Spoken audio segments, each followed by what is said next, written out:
Hachette Audio presents Bloodless, a Pendergast novel, written by Douglas Preston and Lincoln Child, read by William Demerit.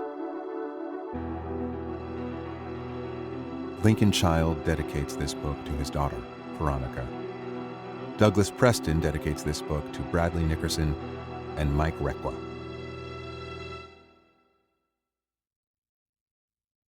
One.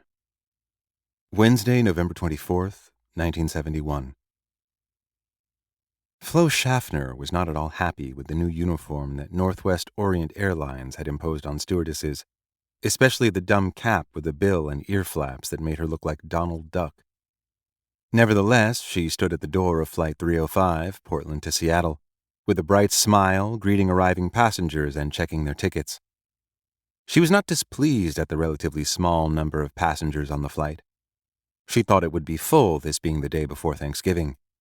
But today only about a third of the main cabin was occupied, which in her experience meant a stress-free flight. As people began to settle into their seats, she and the other stewardess, Tina Mucklow, began moving from opposite ends of the main cabin, taking drink orders. Schaffner took the rear. One of her first customers was in seat 18C of the Boeing 727, a polite, soft-spoken gentleman of early middle age wearing a raincoat, a gray business suit, a white shirt, and a black tie. She knew his name. One of her responsibilities in checking tickets was to try to memorize the names of all the passengers and their seat assignments. It was usually impossible, but with the plane as empty as it was, today she had managed it. "Can I get you anything to drink, Mr. Cooper?"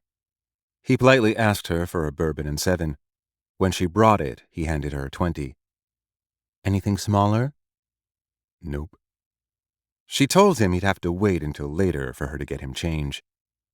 The pilot, William Scott, whom everyone called Scotty, announced over the intercom for the stewardesses to secure the exits and prepare for takeoff. Schaffner raised the aft stairway and then settled in a jump seat next to it, not far from the passenger in 18C. The flight took off precisely on time at 2:50 p.m. for the 30-minute hop to Seattle. As the plane was leveling out and the seatbelt signs were turned off, the passenger in 18C signaled to her. She came over, assuming he wanted another drink, but instead he placed an envelope in her hand. This was something that often happened to Schaffner, a lonely traveler writing her a note asking to meet for a drink, dinner, or something more. She had learned that the best way to handle such approaches was simply not to engage. She thanked the passenger warmly and slipped the envelope into her pocket, unread. The man leaned toward her with a friendly smile and whispered, "Miss, you'd better look at that note. I have a bomb." Schaffner wasn't sure she had heard him correctly. She removed the envelope and took out the note. It was printed in felt-tipped pen in precise capital letters, and it did indeed say he had a bomb, and that as long as everyone cooperated, nothing bad would happen. "Please sit down next to me," he said, taking the note back from her and putting it in his shirt pocket. She did as told, and he unlatched the briefcase in his lap and lifted the lid a few inches. Inside, she could see a bundle of red cylinders with wires attached, nestled next to a large battery. He shut the briefcase and put on a pair of dark glasses. "Take this down." Taking out her pen, she wrote down a series of instructions. "Relay that to the cockpit," he said. Schaffner rose, walked down the aisle, and went into the cockpit. Closing the door behind her, she told the pilot the plane was being hijacked by a man with a bomb. Then, reading from the envelope, she recited the list of his demands. "Does he really have a bomb?" Scotty asked. "Yes," she replied. "I saw it. It looked real." "Oh boy." Scotty called Northwest Orient Flight Operations in Minnesota. His words were summarized in a teletype. "Passenger has advised this is a hijacking. En route to Seattle. The stew has been handed a note. He requests $200,000 in a knapsack by 5 o'clock p.m. He wants 2 back parachutes, 2 front parachutes.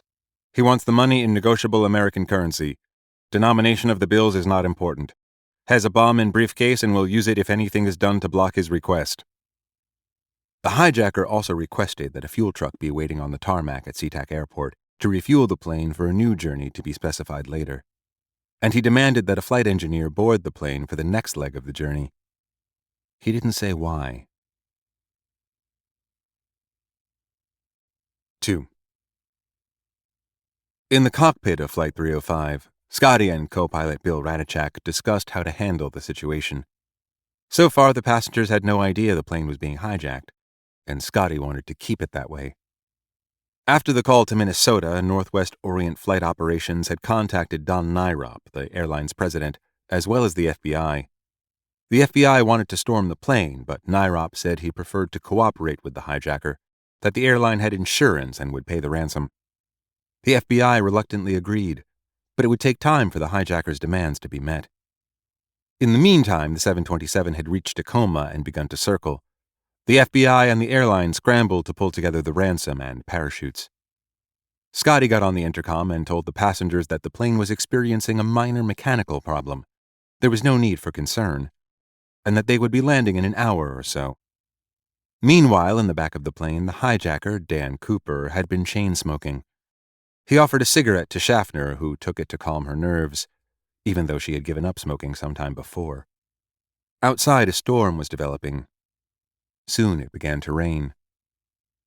The airline contacted the Seattle National Bank, where it had done business. The bank was glad to help. It had, in fact, a store of money ready for just such a purpose. A cache of $20 bills that had been microfilmed and each serial number recorded in case of a heist or robbery. 10,000 $20 bills banded in bricks of 50 were stuffed into a satchel with a drawstring and delivered to the FBI. It weighed about 20 pounds. The parachutes were obtained from a jump center east of the airport, 2 front or reserve chutes, and 2 rear or main parachutes. As Cooper had insisted, they were civilian parachutes, not military. They, too, were given to the FBI. Meanwhile, the plane continued to circle SeaTac. Tina, the other stewardess, moved up and down the aisle, reassuring passengers. Dan Cooper explained to Schaffner how things were going to work. "After the plane lands," he said, "I want you to go out and get the money and bring it back." "What if it's too heavy?" "It won't be. You'll manage." "Then," he continued, "you'll get the parachutes and bring them on board." He pulled a bottle of Benzedrine pills from his pocket. "Take these to the cockpit in case the crew gets sleepy during the next flight." She asked if he was hijacking the plane to Cuba, at the time the most common destination for skyjackings. "No," he said, "not Cuba. Someplace you'll like." She asked him why he was hijacking the plane. Did he bear a grudge against Northwest? "I don't have a grudge against your airline, miss," he said. "I just have a grudge." On the ground, the airport had been closed and all outgoing flights canceled. Incoming flights were either diverted or put into a holding pattern. Shortly after 5, ground control radioed the plane and said the money and parachutes had been assembled and were in a car at the far end of a runway, as instructed. The pilots brought the 727 into land and taxied, as per the hijacker's instructions, to a remote section of runway. It was now dark and the rain persisted, accompanied by occasional flashes of lightning. The area had been illuminated with banks of floodlights. The plane came to a halt. "Go get the money," Cooper told Schaffner. Schaffner walked down the aisle to the exit door and descended the stairs, walking in wobbly high heels to the waiting vehicle. An FBI agent took the money from the trunk and handed it to her. Schaffner walked back to the plane, mounted the stairs, and carried the sack back to Cooper. He opened it, looked inside, grabbed a few bricks, and took them out. "For you," he said. Schaffner was surprised. "Sorry, sir. No tips. Northwest Orient policy." He seemed to smile faintly. "All right. Go get the parachutes." Schaffner once again descended the stairs and, making 2 more trips, brought Cooper the 4 parachutes. He leaned toward her. "Now, this is the important part, Flo. Listen carefully. It's time for the captain to tell everyone on board that the plane has been hijacked. The hijacker has a bomb. He is to order everyone off the plane. They're to go straight out, not open the overhead compartments, not take their carry-on luggage or anything else they brought on board. If these instructions are not followed to the letter, or if a hero tries to come back and interfere with me, I'll detonate the bomb. Please relay that to the captain. Only the pilot, co-pilot, and you are to remain on board." "Yes, sir." Schaffner got up, went to the cockpit, and relayed the demand. A moment later, the captain got on the intercom. "Listen carefully and please remain calm." Scotty's neutral voice came over the speakers.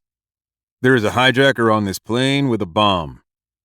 There was a scattering of expostulations, gasps, a scream or two. "Do not panic. All passengers are to deplane immediately. Do not open the overhead bins. Do not take any carry-on luggage with you. You are to deplane empty-handed." More gasps, murmurs. "Commence deplaning now. Walk. Don't run." The passengers rose up, en masse, in a babble of confusion and raised voices, and surged toward the forward stairs. Several passengers reached for the overhead compartments, and one managed to get his open. Seeing this, Cooper rose from his seat and held up his attaché case, brandishing it like a weapon. "You!" he screamed, suddenly enraged, gesturing at the offending passenger. "Get back! I've got a bomb. I'm going to set it off if you don't follow instructions." The passenger, an older man, backed up, face full of terror, amid the yells and rebukes of the passengers around him. Someone gave him a shove forward. He abandoned the open bin and was pushed along with everyone else as they stumbled off the plane. In a few minutes, the cabin was empty, with the exception of Schaffner and Tina. "You get off too," Cooper said to Tina, "and tell the flight engineer to board." Then he grabbed the cabin phone. "How much longer for refueling?" he yelled into it. "Almost done," the co-pilot told him. The Northwest flight engineer who had been brought in came up the stairs and stood in the galley, awaiting orders. Cooper turned to Schaffner. "Close all the shades. Both sides." Schaffner was really frightened now. The calm, polite version of Cooper had vanished, replaced by a high-strung, angry man. "Yes, sir." As Schaffner went around closing the shades, Cooper spoke to the flight engineer. "You listen carefully. As soon as refueling is done, I want you to set a course for Mexico City. Keep your altitude below 10,000 feet, no higher. Trim the flaps down to 15, keep the gear down, and don't pressurize the cabin. Fly at the slowest possible speed that configuration allows, which should be no more than 100 knots. He paused, then said, "I intend to put the aft stairs down and take off in that configuration. Is that feasible?" "Everything you've said is feasible," the flight engineer said, "except it would be dangerous to attempt takeoff with the aft stairs deployed. And with the configuration you're specifying, we'll need to refuel at least once." After a brief back and forth, Cooper agreed to having the aft stairs closed and making a stop in Reno for refueling. "Now join the crew in the cockpit and shut the door," Cooper told the engineer, "and get the show on the road." After the flight engineer had disappeared into the cockpit, the fuel truck withdrew and the jet engines began to rev up, the plane turning to taxi down the runway. The hijacker turned to Schaffner. "Show me how to operate the aft stairs." She showed him, then gave him a card with instructions. "Go into the cockpit," he said. "On your way, close the first-class curtains. Make sure nobody comes out." "Yes, sir." She was relieved not to have to sit next to him again, but still frightened at his abrupt change of demeanor, especially now when all his demands had been met. She went forward and turned to shut the curtain, catching a glimpse of the hijacker as she did so. He was tying the sack of money around his waist. The plane had reached the end of the taxiway and now turned onto the runway, accelerating for takeoff. The time was 7:45 p.m. 3. The man who called himself Dan Cooper finished tying the bundle of money around his midriff. He then went to one of the overhead bins, the one above seat 12C, the one that had been opened by the old man. He pulled out some hand luggage, strewing it about the cabin until he reached a battered brown briefcase. He removed it with care and placed it on his own seat. Then he opened more bins and pulled out luggage at random. Bags, purses, coats, umbrellas, and tossed it around the interior. The storm had gotten worse, and their course was taking them through some turbulence, the plane thumping up and down from time to time, causing additional luggage to topple out of the open bins. Stepping over the luggage, Cooper donned a back parachute with swift and efficient movements, then put on the forward reserve chute. He went to the aft stairs and, referring to the card of instructions Schaffner had given him, unsealed the hatch to a great roar of wind and opened the stairs into the darkness. The sudden change in pressure alarmed the pilots in the cockpit. Co-pilot Radachak got on the intercom. "Can you hear me?" he called. "Is everything okay back there?" "Everything is okay." The hijacker reached around and grasped his own attaché case, the one containing the fake bomb, and threw it out the hatch into the thunderous darkness. Next, he selected several pieces of luggage at random and tossed them out as well. Finally, using shroud lines cut from a parachute he wasn't planning to use, He took the brown briefcase he had removed from the overhead bin and securely tied it to his midriff, opposite the money bag. He now bore a faint resemblance to the Michelin Man. Parachutes on the front and back, the money tied on one side and the briefcase on the other. It may have looked comical, but it was secure. This accomplished, he stepped carefully onto the stairs and then, a moment later, jumped into the night. In the cockpit, everyone noted the sudden lift caused by the release of weight, and the captain recorded the time, 8:13 p.m. But they weren't sure what it meant. They had no way of knowing if the hijacker was still in the plane, and so they flew onward to Reno. Cooper hurtled out into the blasting wind. He waited a moment to clear the two engines, which on the Boeing 727-100 were mounted aft, stabilized his freefall, counted a full 60 seconds, and then released the drogue. This action pulled out a 10-foot bridle, which in turn yanked the parachute out of the deployment bag. Cooper noted all these stages by feel with satisfaction.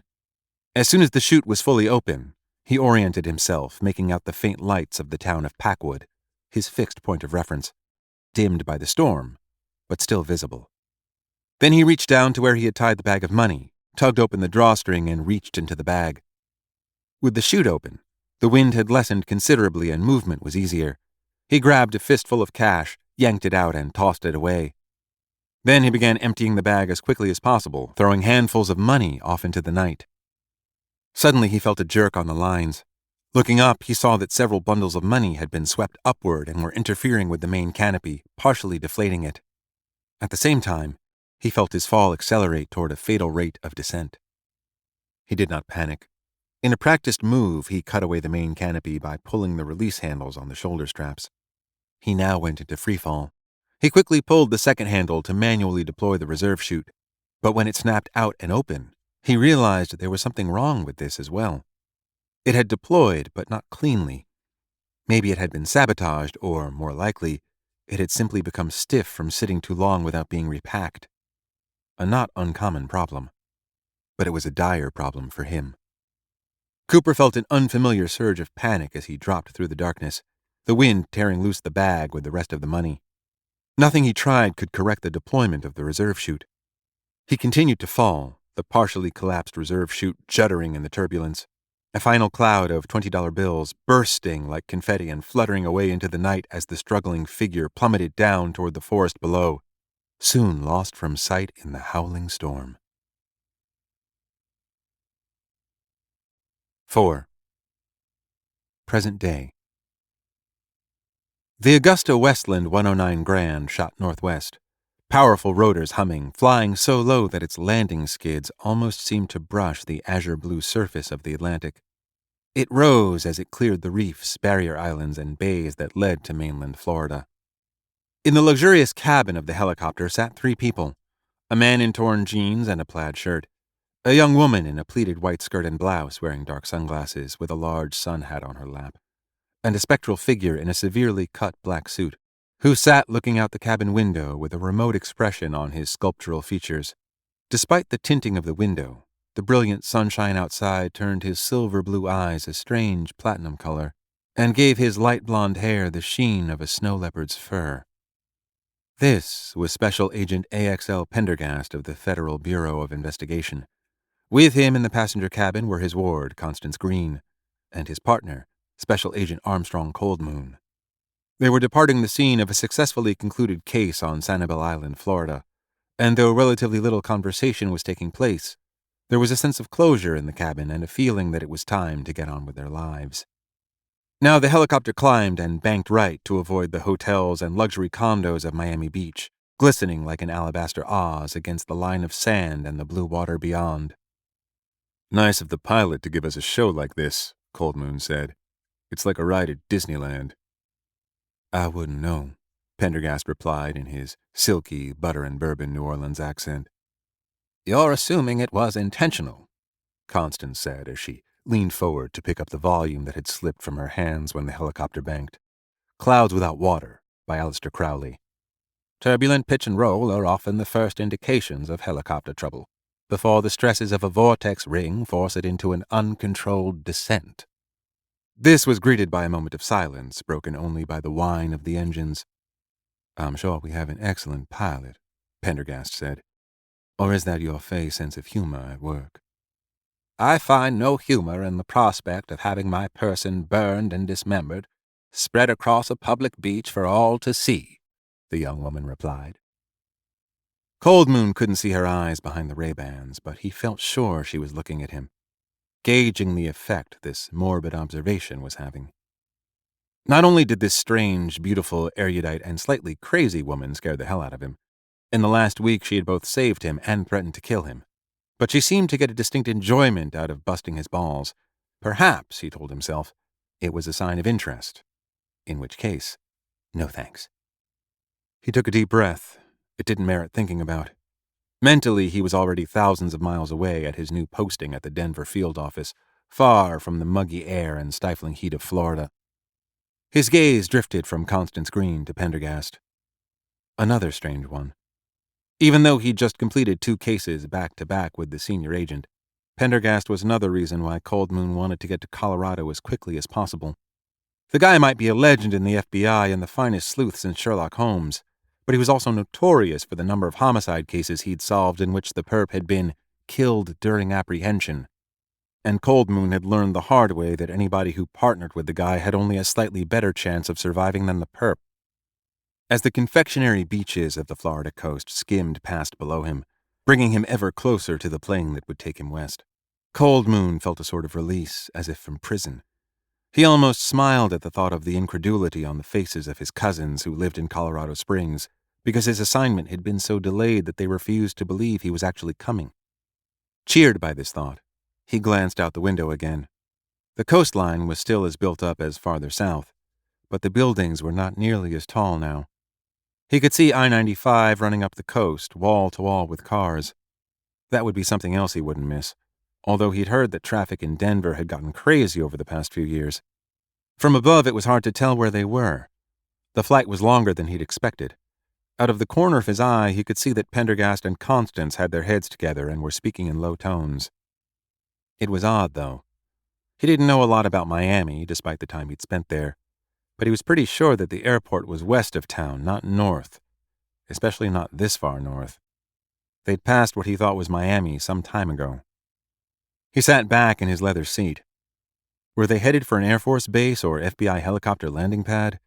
After all, their boss, Assistant Director in Charge Walter Pickett, hadn't yet issued him a plane ticket to Denver. Maybe they were flying him in a government or military jet.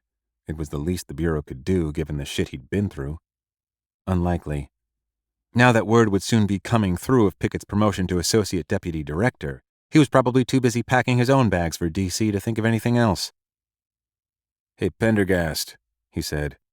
Pendergast glanced up. "I thought we were headed for Miami International." That had been my assumption. "Then what's going on?" He looked out the window again. "Looks like we're hell and gone from Miami." "Indeed. It would appear that we have overshot the airport." At these words, Cold Moon became aware of an uncomfortable tickling sensation. Something like déjà vu, but distinctly more unpleasant, manifesting itself in the rear of his brain. Overshot. "You're sure we aren't coming back around for a landing?" "If we were actually headed for Miami, I doubt we'd be over Palm Beach right now." "Palm Beach? What the hell?" Cold Moon looked down. Another narrow barrier island covered with mansions was passing below, including one particularly large and garish pseudo-Moorish compound their shadow was crossing over at present. He sat back again, momentarily dazed by surprise and confusion. "What's going on?" he asked. "I confess I haven't the faintest idea," said Pendergast. "Perhaps you should ask the pilot," Constance said without looking up from her book. Cold Moon glanced at the two with faint suspicion. Was this some kind of joke? But no, his gut, which he always trusted, told him they were as in the dark as he was. "Good idea," Cold Moon said, unbuckling his harness and standing up.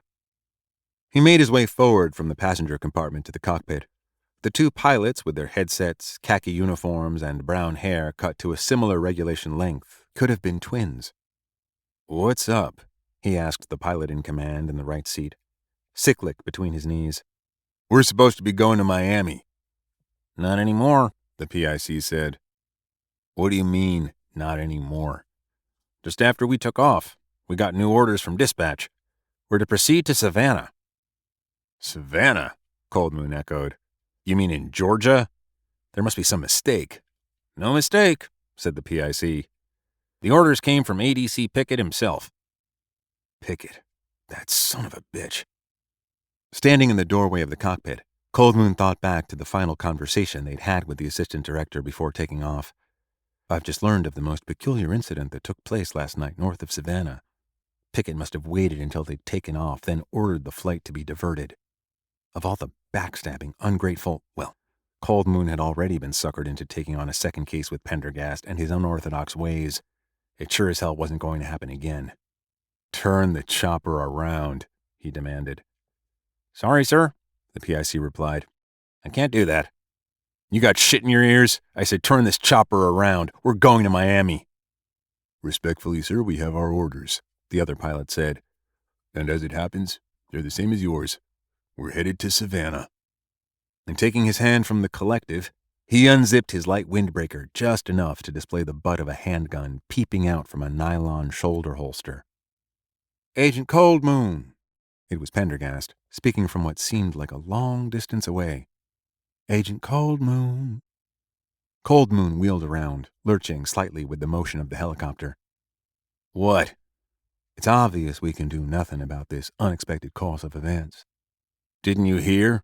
Cold Moon blazed. "We're going to Savannah. Friggin' Savannah? When I should be on a flight to—" "I did indeed hear," said Pendergast.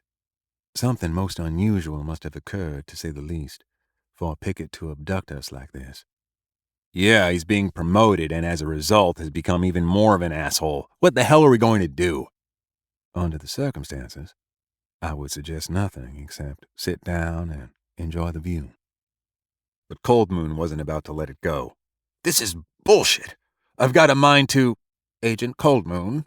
It was Constance who spoke. She said his name in her usual deep, strangely accented voice, without any particular emphasis. Cold Moon fell silent.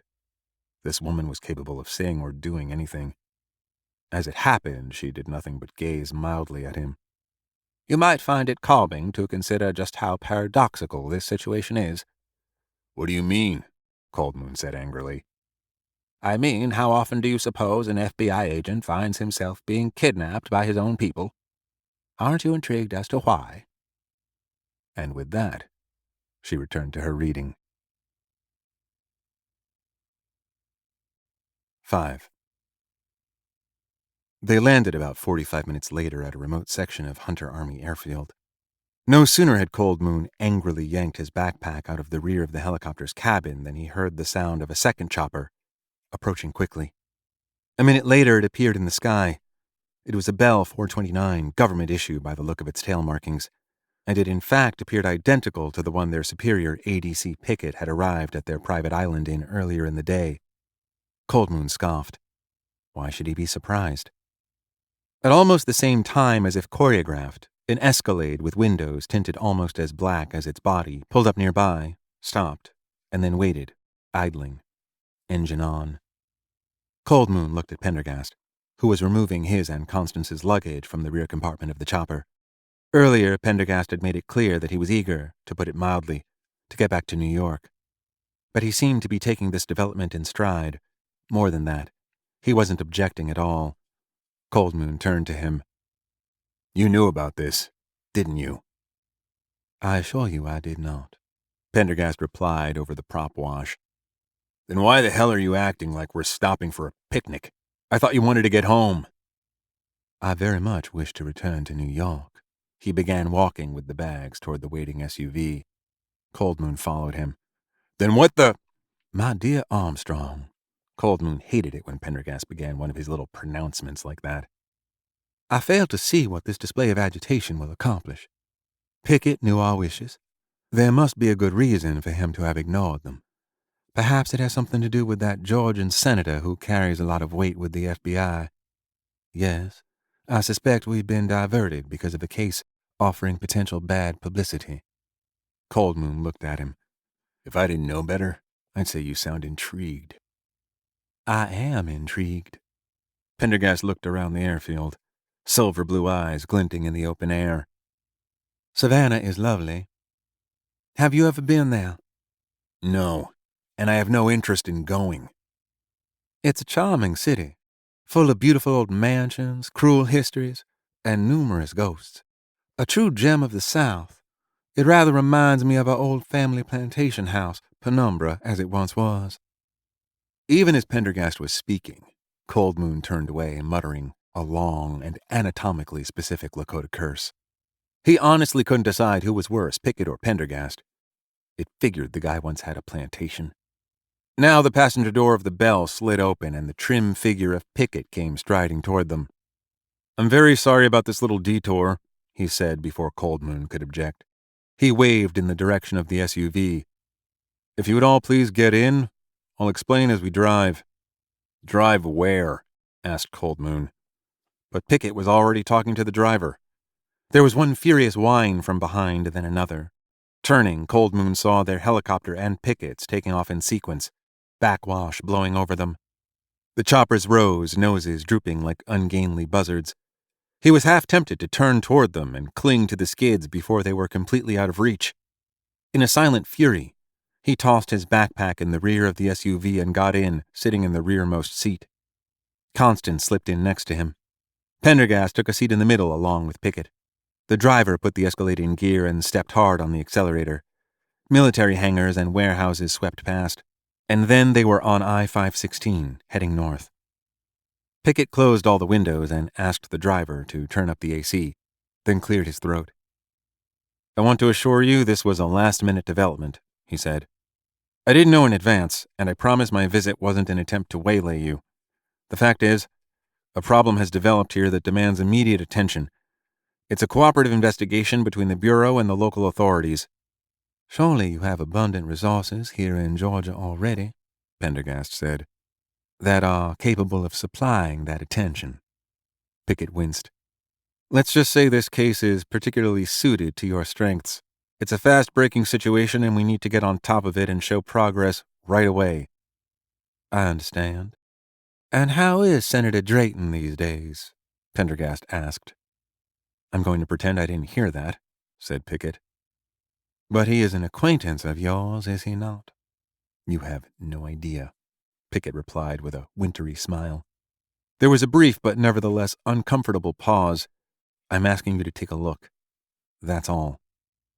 "By all means," said Pendergast. "Although I believe those were the precise words you used a few weeks ago, when you asked me to fly to Sanibel." Cold Moon saw his chance to jump in. "And what does this have to do with me? I'm due to report to the Denver office." "I'm aware of that. It's the luck of the draw." "But, sir, my arrival has been delayed once already. If you say this is Pendergast's forte, great, but I really need to get—" "Agent Cold Moon," Pickett said. His voice was unnaturally quiet, but the sub-zero tone of it shut Cold Moon up.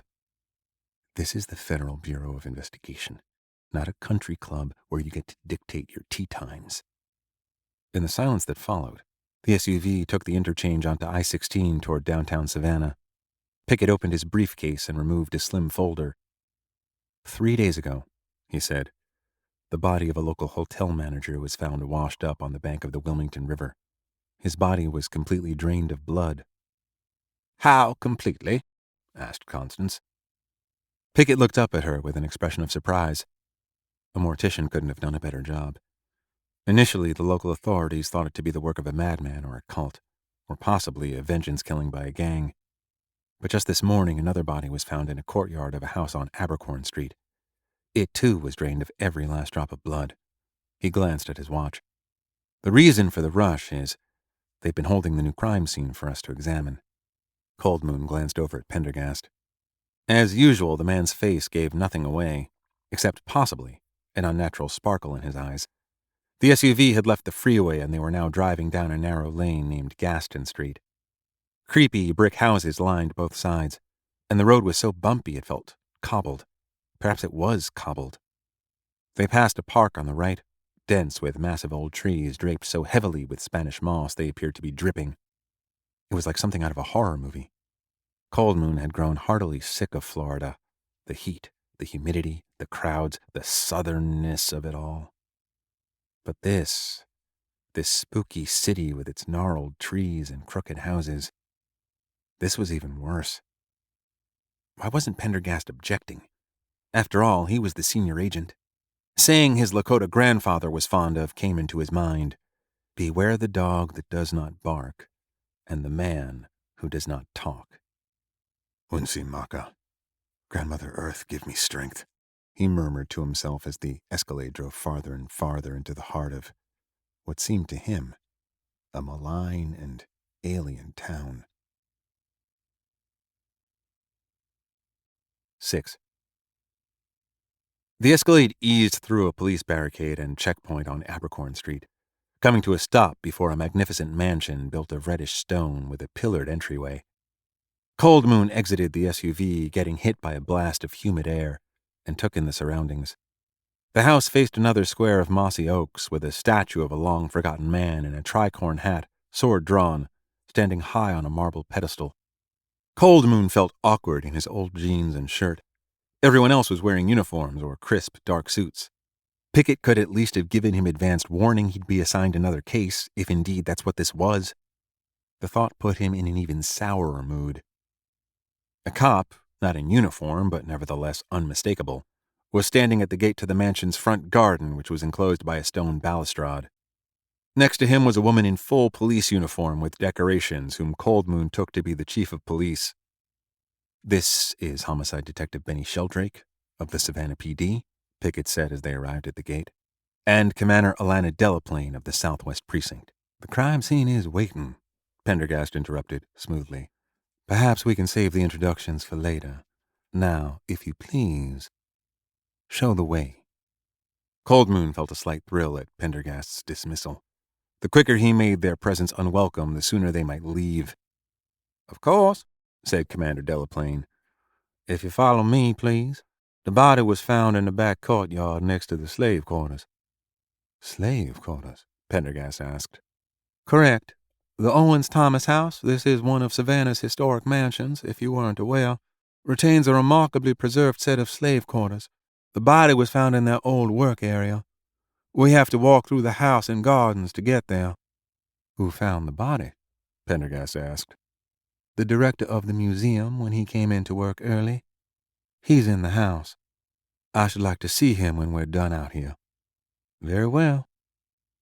They strode through a spectacular marble entranceway and passed down a main corridor, sporting richly furnished rooms on both sides before coming out on a portico at the back of the mansion. It overlooked a severely symmetrical garden with a fountain. Delaplane led them down some stairs and across the garden, Cold Moon struggling to keep up, then through a back gate and into a brick courtyard. Before them lay a plain 2-story brick building with small windows. Evidently the slave quarters. The body of a young man lay in the courtyard, on its back with arms thrown out, almost as if it had dropped from the sky. "The CSI team have finished their work," said Delaplane. "The crime scene is all yours." "Thank you most kindly," said Pendergast in a more genteel tone. He approached the body, hands clasped behind his back. Cold Moon wondered if he should follow, then decided not to. Let Pendergast do his thing. "Where did Pickett go?" he asked, looking around. "And Constance?" Pendergast was too absorbed to answer. He made a circuit around the body, peering down as intently as if he were examining a rare Persian rug. The victim looked to be in his 30s. Cold Moon had never seen a face so pale or hands so white. The contrast was made more striking by the dead man's curly black hair and bright blue eyes staring fixedly upward. The corpse made even Pendergast seem almost ruddy in comparison. The face was frozen in a contortion of horror. The right pant leg had been lacerated, as if raked by a knife or a garden tool, but there was no blood to be seen in or around the wound. Not a drop. Pendergast looked up at Commander Delaplane. "What can you tell me so far?" he asked. "All preliminary," she said. "But it appears the blood was withdrawn from the femoral artery in the upper thigh where the pant leg has been torn." "Withdrawn? How?" "The M.O. appears the same as the earlier victim. A large bore needle or maybe a trocar was inserted into the inner thigh to access the femoral artery." "How curious." Pendergast swiftly donned a pair of nitrile gloves from a dispenser on a table next to the body, knelt, and gently opened the torn pants, exposing a neat hole on the inside of the upper thigh. A single drop of dried blood clung to the edge, along with a sticky yellow substance. There were thin, amber-colored threads of the same substance on the man's right shoe. They looked to Cold Moon like dried snot. A test tube and swab appeared in Pendergast's hand, and he took a sample, then another and another in swift succession, quickly stopping them in small glass vials that disappeared back into his black suit. "Time of death?" he asked. "Around 3 o'clock in the morning, give or take 2 hours, based on body temperature," said Delaplane. "The withdrawal of the blood complicates the calculation. And this mucus-like substance around the wound and on the shoe. We've taken samples. No results yet." Now Sheldrake spoke. "The FBI's evidence response team also took extensive samples, sent them down to their lab in Atlanta." "Excellent," said Pendergast. Silence built as he knelt, examining various parts of the body, eyes, ears, tongue, neck, hair, shoes, occasionally employing a small hand magnifier. He moved toward the head, examining the nape of the neck. "There was some bruising on the first victim in the thigh, torso, and abdominal region," said Delaplane, "which is also present here." "A rather short struggle, it seems," Pendergast said, rising. "Have you established ingress and egress?" "That's the curious thing," said Delaplane. "We haven't been able to. This is a very secure area. We've got security cameras at the entry points, of which there are only 3. There was nothing on the tapes and no gaps. Nothing, in fact, except that 2 of the cameras recorded unusual sounds at around 3 a.m. "What sort of noises?" "Hard to characterize. Like a dog grunting or snuffling, and a loud slapping sound. I'll get you a copy of the tape." "Thank you, Commander." Pendergast turned to Cold Moon. "Come look at this." Cold Moon ventured over to the body.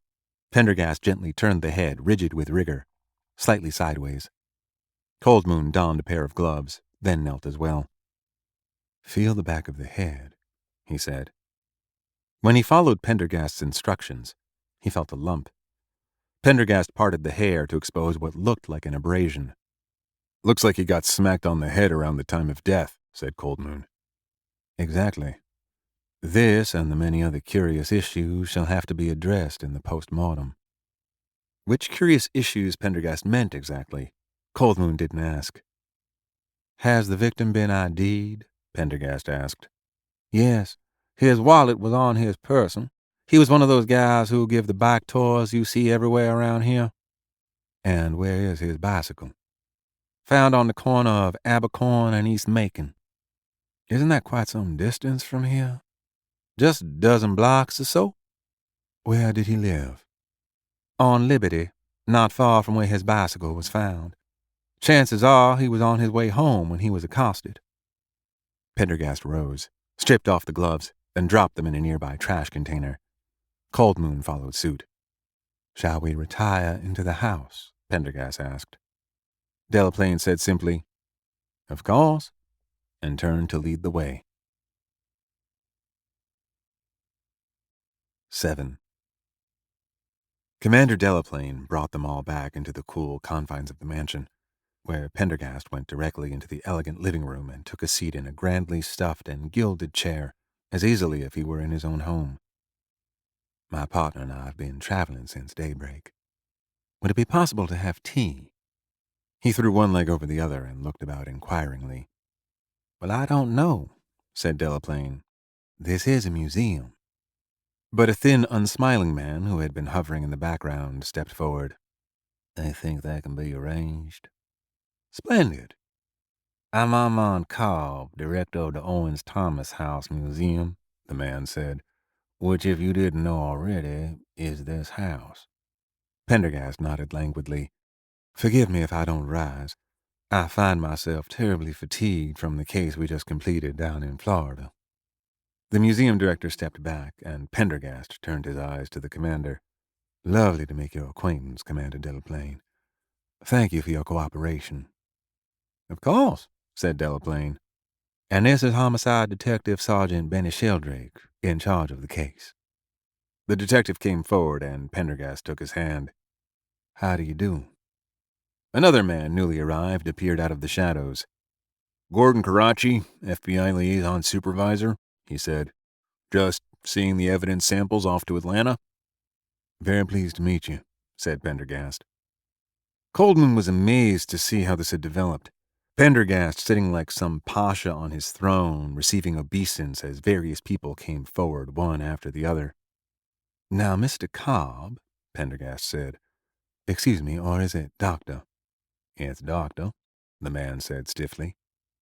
Dr. Cobb, I understand you found the body. Yes. The body isn't on the way to your office, is it? Pendergast asked. How did you happen to come upon it? I like to come in early from time to time to do work before the museum opens. I always do a quick walk-through. Why? It's a habit. The house is beautiful. It refreshes me. Besides, there's being a museum, well, it's always good to check on things. Naturally. So you saw the body. What then? I immediately checked to see if he was still alive. He was cold to the touch. I backed away so as not to disturb anything and called the police. I then waited for them in my office. I see. Pendergast turned to Delaplane. A general question, if I may, Commander. Have you had any recent reports of animals being killed or mutilated? Unusual signs or symbols painted on the street or anything else that might suggest cult activity or the presence of Satanists? God, yes, said Delaplane. Savannah draws those people like magnets. We look into them, of course, if we have good reason to think a crime has been committed. We have to be careful, though. Those activities can be considered to fall under the religious freedom laws. She paused. You think this might be something like that? I refrain from thinking at the beginning of an investigation, Commander. What do you do in place of thinking? Delaplane asked dryly. I become a receptacle for information. Delaplane gave Coldmoon a pointed glance, raising her eyebrows. Coldmoon shrugged. It was just Pendergast being Pendergast. Pendergast stared at the floor for a long moment, and then he turned abruptly to Cobb. Can you kindly tell us a bit about the history of this house? I'd be glad to, but I'm not sure it's relevant. Right now, nothing is irrelevant. Cobb launched into what was obviously a well-rehearsed lecture. The Owens-Thomas house was built in 1819 by the English architect William J. in the Regency style for Richard Richardson and his wife Frances. Richardson had made his fortune in the slave trade. He found a profitable niche in shipping enslaved children who'd been forcibly separated from their parents or orphaned from Savannah to New Orleans, where they would be sold. Coldmoon felt a shiver of disgust in the matter-of-fact way this was mentioned. This house, Cobb went on, was built by slave labor. When it was finished, Richardson and his wife and family, along with their 9 enslaved people, moved into the house. The enslaved people were housed in that old brick building in the back. Over the course of the next decade, Richardson's wife and 2 children died. He fell into economic difficulties and was forced to sell, moved to New Orleans, and then died at sea in 1833. The house was eventually purchased by the mayor of Savannah, George Owens, who moved into the house with his own 15 enslaved people. 15? Coldmoon said in disgust. The idea of a man owning a single human being was hard enough to conceive of. Cobb nodded. Owens also owned some 400 other enslaved people on various plantations in the area. Zuzeka, Coldmoon muttered under his breath. The family's fortunes declined after the Civil War, but they managed to retain the house up until 1951 when the last descendant died with no heir. The house then passed to the Telfair Academy of Arts and Sciences, which turned it into a museum, as you see now. It is, in fact, one of Savannah's most popular tourist attractions. Tea was now being served, with some bland-looking biscuits. Pendergast picked up his cup. Tell me more about the slave quarters in the back. Certainly. Its 2 stories hold 6 rooms, in which the enslaved people all lived. The rooms are as barren now as they were then, and many of the residents had to sleep on the floor with no beds and only threadbare blankets. When slavery was abolished, most of them simply became servants and continued living back at the big house, doing the same work as before. But as the Owens family fell upon hard times, the servants were gradually let go. The quarters remained intact, however, until the house was turned into a museum. Most instructive. Thank you, said Pendergast.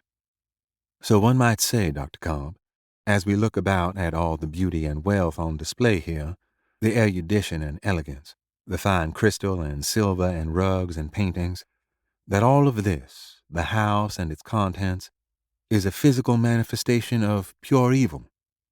This was greeted with a stunned silence, until Cobb finally said, I suppose you might put it that way. I see no supposition in the statement, Pendergast replied.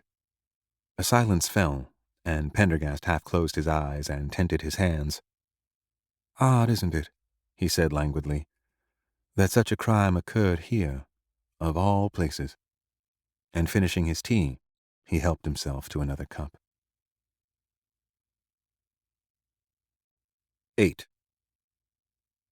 The Chandler House was a historic hotel on Chatham Square, a long building with a pressed brick exterior and an ornate iron veranda that stretched the length of the second and third floors, with decorative supporting columns. To Cold Moon, it looked more like an industrial-sized southern cat house than anything else. How lucky Constance was able to secure us such an extensive suite of rooms, Pendergast said. After their interview that morning, Pendergast had disappeared for several hours before showing up at the hotel. Cold Moon knew better than to ask him where he'd been.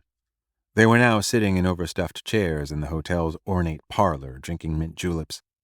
The canary-yellow room was overflowing with historical memorabilia in the form of silver trophy cups and giant soup tureens, photographs, faded flags, marble busts, clocks, framed documents, and other obscure objects displayed behind glass, sitting on mantelpieces, or hiding within shaded alcoves. Yeah, very lucky, Cold Moon said without enthusiasm.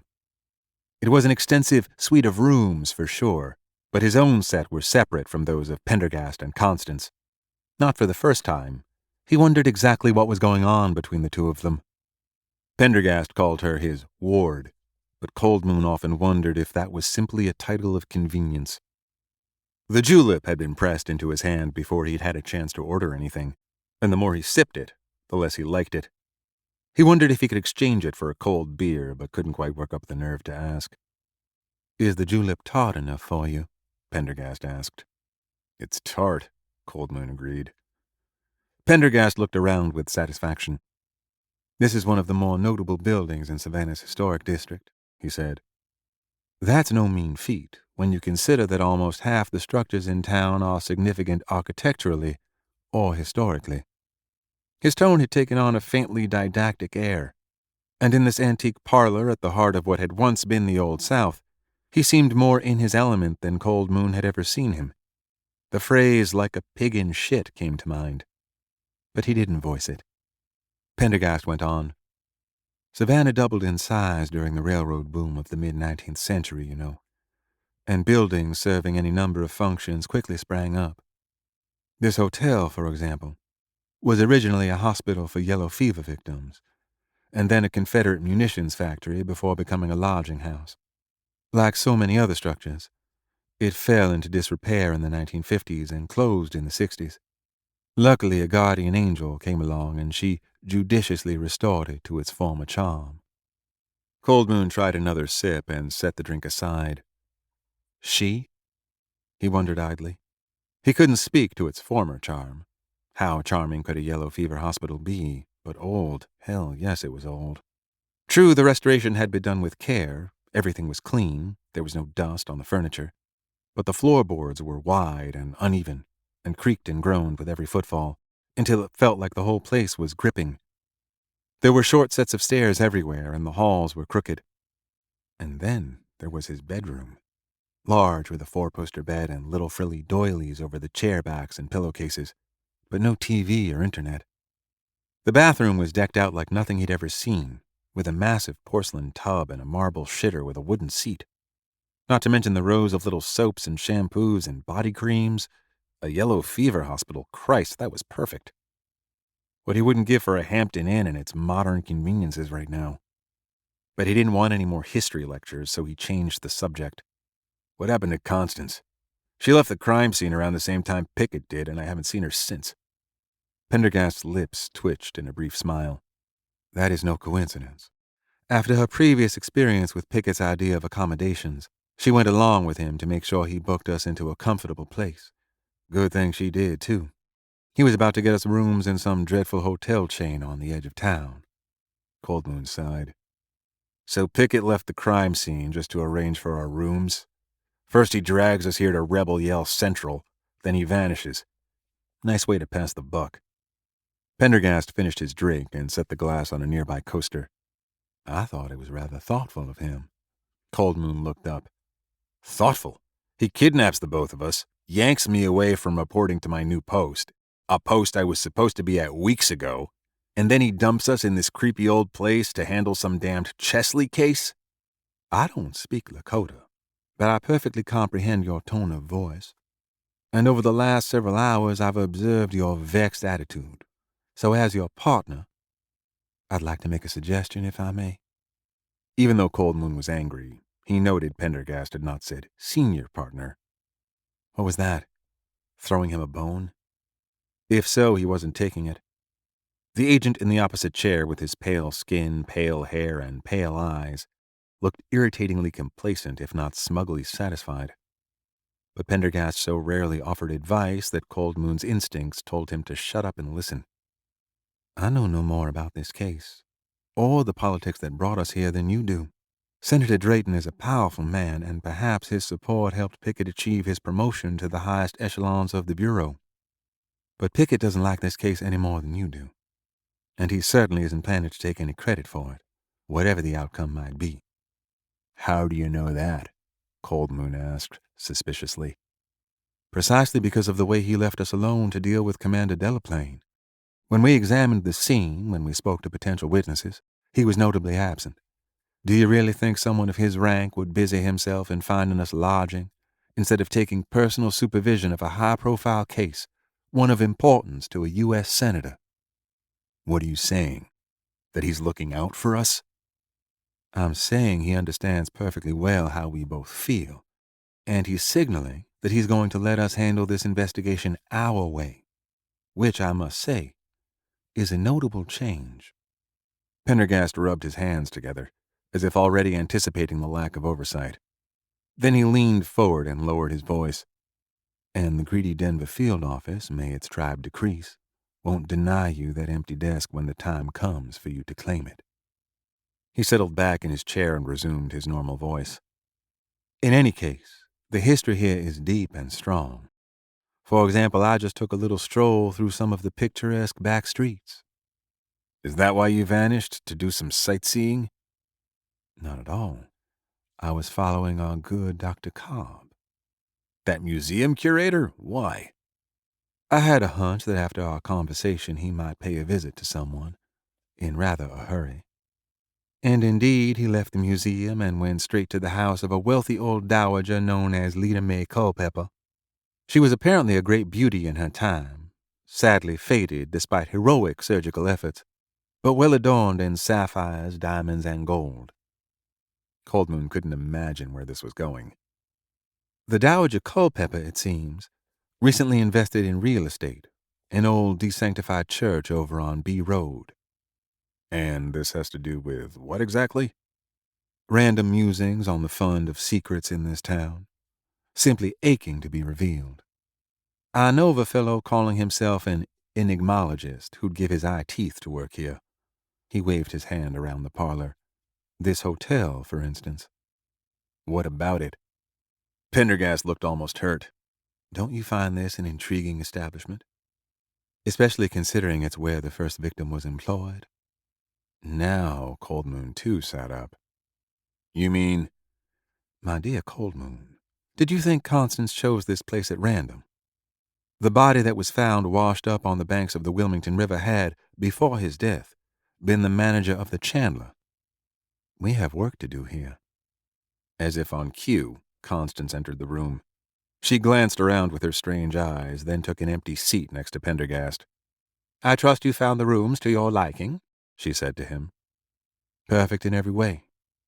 May I ask what you learned while you checked in? The usual rumor and gossip. On the night the manager disappeared, he went out for a smoke. and a short time later, a distant cry was heard from the park. He never returned." Pendergast nodded. "An excellent beginning, Constance." "I understand the assistant manager, a Mr. Thurston Drinkman III, has taken his place." "A charming southern name. We will need to speak with him and the proprietress." He turned to Cold Moon. "That's the woman who restored the hotel when it was about to be razed." Constance nodded. "Her name is Miss Felicity Winthrop Frost. She's a recluse of advanced years who occupies the entire top floor of the hotel and never leaves her rooms. She takes no calls or meetings and does not indulge in email. She is said to be very rich and, despite her age and frailty, rather fearsome." "Constance, you are a marvel," Pendergast said. "So she's the Howard Hughes of Savannah." Cold Moon had noticed the top floor as they'd entered. It was smaller than the lower 4 floors, with a cupola at its center, the tall old windows blocked with cloth. "Anything else we should know?" Pendergast asked. "Our friend Armstrong here seems to feel this case might not be worthy of our talents." Constance fixed him with her gaze. "Not worthy? The code of belief embraces a pantheon of divinities, does it not? Han, spirit of darkness; Iktomi, the spider god who brought speech to humans; Tatankan Ganaskian, crazy buffalo; the evil spirit who drives lovers to suicide and murder." She raised her eyebrows as if to inquire whether this was correct, but Cold Moon was too surprised to answer. "I would think," she continued when he did not reply, "that someone with your appreciation for spirits will find Savannah to be the most shadow-haunted place in all America." 9. Wendy Gannon tried to tune out Betts's voice echoing down the long hallway from the editing room to the studio. She continued inventorying the lighting equipment, making a list of things she wanted to add, while Betts, reviewing the dailies, issued a loud and steady stream of expostulations, snorts of disfavor, and other sounds of disgust. As the director of photography, Gannon had initially been concerned that Betts wasn't pleased with her work, but she soon realized that most of the time he was just acting out. Even when the camera was not trained on him, Barclay Betts was stuck in performance mode. The crew had arrived in Savannah several days ago to shoot an episode for their new high-profile Netflix documentary miniseries provisionally titled America's Most Haunted Cities. It had sounded like an interesting project when she'd signed the contract, in a town she'd always wanted to visit. Betts had a reputation for being difficult to work with, but that was true with most directors, and Gannon prided herself on getting along with just about anyone. The town was indeed fabulous. It was one of the few places left in America that had retained a special local flavor and had resisted the numbing effect of fast food chains, gas stations, and big box stores. It was a DP's dream, a wonderful place to shoot, with mists rising in the early morning among the oaks draped in Spanish moss, the soft light in the evening gilding the grand old mansions, cobbled streets, and charming squares, all on a bluff above a slow-moving river. The idea of the show was pretty intriguing, too. They were going to investigate the 6 most haunted places in Savannah with none other than Gerhard Moeller, the famous medium, paranormal researcher, and founder of the Institute for Perceptual Studies. Moeller was the inventor of the percipience camera, said to be able to capture pictures of ghosts or, as Moeller called them, spiritual turbulences, as well as other spook-detecting devices. Each segment of the show would be devoted to investigating a single haunted locality to see if there really were ghosts, and if so, to document them using the percipience camera and other gadgets. Gannon was pretty sure this was all a big steaming load of horseshit, but you never knew. She wasn't even sure whether Betts bought into it, although he seemed to. But if there really were ghosts, this was the place they'd be hanging out. She might even capture one on video. What a coup that would be. Barclay Betts. She'd worked with egomaniacs before, but she had to admit that he was a good director and anchor. He knew what he wanted and was on top of everything. His directions to her were clear, and he had an overall vision for the look and feel of the show that meshed with her own. True, he was a narcissistic asshole with a long memory and a penchant for lawsuits, but if the truth be told, she'd rather have a guy like Betts than a nice director who didn't know what he wanted and had no clear vision. She'd worked with plenty of those, and they were far worse than a loudmouth jackass like Betts. The annoyed noises came to an end, and a moment later Barclay Betts strolled into the studio, followed by the talent Gerhard Moller. The two together were quite a sight. Abbott and Costello reborn. Moller was tall, silent and handsome in a cadaverous sort of way. He looked a lot like Peter Cushing, with an expression of deep seriousness, as if pondering the end of the world. Betts, on the other hand, was round. Everything about him was rotund. From the spectacles and head to the deep, plump voice. He rarely stopped talking and moving, as restless as a large round rat in a small square box. But he had that thing all anchors must possess, charisma. Even though he wasn't physically prepossessing, when he walked into a room, you could feel it right away. "These dailies, there's a problem with the exposure," Betts said, launching into more criticism.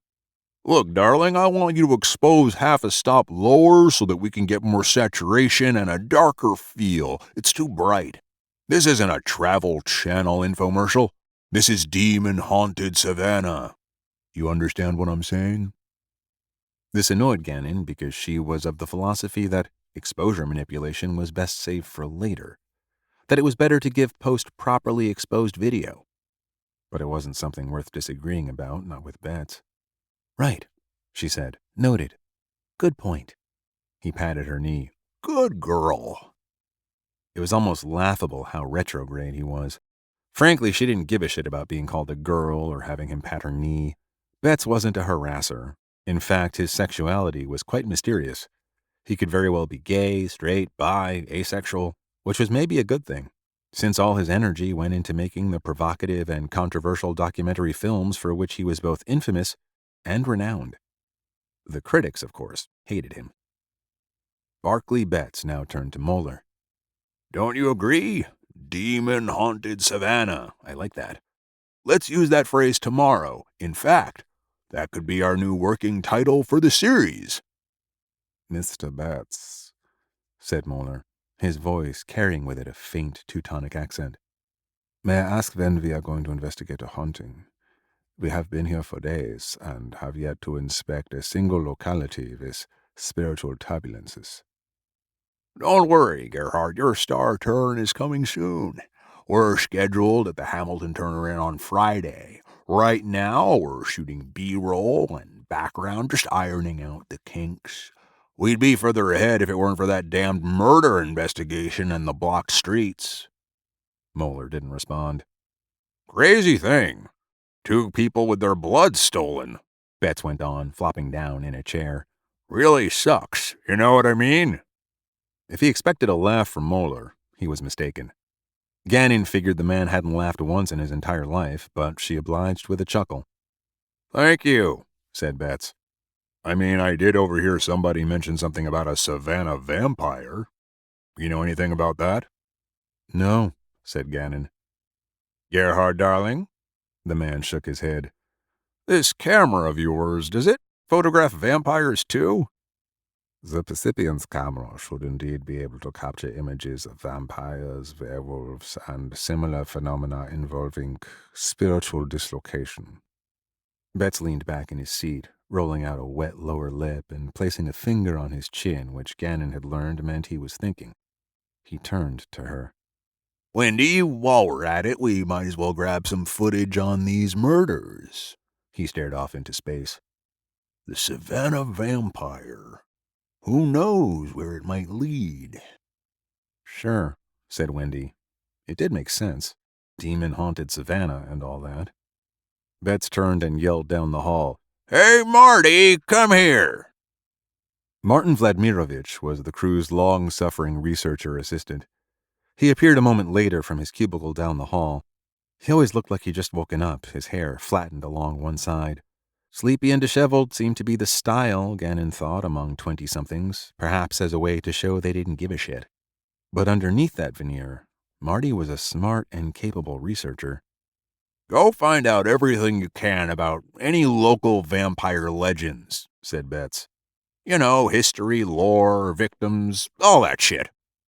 "Yes, Mr. Betts." "And if you don't find anything or if it's dull, well, you know what to do." "Yes, Mr. Betts." And he shuffled back down the hall. Betts went on. You know, with this happening right in the middle of filming, it might even make for a great through line. Maybe we could get a bunch of percipients photos of ghosts or whatever at one of these murder scenes, right, Gerhard? Perhaps. Great. Hell, maybe we could even solve the case with that camera. Think about that. This isn't some ghostly haunting that's 100 years old. This is something going on today. He turned to Gannon. We've got a police scanner radio, right? Of course. A scanner was obligatory equipment for a film crew in a city. Tomorrow, let's shoot some footage of the cops and the investigation. When Marty digs up some background, we can shoot at some of those locations too. Think about it, darling. 2 bodies sucked dry of blood. You never know where this is going. It could be big. And I mean, big. 10. Francis Wellstone Jr. slowed his brisk walk as he eyed the numbers over the stately front doors flanking West Oglethorpe Avenue. 67, 63, there it was. A neocolonial manse with just the right amount of genteel craquelure over the stone facade. It could have been a film set lifted right out of Jezebel. He adjusted his tie. Damn, he'd forgotten how humid Savannah was. Cleared his throat and descended the steps. As he rang the doorbell, he caught a reflection of himself in the frosted glass. The hair with just a touch of gray, the faint patrician lines coming out at the edges of his eyes. A visage that over the years had graced so many television interviews. Odd, he thought, that he wasn't recognized more frequently on the street. There was a bustle from inside, and then the door opened to reveal a well-preserved woman, perhaps 70 years old, makeup carefully done. White hair tinged a shade of lavender, clothes expensive enough to artfully conceal a good 20 extra pounds. "Mr. Wellstone," she said, her eyes running up and down his suit. "Mrs. Fayette? Please, call me Daisy. Only if you'll call me Frank. It's a deal." And with something between a curtsy and a passé relevé, she ushered him through the entryway along a short hall and into a parlor that instantly gladdened his heart. It was straight out of Tennessee Williams, down to the antimacassars, portraits of dead Confederates, and a mantle of dust. A bow window looked down over West Oglethorpe, its fringed curtains filtering the beams of morning light. An ornate bookshelf was set against the interior wall, and Wellstone gave it a habitual glance as he passed by. A moment later, as he took the proffered seat in an overstuffed wing chair, he realized he needn't have bothered. The coffee table in front of him proudly displayed 4 of his books. 2, he was pleased to see as he set down his briefcase, were recent, published in the last decade. Malice Aforethought was there as well, of course, and the other, he noticed with annoyance, bore a remainder stamp on the text block. "It's such a pleasure to meet you," Daisy Fayette said, blushing faintly beneath her powder. "Please have some lemonade." Wellstone allowed the matron to pour him a glass. "Thank you." "Thank you. I was so surprised to get your letter. Bless your heart. You could have knocked me over with a feather. Imagine Francis Wellstone wanting to interview me." He drank this in with a smile. "Reliable sources have mentioned you're the person to talk to when it comes to Savannah's history." "And aren't you kind to say so? I have to tell you, Mr. Wellstone, Frank, that Malice Aforethought was one of the most fascinating and shocking books I've ever read." Wellstone kept his smile in place with some effort. Why was it that when people wanted to compliment him, they invariably brought up his first and best-known work? What exactly did they think he'd been doing in the 20 years since it was published? It was like gushing to Papa Haydn over his first damn symphony. In college, Wellstone had planned on becoming a historiographer. However, fate intervened when in graduate school it became clear he didn't have the temperament necessary to pore over dusty tomes in search of insight. So he dropped out of Columbia and took an internship at New York Magazine, doing whatever gopher work needed to be done and helping the staff writers while figuring out what to do with his life. And it was at New York that Wellstone found his calling. He might not have had the disposition for analyzing ancient texts, But he had an impressive gift for research, contemporary research. While doing background and fact-checking for the magazine articles, he discovered a knack for teasing out secrets that the staff writers would never have found otherwise. This gift was particularly useful for smear articles on celebrities and gotcha pieces on public figures. Instinctively, Wellstone knew how to talk to doormen, nannies, and cast-off lovers. His academic background gave him insight into where to dig for information that was meant to stay buried. The articles, often reeking of snark and schadenfreude, were devoured by the magazine's readership. In short order, Wellstone stopped toiling behind the scenes and got his name among the other top-tier journalists on New York's masthead. Then lightning struck. While doing background for a piece in the magazine, he unexpectedly came across a source with a trove of gossip about the high-profile attorney Lawrence Furman. Furman was beloved by all for his good works, among them saving a West Virginia town from a rapacious company eager to situate a toxic waste dump there. Furman was known everywhere for his philanthropy and willingness to fight for the benefit of the working man. Except, this turned out to be only part of the story. Deeply buried was another Lawrence Furman, a lawyer who used blackmail and political connections to crush his opponents, and a man who harassed and abused his female staff and threatened them into silence. Perhaps most damningly, Wellstone discovered that Furman had worked with his opponents on the other side of several lawsuits to line his own pockets at the expense of his clients. There was too much scandal here for an article, and the subject was too juicy a bone for Wellstone to simply toss to his employer. Instead, he wrote Malice Aforethought, a salacious tell-all couched in literate prose, a magnificent character assassination of Furman. Wellstone's research was so thorough, his sources so irrefutable, that instead of challenging the scandalous allegations, Furman committed suicide 2 weeks after the book was published. What a triumph that had been, rocketing the book to #1 on the bestseller list. "Thank you, Daisy," he said. "This lemonade is delicious, by the way." Malice Aforethought had been followed by several awards and a Hollywood movie. Wellstone thought he had it made. But the follow-up books hadn't sold nearly as well and, because of sloppy research, had attracted several troublesome and expensive lawsuits. Ultimately, Wellstone settled into a career that more resembled Geraldo Rivera's than Upton Sinclair's, churning out dubious books of scandal based on anonymous sources as quickly as possible. Now, with 12 titles to his name, he found himself still scoring an occasional bestseller even as the reviewers trashed his work. He glanced at his hostess, widowed a decade and living off the diminishing fortune of her late husband. She had written several pamphlets on Savannah folklore and legend and was considered a local expert, even if she taught at a dump like Savannah Exeter. But that wasn't why he was there. He had learned something else about Mrs. Fayad, something that he sensed might be very useful. "So, Daisy," he said, putting down his glass and leaning forward, "even though I didn't want to mention it in my letter, you can probably guess why I'm here." She leaned forward. "You're going to write another book?" He nodded. "And it's going to be about Savannah?" "Among other things, yes." He waved a hand, palm upward. "Given you're the expert on the city's history, especially its, supernatural history, may I rely on you as one of my primary sources?" "Why, of course." She raised her glass to her lips, fingers trembling slightly. He couldn't help but feel flattered at her reaction to the idea of seeing her name between the covers of a Francis Wellstone book. He smiled inwardly, pleased to know he still had the touch. "Along the same lines, I hope you'll understand that just for the next month or two, you'll have to keep the nature of my project to yourself." She nodded vigorously, pleased to be in on the secret. These points established, he leaned back. "Thank you, Daisy. I don't mind telling you how glad I am for your help. It will make my work so much easier, and the final product so much better."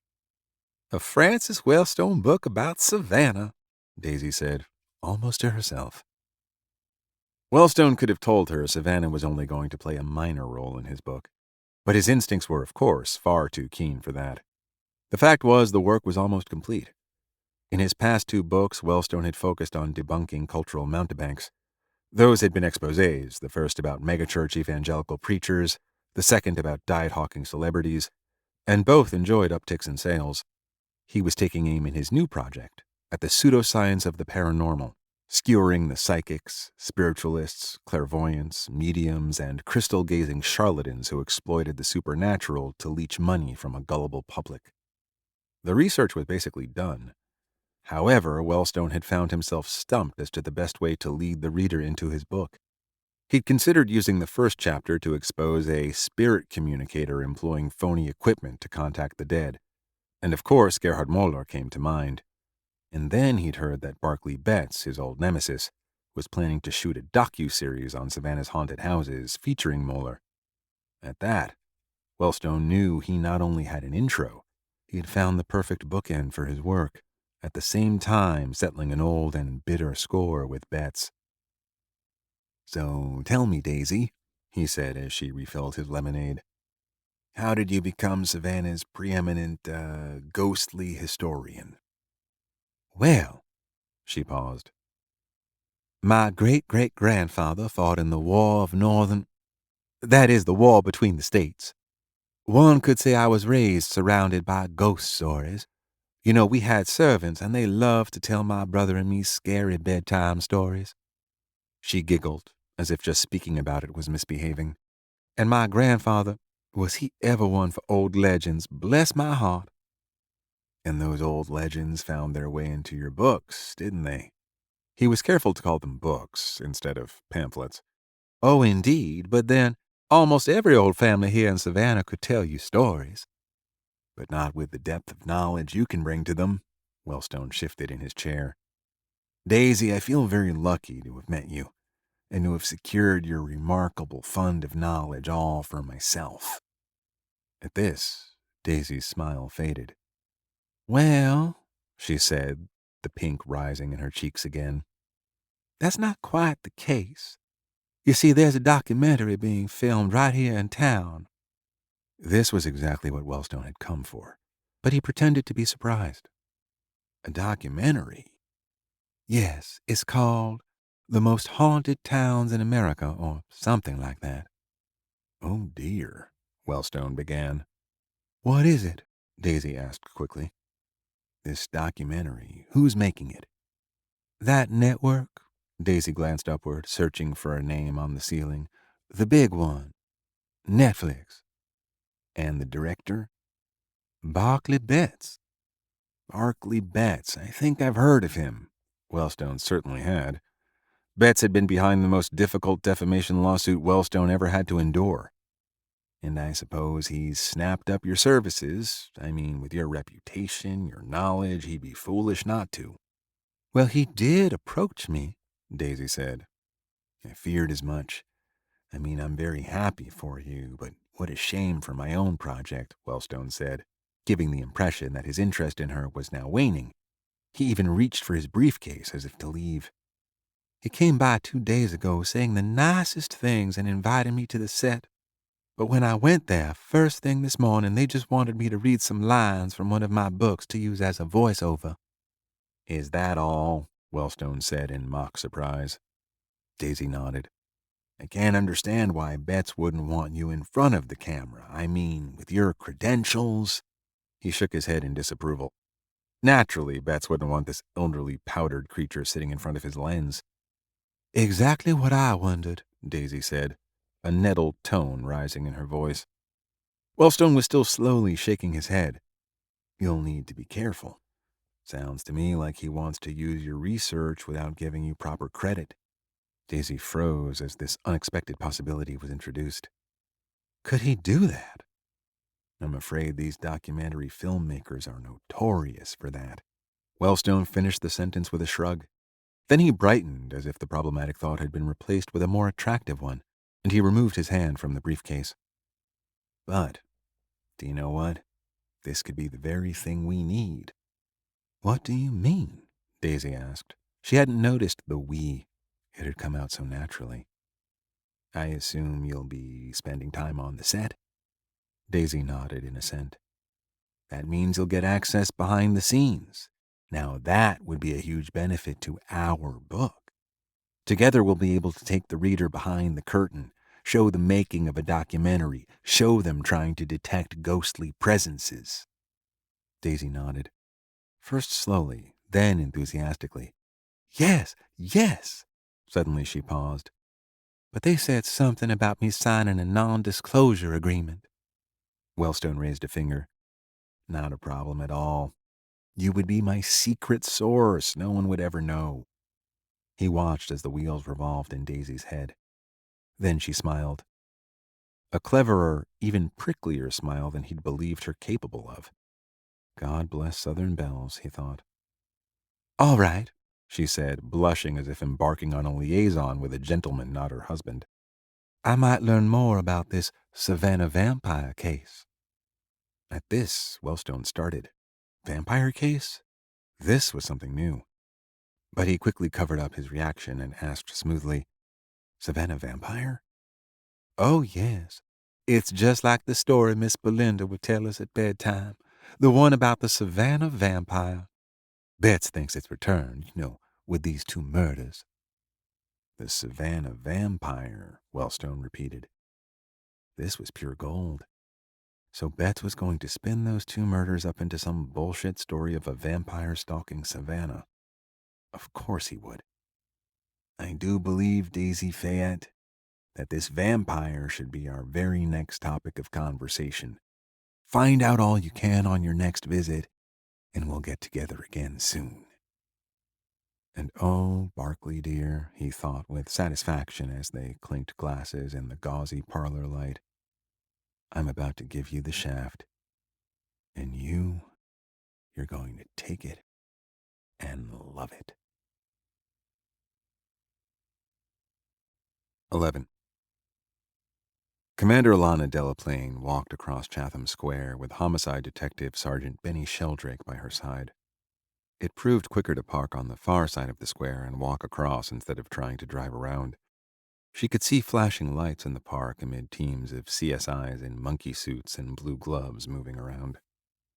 20 minutes before, a gardener with a city subcontractor had reported the grisly find, and the whole machinery of police investigation was now clanking into operation.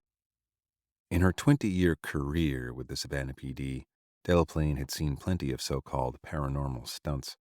There were a lot of weird people out there claiming special powers, and most of them seemed to pass through Savannah.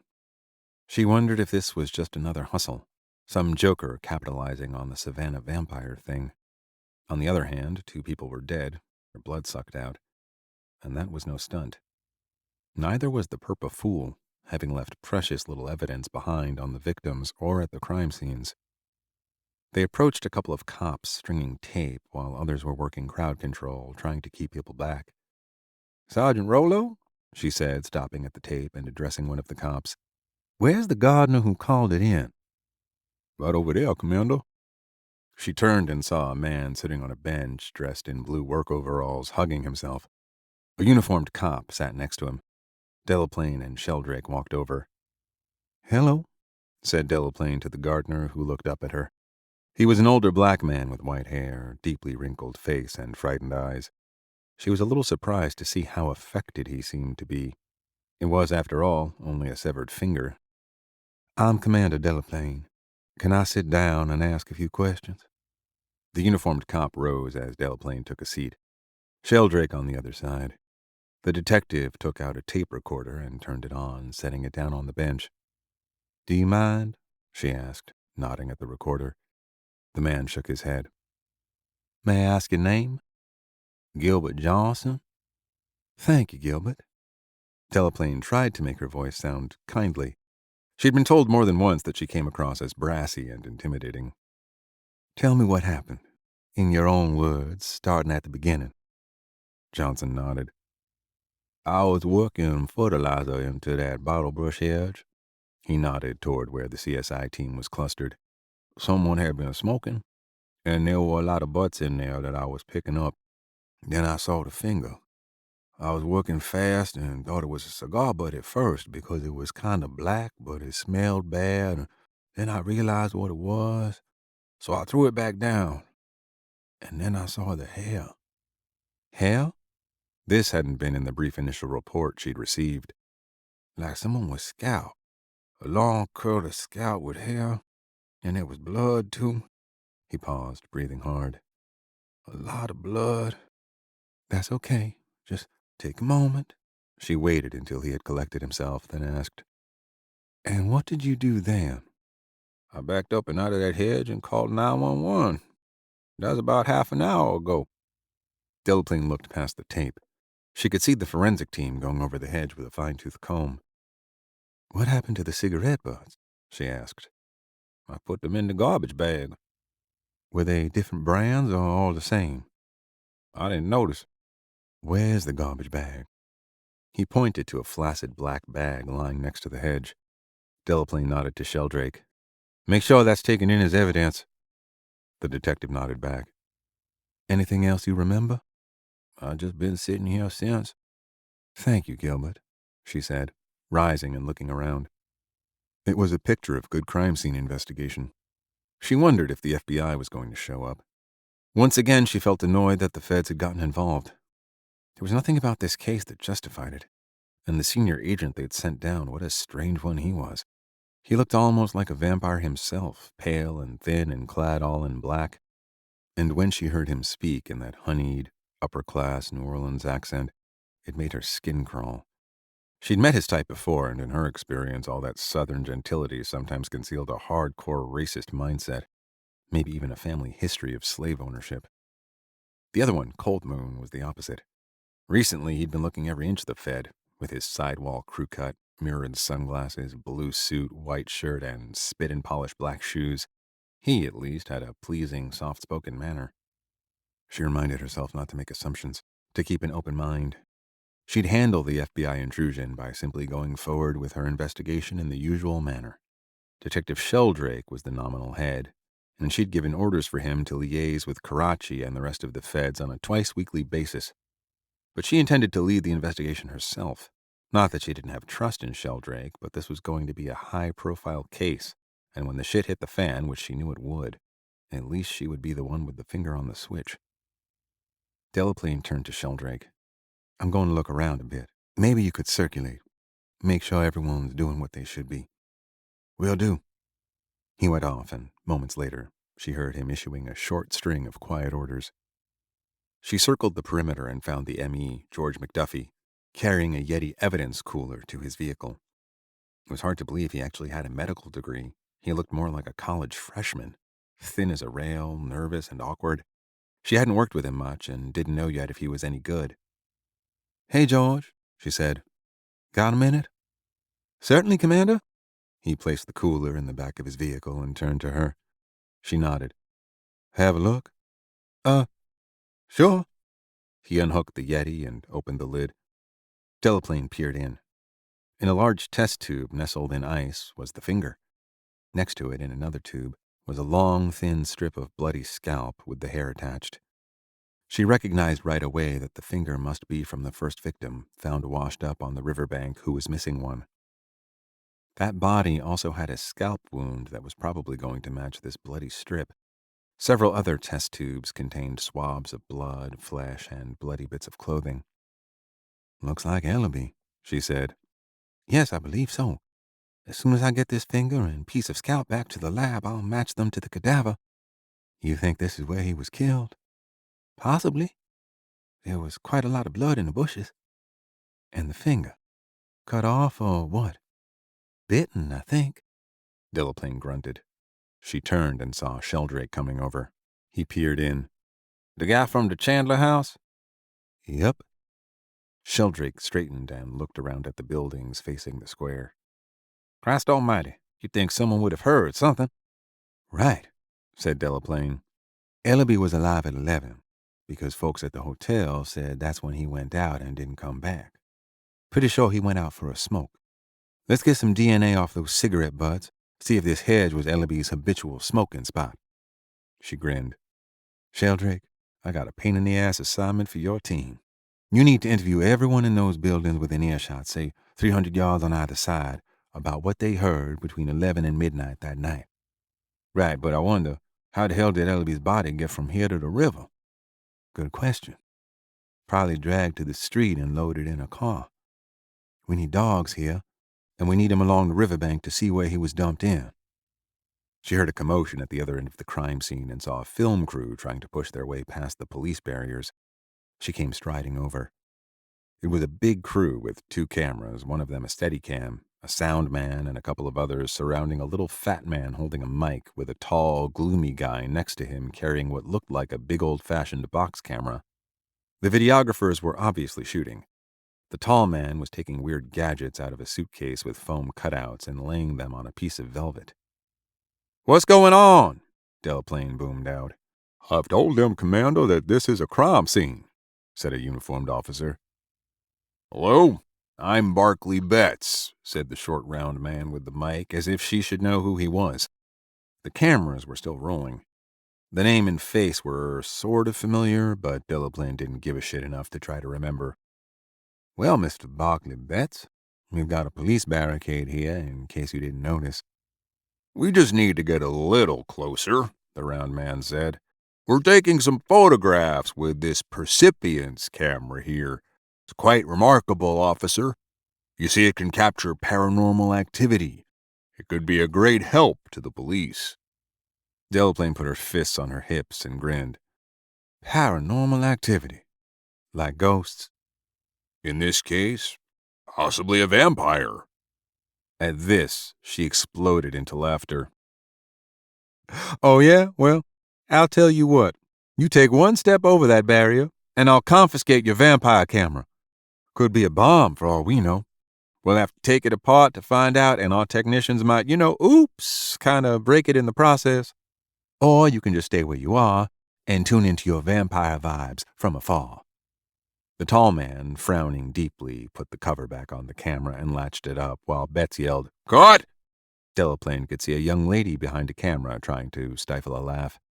She walked off, shaking her head. Vampires. 12. It was a dozen blocks from the Chandler house to the ME's office, and Pendergast had insisted on walking. Humidity or not, Cold Moon didn't mind. He'd spent a restless night with no more than 4 hours of sleep.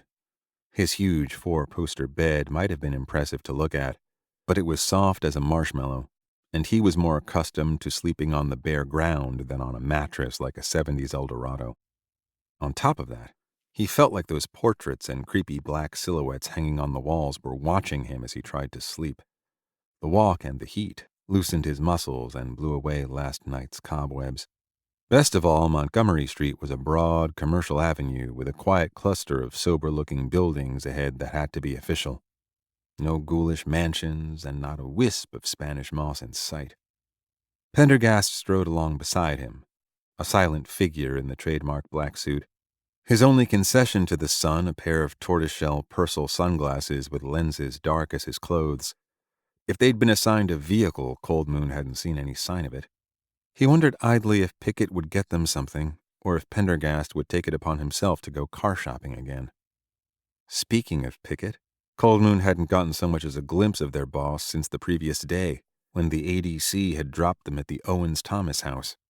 Was it possible he'd really left town? That he'd gone back to New York? "He's signaling that he's going to let us handle this investigation our way," Pendergast had said. It would be interesting to see if his partner was right.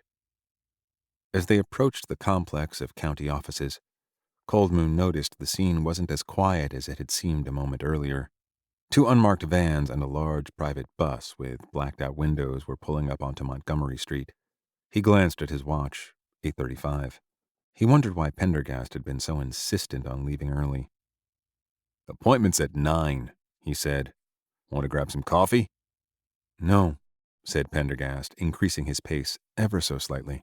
As they began cutting across the plaza in front of the office complex, doors in the vans and bus opened simultaneously and a motley assemblage began pouring out. Young men and women with digital tablets and earpieces, one burly guy toting a portable light, and another unspooling what looked like an audio snake. From somewhere came the low growl of a generator starting up, and then a truly peculiar figure emerged from the bus. A man no taller than 5 feet, with round black glasses, a silk shirt of pale maroon, and an expensive-looking straw hat with an enormous brim. He took off the hat for a moment and looked around, and when he did, Cold Moon saw a perfectly bald head that gleamed in the morning sun. The man's slow reconnaissance of the plaza stopped when he saw Pendergast and Cold Moon. Putting the hat back on his head, he started toward them, at an angle designed to cut them off before they reached the buildings. A tall, attractive woman stepped out of the bus after him, followed by 3 more men, one carrying a Steadicam, another a soundbox and a boom mic, and the third a big video camera. It was some kind of film crew, and they were closing in. But instead of hurrying to get past, Pendergast corrected course and slowed, with the result being that the group caught up with him just as they reached the wide brick steps in front of a closed glass door that read County Coroner's Office. "Excuse me," the short man said, removing his hat once again. For his size, he had a remarkably deep voice. Something about him looked familiar. Pendergast began to ascend the steps, stopping only when the man repeated, "Excuse me." Then he turned. "Yes?" "Are you the coroner?" the man asked. "I rather hope not." "Are you with the coroner's office?" the man asked, unfazed. "No."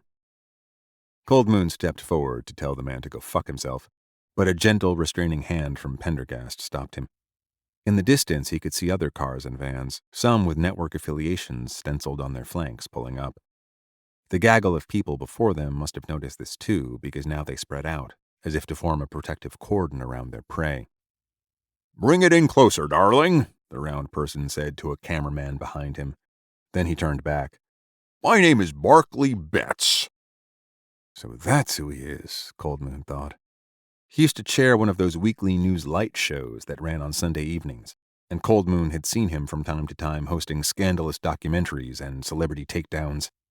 The faintest look of irritation passed over Betts's face when Pendergast had no reaction to his introduction. "I'm doing a docu-series on the city's strange history, demon-haunted Savannah. May I ask your role in the murder investigation?" Expectation now hung in the air. Cold Moon wondered what amusing brush-off Pendergast would employ to rid himself of this pest. There were few things the man hated more, he knew, than interviews with the press. "I'm Special Agent Pendergast of the Federal Bureau of Investigation, and this is my partner, Special Agent Cold Moon." In case anyone doubted his statement, Pendergast followed it by removing his ID and shield and displaying them to the camera. Much to Cold Moon's annoyance, Betts's face turned into a mask of delight. His eyes sparkled behind the round glasses. "Is that so? An FBI agent. So the feds have taken an interest in the recent murders." Pendergast nodded with a combination of gravity and reserve. "Indeed we have." Cold Moon looked at his watch. What the hell was this? They'd arrived early when the office was still locked, allowing themselves to be cornered, and now Pendergast was stopping to talk to this jackass? He began to step forward again, but once more he felt a restraining hand. "Splendid," Betts said, almost rubbing his hands together with glee. No doubt he'd come in hopes of catching the coroner, but in Pendergast, he'd found a prize at least as tasty. "May we ask you a few questions?" "On the record?" "Yes, certainly, for the documentary." Cold Moon watched as Pendergast glanced in the direction of the camera as if to see if it was on. It was. He cleared his throat and crossed his arms in front of his severe suit. "I am at your disposal, Mr. Betts," he said. 13. Wendy Gannon, director of photography, stood back slightly from the rest of the crew, monitoring their camera feeds, watching the FBI agent talk. This was an unexpected find. They'd been planning to beard the M.E., George McSomebody or other, in his den. If she'd expected a premature encounter like this, she would have been on the lead camera herself. But she knew Craig could be trusted to get good footage without a lot of amateurish panning and zooming. She looked at the sky, looked back at Betts and the FBI agent, mentally framing the shot.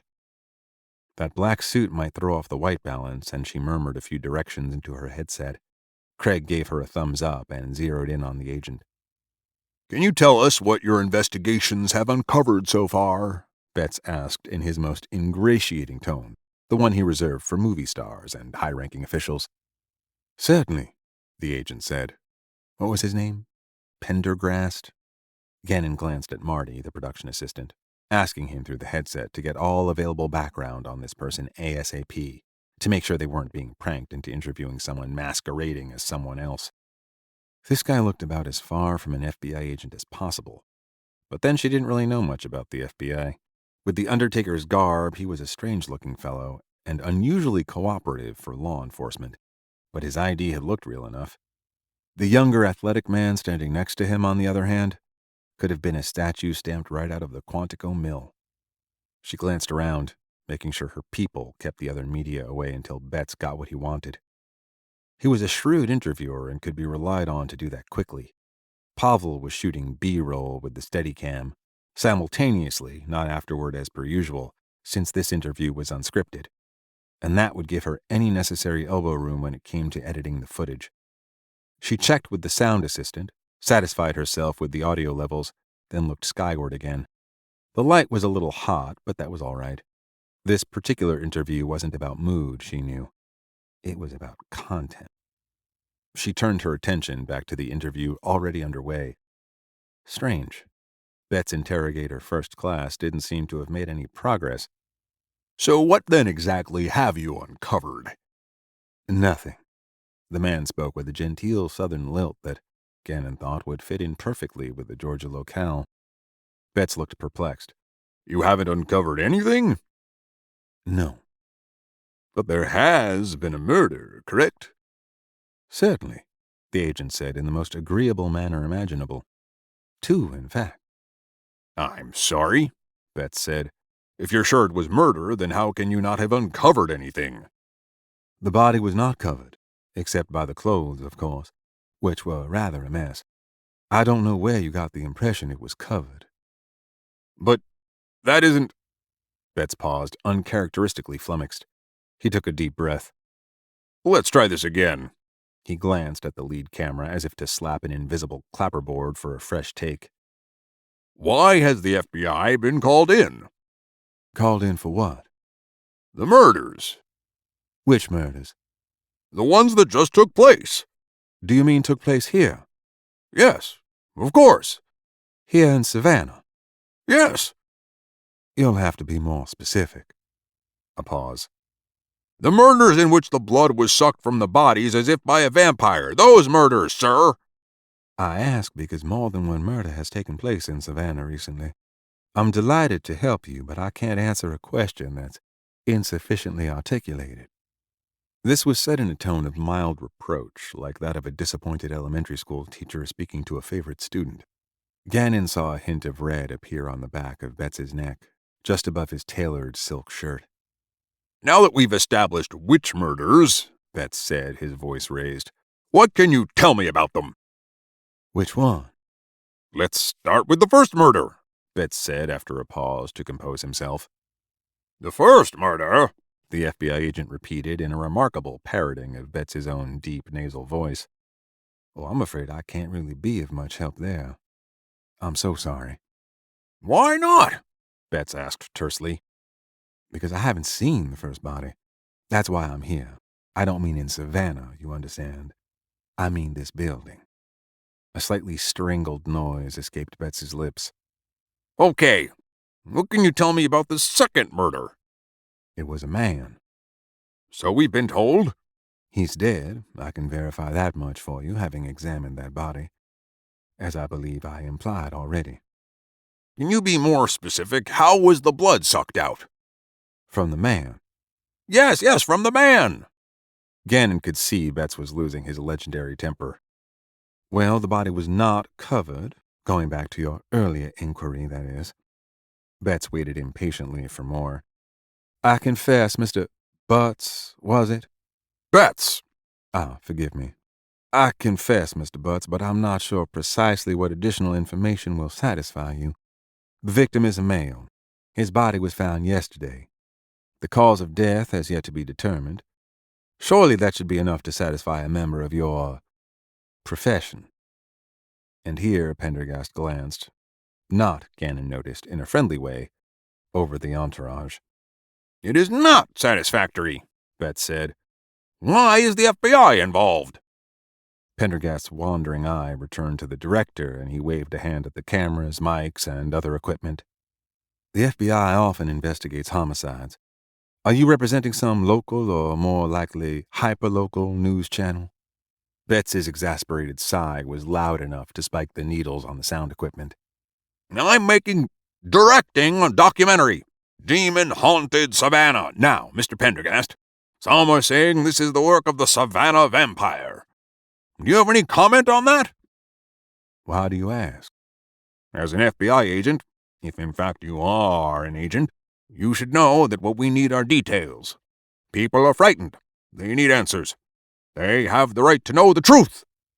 Gannon felt this sanctimonious retort would anger the agent, and she braced herself. But if anything, it did just the opposite. The man's face assumed a thoughtful, almost philosophical expression, and when he spoke again, it was once more in the most cooperative of tones. "Mr. Butts," he said in his honeyed voice, "whether or not you realize it, you've just hit on the crux of the matter.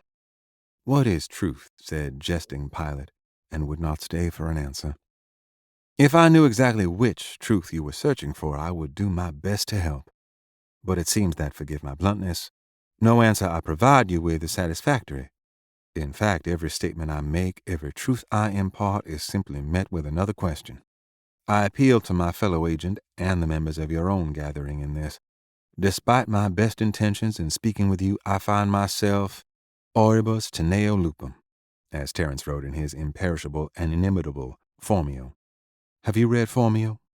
No. Well, I fear that is all too frequently the case today.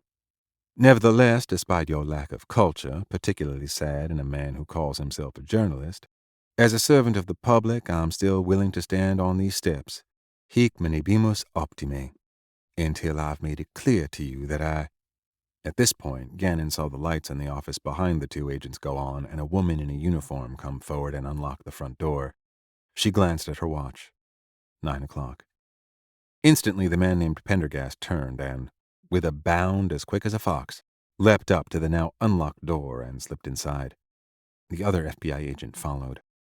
Betts wheeled toward the cameras. Cut! Cut! He yelled. I don't want any of that shit on tape. He looked at Gannon. Move, damn it! We need to get in there and talk to that medical examiner now! He jogged forward, climbing the stairs Pendergast had stood on just moments before, grasped the door, and tried to yank it open.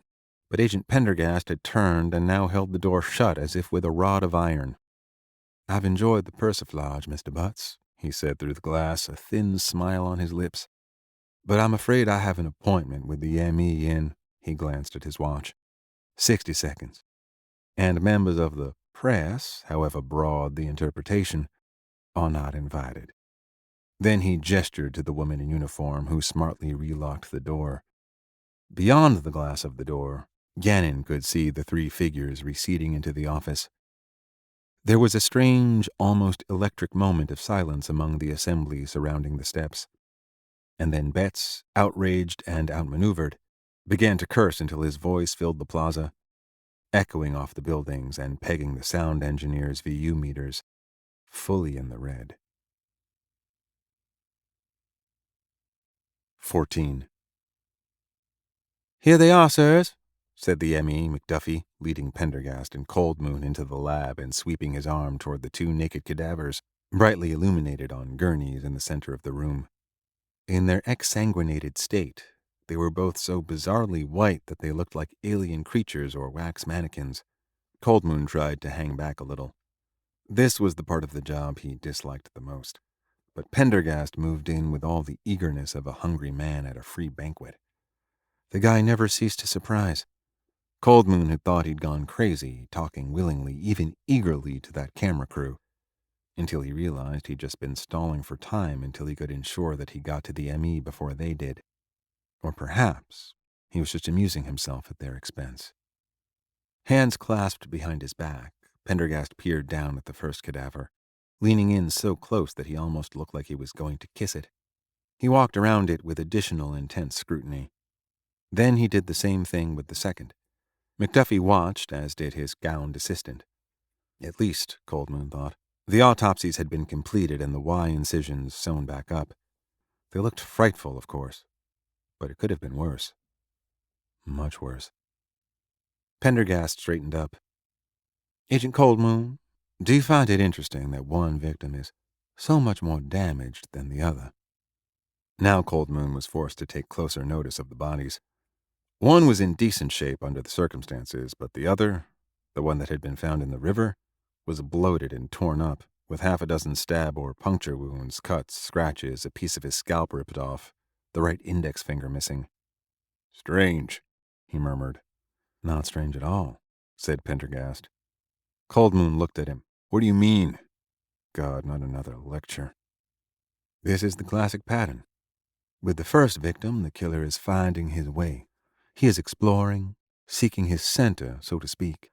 And because it is all so new, he is nervous and tentative. By the second victim, he is surer of himself, and so the killing is done with greater confidence and less, shall we say, untidiness. You think we have a serial killer in the making? Coldmoon asked. Not with certainty, no. Then who is it?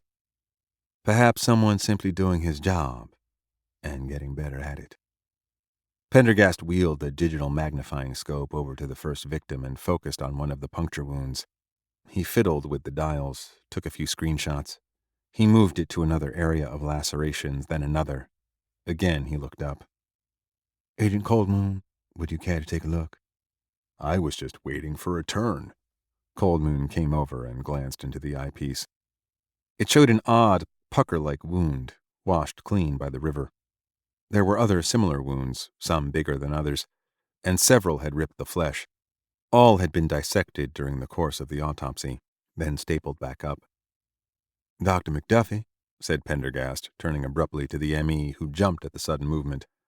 Tell us what you found in your dissection of these wounds, if you please. Yes, of course. As you can see, we did a transect of each wound to map it and take samples for further lab work. What you see with the initial victim are a number of stab wounds made with a trocar-like implement. Some are deep, others shallow. I can give you a map of them if you'd care to see it. The wounds are clustered on the inside anterior upper portion of the thigh. My assumption, really the only one that makes sense under the circumstances, is that the killer was probing for the femoral artery, but in a rather haphazard way. The final stab wound intersected the artery, and that is how the blood was drained. How much blood? All of it. Literally every drop. The heart would have stopped pumping after about 3 to 4 liters had been removed, but the final 1 to 2 liters are gone as well, which indicates there was active suction through the hollow part of the trocar. A significant amount of suction. Like an embalmer? Coldmoon asked. I'm glad you asked about that. Embalming sometimes uses the femoral vein, not the artery, but the blood is pushed out most frequently by pumping fluid into the aorta. They call it perfusing the body. And then embalming fluid pushes out the water the same way. This, on the other hand, required active suction. Could it be the work of someone with embalming experience? Coldmoon asked. That thought crossed my mind. The same equipment might be modified to suck out the blood instead of pushing in fluids, in this case by means of a trocar, not an incision and catheter. And the other wounds? Pendergast asked. They're indicative of a struggle. Those deep lacerations look like they were done with a crude object, possibly a broken knife. The scalp injury is harder to categorize. It looks like something hard and thin was scraped across it with great force, peeling it up almost like you might pare an apple. Coldmoon swallowed with some difficulty. He'd had slices of apple on his oatmeal at breakfast. Finally, note the missing index finger of the right hand. It was crudely severed from the body, I would say bitten off. As you probably know, it was recently recovered in the square in front of the hotel where he worked. Pendergast nodded. May I see it? I'm sorry. It was sent off to the DNA lab. Dried saliva was found on it. Saliva? Pendergast repeated. Excellent. When will the results come in? 48 hours? Another nod. When it gets back, I'll give you the finger, Coldmoon thought to himself, still fighting the queasiness. I'd like to show you something else, McDuffie said. He nodded to the assistant who came forward. Together they gently flipped the body over. Note, in addition to the cracked ribs, these deep bruises, symmetrical on both sides of the spine, which contused and tore the paraspinal muscles, particularly the rhomboid major. Most unusual. Pendergast examined the marks closely with a magnifying scope. Coldmoon waved off an invitation to look himself. Next, the ME launched into a long list of other medical details noted during the autopsy, including the contents of the stomach, the small amounts of alcohol and THC present in the tissues, and so forth. Most of the rest Coldmoon couldn't follow, but none of it seemed particularly important. "Let us move to the second victim," said Pendergast. This body, which Coldmoon had already seen in the courtyard behind the Owens-Thomas house, was much fresher looking. He hadn't been floating in a warm river for half a day, thank God. "Note," said McDuffie, "that there's only one puncture wound. This time the killer went straight to the femoral artery. Again, the blood was totally drained. We recovered what looks like more saliva or mucus around the puncture wound, or perhaps some sort of organic lubricating agent. Again, we're running DNA and chemical tests on it." Pendergast spent a long time examining this puncture wound. "Note there is some bruising and scraping," McDuffie said, "but nothing like the first victim. This one seems to have been killed much more efficiently, at least judging by the few signs of a struggle." He nodded to his assistant. This body was flipped over as well. Right away, Coldmoon noted the same symmetrical bruises, equidistant from the spine. "It looks like both bodies, were gripped in some sort of vice or clamp, with such force, in fact, that the muscles underneath were contused and several ribs cracked." Pendergast examined the bruises with the magnifying scope, moving it this way and that. Silence filled the lab. At last he straightened up and looked at the ME with a glittering eye. "That is one of the most curious things I've ever seen on a cadaver. We're baffled, too. Both bodies, as you know, were moved. The first was moved from the square to the river, over a distance of more than 3 miles as the crow flies. Would you say the injuries indicate more than one person was involved in the murder?" "I would most definitely say so. In both the killing and the transporting. At least 2, probably 3 or maybe more. The second victim," McDuffie went on, "was also moved, even though at this point we can only speculate about the site of the actual homicide. It almost looks like these marks were made by some sort of machine, an earth mover, forklift, or construction vehicle of some type, that picked up the bodies and carried them. Baffling." Pendergast was silent a moment before speaking again. "I think, Dr. McDuffie, that we should keep this mutual bafflement to ourselves. Perhaps you've noticed the boisterous crowd of journalists and camera people outside?" "I have." "The less information they are given, the better. I mention this because you will no doubt be cornered by them, as I was." McDuffie nodded, eyes widening at the thought of an unpleasant confrontation. "They won't hear anything from me. I'll let the commander do the talking." "Most excellent." And as Pendergast's eyes returned to the corpses, Coldmoon saw that they were filled with a particularly intense and silvery gleam. 15. McDuffie had pointed them to an alternate exit, which deposited them in a quiet back alley. Coldmoon took a deep breath of the humid air, glad to be free of the antiseptic stink of the lab. "Are you, perchance, a church-going man?" Pendergast asked. Not in your sense of the word. "But perhaps you'll make an exception in this case. I'd appreciate your company." Coldmoon sighed. "Speaking of case, what does going to church have to do with anything? Unless you're trying to reform me." "Reform? That would be impossible. Perhaps you noticed the tattoo on the wrist of our good Dr. Cobb?" "Yes, it looked like a combat patch. I never figured that old guy as a veteran." "It's no combat patch. It was the coat of arms of an ancient and noble family. Specifically, the Báthory family of the Transylvania region of Hungary." "Transylvania? As in Dracula?" Pendergast nodded. 3 horizontal teeth in a stylized pattern. The full coat of arms would be surrounded by a dragon biting its own tail." Coldmoon could see Pendergast was enjoying prolonging this discussion as fully as possible. "It was awarded to a 14th century warrior named Vitus, who killed a swamp-dwelling dragon that had been threatening the kingdom of Exed." "Bully for him. I hear those swamp-dwelling dragons are the worst." "One of his descendants, who lived around 1600, was Countess Elizabeth Báthory de Exed. She has the distinction of being in the Guinness World Records." "What for?" She was the world's most prolific female serial killer. They claim she murdered upwards of 650 women, many of them virgins, so she could bathe in their blood to retain her beauty.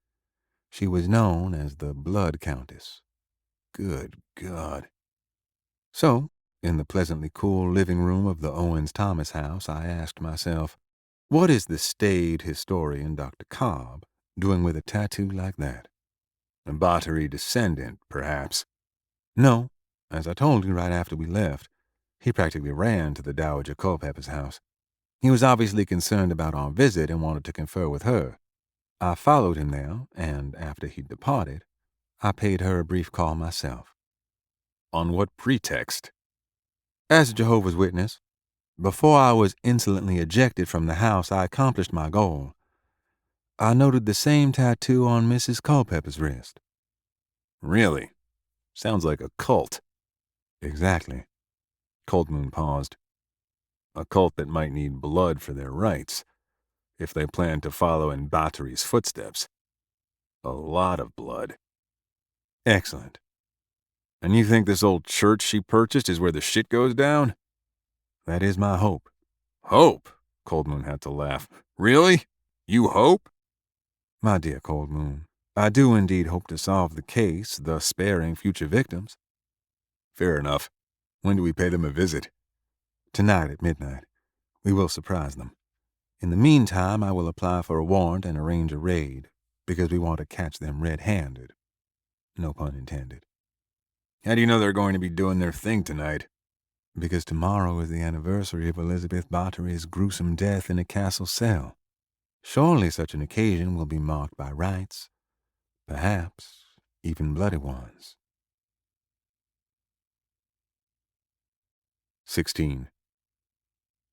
Constance Green sat in the Sewanee room of the Chandler house, sipping Baojong tea and gazing out at the attractive little park across West Gordon Street.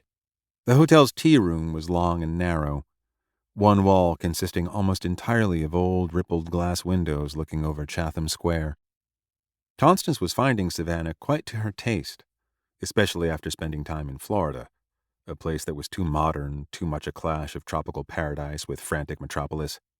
Recent murders or not, Savannah was a genteel town that embraced its past, not the awful history of slavery and oppression, but a simpler time of the trollop reading, take-a-turn-in-the-park sort, when each tree was planted with a thought for how it would improve the landscape 100 years hence.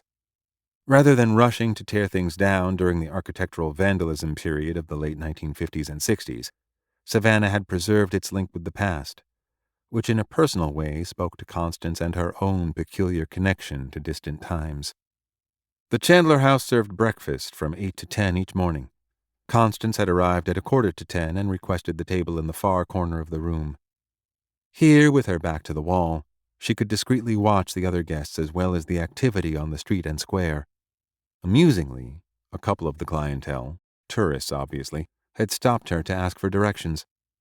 They must have assumed she was a local or perhaps even a hotel employee in period dress. She had ordered a poached egg with remoulade and watercress along with the baojong. There were 2 waitresses on duty, one young and one middle-aged, and as there were now few customers, they were standing in the back. As 10 o'clock neared, Constance pushed the half-eaten egg away and ordered a scone with clotted cream and blackcurrant jam. By 20 past, there was only Constance, absorbed in a crossword puzzle, scone untouched, and the 2 waitresses nearby relaxing and gossiping now that their shift was almost done. Constance, gazing out the window at the passing traffic, listened intently to their conversation. The waitresses were talking in low tones, but not so low that she could not catch what they said. She casually recorded the relevant employee names and details in the squares of her crossword with an antique gold pencil. After a quarter of an hour, Constance contrived to knock the dish of clotted cream off her table. "I'm so sorry," she said as the waitresses rushed over to clean up the mess. While the women dabbed at the floor and tablecloth with fresh napkins, Constance rose and in so doing jostled the rest of the spilled cream off the table, onto the black skirt of one waitress and the sleeve of the other. Constance renewed her apologies and insisted on helping clean up. "Sit down here across from me and let me get you some fresh napkins," she said. "Oh, ma'am, the middle-aged woman replied as she wiped the back of her hand across her starched serving apron. "We couldn't do any such thing." "Nonsense," said Constance, practically steering them into the other chairs at her table. "I wouldn't think of leaving until I've made this right." Both women sat down protesting, but with decreasing sincerity as Constance, moving with far less clumsiness than a moment before, brought over a large number of cloth napkins and a pitcher full of ice water. "You just use all the napkins you need now," Constance said, doing her best to parrot the speech patterns she'd heard other patrons use. "But, ma'am," said the younger, "there'll be trouble if Mr. Drinkman—" "If he should come in, there won't be any trouble once I've spoken to him." The younger one's eyes brightened. "Oh, so you're a VIP guest." Constance smiled and waved a dismissive hand, saying nothing but implying everything. As the conversation continued after a bit of shrewd name-dropping, thanks to the crossword puzzle Constance had both of them on an informal basis, Helen and Joan. "I won't keep you," Constance said after the cleanup was finished. "I know how busy you must be with Pat Ellerby drowned, not to mention the shock of it all, and everyone being questioned by the police." "Now that's the situation and the box it came in," said Helen, nodding vigorously. "Just between the three of us, do you think Mr. Drinkman is up to the task?" Constance said. "Pat never said much about him." "So you knew Mr. Ellerby?" Joan, the younger waitress, asked. Constance nodded with a sorrowful look. "Mr. Drinkman is trying hard," Joan said, "but he's got his work cut out for him, getting up to speed. Mr. Ellerby kept to himself, didn't explain much about how things worked around here, especially when it came to her." "Her?" Joan cast her eyes up. "Miss Frost. He was very protective of her." "More like she was very possessive of him." Helen poured more water on a napkin and made a final dab at her sleeve. "It's been a hot mess, I could tell you. Some guests got so spooked they left. Others have come running like ants to a picnic, especially with that vampire talk starting up again." The waitresses exchanged a significant look. "And here's Mr. Drinkman, busier than a one-legged man at an ass-kicking contest. You'll excuse me, ma'am." "I heard Pat Ellerby was missing for a day before they found his body," Constance said. Both waitresses nodded. "He took his cigarette breaks in the square, but never at a set time. Often he'd disappear just like that." Helen snapped her fingers. "One minute he'd be reading the financial pages of the paper, and the next he'd have run off and shut himself up in that room of his." "What room?" Constance asked. "He has a room at the front of the basement stairs he keeps to himself," said Joan. "Uses it for stock trading and that sort of thing. Playing the market is what he called it. It was his passion, that's for sure, and—" She paused a second. "Well, I think he was starting to get awful good at it." "How do you know?" Constance asked. "These last few months, he's bought himself some things. A new truck, a King Ranch no less, and a fancy watch." "Joan!" Helen said reprovingly. "How do you know they weren't gifts from Miss Frost?" "She isn't the kind to pass out gifts," Helen said. "But Ellerby was one of her favorites?" Constance asked. "He was the favorite," Joan said. "But that didn't make him an exception to her temper. Why, just a few nights back, she appeared out of nowhere in the lobby. First time I'd seen her out in public in a year or two at least, and she headed on down to Ellerby's basement office when he was out. So much for her being so weak and frail she can't even leave her rooms. And Lord sakes, you should have heard the argument upstairs later. When he came back, it sounded like an entire warehouse full of china was being smashed." The waitress's eyes sparkled at this schadenfreude-laced memory. "When was this?" Constance asked, casually. "Let's see," Joan thought a moment. "That was the night before Mr. Ellerby disappeared. No, 2 nights before." Constance wondered if Frost was angry because she'd caught Ellerby skimming from hotel profits. "But until you saw her in the lobby, you thought she was too weak to leave her rooms." The two waitresses exchanged glances again. "Well, that's what we've been told," Helen said. Despite her volubility, Constance noticed that something about this question made her choose her words more carefully. "Especially these last couple of years." "Is she ill?" "She's eccentric-like. And the older she got, the more she depended on Mr. Ellaby. He arranged all her meals, her cleaning and linens, doctor's visits. He would go up there and read her poetry and listen to her play the piano. Classical. Despite the recent argument, Constance said, It might be you could chalk that up to a, lovers' quarrel. Joan lowered her voice. Some folks around here had some queer ideas about the two of them. Now that he's dead, she's just stricken. Meals have to be left just outside her door, Helen added. She won't let anybody in, and nobody else has the key to her back stairs. Before Constance could ask about this, Joan added, voice still low. Nobody wants to go in either. It could be dangerous. Assuming this to be a joke, Constance tittered politely. She let the titter die into a slight cough behind her napkin as she saw neither of the women were smiling. The conversation abruptly ceased at the appearance of Drinkman in the doorway. The waitresses scrambled to their feet, gathering up the soiled napkins and cleaning the crockery from her table. Constance watched as they bustled out a back door and into the kitchen.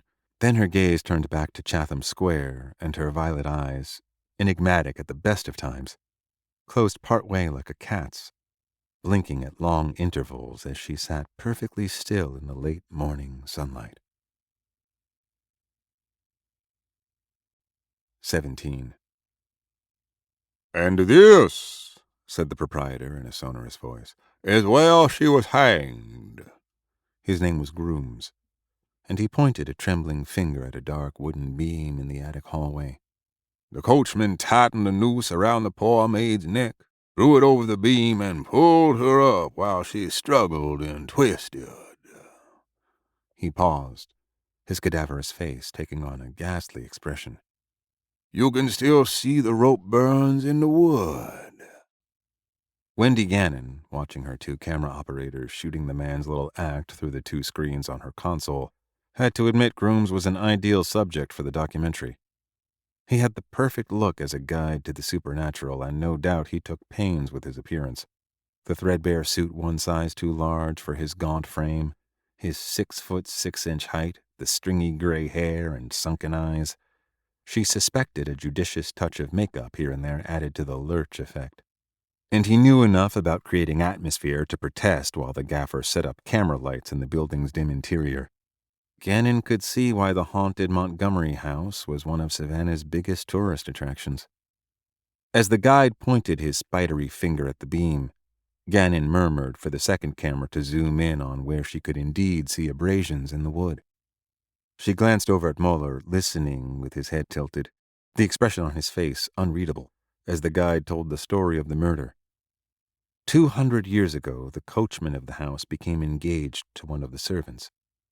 All was well until the coachman, who was a nasty sort, fancied that she was cheating on him, and in a fit of jealous rage, forced his way into her bedroom in the attic of the house, threw a noose around her neck, dragged her out into the hall, and hanged her from an exposed beam. He then went back to his own quarters, lay down on the bed, and cut his own throat. Not just once, but twice. "And," the man concluded, "ever since then, at the stroke of midnight, it happens." He paused, dramatically drawing in his breath as he raised his bushy eyebrows. "Not every night, of course, but often enough.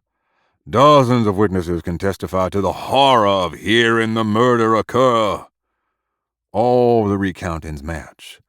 It always starts with a muffled scream, quickly choked off, then the sound of a person being dragged against their will along the passageway. Next, the sound of a heavy rope being tossed over the beam, the unmistakable sound of cord tightening and sliding as the rope is violently drawn upwards. Next comes the sound of the rope swinging, accompanied by a strangled choking. Then," he paused, "then, after a few minutes, you can hear slow, heavy footsteps going back down the corridor, the opening and closing of a door, the creak of bed springs, and then, all of a sudden, the wet gargling of a throat being sliced down to the neck bone with a straight razor." Gannon captured this recitation on both cameras perfectly. and Betts called for a cut. He seemed thrilled, rubbing his fat hands together. Awesome! Awesome! Gerhard, you're up! Moeller nodded sagely. He had brought up to the top floor a large hard-shell roller case, which he now unlocked and opened. Inside, nested within foam cutouts, were the tools of his trade. Get a shot of that, said Betts. No, said Moeller sharply. As I already explained, Mr. Betts, I do not allow photographs of my equipment while it is inside the case. You may only photograph the equipment in use. Right, okay, said Betts, irritated. Gannon kept the camera still as Moeller removed an old-fashioned-looking oscilloscope with a round screen. The camera in its box, a silver wishbone-shaped object that looked like a dowsing rod. A slab of semi-transparent stone, allegedly obsidian, smoky and dark. He laid these things out on a sheet of black velvet. He nodded to Betts that it was now permissible to shoot, and Gannon nodded in turn to the camera operators. Betts strolled into the frame, face lit from below, his skin pale. It's almost midnight, when the ghosts of the coachman and the maid are said to reenact their grisly ends.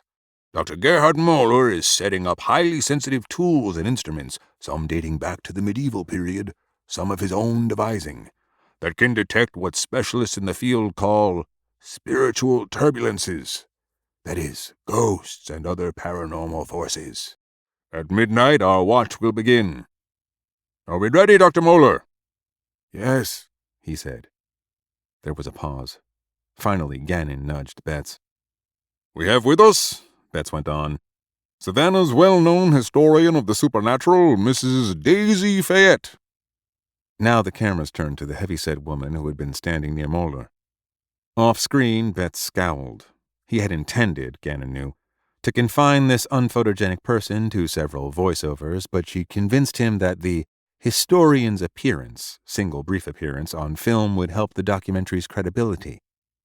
And in a weird way, she was kind of frightful herself, all powdered up like that. The Montgomery house, Fayette said as she stepped forward, her voice unexpectedly musical, is considered by historians of the supernatural to be perhaps the most haunted house in all Savannah. This, scholars believe, is due to the extreme horror and brutality of what happened. These two unfortunate souls are essentially trapped in a continuum of the afterlife, a hellish loop in which they mindlessly reenact the murder. One is perpetrator, the other is victim. Because time as we know it does not exist in the spiritual realm, unsettled spirits can become trapped in an eddy or whirlpool that can go on for centuries. And become vampires? Betts asked. As in the Savannah vampire. The woman fell silent, thrown off her stride by the interruption. Well, I don't know. The Savannah vampire is an entirely different legend, and... Okay, that's enough, Betts said. He turned to Gannon. We can edit that down later. Gannon made a mental note to be sure Betts didn't edit it out completely. On me in 5. The host's features morphed once again into a smile as the cameras swiveled back in his direction. And now, he said as they once again started rolling without bothering to thank Mrs. Fayette, Dr. Moeller will direct the extraordinary power of his equipment on the very place of the killing, at the very time it occurred, to detect and, with any luck, photograph the spiritual disturbance. Moeller's oscilloscope was now plugged in, a green sine wave lazily tracing across the screen. He picked up the silver dowsing wand in both hands, its high polish glittering in the lights. Slowly, with the two cameras following his every move, he walked in a circle around the area below the abraded beam. Meanwhile, the grandfather clock at the far end of the hall tolled out midnight. A hush had fallen. Even Gannon, who was almost positive this was bullshit, felt a shiver creep down her spine. Between takes, the lighting had been progressively lowered and made indirect. It was a technique as old as nitrate film stock, but it was still effective. The setting was equally atmospheric, with ugly old Victorian furniture, cracked mirrors, and worn carpets. Both Grooms and Fayette were standing in the background looking on. Fayette, obviously displeased at having been cut off so brusquely, had her phone out and appeared to be texting someone. The 12 strokes of the clock echoed and faded away. Silence returned. Moeller paced back and forth in the hallway like a sentry. After 10 minutes, he stopped, laid down the dowsing rod, and took up the slab of obsidian. He held it up and peered through it, looking this way and that for what seemed an eternity. He finally put it back down on the velvet sheet. "What is it?" Betts asked. "What have you found? Are you going to take photos?" Moeller did not respond. Instead, he said, "Take me to the room where the coachman cut his throat." "Right this way," Groom said. Moeller took up the wand and obsidian while the assistants moved the lights. They all followed the proprietor down the hall, cameras still rolling, to a small bedroom at the far end of the attic. Inside it was spare and close. Moeller soon had his equipment set up, and the process resumed. Again he used the silver wand, walking slowly, hovering with special attention over the bed. And then he looked everywhere with the piece of obsidian. He allowed Gannon to take a brief shot through it, which made everything dark, blurry, and rather ghost-like. Moeller's got his shtick down pat, she thought. Another 15 minutes passed in silence as the cameras rolled. Gannon was eating up a hell of a lot of gigabytes, and it would be a pain to edit, but she couldn't risk missing anything. Finally, Moeller stopped. With a long sigh, he turned toward the group. Betts moved in. "Dr. Moeller, we're fascinated to hear what you found. Can you share it with us?" Moeller looked up. "Nothing." "Nothing? What do you mean, nothing?" "This house is not haunted," said Moeller. "I detected absolutely no spiritual turbulence. There's nothing here." "How can that be?" cried the proprietor, his voice rising. "We have witnesses, scores of witnesses over the years who have experienced the haunting." "Perhaps it's the wrong evening?" Betts asked. "The spirits are, quiescent?" "It doesn't matter the evening," said Moeller gravely. "There's nothing here. Even if the spirits don't manifest themselves, the disturbance can be measured. My instruments measured no disturbance whatsoever. The spirits, if there ever were any, are long gone. This is merely an empty house, a tourist trap perhaps, but nothing more." "Cut! Cut!" Betts cried, turning on Moeller furiously. "What the hell do you mean, Gerhard? This is the most haunted house in the whole damn town. What am I going to do with all this useless footage?" Grooms, red-faced, nodded his agreement. "Maybe the problem isn't with the house, but with all this hocus-pocus." He gestured disdainfully at Moeller's equipment. "The ghosts are here! You just didn't find them!" At this, Moeller threw him a withering look but said nothing. He moved back into the hallway and began to pack up his case. The now superfluous historian, Daisy Fayette, tried to say something, but Betts waved her away as he would a housefly. "Get her out of here," he said to one of the assistants. "Now look here, Gerhard," he said, turning back toward his ghost hunter and trying to modulate his voice. "We've gone to a lot of trouble and expense to set this up. This is the perfect haunted house. Couldn't you, be persuaded to try it again and make the equipment work?" Moeller drew himself up and said, in an ice-cold voice, "The equipment did work." "For Christ's sakes, Moeller, you can make it work better!" Moeller stared at Betts. "What I do isn't some circus sideshow. This is real. This is science." He paused. "You will be glad to have that footage you just shot, Mr. Betts. Because if we do discover something elsewhere, and I expect we will, having found nothing here will make those discoveries all the more credible." At this, Betts fell abruptly silent.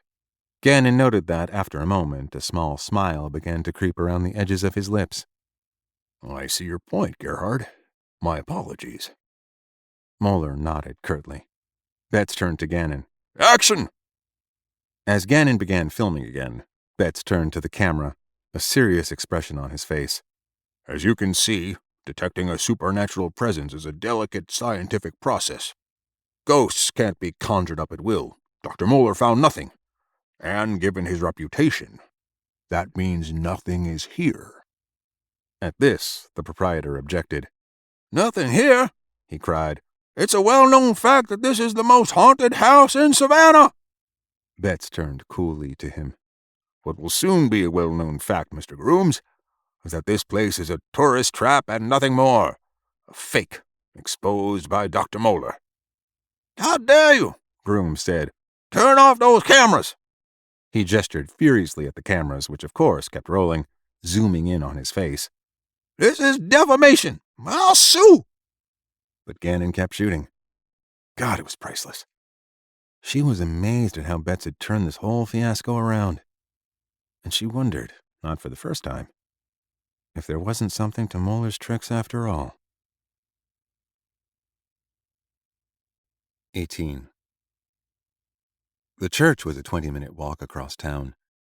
Even though it was late, the streets were packed with tourists and drunk college students, bars overflowing, restaurants lit up, squares teeming with people. The church lay just outside the old pre-Civil War city limits, edging into an impoverished neighborhood of far less cheer. It was a nondescript brown brick building, streaked with damp, missing some of its slate shingles. The small parking lot was full, and Cold Moon noticed the cars in it were expensive. Maseratis, BMWs, Audis. The first-floor windows had all been boarded up. Pendergast had a no-knock warrant, but Cold Moon suspected he was not going to employ the usual direct method of just busting down the front door. They went around the corner from B Street, busy even at midnight, and examined the building from the rear. There was a small sacristy in the back, along with a modest rectory, its windows boarded up as well. Hopping a low iron railing, Pendergast darted up to the rectory's back door. Cold Moon followed. It was fitted with a gleaming new lock that looked out of place against the weathered oak. Pendergast reached into his suit and pulled out a set of lockpicks nestled within a pouch of folded leather. A moment's fiddling released the lock. Pendergast pressed his ear to the door for a long time and then slowly eased it open. The hinges, Cold Moon noted, were well oiled. They slipped into a dark entryway. When Pendergast shut the door, the darkness turned to pitch black. Pendergast snapped on a small penlight and shined it around. The entryway gave onto a small, shabby parlor to the left and a dining room to the right. Straight ahead was a door leading in the direction of the church. Pendergast stepped up, placed his ear to that door as well, then gestured for Cold Moon to do the same. When Cold Moon did, he could hear through the door the throbbing of voices, a monophonic, ritualistic chanting slowly rising and falling. They retreated from the door. "A cappella," Cold Moon murmured. "Nice." "There are usually 2 doors from a rectory to a church," Pendergast whispered in return. "One for the public entrance of the minister, and one for the private entrance. Let us seek the private one." They went into the dining room, then through it to a small kitchen. The flashlight's pencil beam illuminated a plastic Jeroboam sitting on a counter, full of some unknown liquid. Pendergast swiped a glass from a shelf, held it under the container's spigot, and turned it. A thick red stream came out. "Holy shit," said Cold Moon, taking an involuntary step backward. Pendergast slipped out a test tube, swabbed blood out of the glass, placed the swab in the tube, then stoppered it and returned it to his suit coat. He moved to a door at the far end of the room. Cold Moon watched as he tested the handle. Unlocked. He cracked it open ever so slightly, and the sound of chanting grew louder. A reddish light filtered through the crack. Pendergast stood there for a moment, then motioned for Cold Moon to take a look. Beyond lay the sacristy, and beyond that, the apse of the church. Where the altar would normally have been, there was now a stage, and on the stage was a group of about 6 naked people moving in a slow circle, hands above their heads, chanting and drenched in blood. Most were old and overweight, the men bald, the women with peroxided hair, on their heads at least. In the middle of the circle was a pentagram with bizarre symbols chalked on its arms. Roaming about the stage was a woman, also naked and covered in blood. A macabre-looking necklace, from which dangled demonic-looking faces stamped in gold, hung from her neck. She held a brush and a copper pot, and periodically she dipped the brush into the pot, then splattered it over the dancers like a basting mop. It appeared to Cold Moon that the pot was full of blood. Beyond the stage, in the dim crimson light, was a small audience of similar age. As the chanting grew in intensity, the audience members too began to shed their clothes, then gather in groups of 2 and 3, fondling and caressing each other as they watched the ritual. Pendergast retreated from the door and Cold Moon followed. "Are those satanic rites?" Cold Moon asked. He felt sick. Something of the sort, said Pendergast in a disgusted voice. In the reflected reddish glow, he looked disappointed, if not downright crestfallen. Isn't that what you were expecting? Coldmoon asked. Looks like the orgy's starting up any minute. I fear I may have miscalculated, Pendergast paused. These people are amateurs. Amateurs? Looks pretty damn serious to me. At this point, the chanting abruptly slackened. Pendergast hurried to the door, glanced through the crack, then turned to Coldmoon. Quick, over here. She's coming. Pendergast and Coldmoon slipped into a dark closet, then half-closed the door.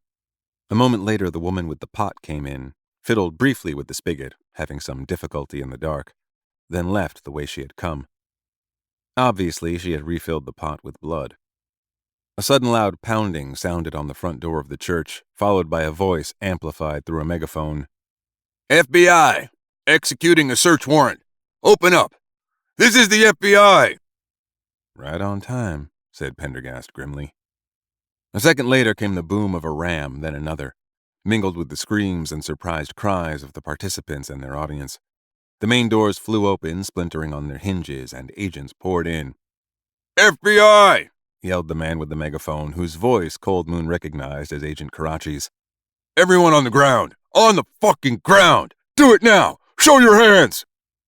At this, Pendergast opened the door wide and strode out through the sacristy, Coldmoon following. The naked group was hastily obeying, getting down on the floor amid slicks of blood. Coldmoon watched as the agents fanned out, weapons drawn, making sure everyone was unarmed and cooperating. Clear! Somebody yelled. It did not take long for the agents to complete their search. Pendergast directed them into the kitchen, where they hefted the jug of blood and confiscated it, along with other things. Masks, costumes, hoods, chalices, dildos, statuettes, and additional flotsam, ridiculous, or uncouth. Pendergast watched, lips pursed with dissatisfaction. No one was arrested.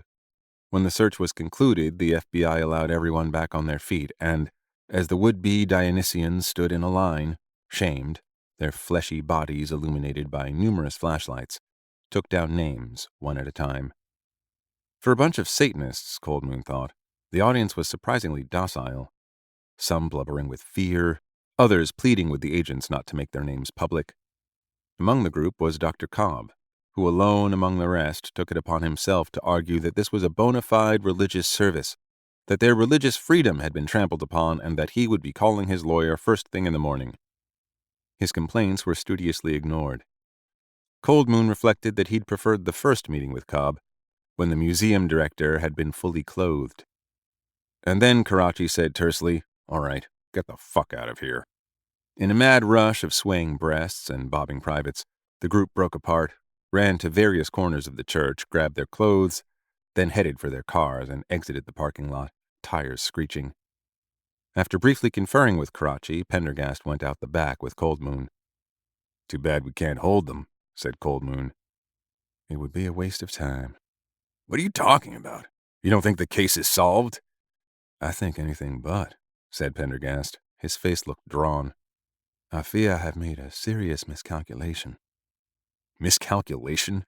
You saw the tattoos. You made the connection. You found the church. It looks to me like pretty fast footwork, not miscalculation. All too fast. I did not follow my own advice. I started thinking too early. Coldmoon thought this was ridiculous. Come on. You saw all that blood. I'd wager a great deal that it's animal blood.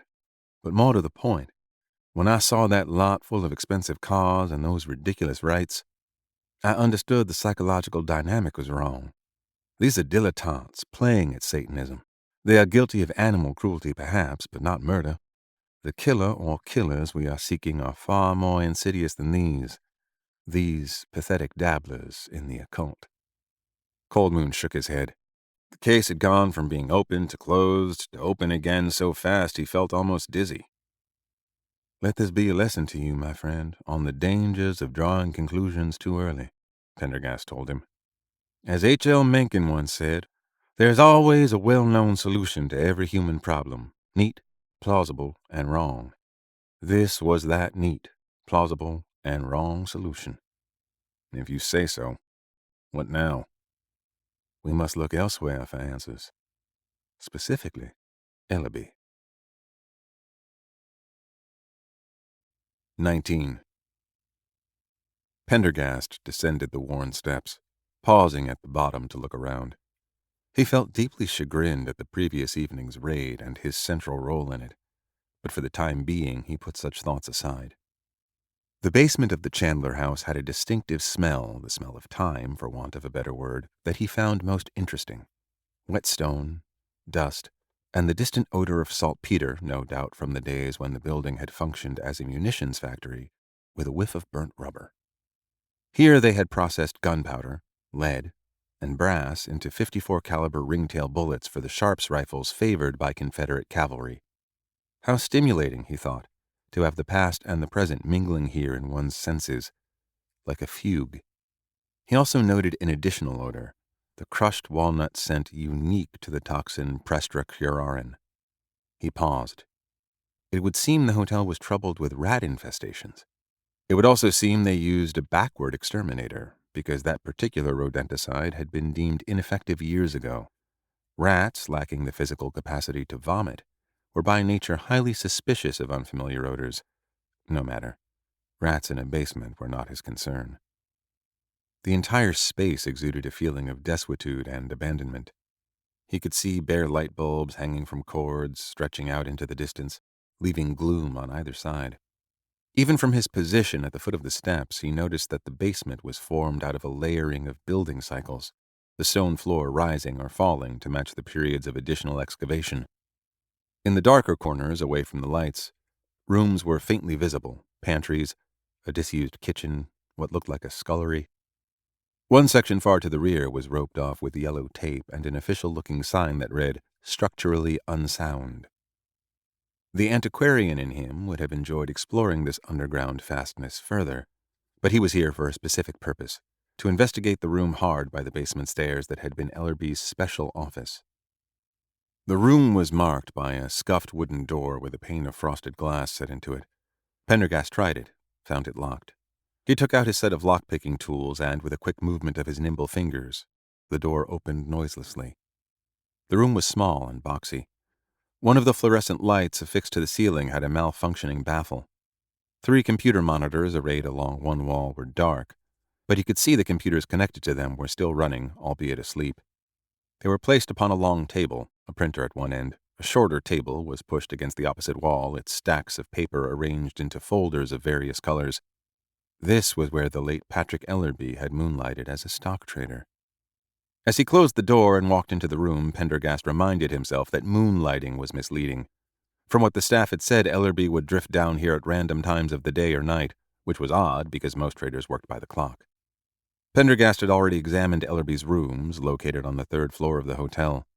There had been nothing unusual, incriminating, or particularly interesting. The books, magazines, clothing, and electronics were typical of the life of a middle-aged bachelor. Based on what Constance had told him, Pendergast had hoped to uncover something that might shed light on the nature of Ellerby's relationship with the hotel's ancient and reclusive proprietress, who had refused to speak to anyone, including the police. But he had found nothing. As he scanned the desk, 2 items caught his eye. One was a set of purchase papers for an F-250 truck, loaded, that had cost just over $70,000, and the other was from the receipt of a self-winding Vacheron Constantin watch from a Miami boutique with a price tag of $30,000. While Pendergast did not much care for Ellerby's choice of vehicle, he certainly approved of his taste in timepieces. Both purchases had been made within the last month. Pendergast briefly conjured up the image of somebody wearing that peerless example of haute horlogerie while driving a pickup. It was ridiculous. But then, his mother had always told him people in Savannah had their own peculiar ways. He had witnessed a few of those ways himself firsthand the night before. He riffled through the colored folders, then placed them back on the work table. Constance had taken a peculiar interest in the proprietress, Miss Frost, and had gathered a store of gossip about her. 2 days before Ellerby's death, she had come down here, seeming not at all a frail old recluse, not to mention later that evening when they'd had a ferocious argument in her rooms. Odd indeed. He turned toward the computers. Pendergast surveyed the long table for a moment, and then he pulled a penlight out of his jacket pocket, knelt, and examined the closest CPU, feeling its flank with the backs of his knuckles. The whining noise of the fan and the heavy accumulation of dust in its rear grille indicated these machines were turned off rarely, if at all. He rose and walked past each computer in turn, wriggling their mice to wake them up. A password field popped up on one of the screens, not surprising given the financial transactions it presumably controlled. The password provided access to all three machines. These computers would be dealt with by the FBI's Digital Forensics Lab. He glanced at them for a few seconds before his attention turned to a thick, well-scuffed ledger book covered in green cloth, sitting on the desk before the three monitors. He picked it up and began paging through it. It appeared to be a list of transactions, all handwritten, in a fanatically neat hand, with each entry containing a date, a cash amount, and a variety of abbreviations and symbols. It went back several years and had obviously been meticulously kept. With any luck, it would prove to be Ellerby's magnum opus, the logbook that chronicled all his doings in the market. It seemed odd he didn't have a safe to put all these papers in, but then again, no one had any interest in his doings until after he was murdered. But it did strike Pendergast as significant that there was no air of secrecy, illicit trading, or deception here. Even the lock on the door was of the most ordinary nature. Pendergast flipped through the ledger until he reached the final entries. The most recent had been made 8 days before. 8 days. 2 days before Ellerby died. Pendergast ran through the dozen-odd pages leading up to these final entries. A cursory scan indicated that the hotel manager had been actively trading every day of the week, including weekends. There appeared to be no missed days, gaps, or lacunae of any sort, until the trades abruptly ended. He looked at the final entries once again, but there was nothing about them that indicated anything was amiss. The lines of text simply stopped, and 48 hours later, Ellerby was dead. Putting down the ledger and taking out his penlight, Pendergast got on his hands and knees and did a painstaking search of the entire floor of the room. This was followed by the undersides of the desks, the chairs, the walls, the single filing cabinet. He took the occasional sample, but he could see nothing of special interest, no traces of blood, no signs of violence or struggle. It looked as if Ellerby had last come down here on one of his breaks, done some work, then walked out, closing the door behind him, and gone to meet his death. Pendergast walked toward the door, opened it, snapped off the light, and stepped into the basement hallway. As he closed the door, his gaze once more turned toward the array of bare bulbs, leading off tantalizingly into the darkness. Then he turned away and began ascending the stairs, pulling out his phone as he did so to arrange for the FBI's evidence response team to come and take away all traces of Patrick Ellerby's lucrative hobby. 20. As they were finishing breakfast the morning after the raid, Pendergast's cell phone rang. While he answered it, Cold Moon stirred his coffee moodily and took a sip. It was terrible, of course. He noticed that Pendergast was listening for a long time to someone on the other end of the line without saying a word, and wondered idly who it was. Constance, whose breakfast had consisted only of tea, was reading the latest issue of The Lancet. This seemed like odd breakfast reading material, but nothing Constance did would surprise Cold Moon anymore. Pendergast finally said simply, "Yes," and hung up. "Who was that?" Cold Moon asked. "Our old friend, Squire Pickett. The senator has asked him to ask us to participate in a press conference." "Press conference? Good God, why?" Pendergast smiled wanly. "To discuss the Savannah vampire, of course." "You're kidding, right?" "The senator is a canny fellow," Pendergast said. "He doesn't want this blowing up in his face, and so he's getting in front of the situation by leveraging his relationship with Pickett. Rumors are running rampant about a vampire, and he wants to put some solid information in front of the public to squelch speculation. Commander Delaplane will be running the conference. The mayor will be there, and we'll be backing them up." "But we don't have solid information to give them," said Cold Moon. "Except for the raid on the Church of Crazy Naked Blood-Drinking Satanists, who've all lawyered up by now." "True, but we have enough to fashion a small bone from, which we can toss them." Cold Moon grunted. "And when is this conference taking place?" 2 hours. Cold Moon nearly choked on his coffee. 2 hours? "As I said, the senator wants to get in front of this." Constance peeped over the top of her journal as the two men rose. In which case a small bone might not be enough, she said. You should perhaps consider a tibia, or even better, a femur. Cold Moon shot her a glance, but her face was already hidden once again behind the periodical. The press conference took place in the parking lot behind the police station, where a temporary stage had been set up and the television news vans with their satellite dishes had room to park. It was obviously a hasty improvisation, but Cold Moon was impressed that Delaplane had been able to put even this together so quickly. A uniformed officer moved some cones aside to let them pass and waved them on to a restricted parking area. Pendergast took out his cell phone once again and dialed. Who are you calling now? Cold Moon asked. Pickett, Pendergast said, putting the call on speakerphone. He wanted me to alert him when we arrived. The phone was picked up by Pickett's assistant. He's on with Senator Drayton at the moment, but he's been expecting your call. 1 second, please.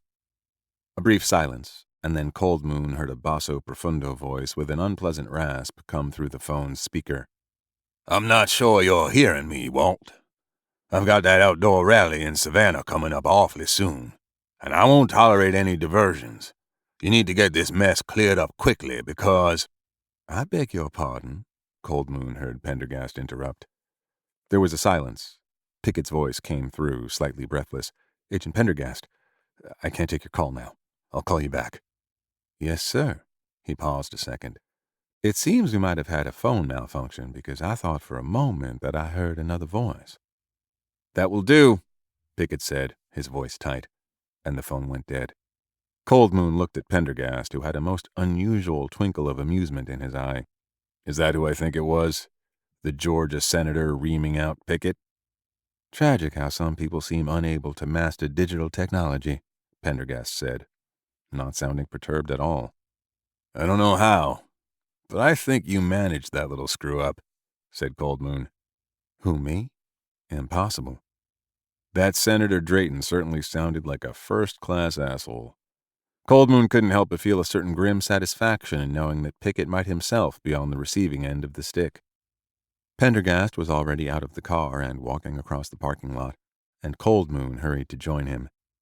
He mounted the stage behind Pendergast, who took up a position on one side of the podium, with Delaplane, Detective Sheldrake, and a short red-faced man Cold Moon assumed was the mayor on the other. The press had assembled with less jostling and chaos than Cold Moon expected. Maybe it had something to do with Southern gentility. He noticed that the documentary filmmaker, Betts, must somehow have gotten wind of this conference before anyone else, because his team had parked themselves at the very front, staking out the choicest spot, while the area behind had gradually filled with other journalists, cameras, and boom mics. At 11 o'clock sharp, Delaplane stepped up to the microphone and gave it a few loud taps to silence the crowd. I am Commander Alana Delaplane, Savannah PD, she began, and I welcome you all to this press conference. She took a deep breath and went on, her powerful voice ringing off the facades of the surrounding buildings. This was one way to handle the press, Cold Moon thought, at high volume.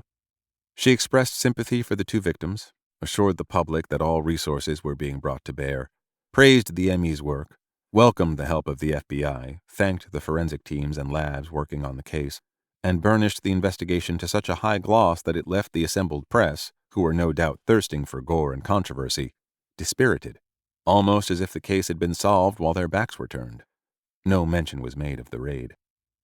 Then the mayor took the podium and praised Commander Delaplane in turn, along with various officials Cold Moon had neither seen nor heard of, for their splendid work on the case. Cold Moon was beginning to feel uneasy with all this self-congratulation. From his own perspective, so far they had jack shit. But the entire press conference seemed to be having an anesthetic effect, turning an inexplicable and frightening situation into something that sounded almost boring. Perhaps that was the intention. Finally, the mayor introduced the highly decorated Special Agent Aloysius X.L. Pendergast of the FBI, actually pronouncing his first name correctly, which Cold Moon guessed might be another Southern thing, and then stepped aside and yielded the podium. Pendergast stepped up to it and spent a few moments surveying the restless crowd with gleaming eyes. As he did so, a hush fell. Cold Moon had to admit, his partner had a charismatic aura so magnetic it could quiet even a crowd of reporters, at least temporarily. Honored ladies and gentlemen of the press, Pendergast began, his honeyed accent thicker than ever. The FBI is naturally glad to assist Savannah law enforcement in investigating these recent homicides, he went on, his sonorous tone mesmerizing the crowd without actually imparting any information of note. He finished and stepped back while Delaplane came forward again to call for questions. A scattering of hands shot up, including Betts's. Delaplane pointed into the crowd. Ms. O'Reilly of WTOC? Do you have any leads? Yes, we do. I can't go into them for obvious reasons, but we're working on several promising avenues of investigation. Mr. Boojum of the Register? Commander, is there a concern there might be more killings? And if so, do you have any advice for the public on how to protect themselves? We've quadrupled law enforcement presence in the historic area, Delaplane said. I would ask that people not walk downtown alone at night, and please avoid inebriation, which always makes one an easier target. There was quite a bit of snickering among the press over that last piece of advice. Ms. Lockertell of WHAF? Commander, what about the raid on that church over on B Street? Did anything come of that? At this, Delaplane pursed her lips. If you're referring to the FBI action, the SPD had nothing to do with that. I'll turn the floor over to Special Agent Pendergast to, explain. Pendergast stepped forward. I'm afraid that was a dead end. The rites involved animal blood, not human. What kind of animals? Ducks, apparently. There was a rash of snickering at this detail. No connection was found to the current case, and no apparent laws were broken by the, worshippers, and as such their names cannot be released. He stepped back, and the commander came forward to handle more questions, pointedly ignoring Betts, who was waving his hand and becoming increasingly agitated when he was not called on. Finally, he simply shouted out a question. Commander, what do you say to reports that these killings are remarkably similar to the legends of the Savannah vampire? Delaplane fixed him with a steady eye. Vampire, did you say? She asked in a tone one might use to humor a child. Mr. Betts, Barclay Betts, anchor for... Mr. Betts, if you're asking me if we think these killings are the work of a vampire, the answer is, wait for it, no. Another titter rippled through the crowd. However, Delaplane continued, it might be the work of a person or persons drawn for unhealthy reasons of their own to Savannah and its legends. The B Street raid is a case in point. How was the blood drained? Betts continued. And to what purpose? We believe a tool called a trocar, similar to a large bore needle, was inserted into the femoral artery of the leg. As to what purpose? We have no idea yet. When Delaplane tried to move to another questioner, Betts continued. Is it true that all the blood was sucked out? Every drop? She arched her eyebrows and fixed him with a steady gaze. Every drop was taken. We're analyzing how it might have been done. Before Betts could continue, she said, Mr. Wellstone? Coldmoon saw a handsome figure in an impeccable suit, gray hair at the temples, horn-rimmed glasses, every inch the professor, nod in acknowledgement. I have a question for Special Agent Pendergast, he said in a patrician drawl.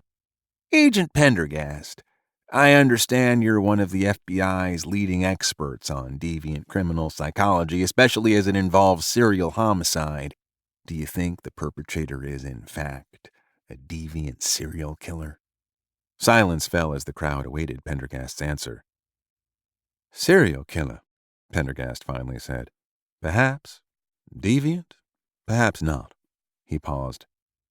Perhaps what we are seeing is the expression of a certain kind of normative psychology. Not deviant so much as a deviation from our expected standards. What do you mean by that? Wellstone asked. Amen, Coldmoon thought. But Pendergast said nothing more. And with that, Delaplane concluded the press conference. 21. Standing in the muck, Commander Alana Delaplane slapped at a mosquito and cursed under her breath. The dog handler, Boris Strawbridge, was moving ahead of her, his boots squishing along the riverbank as he forced his way through the thick vegetation. Twist, the giant bloodhound he had brought, had the longest tongue Delaplane had ever seen on a dog. The powerful animal's leash was clipped to a belt around Strawbridge's waist to keep his hands free for pushing aside vegetation. Behind, She could hear the distant rush of traffic as it crossed the river on the Victory Drive Bridge, but the trees and bushes were so thick she couldn't see the span. Where they were, along the marshy shores of Sylvan Island, might as well be the damn Amazon jungle for all its impenetrable thickness and whining bugs. The big bloodhound was snuffling about listlessly, more interested in trash that had washed up than any scent connected with the Ellerby homicide. The body had to have entered the river somewhere, and while it might have been thrown off the nearby bridge, that seemed unlikely, as the roadway carried Interstate 80 traffic and was almost continuously traveled day and night. Dumping the body would have involved hoisting it over a tall cement guardrail, across a breakdown lane, and over a wall. Too much time, too many opportunities to be seen. Delaplane figured the body had been dragged down to the river and left there, and judging from where it was found, it might have been anywhere along this stretch of shore. She wondered how the dog could smell anything above the stench of swamp gas and mud coming up from the river, but Strawbridge hadn't seemed to think it was a problem. Strawbridge abruptly shouted and tried to haul the dog away from something, and Delaplane could see it had gotten into a McDonald's bag full of rotting French fries and a half-eaten burger. No, Twist! Drop it! Strawbridge yanked on his leash while the dog strained to slop more of the disgusting mess into his mouth. Strawbridge reached over and pulled away the bag, only to have the burger spill out of it, along with a mass of writhing maggots. "Keep that damn dog moving," said Delaplane. This was looking more and more like a wasted idea. They had already been down the cemetery side of the river with no luck, and were approaching the place where the body had originally been found. If they didn't pick up a scent here, there was no point in going farther because bodies didn't float upstream. Maybe the dog was no good. In the square, the same dog hadn't even been able to track the route of Ellerby's corpse from the spot he was killed, based on where they'd found his finger and bit of scalp, to the nearest street. She supposed the body might have been carried by two people and thus not left a scent. That itself was a valuable piece of information. "Find!" commanded Strawbridge yet again, kicking away the maggoty burger and waving the scent object from Ellerby at the dog's nose. Ahead, the woods gave way to a small grassy marsh with a mud bank. At the far end was where the body had been found by some boaters. That was their stopping point, and thank God, because beyond the little salt marsh rose a jungle-like wall of green worse than anything they had gone through so far. "We'll turn around just before those woods," she said to Sheldrake, who was bringing up the rear. "Can't be soon enough for me," replied Sheldrake, smacking a bug. She could already see some ugly red welts on his face and neck. They emerged from the trees into the marsh, the grass about waist-high. A breeze sprang up, sweeping the bugs away and providing some welcome relief from the stifling humidity. And now, finally, Twist latched onto a scent. It was remarkable how finding the trail changed the dog's entire demeanor, how this ungainly, clumsy animal was suddenly focused, straining at the leash, nose to the ground, eyes keen. "Got a scent," said Strawbridge, pointing out the obvious. Good, Delaplane told him. This was more like it. Now Twist was really straining at the leash, pulling Strawbridge along with him. Strawbridge was a small man, and Twist a very big dog, so it made a ridiculous sight. They moved quickly through the grasses, the breeze continuing to pick up. She could hear Sheldrake, an infamous cannoli eater, wheezing as he jogged behind her, trying to keep up. For the first time, Twist issued a deep baying cry, then another, the mournful sound echoing across the river.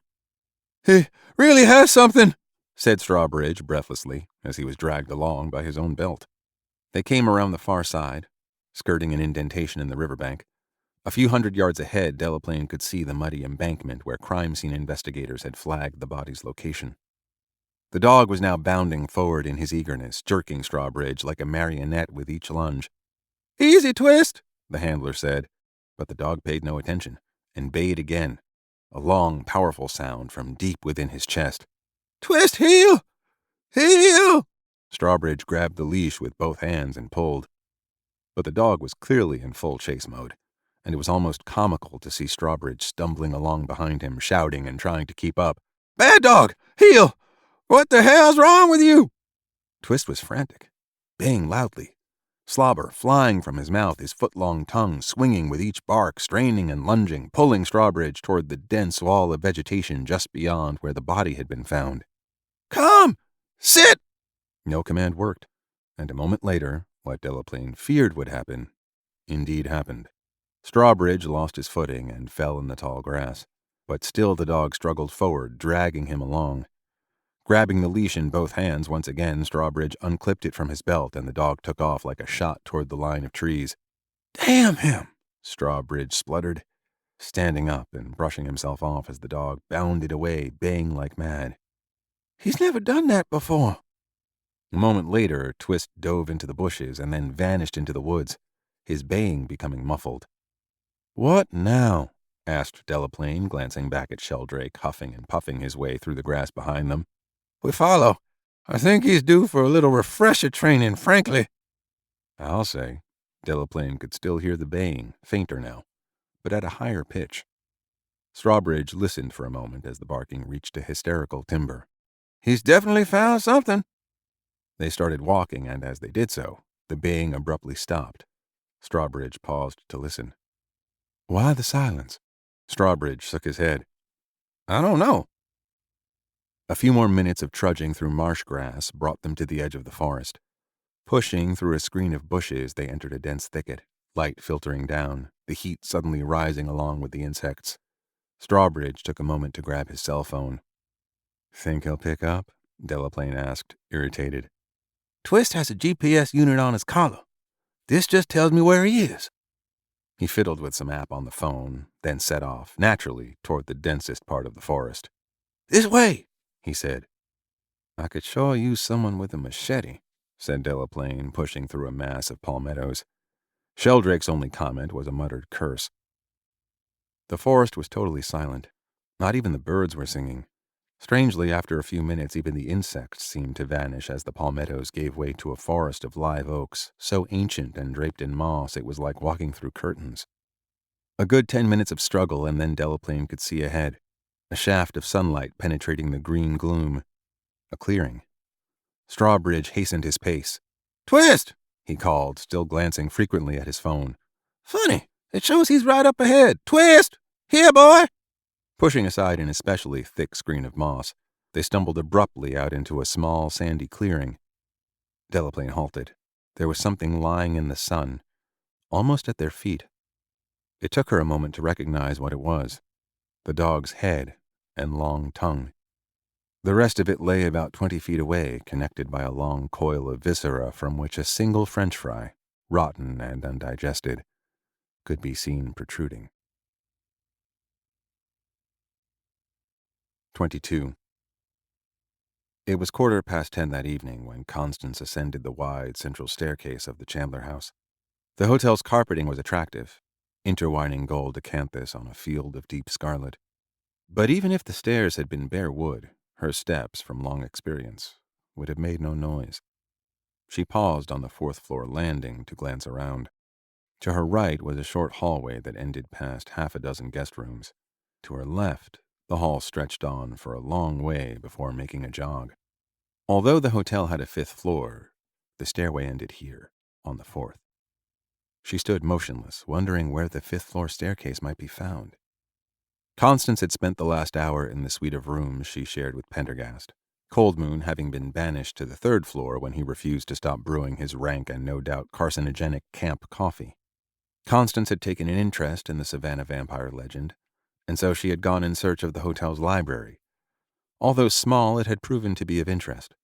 After noting the books they had on the subject, she had indulged in a second curiosity and made her way up the floors of the hotel one by one until she reached the fourth and could go no farther. As she looked down the hallway, she could not help but admire the care, taste, and expense that had gone into renovating and remodeling the building. The small china chandeliers, the flocked wallpaper, the sporting prints and landscapes combined to create an antebellum charm that was somehow also fresh.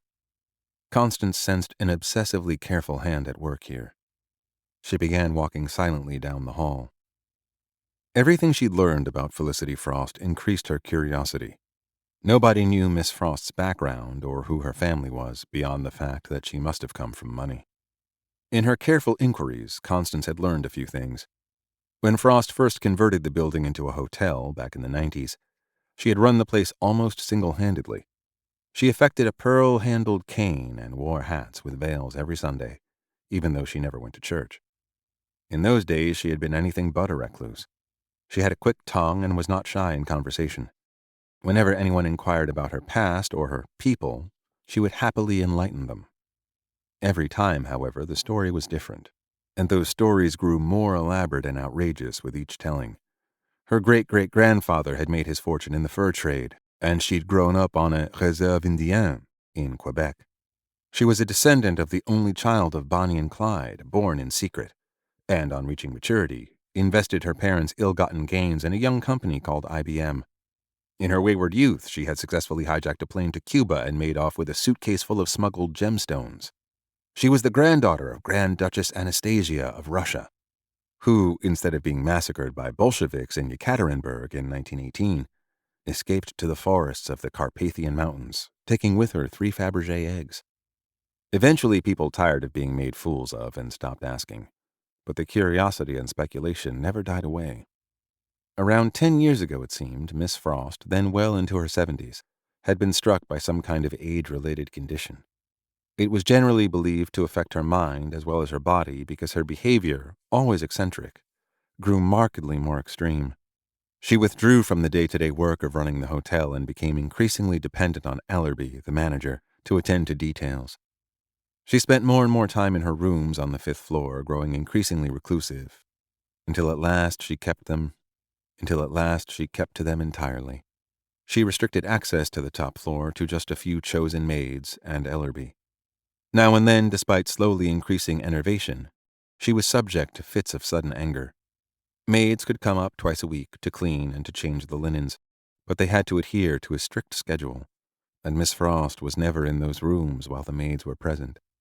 The only other people allowed to visit were her private physician, a Dr. Fyram, and Patrick Ellerby, by this time the hotel's proprietor in everything but title, who brought her all her meals and visited her in the evenings. Sometimes late at night, piano music could be heard.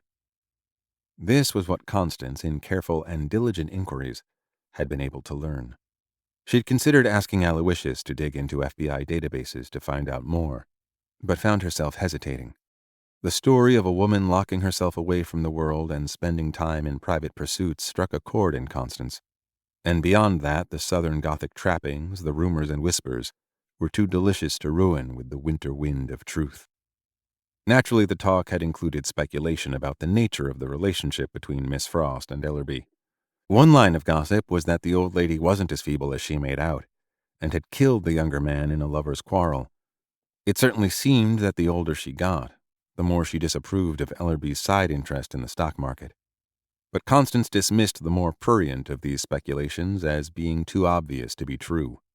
What fascinated her more was the idea of Felicity Winthrop Frost, feeling her strength, health, and mental faculties begin to desert her, boarding herself up like a modern-day Miss Havisham in her luxurious apartments. She had nearly reached the bend in the hallway when she stopped at a door to her right. Like the others she had passed, it was closed. But something was different. There was no number on it, and the wood seemed to be of a denser, thicker variety than the others. The knob was different as well, old-fashioned, of polished brass, with an ornate lock beneath it. It was set far apart from the normal-looking hotel doors that flanked it. As she stood silently, staring at the featureless door, she thought she detected piano music, beautifully dark and dense, perhaps Brahms, coming from above. Her hand reached for the doorknob. "Oh, miss!" came a voice from down the hall. Constance, who was rarely startled, was surprised now. Quick as a snake, she turned toward the voice, the hand that had just been reaching for the knob darting into the pocket of her skirt that held an antique Italian stiletto. A maid had just come around the jog in the hallway, holding a large silver platter with several steel domes upon it, evidently a room service order. Constance had been so intent on the music that she had not heard the woman approach. The speed with which she turned, however, had so startled the maid that she stepped back, almost dropping the tray. "You can't go in there, miss," the maid said, voice trembling slightly. "That leads to Miss Frost's apartment." Constance said nothing. She let her hand drop slowly to her side. "It's past 10. She's likely to be waking up any moment now," the maid continued. "I'm very sorry, but she can't be disturbed." "Of course not," Constance said in a calm voice. "I was merely wondering, would you mind telling me where the hotel library is located?" "On the first floor, room 104. "Thank you." The maid curtsied, a little awkwardly given the tray she was holding, then walked past Constance. Constance watched as she knocked on a guest's door, disappeared inside the room for a minute, then came back out again, empty-handed except for the bill. She walked past Constance again with a small nervous smile, then went out of sight past the jog in the corridor, heading for the service elevator. Constance stood where she was for another few minutes, gazing first in the direction the maid had taken, then at the unmarked door. Finally she turned and, silent as a cat, returned along the hallway the way she'd come, and disappeared down the stairs. 23. Agent Coldmoon stood at the edge of the clearing, the early morning sun filtering down through the mist that rose among moss-draped trees. A lot of useless crime scene tape had been strung, he thought, a sign of overzealous police work, unnecessary since the area where the dog had been killed wasn't accessible to the public anyway. The local homicide team and a bevy of Georgia crime scene investigators had worked the site under lights over the course of the night. The local PD technicians had made a credible show of investigating the area, taking photos, collecting samples, scouring the ground for every clue. The M.E. McDuffie and a forensic veterinarian had gone in next and examined the corpse in situ. Coldmoon had made sure to position himself upwind from the dead dog. It had been a warm, humid night, and he didn't want to take any chances. Even without the smell, it was a pretty horrific sight. "Curious," murmured Pendergast. "Most curious." Coldmoon wasn't inclined to ask Pendergast what he found curious, even if the agent would have told him, which he probably would not. "I believe it is our turn, Agent Coldmoon," said Pendergast. "Shall we?" Pendergast ducked under the tape, and Coldmoon followed. There was no need to put on a monkey suit, thank God. It was only 8 in the morning, but already a scorcher. And here was his partner, wearing a damn linen suit with big green rubber Wellingtons on his feet. Somehow he'd kept the suit immaculate, even as they'd pushed through vegetation and waded through muck along the riverbank to reach this spot. Coldmoon hung back a little. Dead dogs weren't really his area of expertise, and he was happy to let others take the lead. Pendergast, on the other hand, seemed as eager as ever when a dead body, human or otherwise, was in the vicinity. He made a beeline for the severed head and knelt next to it. Slipping on a pair of nitrile gloves, he examined it with a magnifying glass. "By Jove, Watson," Coldmoon muttered. If Pendergast heard, he made no sign.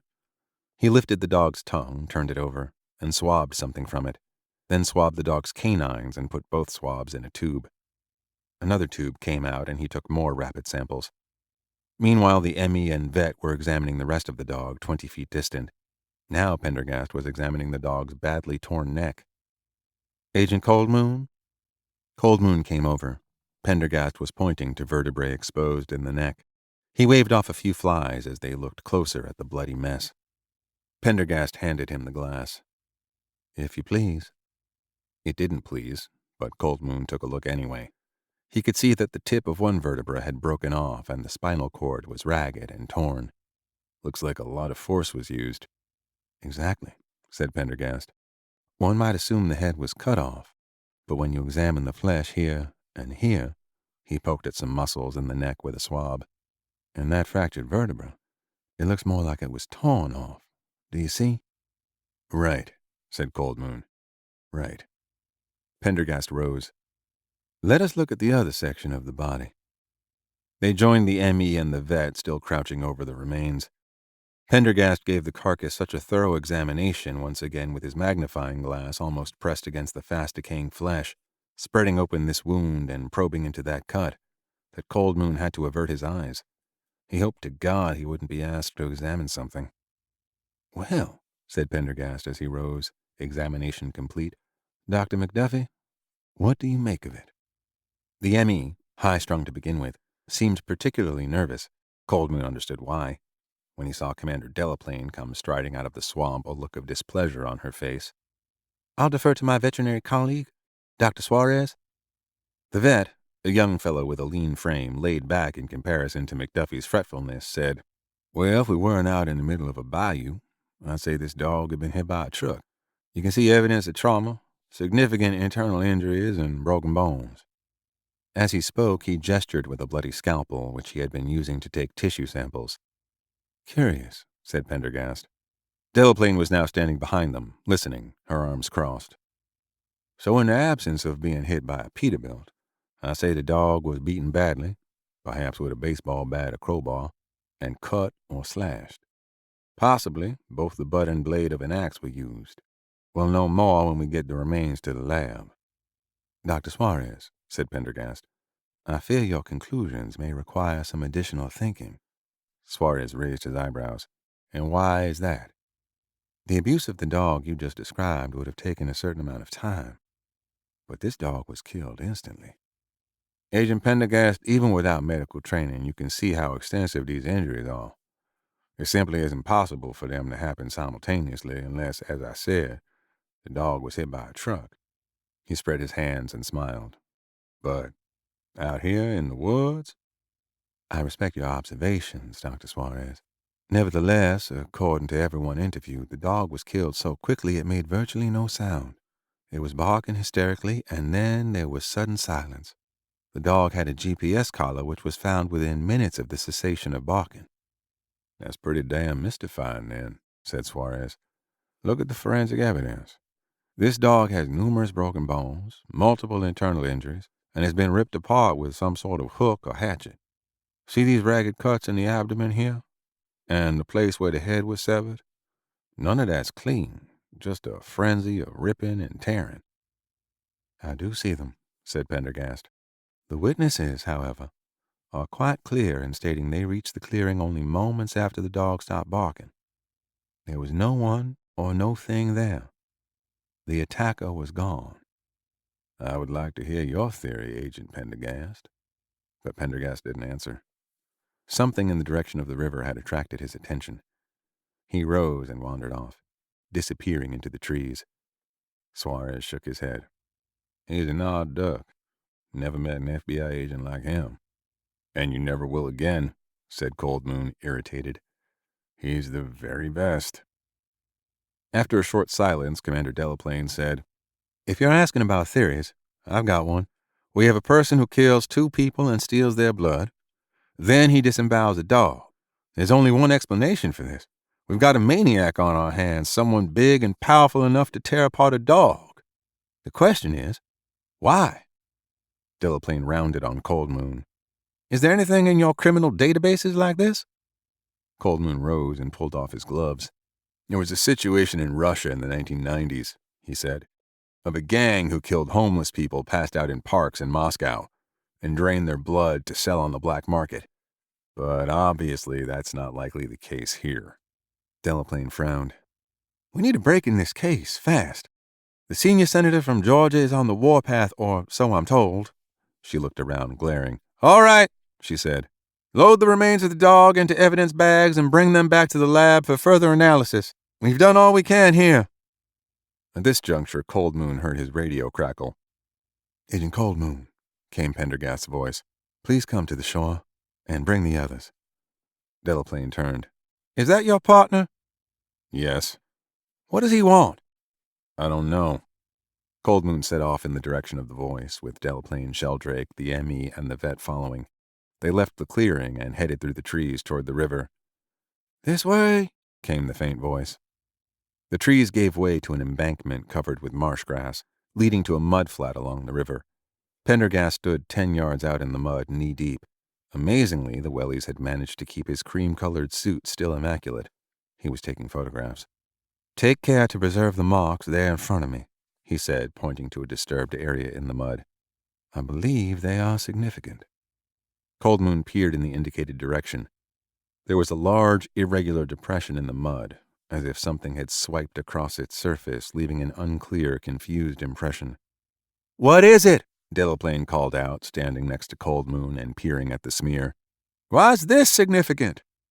Because, said Pendergast, when you approach, you will see, in the section closest to my left, a small plug of bloody fur, which, unless I'm very much mistaken, came from the back of our unfortunate bloodhound.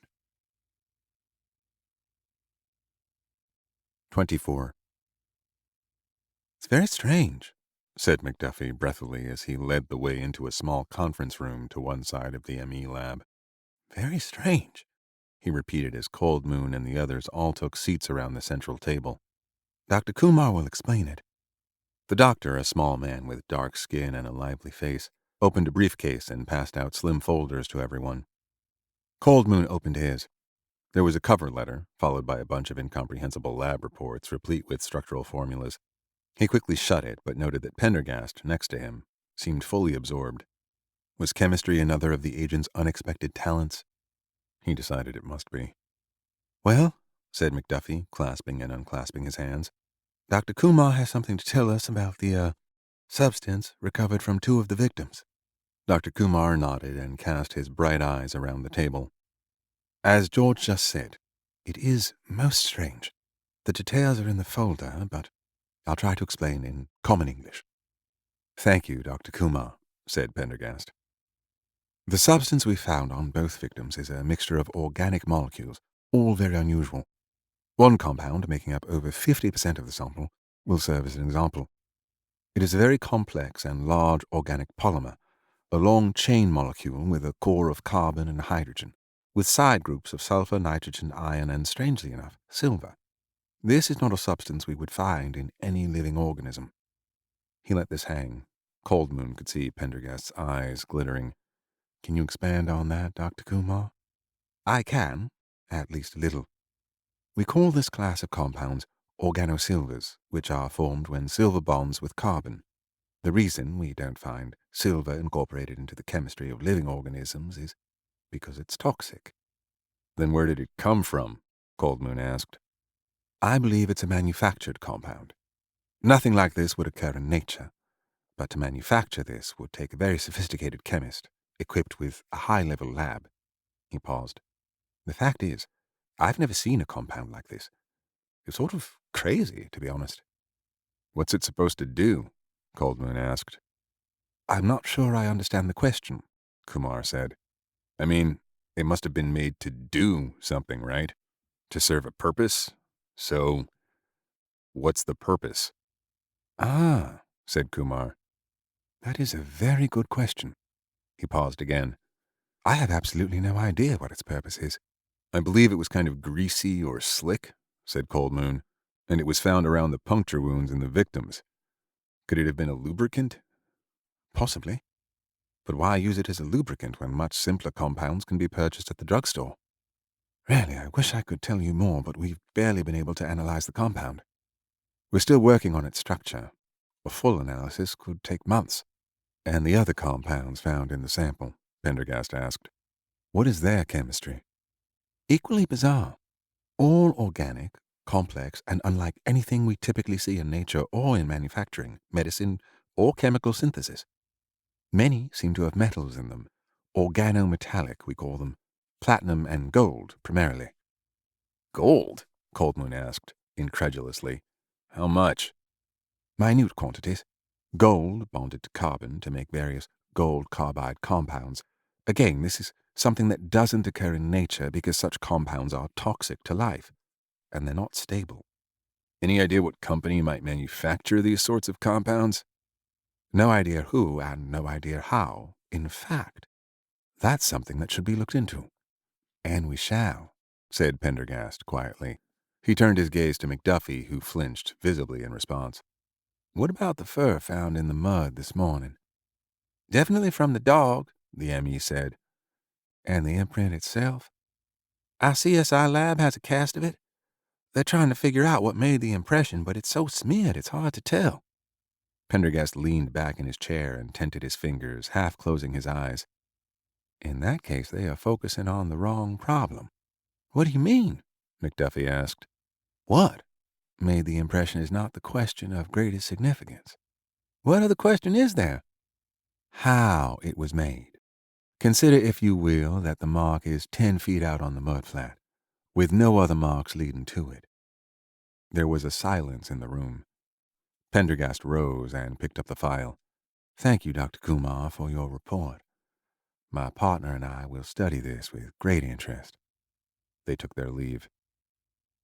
"Fascinating," Pendergast said as they left the building, "but singularly unilluminating."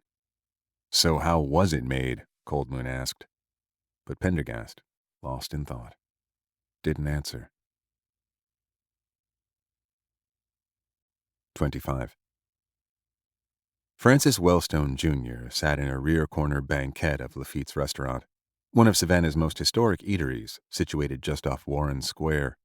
He always ate lunch promptly at noon, and when he was on assignment, he usually ate out and was careful to make his meals brisk, without wine or cocktails, and soulless. Writing and researching were hard work. A freelancer such as himself had no boss to motivate him, no one checking up on his whereabouts, and it was all too easy to have a few martinis and let the afternoon and evening slide away. He'd seen it happen many times to other writers, and he was determined it would never happen to him. As luck would have it, the maitre d' at Lafitte's was a voracious reader of nonfiction and happened to recognize Wellstone. While he hated to admit it to himself, this was tremendously gratifying. With great ceremony, the man ushered Wellstone to a prize table and then, unexpectedly, returned a few minutes later with a bottle of Chateauneuf de Pape. Wellstone was about to refuse it until he noticed it was a Beaucastel, a princely gift, and one of his favorite reds of the Rhone Valley. Under the circumstances, there was no choice but to have one glass. One. It might well be gauche for him to take the rest of the bottle with him, but it would be even more gauche for the restaurant manager to repossess it. So he'd still be able to do a full afternoon's work, then reward himself with the rest of the bottle after a light dinner. But it hadn't worked out that way. The sommelier, after uncorking the wine, immediately decanted it. So much for taking home the rest of the bottle. But the wine was excellent. Earthy, almost leathery. As he was looking over the menu, Wellstone found that not only had he finished the glass, but a second had been poured for him. What the heck, he could take an afternoon off. He ordered an appetizer of escargot à la bordelaise, and then, feeling expansive, Lafitte's famous oysters Rockefeller. But by the time he'd finished the 2 courses and 3 glasses of wine, an uncomfortable satiety combined with a dismaying lunchtime buzz made him feel both guilty and discomposed. Not a good idea, after all. What was he doing here anyway? The book was almost finished, and it was an excellent piece of reportage. He had more than enough extra material to put together a prologue and an epilogue. Christ, the book was already a scathing indictment of paranormal charlatanism, and he really didn't need a final exposé to cap it. He'd wasted, nearly 5 days already. Even this unexpected vampire story, which had materialized out of the blue, wasn't worth the candle. He might be deluding himself that this was a good investment of his time. Learning that his old nemesis, Barclay Betts, would be filming a documentary here had no doubt goaded him on. That and Betts's damnable libel suit against him. He shouldn't have allowed that to cloud his judgment. He was meeting with Daisy later this afternoon. He would find out if she had anything solid and incriminating on Betts. And if not, he might just wrap this up, call it quits, and head north to Boston to put the final touches on the manuscript before turning it into his publisher. As he'd been musing, he noticed the sommelier had crept up and refilled his glass. Well, he didn't have to drink it. At that moment, the restaurant's front door opened and he saw none other than Barclay Betts stroll in, followed by his cinematographer and half a dozen or so hangers-on. Bloody hell. Wellstone reached for the dessert menu as a shield, but realized it had already been taken away when he'd ordered an espresso. He'd drain that and be gone. He raised the fresh glass of wine to his lips. Betts's loud voice and braying laugh were disturbing the restrained atmosphere of the restaurant. Heads turned as the party made its progress. As it did so, Wellstone realized that the only tables capable of supporting such a large group were the banquettes along the back wall, and the only free one was directly next to his. He half stood, preparing to raise his hand and ask a waiter to forget the espresso and bring his check instead. But at that moment, just as one waiter was seating Betts and company with a cacophony of scraping and tinkling, his own waiter, accompanied by the maitre d', approached carrying something on a platter beneath a domed silver lid. They slipped it in front of him, and before Wellstone could protest, the maitre d' whisked off the lid to reveal a white ramekin with a jiggly yellow mass spreading out above it like a miniature mushroom cloud. "Et voilà," the maitre d' said as he slipped a sauce boat onto the table beside the plate. "Since Monsieur Wellstone will not order dessert, we have taken the liberty to prepare one for him, soufflé à l'orange, with the compliments of Lafitte's." And again, before Wellstone could protest, the man took 2 serving spoons, dug out a large mound of soufflé, the remainder quickly sinking back below the edges of the ramekin, placed it on the dessert plate, and drizzled some of the warm sauce artfully over it, putting the sauce boat to one side. Both the waiter and the maitre d' now stood back proudly, and there was nothing Wellstone could do but murmur thanks. "Smells good," said one of the goons from Betts's table. They were now all seated, whipping open napkins and picking up the oversized menus. Wellstone ignored them. He'd eat the souffle as quickly as decorum allowed, then leave before the laughter and conversation arising from the next table spoiled his lunch. The afternoon was shot. This whole trip was a waste of time. If he chose, he might be back in Boston as early as tomorrow, ending his book with another, more elegant flourish. But first things first. He always carried a book or two of his in his briefcase, and he made a mental note to sign one to the maitre d' with an especially thoughtful inscription. Just as he was raising a spoonful of the dessert to his mouth, the bray of Betts's nasal laughter sounded from the adjoining banquette. "Well, well," he said. "Look who it is. Horace Greeley himself. Trip over any lawsuits recently, Frankie?" The resulting laughter washed over Wellstone, his table, and his dessert. He put the spoon down and picked up his wine glass instead. "Barclay Betts," he said, the wine making his voice strangely attenuated in his own ears. "That explains the smell. And here I thought someone had tracked in dog shit from the street." Betts laughed good-humoredly. "What are you down here for, anyway? Have New York and Boston run out of creeps and perverts with law degrees for you to blackmail?" This, of course, was a snarky reference to his first book, Malice Aforethought. Wellstone took another, deeper sip of wine. Swearing at Betts had felt good. He had no reason to be polite to the man. Encouraged by the wine, he said, "Thanks, but there were quite enough creeps right here at the next table," he replied. Betts laughed again, with a little less humor this time. "Is it possible I'm speaking to a new Francis Wellstone? I thought you saved all the tough talk for your books and were only timid in person. Don't tell me you've grown a pair." Wellstone drained his wine glass. "Why don't you go back to your sycophants and toadies? At least they will laugh at your puerile, stunted attempts at witticism. You remind me of that charming description of S.J. Perlman. Under a forehead roughly comparable to that of the Piltdown Man are visible a pair of tiny pig eyes, lit up alternately by greed and concupiscence." "Well," Betts said, inhaling, temporarily stunned, but preparing his next sally. "Well, well," interrupted Wellstone, mimicking Betts's pompous theatrical voice.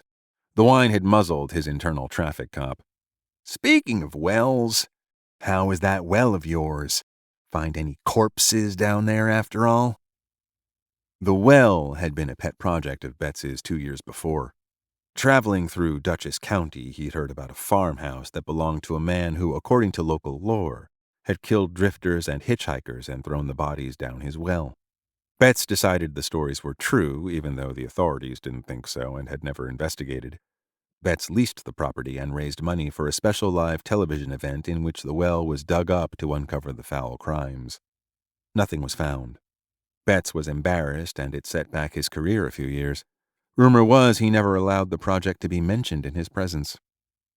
"Watch it, Frankie boy," Betts said.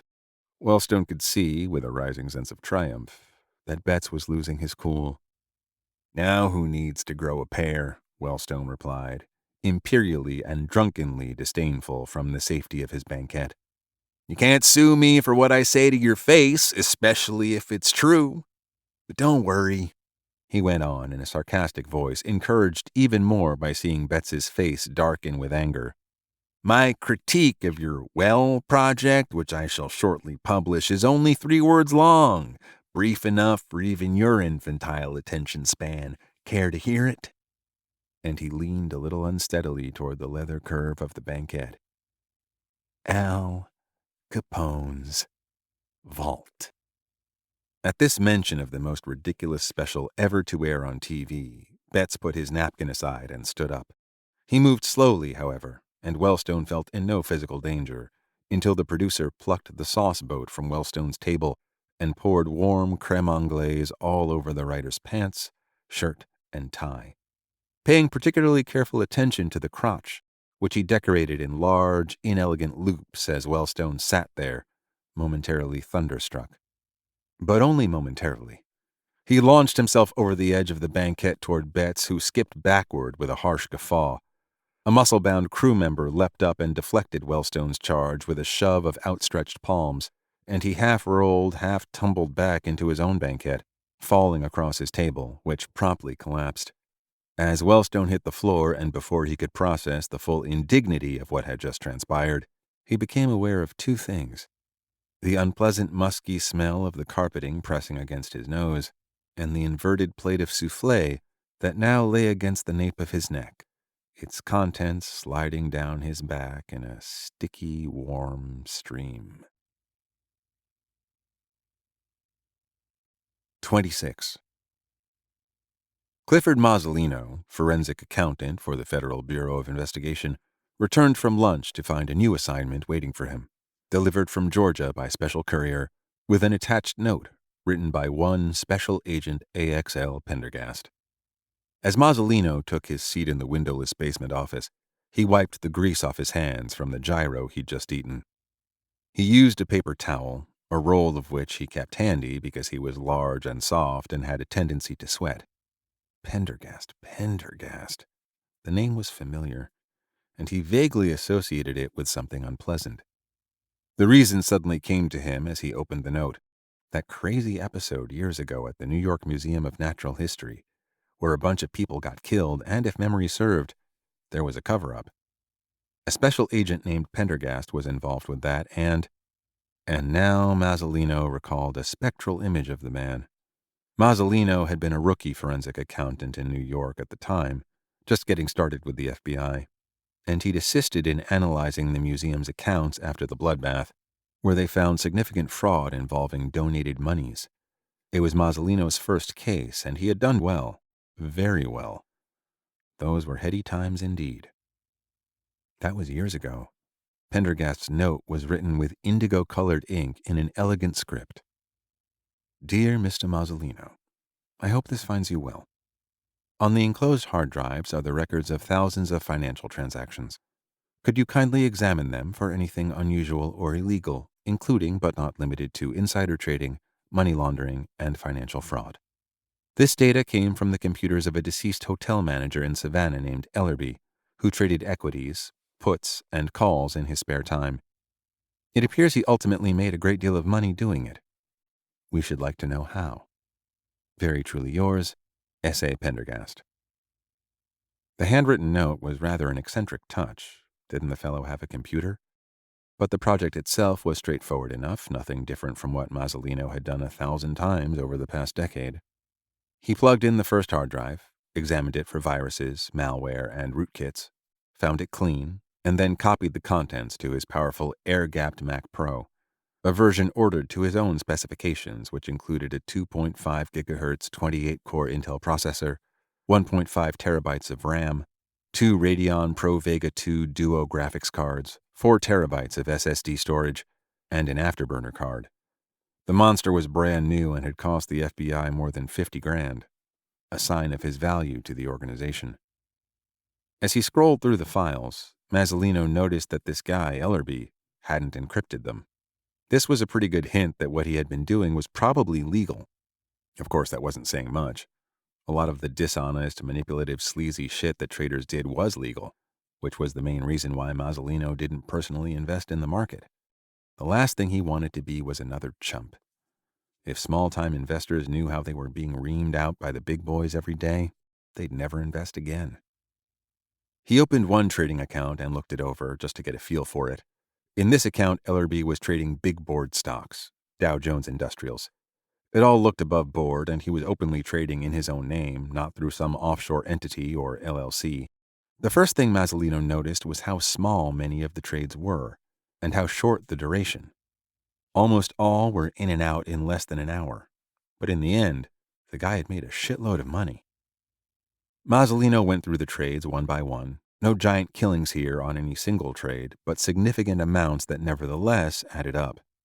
With the extra leverage in the puts and calls, he was making some nifty profits. Now that Mazzolino was looking more closely, he could see Ellerby had made a profit not just on most trades, but on every single one. This was crazy. That simply didn't happen. So it wasn't legal, after all. There must be a scam hidden in here somewhere. Delving deeper into the specifics, noting dates and times, he was struck again. Going back farther, he found hundreds of even quicker trades, in and out in a minute or less. But this was not computerized high-speed trading. Ellerby was doing it online, by hand. Mazzolino called up matching historical data for the stock price movements bracketing each trade and was further astonished. Ellerby's trades came right before a stock moved sharply upward, in such a way that the trade produced a sweet little profit. The data had all the earmarks of an algorithmic trading program. But if this was such a program, it was worth billions, because it was never wrong.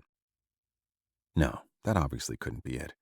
This was something illegal, for sure. This was trading tied to some information source, an inside flow of data, probably from the trading desk of a large investment bank, which would know what time the bank would be buying or selling large blocks. Mazzolino let out a slow, relieved breath. So it was typical insider stuff after all. And hotel manager or not, Ellerby was playing it like some back-office IT drone, except he was too stupid to hide his dirty trades amid a lot of financial noise. Mazzolino had been worried for a moment there, but this was going to be easy. All he had to do was identify which investment bank happened to be trading large blocks at the time these trades were made, and go from there. The activity he was currently examining came from a few years back, so Mazzolino moved his focus closer to the present. He quickly noticed that the trading pattern had changed a few weeks ago. At that point, this Ellerby started making bigger trades for bigger profits and held on to the trades for longer, sometimes as long as an hour. Mazzolino had a number of programs that he'd coded himself, and now he ran one that compared block trading of equities by large investment banks to Ellerby's trading, looking for the match. There was no match. This was odd. Another thing that was odd was that the stocks were always Dow Jones Industrials listed stocks. Now he began comparing the timestamp of each trade with stock price movements in general. Ellerby's trades usually came during periods of high volatility and took advantage of small fluctuations that occurred sometimes within seconds after the trade. How was this possible? The trades always came right before an uptick in the stock. Not huge upticks, but decent enough to make money, although the money made in the last 3 weeks had increased dramatically. He couldn't get around it. This was the classic pattern of someone getting tips from an insider with access to private information. Probably an influential stock picker or newsletter.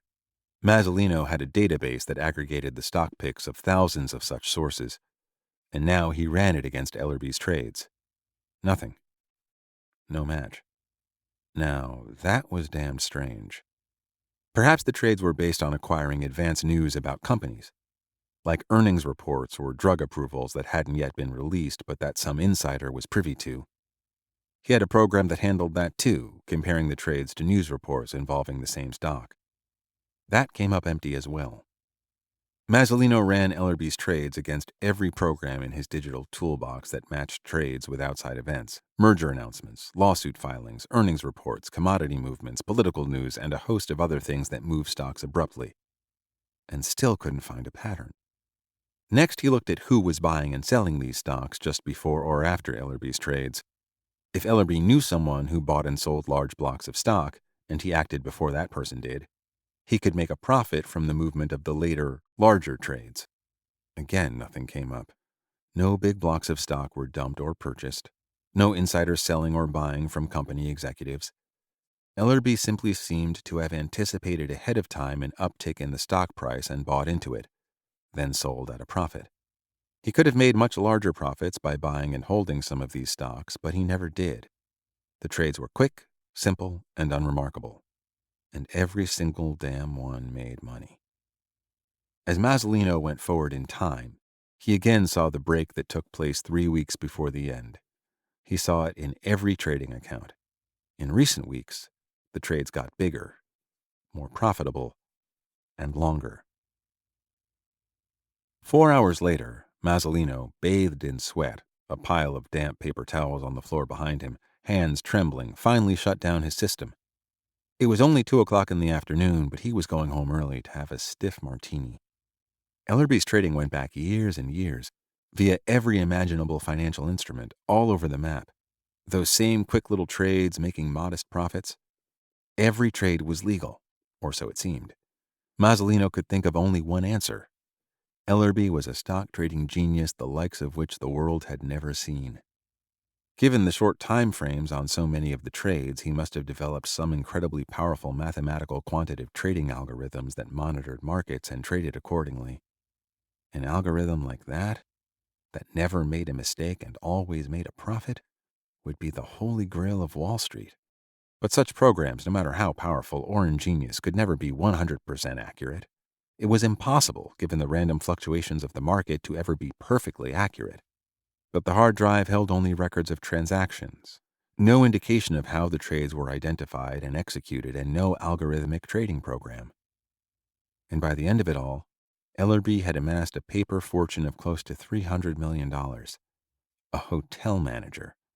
$300 million. And $200 million of that had been made in just the last 3 weeks. Christ, Mazzolino needed that martini. 27. Francis Wellstone, Jr., having donned a new suit and tie, sat in the same parlor in the same venerable wing chair with the same view of West Oglethorpe Avenue that he recalled from his first visit. There were, however, a few differences of note. It was not morning, but past 6 in the evening. He'd been served sweet tea instead of lemonade, and his hostess, Mrs. Daisy Fayette, was in a less agreeable mood than the first time they'd met. "Do you mean to say that he actually interrupted your segment?" Wellstone asked, injecting surprise and sympathy into his voice. Daisy nodded, her lavender-tinged hair shaking in displeasure. A tiny cloud of powder rose from it before settling again. "I was just beginning to explain why the Montgomery house was haunted. An eddy in the spiritual ether caused by the murder-suicide when he cut me off in mid-sentence and in front of everybody with the camera still filming." "I've heard that Betts has a reputation of being an unpleasant person to work with, but to needlessly humiliate someone who's helping him." Wellstone shook his head, at the same time finding a secret pleasure in the fact that he wasn't the only one to be recently humiliated by that bloviating, dotard producer. By now, Wellstone had taken the measure of Savannah, its history, legends, and secrets. In Daisy's circle of Southern gentility and decorum, Betts's oafish behavior would have been dealt with in a different way, and old Mr. Fayette, if he hadn't been moldering in the grave, might have called Betts out, fought a duel with him over the insult. Perhaps the old ways weren't so barbaric after all. On the other hand, Daisy's outrage was exactly what he'd been hoping for. After his fury over his treatment at Lafitte's had cooled, his mind had begun working strategically again. Daisy was almost certainly ready to become a useful informant on Betts, his inside source, so to speak. "I visited the Montgomery house myself just yesterday," Wellstone said, taking a sip of iced tea. "I thought it to be one of the most fascinating spots I've ever visited, and spiritually disturbing," he hastily added. "Especially after reading your most informative, book about it." "Thank you," Daisy said. Pamphlet, Wellstone had almost said. Fortunately, he had corrected himself in time. He'd tut-tut a little more, then get down to business. "I'm surprised, actually, to hear that Betts had so little interest in the Montgomery ghosts. I would have thought it precisely the kind of thing he could work into his documentary." "Oh, he was interested," Daisy said. "It was that other man who said there were no ghosts." "That other man?" Wellstone repeated, although he knew exactly which man that was. Daisy nodded. "Moeller, the one with all the equipment?" "Moeller wasn't interested?" he asked. Daisy hesitated. "No, not exactly that. He said his instruments weren't picking up any traces of ghostly activity." Wellstone shook his head. "That doesn't make any sense. As we both know, the house is profoundly haunted. My guess is—" He hesitated for drama. "What?" "That this Moeller is a quack. You must have run into them, Daisy, someone who claims to know about the science of the paranormal but is nothing more than a showman, a fake." "I certainly have. You run into them all the time while doing supernatural research. I wouldn't be surprised if this whole documentary is a ridiculous charade. Daisy took a demure sip of her tea. I wouldn't be surprised at all. But what happened when Moeller couldn't find any ghosts? Betts actually told Moeller to make his instruments work better. She smiled slightly, the prickly smile Wellstone recalled from his first visit. Moeller told him that finding nothing there would make it all the more believable when they did find something. Wellstone shook his head sympathetically. She was going to be a gold mine of information on Betts and Moeller. At that moment, Daisy perked up. Which reminds me. What is it? How foolish of me to forget. Heavens, my memory isn't what it used to be. Daisy stood up and walked out of the parlor. A moment later, with a swish of pantyhose, she returned. I was there, in the Montgomery house, on the set, as you say, she told him as she sat down again. I had just been interrupted by Mr. Betts. I was standing in the background, rather stunned, I might say, when I recalled what you had said about getting a look behind the scenes. That's right, Wellstone replied. I was able to get some pictures. What? Wellstone asked. This was far better than he'd expected. He had almost asked her to take a few clandestine photos, but figured it was too risky. As it turned out, she'd taken the initiative herself. My phone has a camera, of course. She pulled out a late-model cell phone and showed it to him. She tried to turn it on for several seconds before realizing she was holding it upside down. Rotating it, she pressed the screen here and there until at last she gave a little chirp of triumph. You said you wanted information, so I took some pictures while pretending to send emails. There, she said, handing him the phone. Wellstone took the phone. It showed a black screen. He swiped his finger across it, revealing a blurred, dark image, and another. I'm not really all that good with it yet, Daisy said apologetically. Wellstone swiped his way through a dozen more photos, blurred by movement and out of focus. Then he came to a set where the phone, apparently, had self-adjusted for the environment. He saw a darkened corridor, 2 cameramen, that charlatan Betts, and some kind of cloth on the floor, covered with a bizarre array of tools and other objects. Beside it was something he was very familiar with, given his years in and out of television studios, a hard case with foam cutouts of the kind photographers and sound engineers use to protect their gear. When he zoomed in on it, he could see more items still inside the foam cradles, a jagged, lightning-shaped piece of silver, a metering device of some kind, a large box camera, a battered cross, an oscilloscope, and a piece of smoked glass. These were Moeller's phony tools. I took pictures of his black suitcase with his equipment, Daisy said. Moeller wouldn't let them film inside of the case, only the equipment itself, only when it was being used. Wellstone suddenly realized he was gripping the phone so hard it hurt.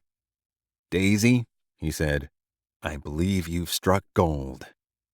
The elderly matron looked at him as if he'd just given her a pearl necklace. Really? Really. 24-karat gold. These photos of the equipment will be very useful. He paused. The memory of his lunchtime humiliation was still all too fresh, and he realized it had provided him with the incentive he required to investigate and write those chapters about Betts and his phony setup after all. No way was he returning to Boston until he had the goods on that mountebank Betts. He was going to blow up those photos and study every little thing in that case, because he was sure that in there somewhere must be the key to exposing the quack. That large camera nestled in the suitcase, for example. He'd seen pictures of Moeller wielding it in the past. Would you be willing to go back to the set again? Her grateful look became a little worried. But why would I say I'm there? Offer your services again, but not on camera. Just to be a help, with the research. You know so much. And of course, you have an in with the local people that they don't have. I'm sure you can make a good argument why you should continue helping them. Now that they've finished with the Montgomery house, did they talk about what they were going to do next? They mentioned shooting scenes involving the Savannah vampire. Perfect. Once I've made the preparations, I'll call. He paused. If you're any more helpful to me, I may just have to name you co-author. She blushed. He waved the phone at her. Would you mind if I sent these photos over to my phone? Not at all, she said, standing. And might I perhaps warm up your tea? For a moment, Wellstone didn't understand. Then he saw Daisy had walked over to a sideboard and was cradling a bottle of Woodford Reserve. Why, thank you, Daisy, he said, taking his own phone out of his pocket and sitting back in his armchair. I'd like that. I'd like that very much. 28. Toby Manning shimmied up the wrought iron fence and tried to swing his leg over the spikes, but his pants got hung up, and he fell to the ground on the far side with a loud ripping sound. He lay there a little shaken, but otherwise unharmed, as his pal, Brock Custis, looked on, laughing uproariously. You bust ass like that again? Brock said. And half of the dead here are going to rise up and give you the finger. Help me up, fag meat, Toby said. Still laughing, Brock extended a hand and Toby grasped it and was hauled to his feet. He checked his jeans and found a 2-inch tear along the side. Shit! Annoyed, he slapped away the dirt and leaves and looked around. Creepy place. A full moon hung in the night sky. Strings of low-lying mist drifted through the twisted oaks and ghostly shapes of tombstones stretching in front of them. Brock managed to stifle his laughter long enough to pull a pint of Southern Comfort from his pocket. Here, take a shot of this. Toby grabbed the pint and sucked down a couple of mouthfuls before handing it back. He could feel the heat of the liquor spreading through his gullet, and it restored his mood. The grave is supposed to be at the far end, by the river, he said. Lead the way, asswipe.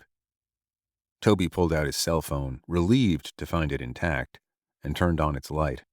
It cast a feeble glow over the white gravel path that led off into the misty darkness of Bonaventure Cemetery. He had a momentary shiver. Give me another hit. Brock handed him the bottle. Toby drained it and gave it back.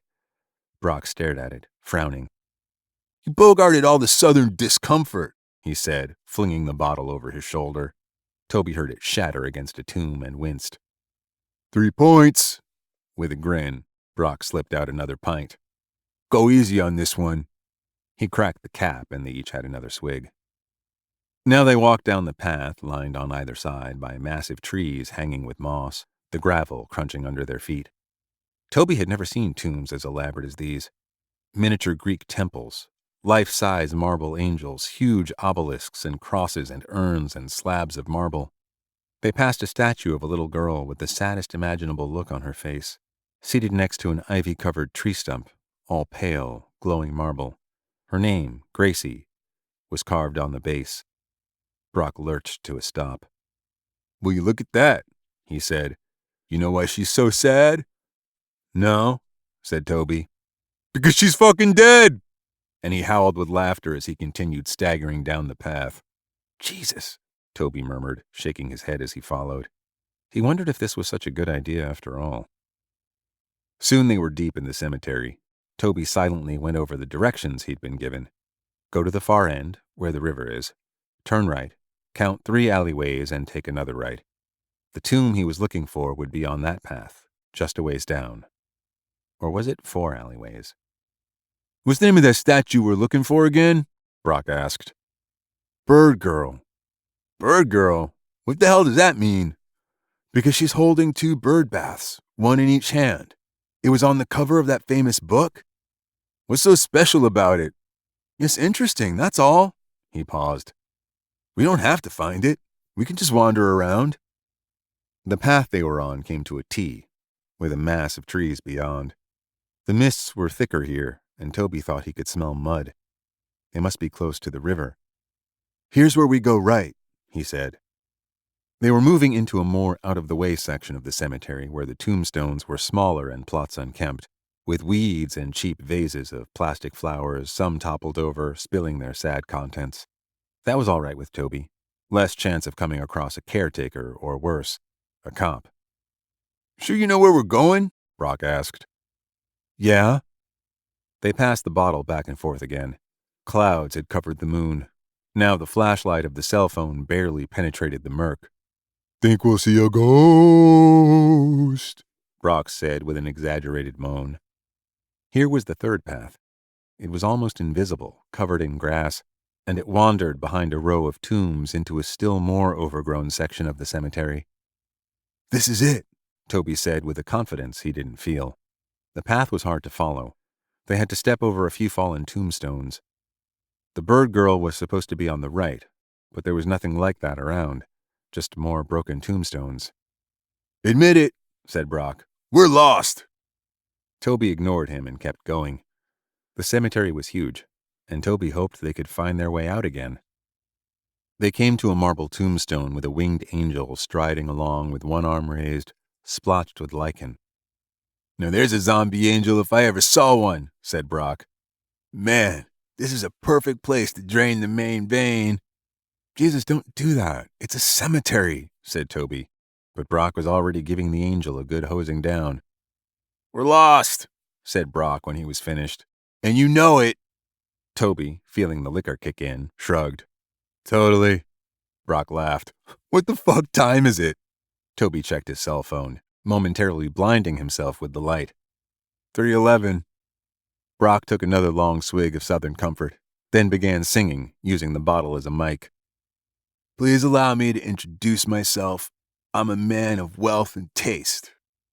His drunken words floated off into the darkness as he hammed it up, dancing around the graves like Mick Jagger. Suddenly he stopped. You hear that? Toby said nothing. He too had heard something like wind in the trees, and smelled a faint stench like burning rubber, but there was no wind. The air was deathly still. He held the light up as he looked around. Nothing. Brock resumed singing behind him.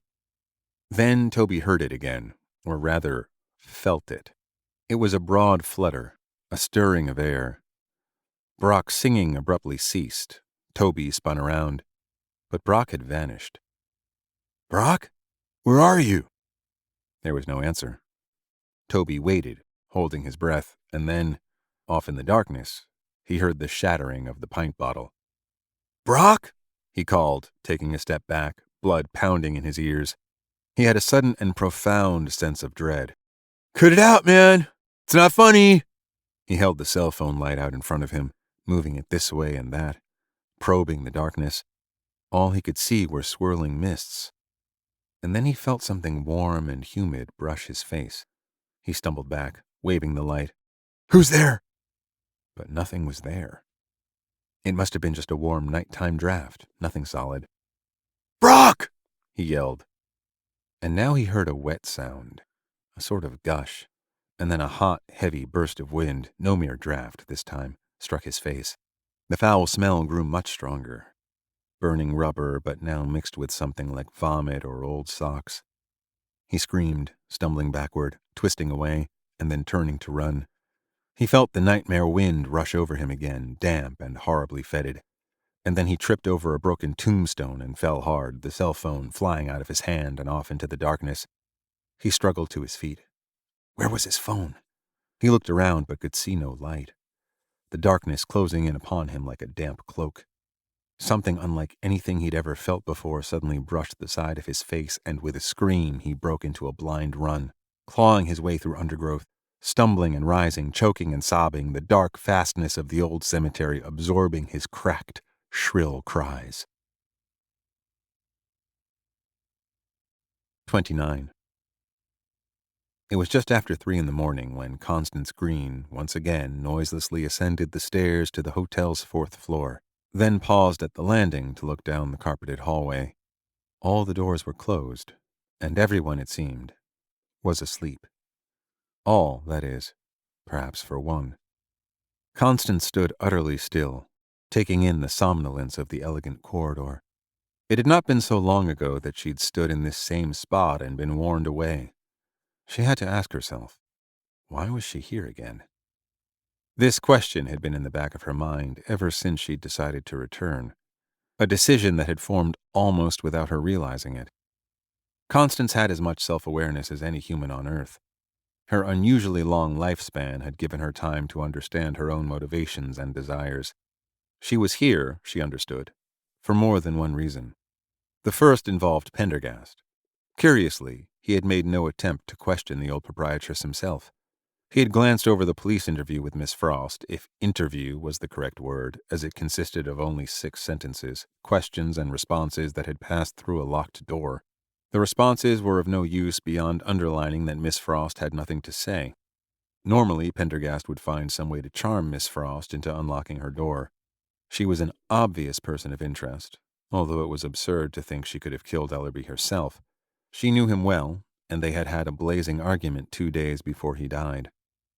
And yet, whenever the subject of Felicity Winthrop Frost came up, Pendergast had simply nodded and glanced pointedly in Constance's direction. It hadn't taken long for Constance to realize the task of approaching the recluse was hers.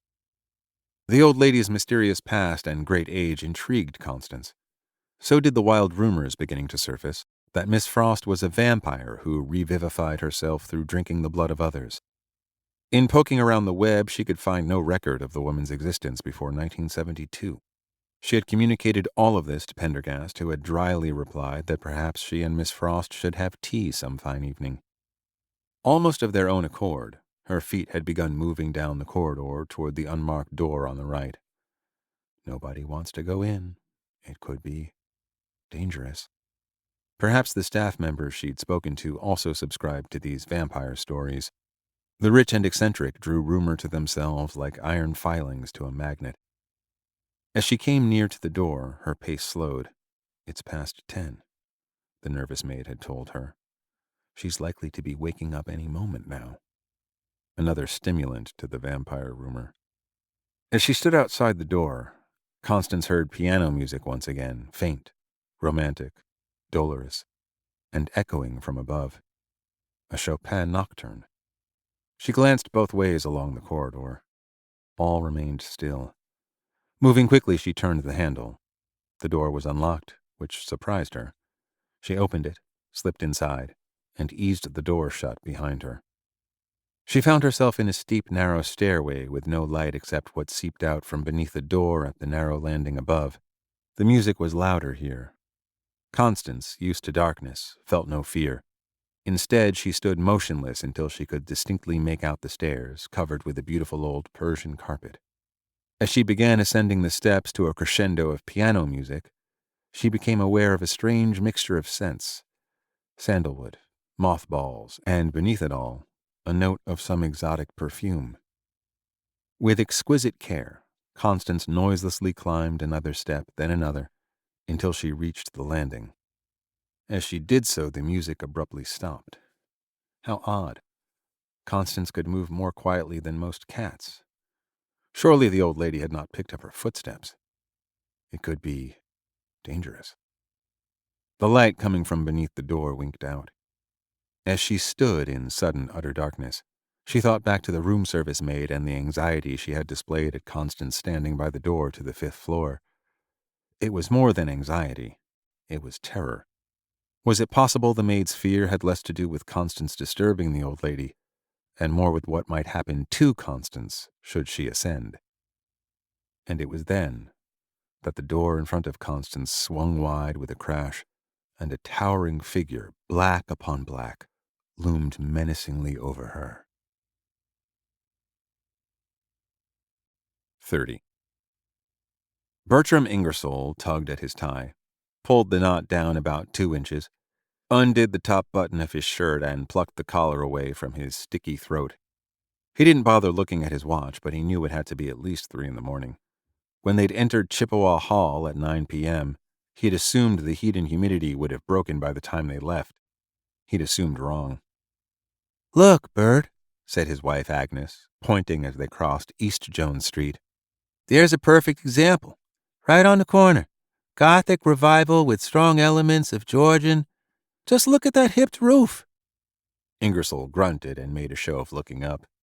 To hear the excitement in her voice, you'd think she'd discovered some goddamn rare bird with 2 beaks and 3 assholes instead of just another decaying mansion. As they continued south on Habersham, she gripped his arm. "And there," she said, her voice almost a whisper. "What an eccentric example of Regency detail. Imagine putting a frieze like that on top of Ionic columns. I've never seen a pediment with such... Hold on, dear. I've got to take a picture. Ingersoll managed to suppress a sigh of irritation, waiting as she fished in her bag for her cell phone. Good luck getting a decent shot at this time of night, he thought. He should have known what he was getting into after 31 years of marriage. Their interests had never been all that compatible, and they'd only diverged further with passing years. On top of that, the damn ED medication he'd started taking wasn't doing its job at all. Years ago, they'd made a deal. All their vacations would be 2 weeks long, 1 week for him and 1 for her. This vacation had been no different. He'd spent a fantastic, relaxing week on Hilton Head, playing 36 holes of golf a day and hanging out in the evenings at the country club. Agnes had lounged by the pool reading Dorothy Sayers mysteries. They'd seen each other only at breakfast and dinner. Credit where credit is due. She hadn't complained. But now it was payback time. A week-long conference of the Southern Architectural Society. The Society's lectures were held every night at 9, and because of the late hour, Agnes insisted on his company. These were truly hell on earth. Professors and architects yammering on endlessly about the most infinitesimal details, followed by the inevitable cocktail reception that never ended before 2, or in tonight's case, even later. Ingersoll, who'd been an actuary by profession, found architecture dry and impenetrable. In his job, he'd walked through the lobby of the Birmingham Professional Arts Building, one of the most famous examples of Art Deco architecture outside of New York City, for 20 years without ever looking up. Who the hell cared how the damn window frames were carved as long as the building didn't fall down? They went another block, Agnes jabbering the whole time, neck craned, until their progress was interrupted by a tree-lined square. This is it, she said. Whitefield Square. I think we turn right. Left, Ingersoll muttered. As they turned left onto Taylor, he could see clouds scudding across a bloated moon. A gust of wind blew by, rustling the trees in the square behind them. Dear, Agnes said, would you mind terribly if we stayed an extra day? After tonight's lecture, Dr. Black told me this part of Savannah has some of the most interesting buildings in the entire historical district. He even wrote out 6 of their addresses for me. Ingersoll almost declared that he'd rather suck the balls of Satan than stay an extra day, but he stopped himself in time. Agnes never got angry with him, not exactly. She just went quiet for a week or 2. He'd made it through 6 days, and he'd be a fool to blow it now. Twisting his lips into a smile, he turned toward her. 1 more day? He said. I think that's... His wife suddenly halted. What happened next, Ingersoll couldn't exactly say, even when questioned by the police about it later, because nothing about it made sense. They were swept with another gust of wind, only it was not like any wind he'd ever experienced before. Thick and deep and oddly low. As it washed over them, accompanied by a horrible odor, he was seized by a feeling of unutterable dread and the sense that a hideous, invisible presence was above them. And then came a sequence of sounds. A wet, sloppy impact at his feet, Agnes's sharp scream, and an unearthly beating noise so alien it chilled him to the bone. And then Ingersoll fell, sprawling across something soft lying on the sidewalk that, it took him several moments to realize, was a warm, dead body. 31. Commander Delaplane, tired, irritated, and still covered with bug bites from the excursion the previous day, was not happy at being roused at 3:30 in the morning. When she reached the scene of the incident, what a sight greeted her eyes. A body lay sprawled on the brick sidewalk, on his back. A young man in jeans and a t-shirt. The CSI team was setting up lights while McDuffie and his assistant crouched over the body. The couple who had found the body were off to one side, being questioned by Sheldrake. She could hear the husband's voice, shaky and trembling, and the wife's quiet sobbing. She felt a pang of sympathy for them, but it was overridden by her need for information, and she intended to wring what she could from them now while the memory was still fresh. Boom! The lights went on, and now the horrible whiteness of the body stood out, the skin like marble, the blue eyes staring upward, wide open in astonishment, limbs splayed as if on a torture rack. McDuffie stepped back while the CSI team surged in and began their work. She waved McDuffie over. What have we got? Same deal, McDuffie said. Trocar or big needle to the femoral artery. Same greasy lubricant. Blood totally drained. Body temperature is still almost normal. I would guess this person's been dead less than 30 minutes. His head is fractured, but the injury appears to be post-mortem. How do you know? No bleeding, because he had no blood left to bleed. She shook her head. Fractured how?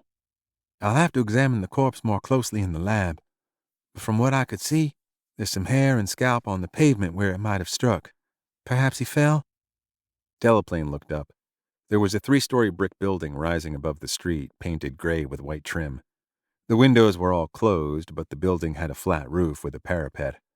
A light had just come on in an upstairs window, and she could see the outline of a person at the curtain, peering out at all the activity. Jumped or thrown? She asked. McDuffie nodded. If he did fall, he must have been thrown after he was dead. Anything else? The individual was intoxicated.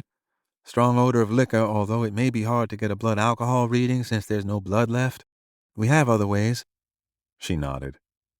And there's a trace of fresh vomit on his shirt. Right, thanks. I'm off to talk to the witnesses. The couple looked pretty destroyed, sitting on a bench while Sheldrake asked questions and took notes. Delaplane took out her cell phone and turned on a recording app. Commander Delaplane, Savannah Police. Mind if I ask a few questions? I'm taping, just so you know. The man nodded dumbly. Did you see what happened? She asked. Neither answered, so Delaplane asked the question again. Mr. Ingersoll? He was a heavy middle-aged man wearing a light jacket, open collar, of completely unremarkable appearance.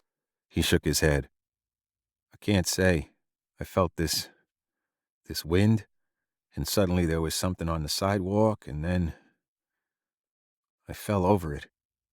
He shuddered. He halted. There was what?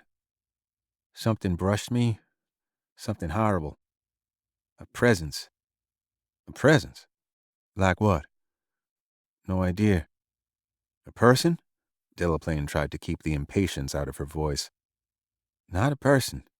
A presence. An animal?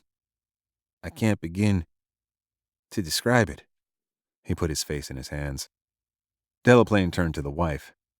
Mrs. Ingersoll, did you see anybody? She shook her head wordlessly, trying to stifle a sob. Is it possible the body fell from above? More mute head-shaking of uncertainty. Neither was much help, at least not now. Thank you, Delaplane told them. We'll need to interview you tomorrow in more detail, so please don't go anywhere. She gave them her card. Get some rest. Officer Rudd will see you back to your hotel. She gestured to Sheldrake, and they stepped to one side. Got an ID from the wallet, Sheldrake said. Name's Brock Cutsis, 19, college student, Auburn University. He was out drinking, which means there were others with him. We need to find them. Christ, why don't they go to Jacksonville and puke on the beaches like everyone else? Delaplane saw a shadowy figure at the edge of the crime scene. The black suit he wore made him look disembodied, just a ghostly head and hands. There was someone else with him. They were standing back, motionless. Don't look now, she said, but it's Gomez Adams and his sidekick. The CSI team was now placing numbers on the sidewalk, marking where evidence was being collected. Delaplane watched for a moment, then turned back to Sheldrake. I want to interview everyone connected with this. The Ingersolls, any people the kid was drinking with, the bartender who served them drinks. She pointed up to the house and the person at the window. And that person. 11 a.m. sharp in the precinct house. Think you can pull that together for me? I believe so, Commander. She thought for a moment. Invite the feds. I don't want any ex post facto whining. Will do. And with another glance in the direction of the spectral FBI agent, who was now pointing at a large white Victorian house across Whitefield Square and telling his partner, of all things, about an excellent wine tasting he'd once enjoyed there, she left the scene, shaking her head. 32. Constance, confronted by this dark menace looming over her so abruptly, leapt back a step, Instinctively drawing the antique stiletto she was never without, in the paranza corta stance of Italian knife fighting she'd studied.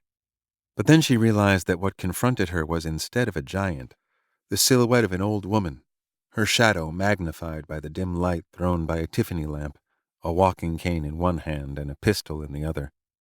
The woman took a step back, the lamp throwing her shadow crazily across the pressed tin ceiling. For a moment, the two looked at each other. Then the old woman spoke. "Well," she said in a cross voice, "either stab me or put it away." "You would seem to have the upper hand of the situation," Constance replied. "This?" And the woman turned the weapon sideways, its salt-blued barrel winking at the movement. "It's not loaded."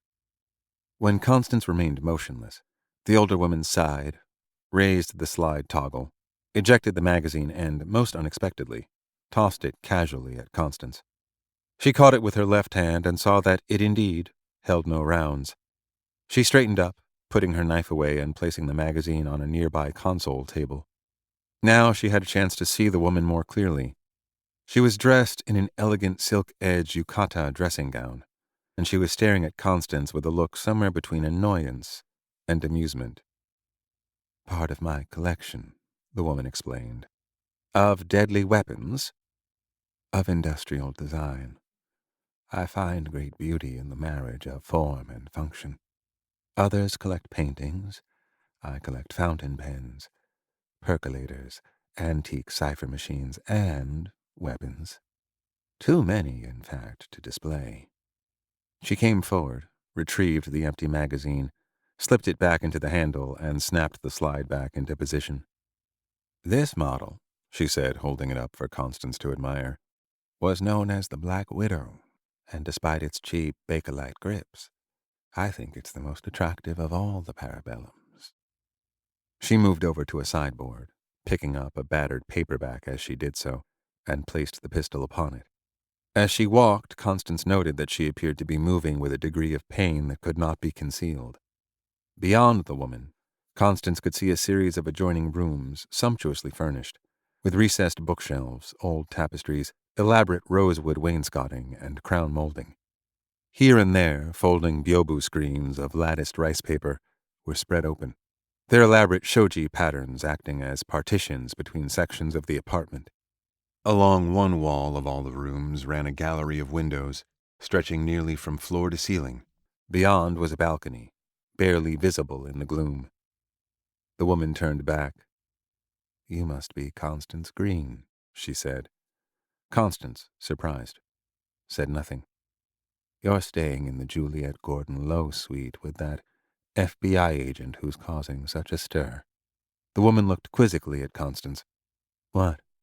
Did you think that just because I'm ancient and enfeebled, I wouldn't know what's going on in my hotel?" After a moment, Constance replied, "At this point, I think the conventional response would be, 'I believe you have me at a disadvantage, ma'am.'" The woman laughed, coming forward again. Although there were sofas and wing chairs arranged around the room immediately behind her, she did not offer Constance a seat.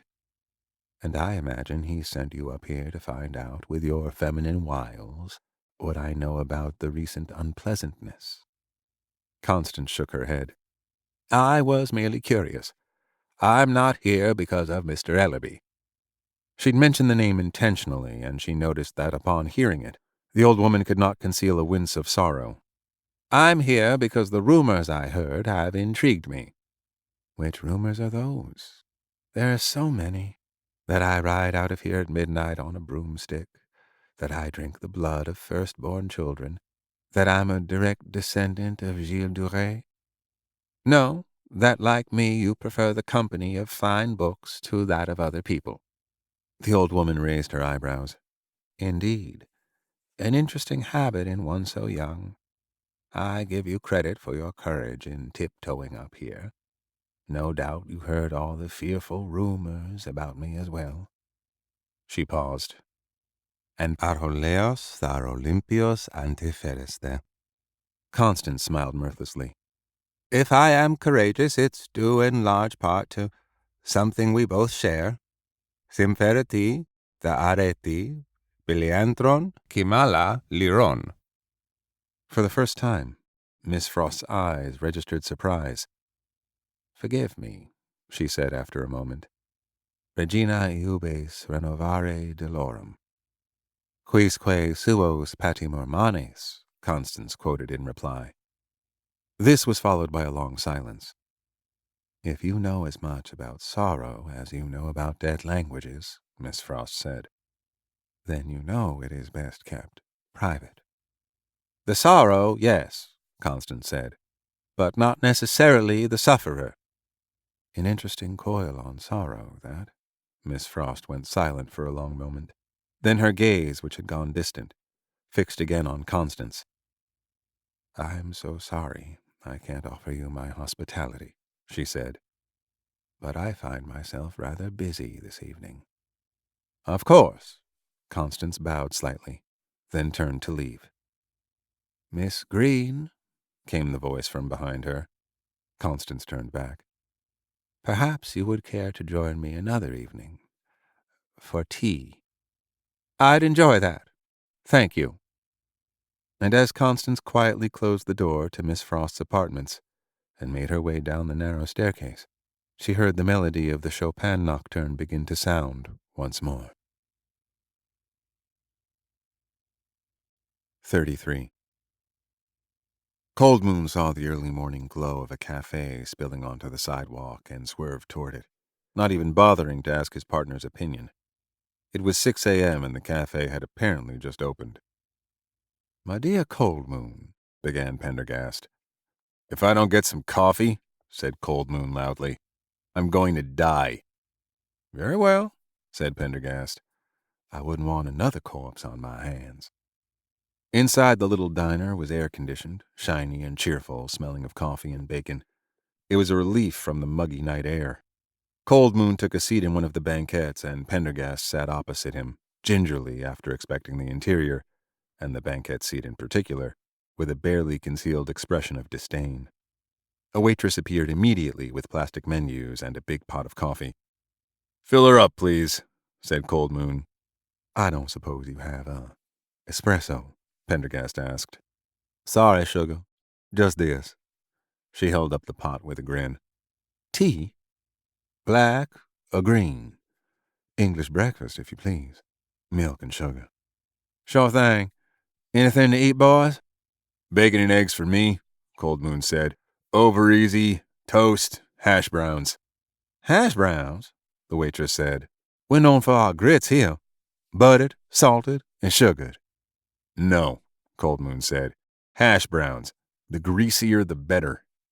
We don't serve greasy food, she said, offended. Okay, fine, whatever. But make it hash browns. She glared at him for a moment. Then she turned toward Pendergast, having picked up on his drawl, with a considerably softer expression. And you, sugar? She asked. A nice plate of chicken and waffles? Pendergast closed his eyes and opened them. Nothing for me. Thank you very much. She went off, and Cold Moon took a gulp of his coffee. It was, of course, not as richly burnt as he liked, but the bitter brew went down well, and he quickly felt its revivifying effects. Sorry, Pendergast, but I can't think straight if I haven't had my coffee and breakfast.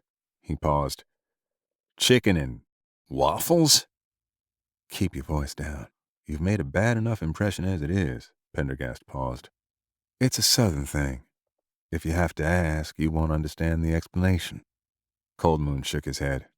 Sounds toxic. Then perhaps I shouldn't tell you the waffles are slathered in butter, the fried chicken is doused with hot sauce, and then the entire concoction is drowned in maple syrup. Cold Moon shuddered. Pendergast paused while the waitress brought his tea. In any case, this interregnum will give us a chance to review the forensic examination of Mr. Ellaby's day-trading hobby. Already? I spoke to the gentleman who analyzed the computer hard drives. The results are curious, to say the least. Cold Moon's plate of food arrived in record time, and he tucked into the hash browns. In the 3 weeks before his death, Pendergast said in the same casual voice, Mr. Ellaby made $200 million. Cold Moon had just forked a mess of hash browns into his mouth, and now he nearly choked. He chewed and chewed, finally getting the bolus of food down. You timed that bombshell. I know you did, he said, wiping his mouth. What could you mean? Said Pendergast. 200 million? Cold Moon asked. How? Simple day trading. Exclusively limited to the 30 companies on the Dow Jones Industrial Index. All of it quite straightforward, apparently, with no sign of insider trading, manipulation, fraud, or any other illegality. How's that possible? The forensic accountant, in whose competence I have faith, says in all his years of analyzing cooked books and unscrupulous trading, he's never seen anything like it. The hotel manager's trades, every single one, appear to be totally legitimate and above board. He never made a killing, just steady gains one after the other across thousands of trades of stocks and options. Crazy. And, Pendergast added, he never, even once, lost money on a trade. Impossible. One would think so. Do you believe this, impossibility is connected with his murder? It was the kind of question Pendergast often didn't answer, and as Cold Moon expected, no answer was forthcoming. So Cold Moon went ahead. Did the second victim trade in the market? Never. And the third victim, that college kid on the sidewalk, chances are he's not an investor either. I should be most surprised to learn the contrary. Cold Moon continued eating his hash browns at a much slower pace than before.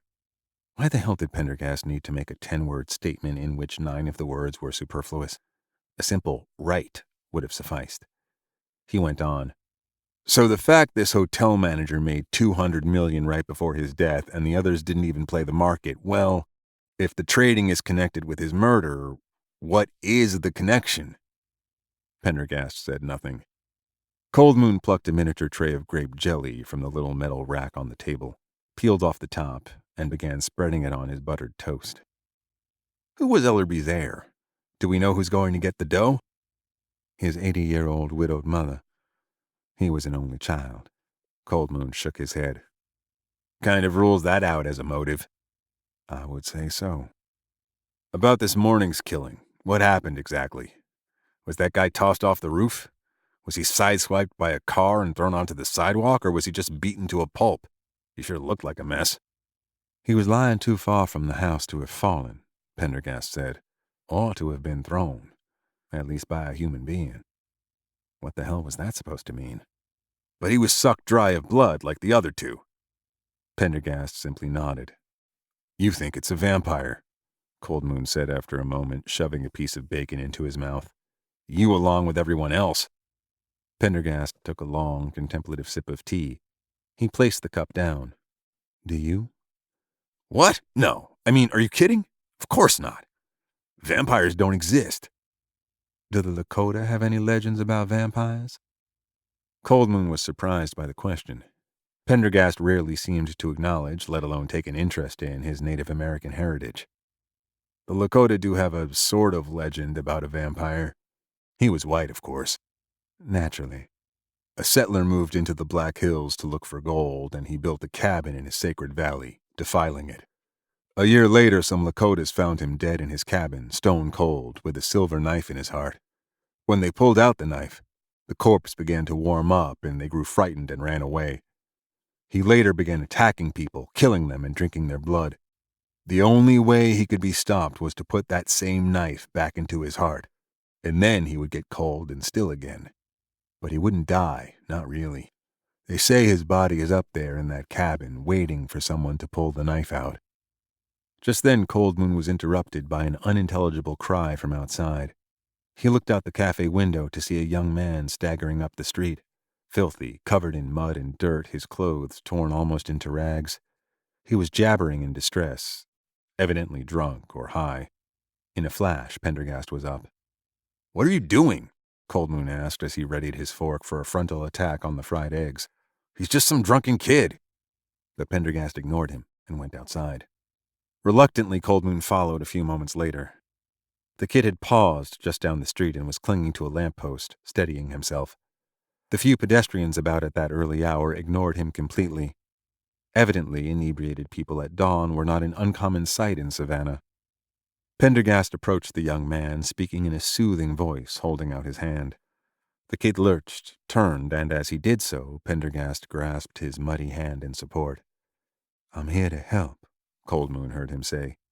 The kid let go of the lamppost, letting Pendergast bear his weight. "I'm here to help," the agent repeated. The kid turned his mud-smeared face toward Pendergast, his lips moving, the words indistinct but repeated over and over like a mantra, his eyes widening. And then, as his cracked voice grew louder, Cold Moon understood what he was trying to say. "No help. No help. No help. No help, no help, no help." 34. "Let us caffeinate this fellow at once," said Pendergast, steering him back toward the cafe, "and find out what he has to say." Why? Cold Moon asked. He's just some random student. "Random? My dear Cold Moon," Pendergast said in a tone somewhere between pity and exasperation. "Do you not see the Auburn University tiger paw emblazoned on his shirt? It's identical to the one the recently deceased was wearing." He cocked his head at his partner. Cold Moon could fill in the rest himself. Surely a trained FBI agent would notice such an obvious connection. He found himself coloring. Sorry, so you think... "I think we may have found the victim's friend and drinking partner. I believe he is more terrified than he is drunk." Cold Moon held open the door while Pendergast eased the youth over to their table. "Now hold on, y'all," said the waitress, glaring at Cold Moon. "We don't serve drunks or hooligans here." "Ma'am," Pendergast said, slipping his FBI badge out of his suit and flipping it open, "this is official business." She didn't bat an eye. "In that case, the boy needs some coffee." She swiped a mug from an adjacent table, filled it to the brim from the pot, and placed it before the kid. "He'll need something in his stomach, too. How about some buttered toast?" "Thank you." Pendergast turned back to the new arrival. "You're safe now. Have some coffee." The boy took the mug in both hands, trembling, and sipped, slopping it over the rim. Again, he took another sip and another. The waitress brought over a plate of buttered toast. "Excellent." The boy picked up a piece of toast and bit into it hungrily. The coffee and toast seemed to steady him. His eyes looked more focused now, Cold Moon thought, less glazed with shock and fear.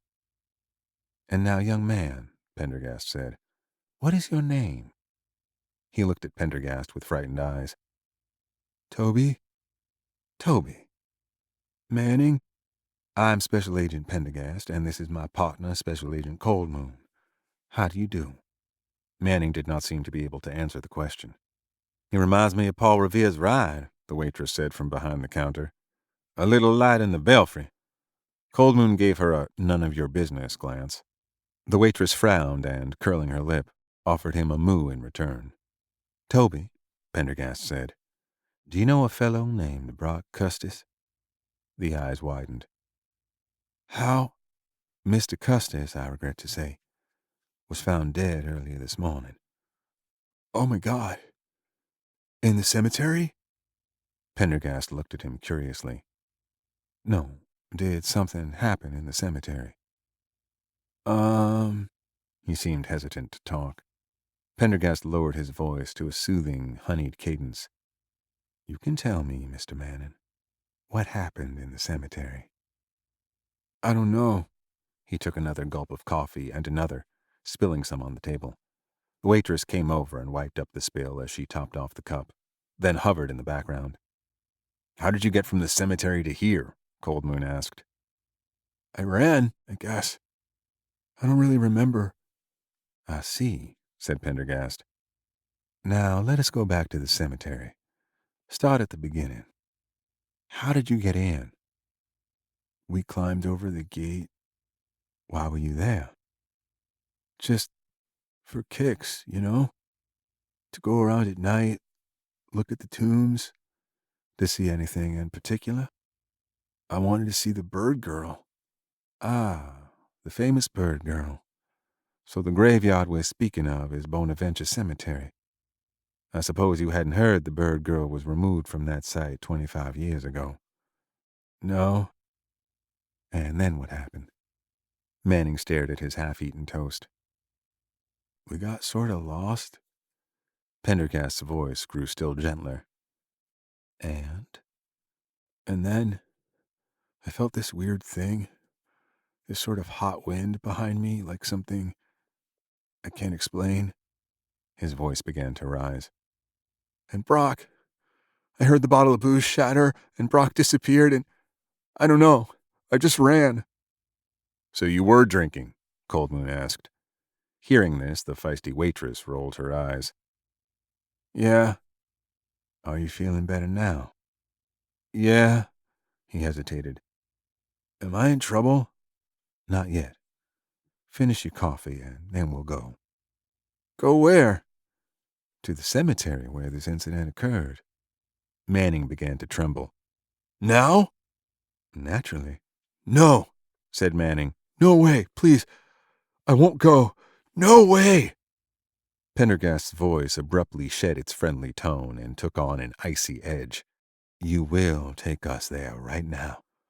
Or I can promise one thing. You will be in trouble, Mr. Manning. A moment later, Pendergast was out the door, the youth in tow. Cold Moon stood up, blinking in surprise at how quickly the impromptu questioning had ended. He began to follow them toward the door. Excuse me? He turned around to see the waitress staring at him. One hand was on her hip, the other was holding out a check. Oh. Cold Moon looked at the total. $19.80. Mutely, he handed the woman a 20, then turned and once again headed for the exit. This time his hand got as far as the door handle before he remembered he hadn't left any tip, except, that is, for 20 cents. But it was too late to salvage the situation. Pendergast was already halfway down the block, so Cold Moon slunk out of the cafe. But before the door closed behind him, the waitress got in the last word. It must have been tough on your mother not having any children, she brayed at his retreating back, shaking the 20 at him like a badge of shame. 35. Morning light streamed through the cemetery, illuminating the last shreds of mist as the caretaker opened the gate for them. Cold Moon did not like cemeteries. The thought of all those dead slumbering in the dirt for eternity gave him a feeling of claustrophobia, even in a graveyard as huge as this. White graveled pathways extended in all directions past hundreds of tombs. Now, Mr. Manning, said Pendergast, please take us to where the incident occurred. We went this way, I think, said Manning, but he didn't take another step forward until Pendergast urged him on. Then he began shuffling down one of the pathways, moving as if his feet were iron weights. Cold Moon had never seen tombs this elaborate before.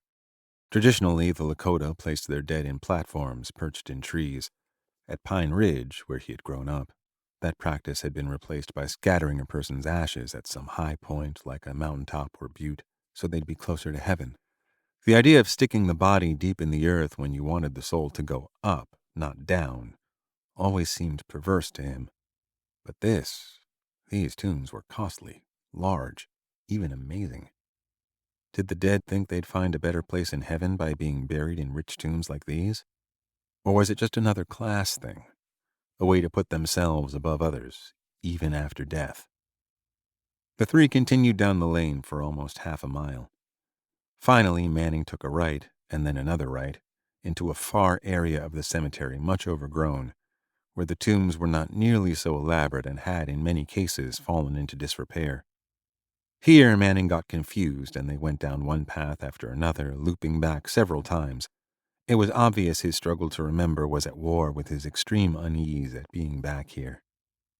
I remember this, he finally said, indicating a tomb with an angel striding forward, arm upraised, standing on a marble slab, its inscription largely eroded by time. We stopped here. That was right before... He paused, swallowed hard. I think we went this way. He moved forward again, then stopped. Just over there was where it happened, and then I ran. He looked down and away. I don't want to go any farther. And you won't have to, said Pendergast. We shall halt here and not disturb the area. We've called in the local authorities, and they will be here shortly. Now, if you could tell us, in as much detail as possible, what happened, and indicate your movements and Mr. Custis's, pointing them out will be sufficient, I would be grateful. Okay. Manning was trembling and nervous, but managed to keep it together. "Okay, I was walking in front, over by those tombs," he pointed, "and Brock was behind me. He was singing and sort of dancing around those tombs there."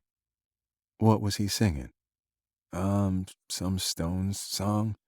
"Stones? Sympathy for the Devil?" Pendergast stared at Cold Moon with incomprehension.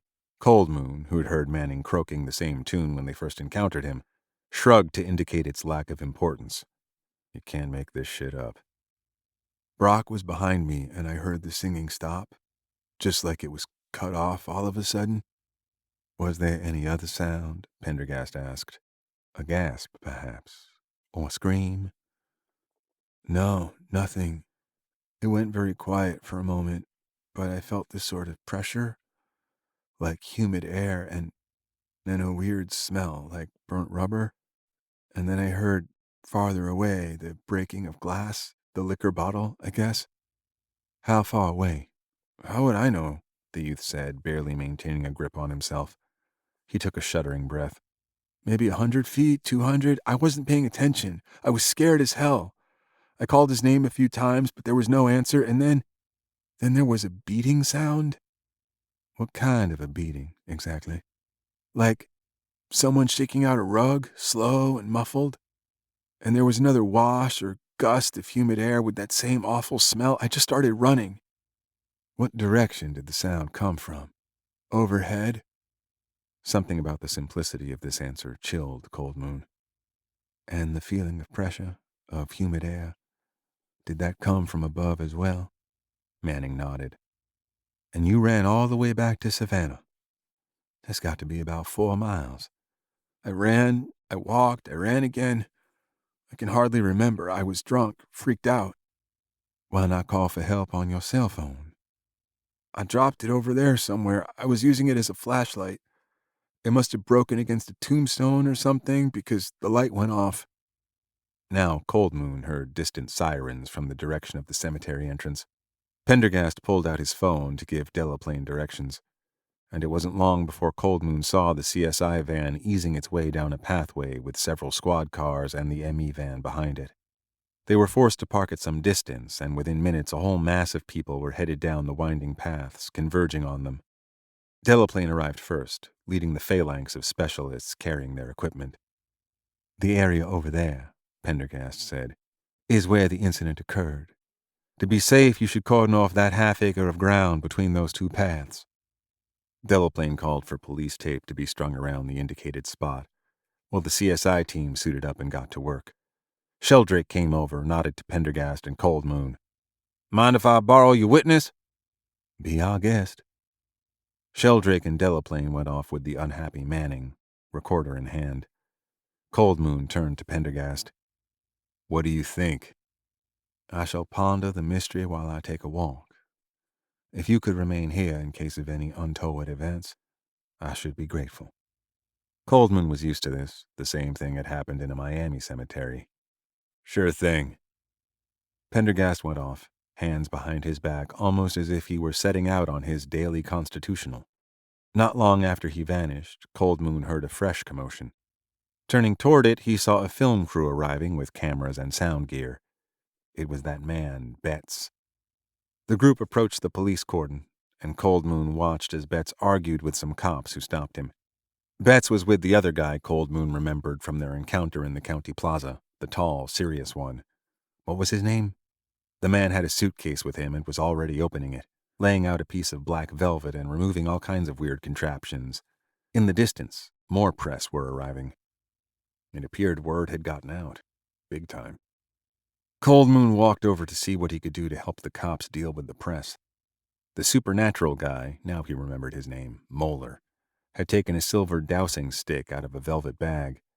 He began circling the police cordon with it, both film crew cameras trained on him.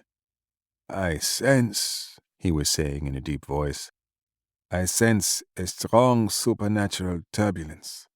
The silver stick was trembling, jerking almost as if under a power of its own. "Very strong." What a load of Chesley, thought Cold Moon, although despite himself he had to admit it was a fairly impressive act. The cops along the cordon were certainly engrossed, although it was hard to tell whether they bought it or not.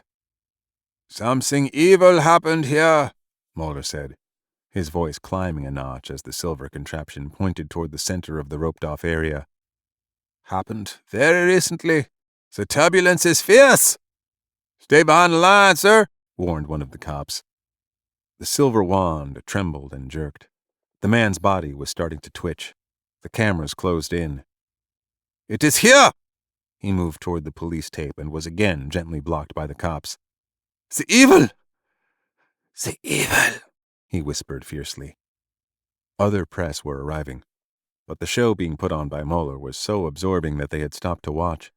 Some were even taking notes and photographs of him, as if he, not the scene of the crime, were the news. Suddenly the silver wand flew out of Muller's hands as if yanked by an invisible string. It was a cute move because to Cold Moon it really did look as if something invisible had pulled it away instead of him throwing it through some sleight of hand. Mueller, as if released from an unpleasant trance, halted, took a deep breath, seemed to slump and then recovered, wiping his brow with a silk handkerchief. Retrieving the dowsing stick, he then retreated to his suitcase and removed a large box camera, which he set up on a tripod. He then took out a strange piece of smoked glass. Upon closer look, it appeared to be a slab of crystal, cut and polished, that he raised in front of his face and gazed through, peering here and there across the area being searched by the CSI squad. "The evil become visible," he muttered. He began to tremble. One of the camera operators followed his movement, shooting close over his shoulder. Cold Moon noticed that Betts had disappeared. He looked around and saw him deep in the vegetation, having used the diversion to slip inside the police cordon. He was with the second camera operator, filming something else. "Hey!" Cold Moon cried, pointing and striding in Betts's direction. "Get out of there! Back behind the tape!" Several cops turned and began jogging over as Betts and the camera person scurried off into the undergrowth, ducking back under the police line. Cold Moon walked over to where they had been filming, but didn't see anything of note beyond another old mausoleum with a broken door. The abandoned part of the cemetery continued into the overgrowth. The tombstones split and lying on their sides. The pathways so poorly tended as to have disappeared. He returned to find Pendergast approaching at a brisk walk from an unexpected direction. "Find anything?" Cold Moon asked as he came up. "Nothing." "Too bad." "On the contrary," Pendergast said as he adjusted his cuffs. "It was most edifying." 36. From behind her monitor, it looked to Gannon like half the Savannah PD had been called out to keep the crowds behind the police cordon. The loud zoo-like atmosphere contrasted with the stateliness of the old cemetery, with its ranks of mossy tombs speckled in sunlight, slumbering beneath giant oaks. Behind the tape, the police were still working diligently, the CSI team searching the area meticulously. Despite the activity, Gannon noticed that the weird FBI agent and his sidekick had disappeared, along with that officious police commander. Gannon had her two camera operators well positioned to capture everything. Pavel was filming the mayhem from various directions with a Steadicam, while Craig, on camera 1, was focused on Mueller. The paranormal researcher was putting on quite a show. First with the silver dowsing stick and slab of obsidian, and now with the camera that could supposedly capture supernatural images. Daisy, the ditzy historian of the supernatural, was also there, despite the fact that she had no place on the schedule, trying to insert herself whenever possible into the camera frame, with Betts sidelining her every time. The mob scene was great stuff, and it would make a fine contrast to the dark and creepy scenes Gannon hoped to get more footage of. Since Betts had changed their focus to covering the Savannah vampire, all her shots so far had involved activity and people. What they needed to do was to come back to the cemetery at night with a couple of fog machines. Betts came up to her. "Listen, here's the plan.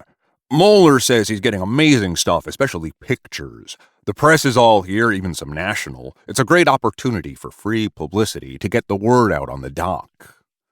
She nodded. "So Mueller's going to unveil some of his pictures right here while all these people and press are around. We want to capture it all." "Pictures of what?" "He won't say. You know how the old fart is, but he claims he's getting pictures of spiritual turbulences."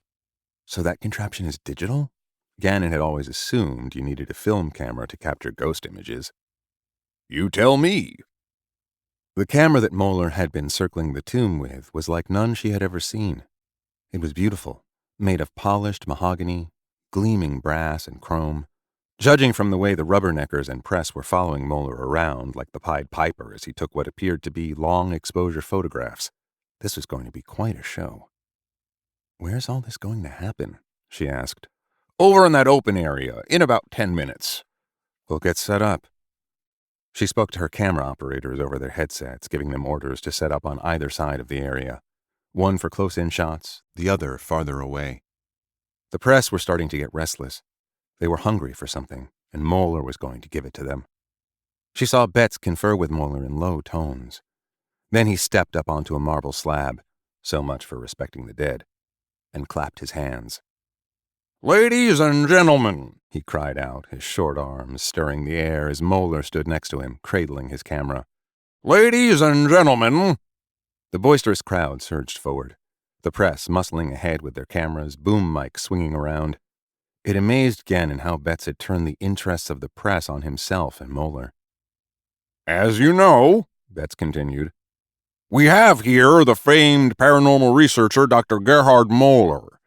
It seems his equipment has been picking up distinct amounts of unusual supernatural activity. Dr. Moeller, tell us what you found. Moeller, with a look of modest reluctance and disinclination on his face, raised his head and looked out over the crowd, letting the silence build. Gannon's camera operators were rolling. The cops, guarding the perimeter, watched them warily. My instruments, Moeller said in a deep, resonant voice, have registered powerful supernatural currents. He paused again. There is a strong presence of evil here. At this, a hush fell over the crowd. Even the noisy press were rapt. And I have captured proof of the presence. He brandished the large camera. In here! Someone shouted out, Can we see it? Moeller swiveled his large head toward the speaker. Yes, indeed. That is in fact my intention, to show it to you now. This triggered a restless stirring. How is he going to show it to them? Gannon wondered. There must be 300 people here. There are some, Moeller intoned, who have doubted my work, who have accused me of manipulating my pictures. He held up the camera. But in here are pictures I took just seconds ago of these tombs and surroundings. Some of them show remarkable things not visible to the naked eye, that I've captured using my own proprietary multispectral imaging technology. The photographs are in here, raw and unretouched. You will find this to be true because you will have a chance to examine them for yourselves. He paused and raked the crowd with a fierce gaze. I will make these pictures available to all, with no restrictions on their use. They will be sent from my camera directly to your cell phones. Please make sure Bluetooth is enabled on your mobiles and select Percipient's camera in your device list. In 30 seconds, I will transmit 3 images. He turned and bent over the camera. Those in the crowd, with a burst of chatter, fumbled out their cell phones and began frantically poking and swiping. The atmosphere of anticipation had become almost unbearable. It was brilliant theater. More than theater, as Moeller had found a way to make his audience active participants. Gannon, watching the feed from her 2 camera operators on her monitors, was happy to see them nailing it. I am now sending, said Moeller as he turned back. Total silence for a moment. Then, as the photos began hitting people's phones, a great ahing and oohing came up like a rising wind. Everybody, press photographers included, was staring at their phone. She could even make out a few choked-off gasps and garbled sounds of fear and horror.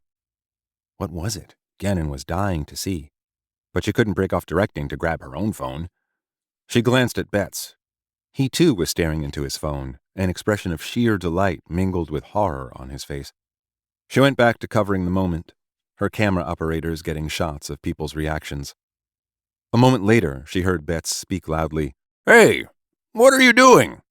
She looked over to see him advance rapidly toward the woman, Daisy Fayette, who straightened up. She had been bending over Moeller's equipment case, and now she dropped something back into it with a guilty look. What is this? Moeller yelled, spinning around. Why are you touching those things? He rushed over. Alte Drache, how dare you touch my instruments? Daisy went bright red and then recovered, saying frostily, I was curious to see your equipment. After all, I'm also a supernatural researcher. You can't go rummaging around like that, Betts said as Moeller began rearranging his case, cheeks red with anger. In fact, you weren't even supposed to be on the set today at all. Johnny, see Mrs. Fayette out of here. Gannon watched as the woman was led off by one of the crew, protesting ineffectually. Good riddance, she thought. Fayette, the opposite of photogenic, was obviously just a busybody angling for more camera time. Gannon had herself lobbied for engaging the woman. A local point of view was an important consideration. But as happened so often, the people you thought were going to be a bonus turned out to have no camera presence. The woman should have remained primarily a voiceover, as Betts had initially said. Now Betts came over. Have a look. He pulled out his cell phone and swiped through. Gannon took up the phone with great interest. The first of Moeller's photographs was of the tomb with the angel with a raised arm. A CSI worker was standing to one side, blurred from the long exposure. On the opposite side of the tomb, a cloud of mist appeared to be rising out of the grass, inside of which stood a figure. Amid the blurry swirl of mist, she could just make out a staring eye, and a bony hand reaching out in a most sinister way toward the oblivious CSI worker. She swiped. The next photo showed another cloud of eddying mist, larger and more diffuse, in which she could just make out a giant face, 4 feet in diameter, indistinct and bloated, and of a tremendously evil aspect. The third photo was the best, or worst, of all, showing what appeared to be a demon climbing out of the very earth, its naked, emaciated arm emerging from the ground, along with the top of a skull covered with wispy hairs with hollow eye sockets and grinning teeth. Holy shit, she murmured. These are amazing. She could feel her heart beating like a tom-tom. They were extremely creepy, and what's more, they looked real. The photos had obviously been taken just moments before. Could Moeller have somehow manipulated them inside the camera before sending them out? It didn't seem possible. But as a photographer, Gannon knew all too well that there was an almost infinite range of digital manipulation tricks. Anyway, it hardly mattered. This was stupendous stuff, and how Moeller got the images was his business. She handed the phone back to Betts. These will make fantastic stills for the documentary. Absolutely. And there'll be many more. But, she asked, half facetiously, where's the vampire? Moeller, coming over, answered instead of Betts. The vampire is not here. It may be somewhere nearby. What you are seeing are demonic presences excited by the recent passage of the vampire, like buoys bobbing in the wake of a big boat. So you think you can get a picture of the vampire himself? Betts asked. If you put me in the right place at the right time, yes. Excellent, Betts cried, slapping Moeller on the back, much to his displeasure. 37. And you can't be any more specific than that? Commander Delaplane asked. The kid, Toby Manning, shook his head. He'd washed his face and hands since she'd first seen him in the cemetery, but his clothes were still a mess. His eyes were clearer, though, and he was relatively composed. Not all that surprising, she mused to herself. He'd been asked to go over the events leading up to his friend's death probably 6 times in as many hours, and now it was becoming routine. She waited a minute or two, her gaze on Manning. Then she glanced at Benny Sheldrake and past him to where the 2 FBI agents were seated at a small conference table. Pendergast gave a slight nod. Okay, she said, snapping off her recorder. Thanks for your help. You can go now. I'll have a car take you home. Get some rest, all right? And stick around because we'll be calling on you again in the coming days. Manning nodded, stood up, and with a furtive glance at Pendergast, shuffled toward the door. Delaplane consulted a handwritten list of names, crossed off Manning's. That just leaves the Ingersolls. They're waiting outside. Excellent. Delaplane sighed inwardly. This was a necessary procedure, interviewing potential witnesses to last night's mess. They had already spoken to a woman who lived across from the Ingersolls' B&B, the bartender at the place where the two youths, Toby and Brock, had gotten hammered, the custodian of the cemetery, and a handful of others. The interviews had been short, and unfortunately, they hadn't contributed much in the way of hard evidence to what they'd already learned. She picked up the phone, asked a watch officer to get a ride for Manning. "And bring in the Ingersolls," she said. A minute later, there was a knock on the door, and the two came in, escorted by an officer. Their eyes darted around the room, taking in everyone present. Then they sat down in the chairs set before Delaplane's desk. The woman, Agnes, had an expression of stone, still in shock, no doubt, from the rush of unpleasant events. But her husband, Bertram, looked aggrieved, almost angry, like Sisyphus after being assigned a larger hill. "Mr. Ingersoll?" she said, nodding, her voice clipped, uninflected, professional. "Mrs. Ingersoll, thank you for coming." "Of course," the woman mumbled, without thinking. Her husband said nothing. "I'll be recording this conversation," she said, snapping the machine on again. "Do I have your permission?" "No problem," said Mr. Ingersoll. After going through the preliminaries of date, time, and those present, Delaplane launched into the questioning. "I know this must be difficult, but I'd like you to please go over again with me, one more time, the events leading up to your discovery of the body, step by step, and please take your time and mention any new details you might have remembered since making your previous statements, no matter how minor." The couple was silent for a moment. Finally, the woman began to speak in a low, halting voice. The story she recounted was, almost word for word, the same one Delaplane had heard already. The walk through the quiet streets, the sudden rush of sound combined with an inexplicable sense of movement, and then her husband sprawling over a body and her frantic call to 911. The husband winced as she went over certain details, but otherwise remained silent.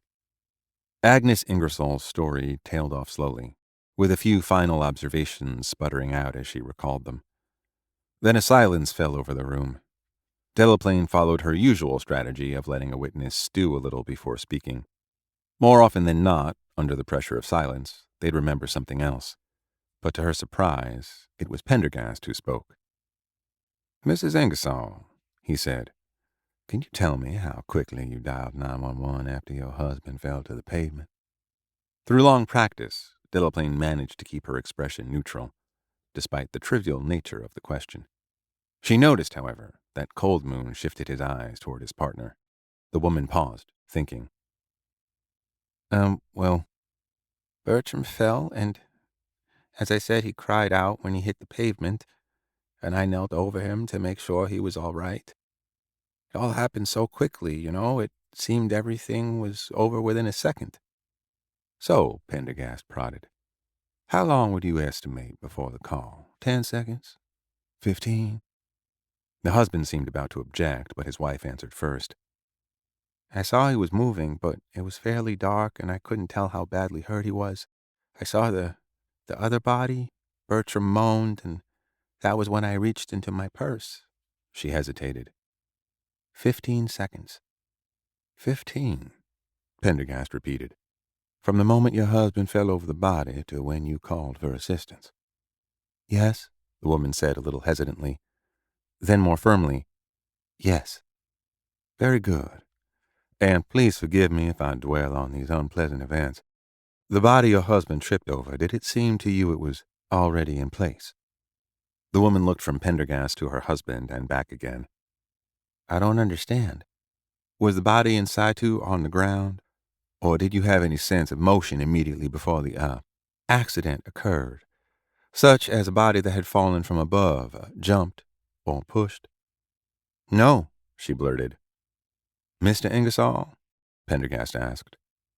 The man stared at the agent with red-rimmed eyes. Then he merely shook his head.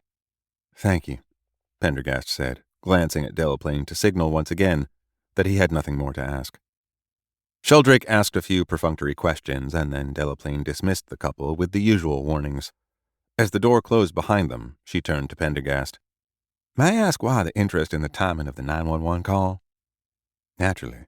and I'd be happy to answer your question once you've checked in with that cell phone specialist of yours. This had been another of Pendergast's bizarre questions. I'm not sure he'll have an answer for us yet. Please try him anyway, if you don't mind. Okay. Delaplane dialed an internal extension, then turned on the speaker of her desk phone.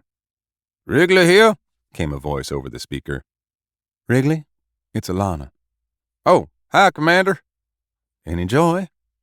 As a matter of fact, I was just about to call you, the disembodied voice replied.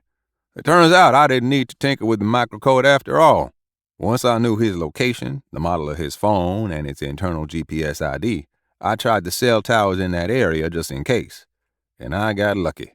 The kid has a really old phone, and it pings the network a lot more frequently than today's models when its flashlight is on or is being used as a compass. Some proposed IEEE standard that ultimately was never implemented. Anyway, sure enough, it was pinging the network once every 60 seconds. Of course, newer phones go dormant much faster in order to save juice, but this... Fascinating, Wrigley, but can we get to the point? There were 13 pings, each exactly 60 seconds apart. The first was at 3:02, and the last was at 3:14.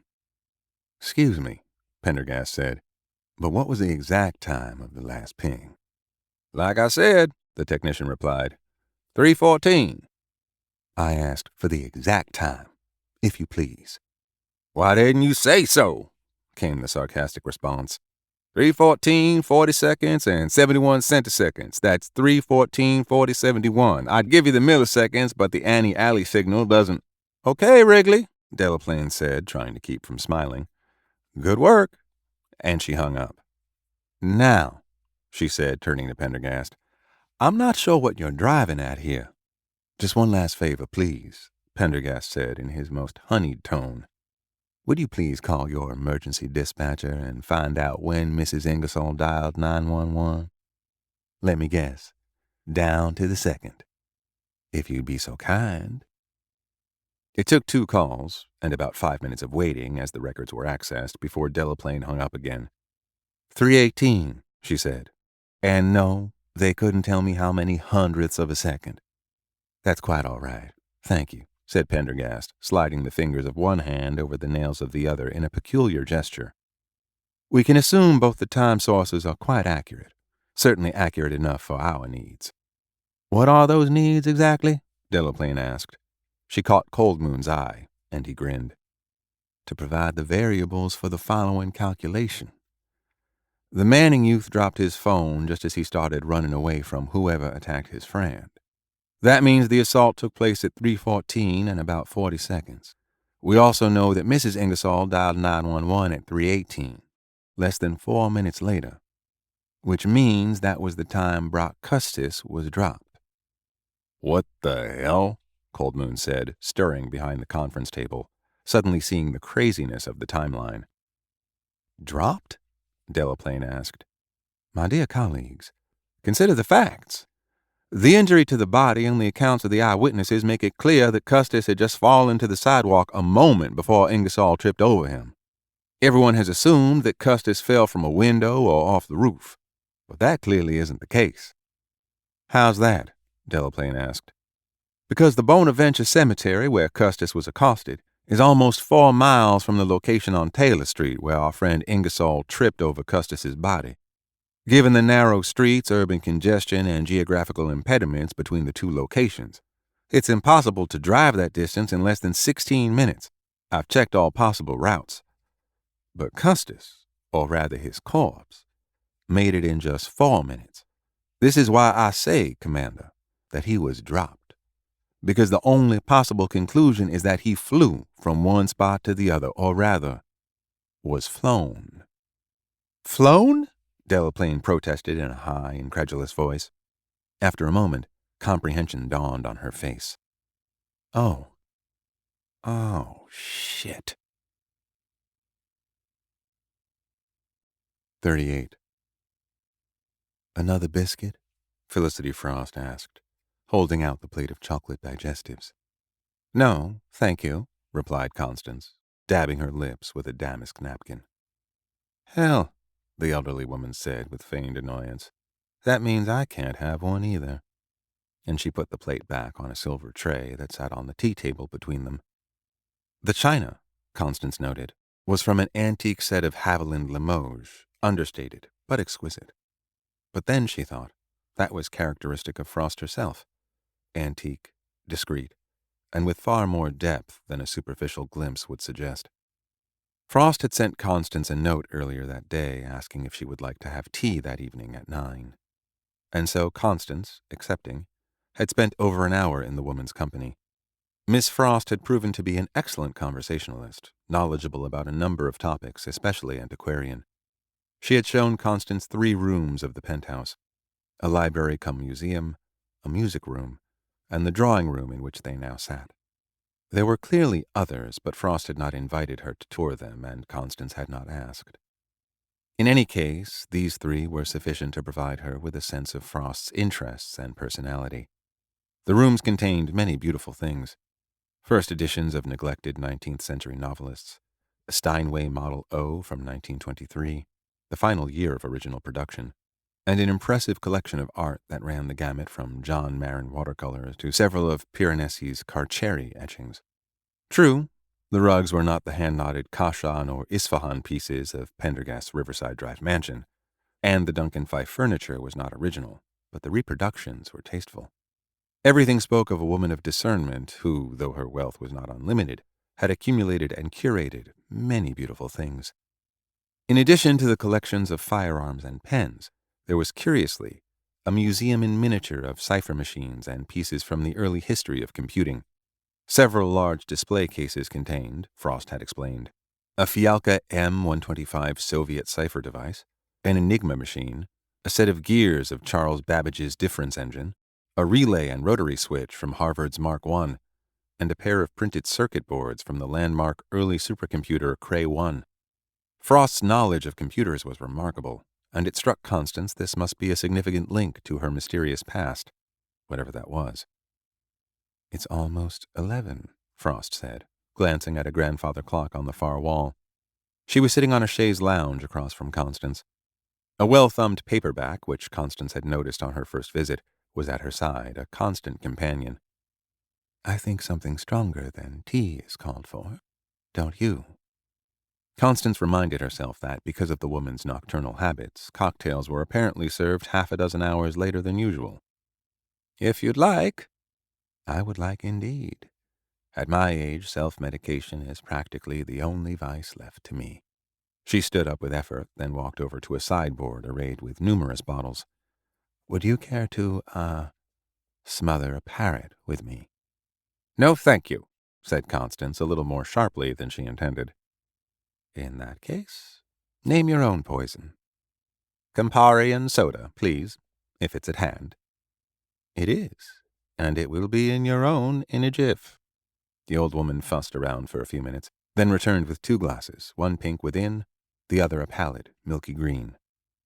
"À votre santé," and lifting her glass, Frost toasted Constance. They drank a moment in silence. "Campari," Frost mused, "an interesting choice for one of your age." "Perhaps I could say the same of you and absinthe." "Perhaps. It was made illegal before I was even born." "Outlawed in 1915, Constance said. "I'll take your word for it. In any case, wormwood seems to agree with me. As someone said, the dose makes the poison."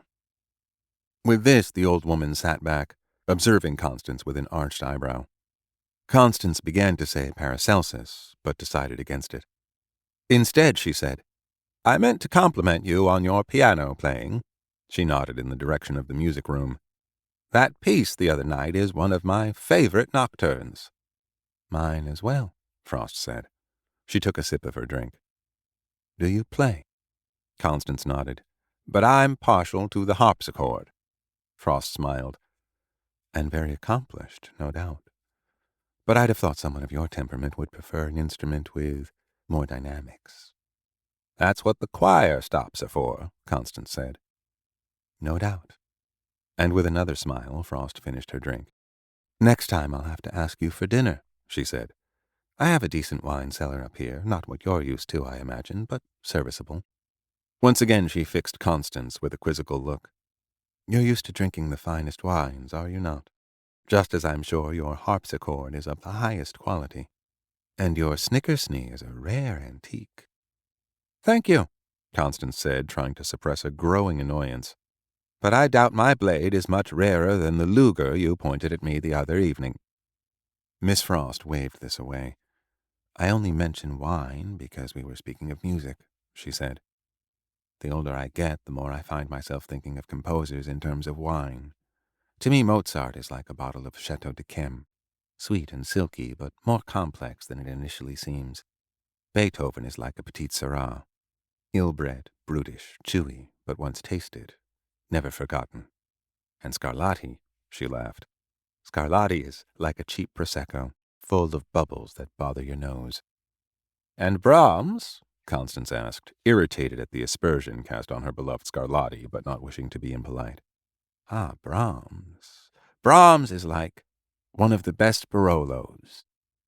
And with this, Frost rose, and moving to the sideboard, helped herself to more absinthe. While her back was turned, Constance took the opportunity to reach out and flip through the paperback on Frost's side table. She sat back as Frost finished diluting her drink, holding it up to examine the louche, and then turning back toward her. It's a curious thing, but as you get older, as I'm sure you know, you find yourself more and more stuck in an endless do-loop. Pardon? This, as I'm sure you know, phrase unsettled Constance. Frost smiled. That's the old programmer in me talking. This was the most direct reference yet to Frost's past. Constance realized any further dancing around was pointless. She paused to take a breath. I'd like to hear more from the old programmer. Frost began to laugh, a low, breathy laugh, wry, but genuine. And so we've come to it at last. Come to what? The real reason you're here. I'm here because you invited me. The proprietress batted this away impatiently. Persiflage. I'd hoped perhaps you were different. Different? Interested in stimulating conversation rather than my past. Your past is only interesting because you're so mysterious about it. But the old lady barely seemed to hear this. Her gaze had gone past Constance to some indistinct point. She sighed. I always thought this might happen. When she said nothing more, Constance prompted, What, exactly? Someone might come along acute enough to beat me at my own game. Maybe 10 or 20 years ago I would have found such parrying amusing, even challenging. But I'm tired now. Old and tired. Her gaze returned to Constance.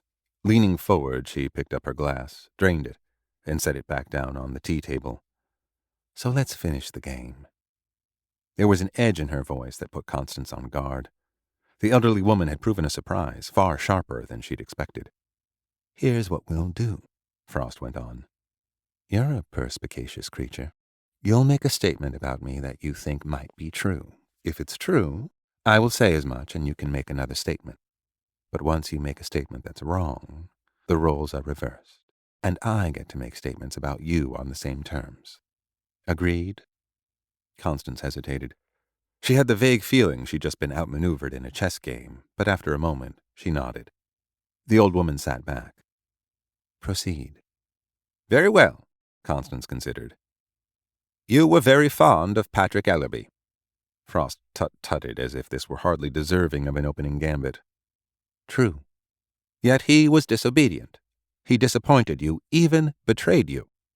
A shadow crossed the proprietress's face, but she nodded. True. Constance paused. She did not want to try Frost's patience with trivial observations, but blind guessing was even more dangerous. You have at least, once in your life, reinvented yourself. Now it was Frost's turn to pause. True. In some respects, you have an outlaw personality. The normal rules don't apply to you. A hesitation, and she colored slightly. True. You have a deep knowledge of science, particularly mathematics, programming, physics. True. Constance continued probing, using her own past as a guide. You had a difficult childhood. False, Frost laughed in triumph. My childhood was quiet and unremarkable. Thank you very much. Where did you grow up? None of that. Miss Frost resettled herself on the chaise lounge. It's my turn. Again, something in the way this was said made Constance wary.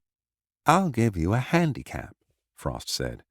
I'll make only a single observation about you. If I'm wrong, you win. But if I'm right, then you have to explain. Constance waited, uneasy. Ready? She nodded. You're older than you look, Miss Frost said, and not just measured in weeks or months or years, but much, much older. Constance said nothing. Don't care to answer? The old lady prodded. Or perhaps you're wondering how I know. Because I do know. There's no guessing involved. At first, I thought it was some caprice of my imagination. After all, how could your knowledge be as deep as, or deeper than, my own, which I've spent 8 decades acquiring? So I began salting our conversation with little traps, springs to catch woodcocks, as Shakespeare put it. What traps were those? Constance asked, trying to keep her voice steady. You not only knew the exact year absinthe was declared illegal, but you understood what I meant by smothering a parrot, an expression that hasn't been used in 100 years. You use archaic words. The very structure of your sentence is 19th century, and you knew what I meant by a snickersnee. You recognize who crafted my antiques, who painted my paintings. Even when you didn't voice a name, I could see it in your expression. You can run circles around me in Latin and ancient Greek. The old lady leaned in slightly. No one can absorb so much knowledge in 20-odd years, but what really betrayed you, my dear, were your eyes. What about them? They're not the eyes of a young woman. Your eyes could be those of an old woman. They could be mine. Except they reflect even deeper experience. They are the eyes of a sphinx. Constance had no answer. So, Miss Frost went on, I'm fascinated, captivated, entranced. I want to know the mechanism. I want to know how you did it. Quite abruptly, Constance stood up. Are you forfeiting, Miss Green? She asked. There's still so much we can learn from each other. Constance remained motionless. Then slowly, she sat down again. You owe me an answer, my dear, Frost said. The answer is, Constance stopped for a moment. True. The old woman's eyes went wide. Really? Constance volunteered nothing else. Go on. As I said, I want to know the mechanism. When silence was the only reply, she said, It's only fair. My lifespan was unnaturally extended by a scientific experiment, one that took place over a century ago. This was said in a completely expressionless voice. Frost's eyes went wider still. She looked like a medium who'd just discovered that her fake crystal ball did in fact have magical properties. Oh, my good Lord. Then, summoning her wits again, she asked, And were you grateful for this gift? The doctor who extended my life killed my sister while perfecting his experiments. He was more successful with me. And with that, Constance stood up again, even more abruptly, turned her back on Frost, and exited the woman's chambers. 39. We've got a bit of a shit show on our hands, Delaplane told the group assembled in the Savannah PD briefing room. Sheldrake was at her side, and Cold Moon sat unobtrusively with Pendergast in the back as the commander reviewed the case. You saw, or heard about, the scene at the cemetery, and no doubt you saw the national news this morning with those ghost photos on every news channel. We need to show some progress here, people. They were pretty damn unsettling pictures, Cold Moon thought, and he wondered how that German guy, Moeller, had pulled off that level of fakery. Assuming they were fakes. He'd caught the beginning of Moeller's dog and pony show in the cemetery before Pendergast had dragged him away. Now he wished they'd stuck around. Delaplane went through a brief summary of the case so far, making notations on a whiteboard. Sheldrake spoke for a few minutes about its unusual and contradictory aspects, including a brief mention of the logistics of moving the victims from where they were attacked to where the bodies were found. As they were finishing up, there was a stir at the door. Cold Moon glanced over. A group of men in dark suits had walked in, led by a boss man in dark glasses. He's either a politician or mobbed up, thought Cold Moon as the man strode toward the front of the room as if he owned the place. A camera crew also appeared in the doorway and were filming. Not the jackasses doing the documentary, but another crew evidently towed in by the boss guy. Delaplane stared at the intruders and then, in a voice that wasn't exactly warm with welcome, said, "Welcome, Senator." "I hope I'm not interrupting," said the man, turning to the group of police officers and flashing a smile of the whitest, straightest teeth Cold Moon had ever seen. He sported an artificial tan, hair implants, and Cold Moon guessed a facelift. The man was built like a linebacker, his suit straining at the seams, movie star handsome, mid-50s. His only drawback was a nose with a spider web of veins. "I'm here in my capacity as the senior senator of the great state of Georgia to offer our assistance in getting this heinous case solved." He looked at the camera with a smile. "I'm a strong supporter of local law enforcement 100%. He turned again and addressed Delaplane. "How is the investigation going, Commander?" "We were just finishing a briefing on new developments in the case," she said. "Are there new developments?" "We're working on a number of lines of inquiry," said Delaplane evenly. "I'm glad to hear that because naturally I've been concerned." He paused. "As you know, I'll be holding an outdoor campaign rally in Forsyth Park tomorrow night." "We're well aware of that, Senator. We're providing security." "That's the issue right there, security. I know you've all been working overtime on this case, but as you can see, it's now become a national story, and it isn't exactly casting a favorable light on either your city or our state. We need to see some real progress on getting this solved before the rally. Am I clear, ladies and gentlemen?" Cold Moon could see that the rank and file of the SPD were not at all happy with the senator barging into their meeting. A chilly silence filled the room. "I just wanted to say that you've got my support," the senator went on, raising his voice. "I'm going to make sure that up in Washington, we're going to throw all our resources into solving these heinous murders. So whatever you need, Commander, just call and let me know. We've got your back. I promise you that." "Thank you, Senator," said Delaplane. "Thank you, ladies and gentlemen of law enforcement. God bless you all." He made a quick hand gesture and the cameras stopped filming. The smile instantly vanished. He turned and headed back toward the door with his entourage. But instead of leaving, the senator detoured and came up to where Pendergast and Cold Moon were sitting. "Could I see you two gentlemen outside?" Pendergast rose without a word, and Cold Moon did likewise. They exited the police station into the parking lot, baking in the heat. The senator's black SUV was parked illegally in front of the station, along with several other staff cars. Once outside, the senator turned to Pendergast. "So, you're the two agents Pickett's assigned to this case." He looked at them, one after the other. "You must be Agent Pendergast." Pendergast inclined his head. "They tell me you're the best, that you always solve your cases, that there's no smarter agent in the Bureau to handle this sort of thing." Pendergast remained still, face betraying nothing. "To be frank, all I've seen so far is a whole lot of zilch. No arrests, no leads, no nothing. Oh, except, of course, for the raid on a bunch of old swingers wallowing in duck blood. And when I woke up yesterday, what did I see on the morning news? Pictures of ghosts and Savannah the laughingstock of the nation. The Savannah vampire? Christ! May I ask, Agent Pendergast, what you and your partner have been doing in the past 10 days or so?" "You may ask," said Pendergast. Drayton waited, but Pendergast apparently had finished speaking. The senator stepped closer. "Let me explain something to you, Pendergast. You heard what I said back there. I've got a rally coming up that's crucial to my re-election. I can't have anything interfering with or depressing attendance.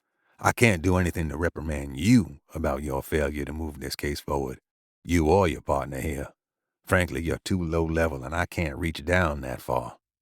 But your boss, Pickett, who assured me you'd solve the case, who sang your praises, and who's been covering for you, well, he was up for promotion to Associate Deputy Director. Note my use of the past tense." Cold Moon felt his blood rise up. While he didn't like Pickett, he felt a loyalty to the Bureau, and he took deep offense at this political hack making threats. But Pendergast said nothing. You understand what I'm saying, Pendergast? Naturally. This was too much. I'm sorry to hear, Senator, Cold Moon said, that your re-election campaign isn't going well. Drayton turned, two small, squinty, rage-filled eyes on him. You insolent bastard. Maybe I can do something about squashing a low-level bug like you. Go ahead, said Cold Moon. Drayton gave a smile, exposing his rack of snowy teeth. You're both going to find out what it means to disrespect a sitting U.S. Senator. That I can tell you. If you're still sitting after the election, said Cold Moon. Oh, believe me, the shit's going to rain on you sooner than that, Agent. He paused and picked up the ID hanging on his lanyard, then let it drop. Cold Moon. At this, Drayton snapped his fingers over his head and spun around. The gesture sent his minions rushing to the SUV, some opening the door for him while he climbed inside as the rest of the retinue swarmed into the other vehicles. Cold Moon tried to take a few measured breaths and calm himself down. He glanced at Pendergast, but the man's face was as distant and neutral as ever. There goes the lord of the douchebags, said Cold Moon as they watched the entourage pull out of the parking lot, light bar flashing. You should meet my friend Lieutenant DeGusta of the NYPD, said Pendergast mildly. He, too, has a remarkable store of colorful expressions. And here I've been holding back. Cold Moon was still watching the receding vehicles. You know that guy really needs to be struck by lightning. Patience, Agent Cold Moon. He swiveled toward Pendergast. What does that mean? Someone with his level of hubris and narcissism almost inevitably orchestrates their own downfall. And if he doesn't? Cold Moon asked. Then I shall have to arrange for him to be caught en déshabille. Excuse me? It's a rather rude expression. Let me put it this way. You are named Armstrong because one of your ancestors supposedly killed General Custer, right? There's no supposedly about it. As you wish. The point is, if Squire Drayton does not manage to disgrace himself, then I'll personally make sure he meets his own little bighorn. He would not elaborate. 40.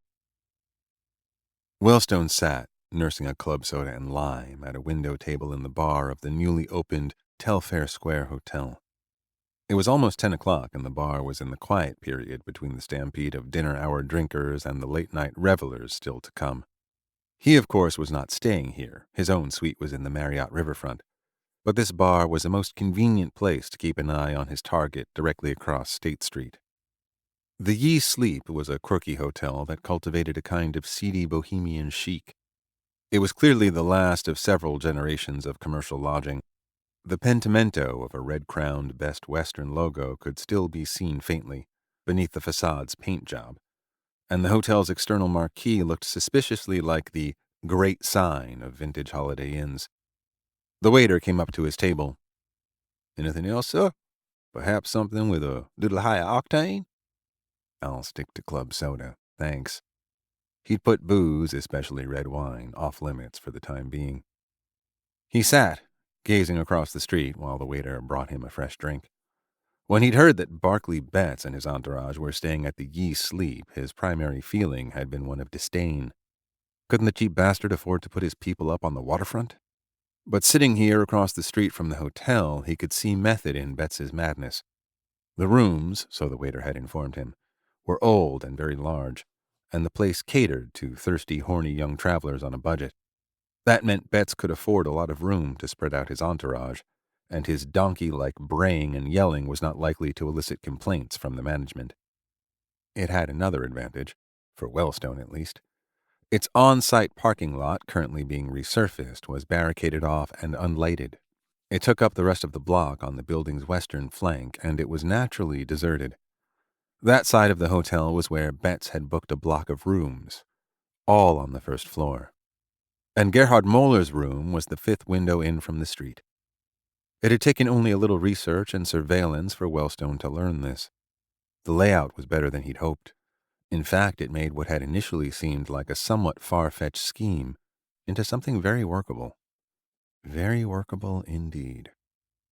He'd suffered nothing but setbacks in his progress to unmask Barclay Betts. Most recently, Daisy Fayette's eviction from the graveyard shooting set. The feral cunning he sensed beneath the Southern Belle's veneer had, ultimately, failed him. And now, thanks to his graveyard shenanigans, Betts was working with an even higher profile. Under normal circumstances, Wellstone would have returned to Boston and not bothered with this hack. But he could still practically feel the warm Cremon glaze dribbling down his back as Betts laughed. And ironically, it was Daisy's humiliation, which he'd heard about in querulous detail, that had given him an idea that might turn everything around. As part of her breathless litany of injustices done by Betts and Co., Daisy described how Moeller had taken photos with that special camera of his and then distributed them via Bluetooth to the crowd of reporters and rubberneckers. After leaving Daisy's house with vague promises of retribution, Wellstone had immediately gone to the tourist ghetto along Bay Street, where most of the reporters were staying, and managed to get his hands on copies of Moeller's photos. There were 3 of them, with normal enough subjects: a CSI worker, a tomb with a marble angel, another broken tombstone. But each one was also overlaid with a sinister apparition, indistinct but disturbing nonetheless. An outstretched bony hand, a huge sinister face, and a wispy-haired skull and claw emerging from the earth. Those were the words, overlaid, indistinct, that convinced Wellstone he knew what Moeller was up to.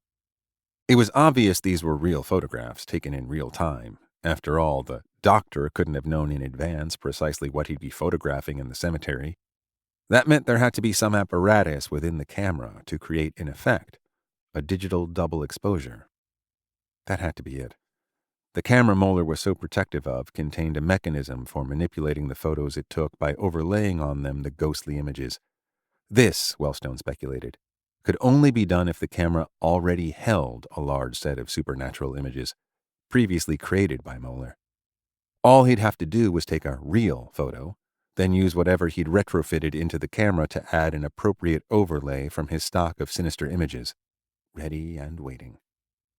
Wellstone guessed he'd use the viewfinder to frame his double exposure in the most believable way. Then, with the click of a button, he'd take a photo and some algorithm in the camera would blend the 2 layers into a final image, to be passed on to the credulous dupes. But what exactly was the mechanism? Was there an SSD flash drive inside the camera, preloaded with fake ghostly images ready to overlay? That was almost certainly the case. If Wellstone could snag that drive with its store of fake pictures, he could show Moeller as the fraud he was, with Betts complicit in the whole scheme. This meant getting his hands on the camera, and the way he planned to do that could technically be considered breaking and entering. But Wellstone brushed this aside. This could go under the heading of true investigative reporting, on the level of the Pentagon Papers or Deep Throat. Just then, Wellstone saw movement at Ye Sleep's main entrance. A burly-looking man, the same Cro-Magnon bastard who had pushed him away from Betts in the restaurant, came out onto the street. He was followed by the scruffy-looking young man Wellstone knew was Betts's researcher. These 2 were followed in quick succession by the attractive DP, Betts himself, the fart-biter, and then, Deo gratias, Moeller. Wellstone noticed the charlatan was not carrying his case. That meant he must have left it in his room, exactly as Wellstone hoped. A few more people joined the entourage. They milled around outside the lobby for a minute or 2, then set off down State Street toward Barnard. Now he rose, fresh club soda untouched, dropped a 20 on the table, and moved quickly out into the lobby and onto the street. As usual, he hadn't anticipated the heat and humidity, which wrapped him like a soggy Hudson Bay blanket. There weren't many streetlights here, especially on the far side where the parking lot was broken up and being repaved, and Wellstone could just make out Betts's group as they turned onto Barnard and disappeared. Still moving quickly, yet careful not to arouse curiosity or suspicion, he crossed the street. He'd planned this down to the last detail, but that didn't mean he could afford to dawdle. He walked along the facade of Ye Sleep, ducking past the construction barricades at the far end and turning into the parking lot. It quickly grew even darker. He paused to make sure nobody was around and no security cameras were aimed his way. Except for some paving equipment, he was lone and essentially invisible in the darkness. Hurrying along, he counted the windows until he reached Moeller's room. He tried peering in, but the curtains were tightly closed. Reaching into a pocket, he pulled on a pair of latex gloves. Then he pressed his fingers against the window, feeling appraisingly along its lower edge. It didn't open from the outside, no surprise there. But, thank God, it wasn't one of those sealed portholes one found in modern hotels that made you feel you were inside a fish tank. Reaching into his pocket, Wellstone pulled out a narrow-bladed chisel and a rubber mallet. Inserting the chisel into the gap between the window and the sill, he tapped quietly with the mallet, once, twice, 3 times, until the steel end of the chisel was seated firmly in the narrow channel. Then, grasping the end of the chisel, he pushed up, gently at first, and then with increasing force. If he could possibly avoid it, he didn't want to break the glass. That would mean switching to the less appealing Plan B, in which he'd have to overturn things and make it appear an aborted robbery. But luck remained with him. The window was unlocked, and the sash slid up easily and noiselessly. He raised the window about 2 feet, then turned and once more made a careful reconnoiter. He was in complete darkness, and in any case the closest person he could see was in a car waiting at a streetlight 2 blocks away. Quickly, hand on the sash, he hoisted one leg over, then the other, slipping between the curtains and letting them close again behind him. No point in shutting the window. He didn't plan to be here long. He took out a flashlight and, using its low beam, looked around the room. With a rush of adrenaline, he saw Moeller's unmistakable equipment case closed and sitting on the floor at the end of the bed. Now there was no doubt. He was in the right room. Daisy's images had shown that the case was zippered and latched. Moving quickly to the door, he examined its locks. In addition to the usual hotel doorknob, it had both a chain and a hinged privacy bolt. He couldn't secure the chain, that would be a dead giveaway, but he could swing the small latch halfway across the jamb, which would buy him extra time while not arousing suspicion. This probably wouldn't be necessary, but Wellstone wasn't the kind to take chances. Now he returned to the suitcase at the end of the bed. Leaving his flashlight on and placing it on a side table, he took out his phone and snapped several shots of Moeller's case from different angles. Would it be locked? He lifted it and placed it gently on the foot of the bed. It was surprisingly heavy. He unzipped it and tried the latches, and they snapped open, unlocked. He took a brief video of its contents, plucking out one item after another and turning it this way and that for the camera. He'd seen a lot of this stuff already, thanks to Daisy, but up close the items appeared a lot more fake, especially the silver wand, which felt as light as aluminum, and the smoked glass, distressed to look like obsidian. There it was, the camera. It was snugged into its padding in a far corner of the case. Wellstone lifted it up, and still wearing gloves, took great care when placing it on the duvet cover. This was what made the case so heavy, and this was what he'd come for, the instrument of his vengeance. He repositioned his flashlight, then carefully felt around the edges of the device. It looked like an old Hasselblad 500C box camera, except it was larger and covered with a wooden inlay. The standard controls for focusing and exposure were visible, but there was also a row of unlabeled buttons. A small metal box had been retrofitted to the antique upper lid, most likely the Bluetooth apparatus Daisy had told him of. But enough gawking. Time to figure out just how Moeller worked his scam. Wellstone slid his fingers around the flanks of the camera, trying to figure out how it opened while being careful to leave no signs of tampering. Damn, it was like a Chinese puzzle box. And then, suddenly, he heard a click and the lid sprang open. He must have accidentally pressed a hidden detent. His luck was still holding. Now, adjusting the flashlight once again, he carefully opened the lid. The interior was even more complicated than he'd expected. A couple of circuit boards, what looked like RAM chips, and a microprocessor in addition to the guts of a 6x6 camera. But he searched in vain for the hard disk or SSD drive he knew must be somewhere inside. In his coat pocket, he had a disk cloner that could create a bit-for-bit image in 10 minutes, as well as a 2 terabyte flash stick. But he couldn't copy the disk if he couldn't find the damn thing. Muttering a curse, he picked up his flashlight and bent over the device, peering more closely. No hard disk or SSD array for storage. It was then that Wellstone noticed, hidden under a ribbon cable, a line of identical black chips, each the size of a thumbnail and thin as a communion wafer. They had tiny labels which bore equally tiny printing in German. What the hell were these? He looked at some of the labels. Geister, Hexen, Dämonen, Skelette. In an epiphany, Wellstone understood. Those small, identical chips were non-volatile memory cards, such as one would find in a home security camera, and each held phony digital images. Wellstone knew enough German to translate the handwritten labels: Geister, ghosts; Hexen, witches; Dämonen, demons; Skelette, skeletons.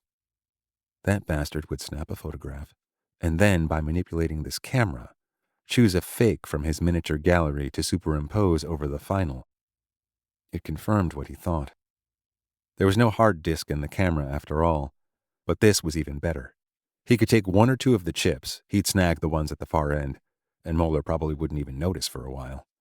No need for any time-consuming copying.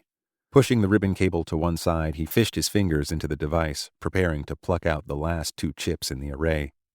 But it wasn't as easy as he expected. The entire row of chips was held in place by a steel rod that lay across their upper edges and snapped into place on the camera's inner body. It should be a simple matter of lifting this retaining rod and removing the chips. But the rod seemed stuck in place, and he couldn't see what was. All of a sudden, he heard voices in the hallway outside the door. Wellstone felt his heart freeze over as he recognized Betsy's argumentative voice. "Couldn't it wait? I do not wish to leave it unattended." This was Moeller's voice. Wellstone crouched over the bed, paralyzed by surprise and dismay. What should he do? "Hurry up!" Bet shouted petulantly, not caring if he disturbed the entire wing of the hotel. "Eine Minute!" Moeller called back irritably. Then, in a lower voice, "Die dumme Ems geben mir keine Ruhe." The voice was now directly outside the door. Wellstone yanked at the retaining rod, first gently, then violently. It wouldn't give.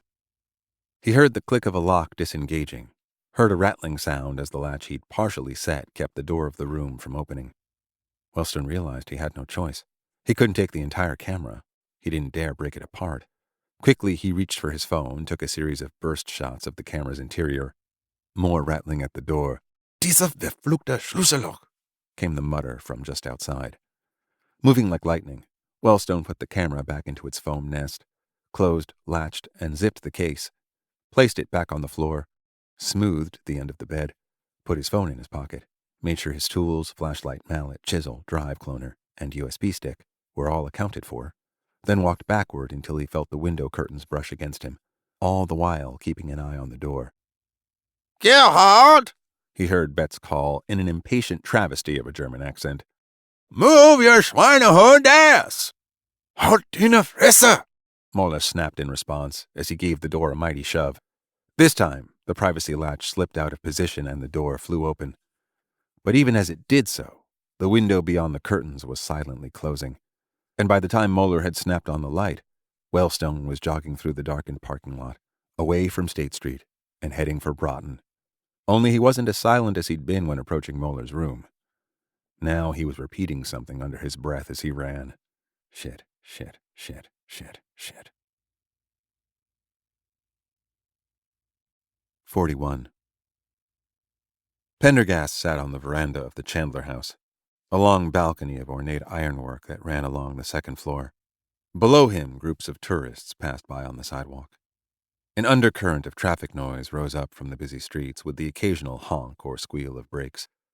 The round table at which he sat, made like the veranda itself of filigreed iron, held 5 items: a copy of the latest New England Journal of Medicine, a bottle of Calvados, and 3 snifters, 2 of which were empty. The agent's gaze, like that of a statue, was fixed on the middle distance. No one else was present, and to ensure his tranquility, he had secured a large enough block of rooms so that anybody who came out onto their own patch of veranda would not disturb him with an obnoxiously close presence. Now the room door squeaked open, and Constance emerged from their suite onto the veranda. As she closed it, Pendergast said, "Bonsoir." "Sue, for your thoughts?" she asked as she took a seat beside him. "I was just observing the chiaroscuro the hotel's lights throw across this balcony of ours. The effect reminds me of the cut paper doilies we used to make as children." Pendergast roused himself, poured her out a measure of Calvados, and picked up his own snifter. "No doubt you're eager to hear the results of my second conversation with the grande dame upstairs?" Constance asked, cradling her snifter. "Above all things." "I've spent many hours conversing with her.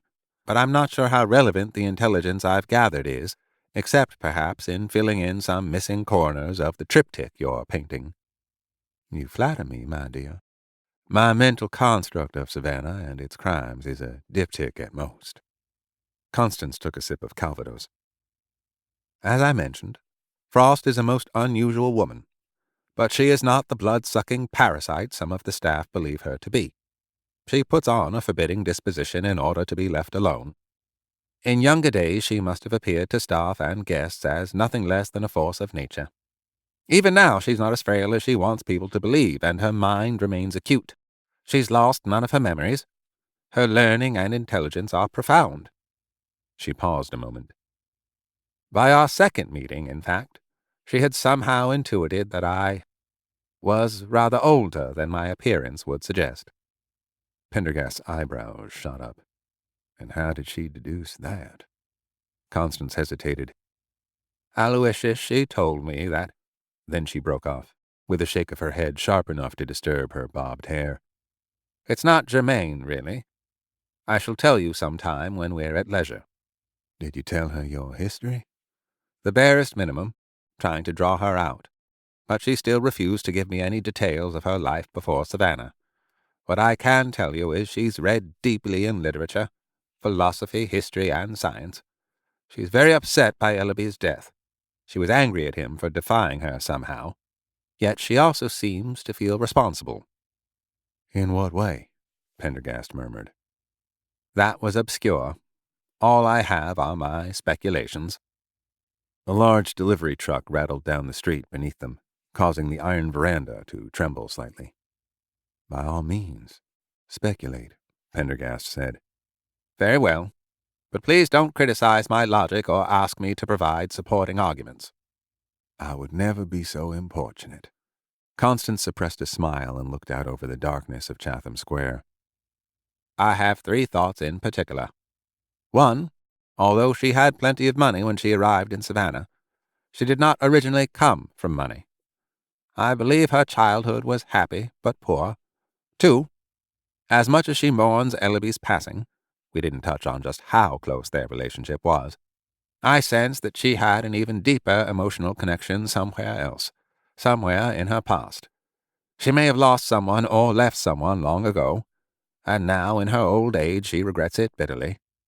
And 3, I sense that she carries a burden of guilt that manifests itself in grief and fear." "Guilt about Ellaby's death?" "No, something she did long before that. It's been her companion a long time, and it's growing more acute." Pendergast took a long, thoughtful sip. "Very interesting, Constance." She hesitated. "There's one other thing." He put down the snifter. "She has a book, very much thumbed, that she keeps with her almost constantly. Naturally, it became an object of my interest. I took the opportunity to examine it." Pendergast leaned forward. "And?" "It was a copy of Spoon River Anthology." "Edgar Lee Masters." Pendergast sat back, visibly deflated. "Not exactly Ezra Pound's Cantos, I know, but poetry can be loved for its sentiment rather than its quality." Pendergast waved a hand, conceding the point.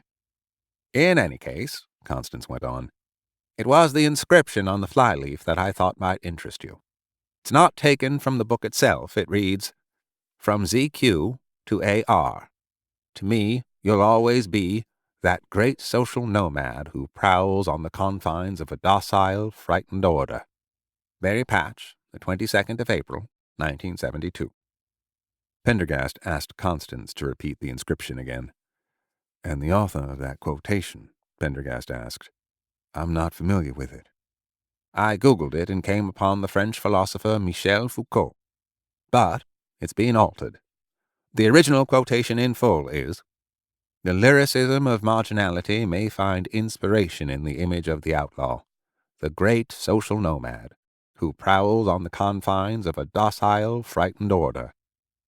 Pendergast pulled the bottle of Calvados toward him and began turning it slowly round and round, lost in thought. At last he said, "What do you think it means?" that this AR is an outlaw, and a successful one." He put down the bottle.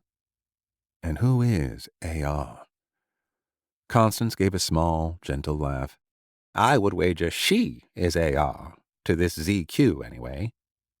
Pendergast withdrew his fingers from the bottle. "I would agree. Also, that she is the outlaw."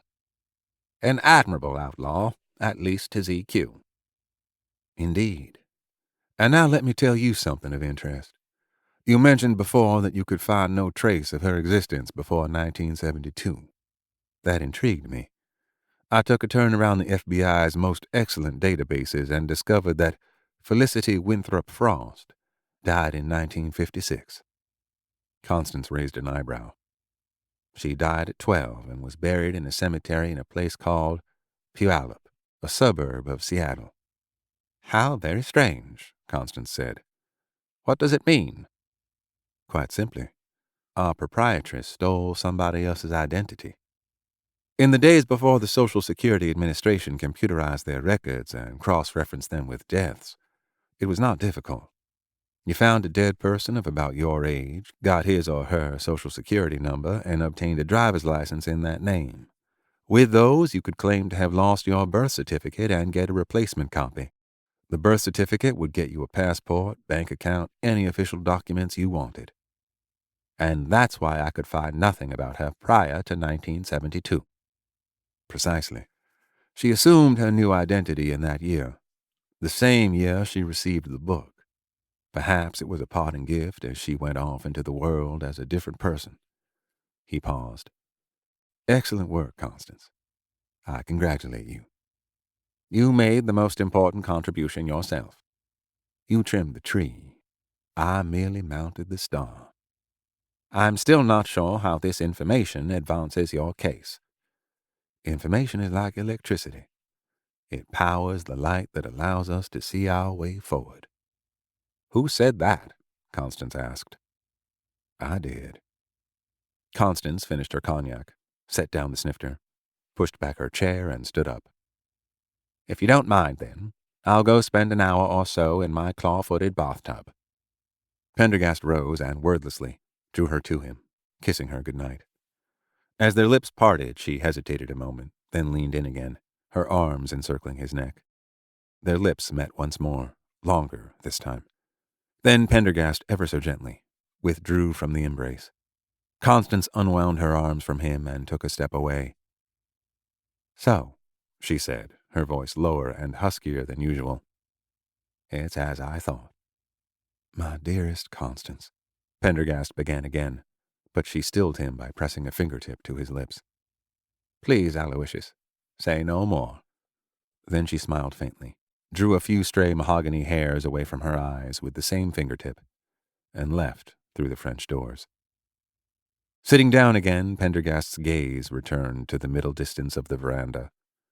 For 5 minutes, then 10, he remained motionless, and then, with a troubled sigh, he pulled his cell phone from his jacket, activated an internet browser, and began searching. 42. 45 minutes later, Agent Coldmoon emerged onto the veranda via the same door through which Constance had exited. He stepped out and glanced around at the evening vista. Nice. Very nice. How come you've got a balcony and I don't?" "You used to," Pendergast replied. "I'm afraid your addiction to burnt boiled coffee cost you your balcony privileges. Please, have a seat." Coldmoon settled into one of the uncomfortable iron chairs. At least the view was pleasing, and the night breeze was, for a change, dry and refreshing. He noticed the bottle of Calvados, saw one glass was empty. "Do you mind?" he said, even as he poured himself a large measure. "Not at all, as long as you appreciate that snifter now contains about $40 worth of fine Calvados, and not peppermint schnapps." Coldmoon laughed. "What's up?" he asked, taking a swig. "I wanted to give you notice that we're leaving shortly." "Oh?" Coldmoon had never tasted Calvados before, and he liked how the faint taste of apple softened the bite of the brandy. "Did you solve the case while sitting out here?" We're taking up another avenue of investigation. We're flying to Portland. Cold Moon almost coughed up his drink. Portland? As in Oregon? That is correct. We need to leave within the hour if we're to make a connection in Atlanta for the last flight of the night. But that's on the West Coast. Your knowledge of geography overwhelms me. Before Cold Moon could reply, Pendergast continued, I can imagine the protests you're likely to make. Let me assure you I wouldn't suggest this trip if I didn't think it absolutely necessary. We'll only be gone one day. What about the investigation here? Cold Moon said. We're at a critical point, and that son of a bitch Drayton, he's already raising hell about our failure to apprehend a suspect. He will say what he will say. And what about the vampire? Cold Moon asked with a hint of malice. What the hell are we to gain from the trip? What's the purpose? We've reached a point in the case where I believe we must go backward in time before we can move forward. You're talking in riddles again, said Cold Moon, draining his brandy. We're equal partners now, remember? Pendergast leaned forward. Here is why we must make this journey. Partner. He went on to speak in a low voice in short sentences. Cold Moon, listening, swore first in Lakota, then in English, and then remained quiet until Pendergast sat back once again. Okay, Kemosabe, he said after a silence, rolling his eyes. That's some crazy shit, but I've been with you long enough not to dismiss it out of hand. I'll ride shotgun with you, on two conditions. First, if there's any blowback from this little field trip, you'll take one for the team. Agreed.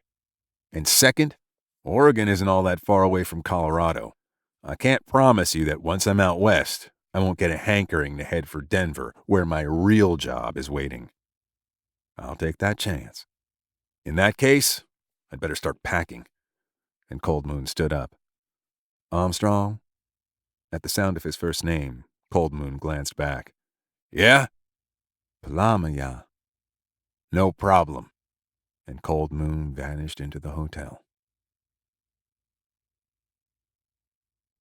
43. For Cold Moon, the next 12 hours passed in a blur. There was some frantic packing, then an Uber to the Savannah Hilton Head Airport, then a bumpy but mercifully short ride in a prop plane to Atlanta, and then they were moving briskly through the big airport, Pendergast's badge perpetually clearing the way and onto the flight to Portland with minutes to spare. Once again in the air, Cold Moon, against his better judgment, ordered 2 vodka tonics. He woke up in Oregon with a headache and followed Pendergast to an airport rental agency. He took the passenger seat while Pendergast got behind the wheel of a Jeep Wrangler. Cold Moon took notice of how rare this arrangement was. Pendergast behind the wheel, playing chauffeur. He realized the senior agent had mapped everything out in advance, handling logistics effortlessly, batting aside impediments. At 4 o'clock in the morning, as they were driving north out of Portland in a drizzling rain, Cold Moon fell asleep again. He woke up, cramped and sore, to a leaden sky. He checked his watch, compensating for the time change, and found it was 6 in the morning, local time. Pendergast was guiding the vehicle up a twisty road that hugged the side of a mountain. Cold Moon sat up and wiped the drizzle away from the window as best he could. Outside he could see a wild landscape, mountain after mountain, many with their peaks cloaked by lowering clouds. The forest was endless.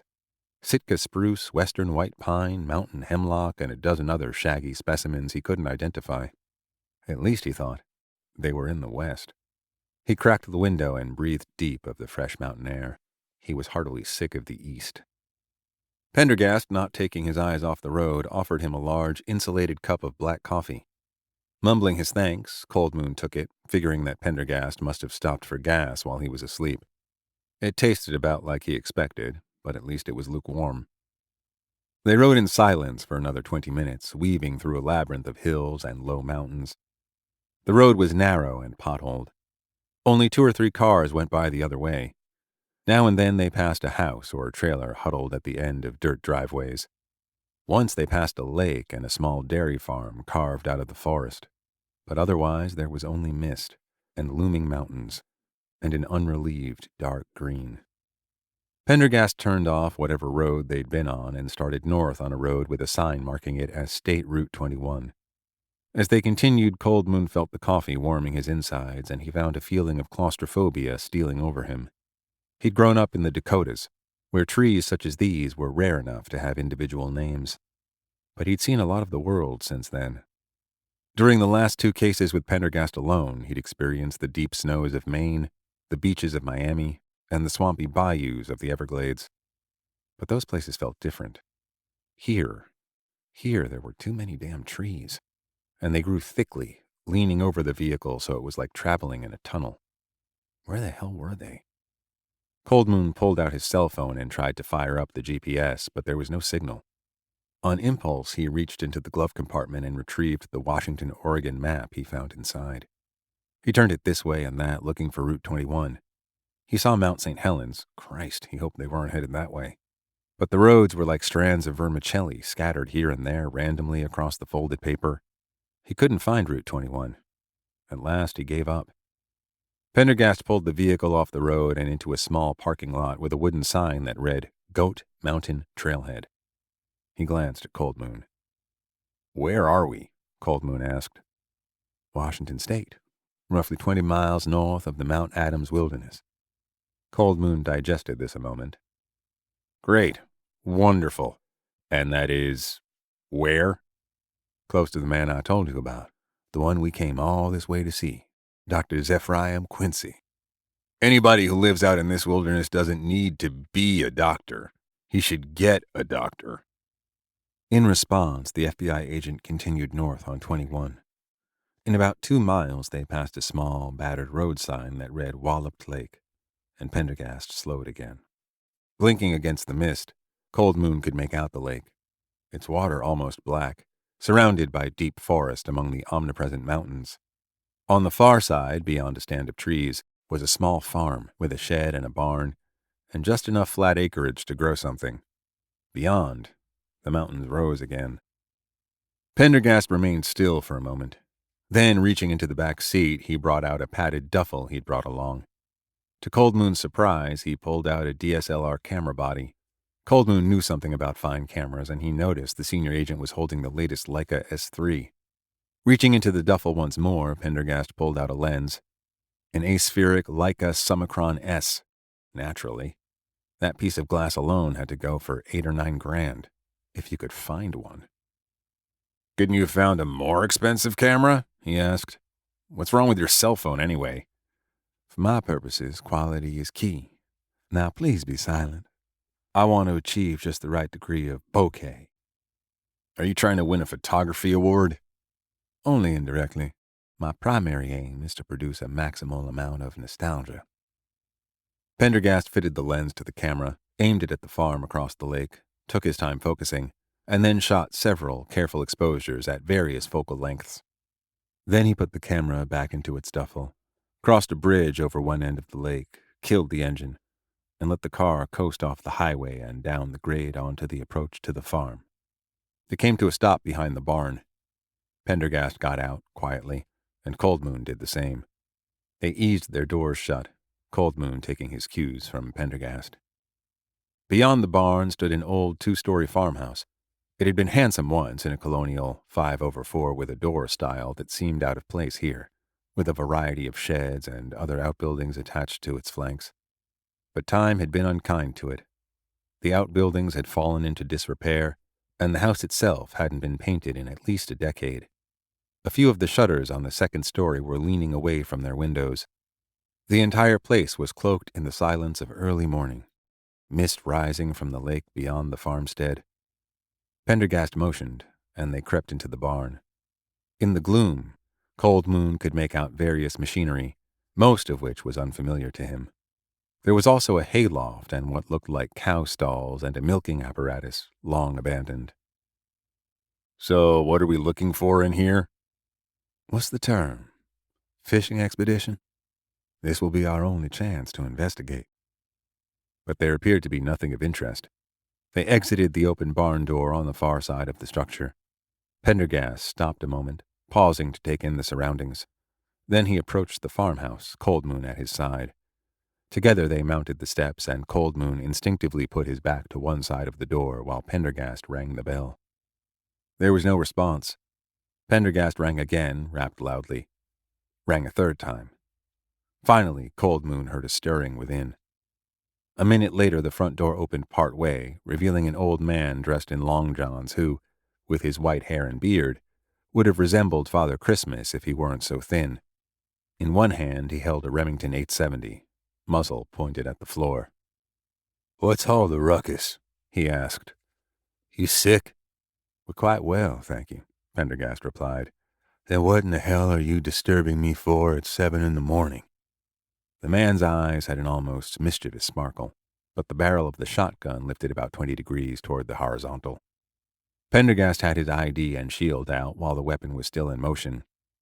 "We'd like to ask you just a couple of questions, Dr. Quincy." The old man considered this. Then he shrugged and stepped back from the door. Quickly, Pendergast stepped in, followed by Cold Moon. The man led them down a short hallway and into a room that was once probably a consultation office, full of old magazines and some medieval-looking medical diagrams hanging on the walls. While everything was old, it was spotless and organized. There was a desk, an examining table, 2 chairs. Quincy slipped behind the desk and gestured for the agents to sit. "I'd offer you coffee, but it's too damned early," the man said, moving a stack of medical journals aside to clear his desktop. Something in his economy of movement made Cold Moon realize that, though the man was old, he must have been virile, even formidable, in his prime. "We appreciate your letting us in," Pendergast said. "You mentioned you had a couple of questions," Dr. Quincy said. "I'm going to hold you to that." Pendergast gestured as if to say this was fair enough. "You offered medical assistance when we rang the door, I believe. Are you still practicing?" The man laughed. "Now, how should I answer that to an officer of the law? If I weren't an officer of the law and I came here with a caddisfly hook stuck in my thumb, what would you do?" The man considered this. "Well, seeing as only locals ever come by here, I'd extract the hook, stitch the thumb up if necessary, apply some betadine, and, since my surgical license expired 15 years ago, tell the patient to be more careful with his fly fishing." He laughed, and Pendergast gave a slight smile in return. "That's a shrewd answer, Doctor, and I didn't hear a word of it. Besides, my interest lies more in your memories than it does in the present." "Is that a fact?" said the old man. "And why would 2 FBI agents have any interest in my memories?" "Because we have a lot of threads, and we're hoping you could help us braid them together. Now, I do know something of your background. Please tell me if I'm mistaken about anything. 50 years or so ago, you were enrolled at the University of Washington School of Medicine, the only medical school in the state at that time." The man nodded silently. "Your family ran the farm here, raspberries, dairy products, apples, and turkeys. Your mother had died while you were in college, and with you as the only child, your father looked after the farm while you went to medical school. Correct so far?" "If it's my biography you're writing, add a heroic war record and a moon landing while you're at it," the old man said. But Cold Moon noticed the humor did not dispel the fact that when Pendergast began asking questions, the doctor had become guarded. "Heroic isn't actually too far from the truth," Pendergast continued, "because when your father was injured in a farming accident and could no longer do the work, you came home. The farm was heavily mortgaged, and with your medical school bills on top of that, it was impossible for you to continue your studies." Dr. Quincy said nothing. "You did all you could, but your father's injury meant that you had to give up medicine to manage the farm." Pendergast paused. "Everything still accurate?" "You're telling more than you're asking," the doctor said. "And that's more than a couple of questions already. Get to the point." "What I'm curious about, Doctor, is how you went from such dire straits, dropping out of med school, managing the farm alone, trying to keep it all afloat, to finishing your medical degree and residency in orthopedic surgery, hiring someone to help around the farm, paying off the mortgage, and turning this place into a going enterprise for almost 40 years, even while maintaining a successful surgical practice in Tacoma." "You're the biographer," the doctor said. "I guess you'll just have to figure it out. Biographers can't work without sources. I can give you a few more specifics if that will help. We're not interested precisely in your good fortune, But we are interested in someone you were acquainted with many years ago. Someone who, like you, appreciated poetry. Someone whose initials are, or should I say were, A.R. The old man abruptly twitched, as if administered a galvanic shock. Coldmoon could only admire how quickly he mastered it. We're not here to arrest you, or the woman in question. What I propose is a simple exchange of information. I imagine you can guess what I want to know, and I know you must be eager, despite yourself, to hear the information I can offer about A.R. in return. The old man remained silent, but Coldmoon could see the wheels turning in his head. Information, the doctor finally repeated. Precisely. The doctor went silent again for several moments. Then, what do you want to know exactly about this person? The more light you can shed, the better. I am not going to do that, Quincy said, his voice low and harsh. I made a promise, and I won't go back on it, no matter how many years have passed. This time it was Pendergast who remained silent. Finally, the doctor shifted in his chair. This person you mention, is she still alive? Pendergast bowed his head in assent. Coldmoon could see a succession of conflicting emotions cross the doctor's face before he again mastered himself.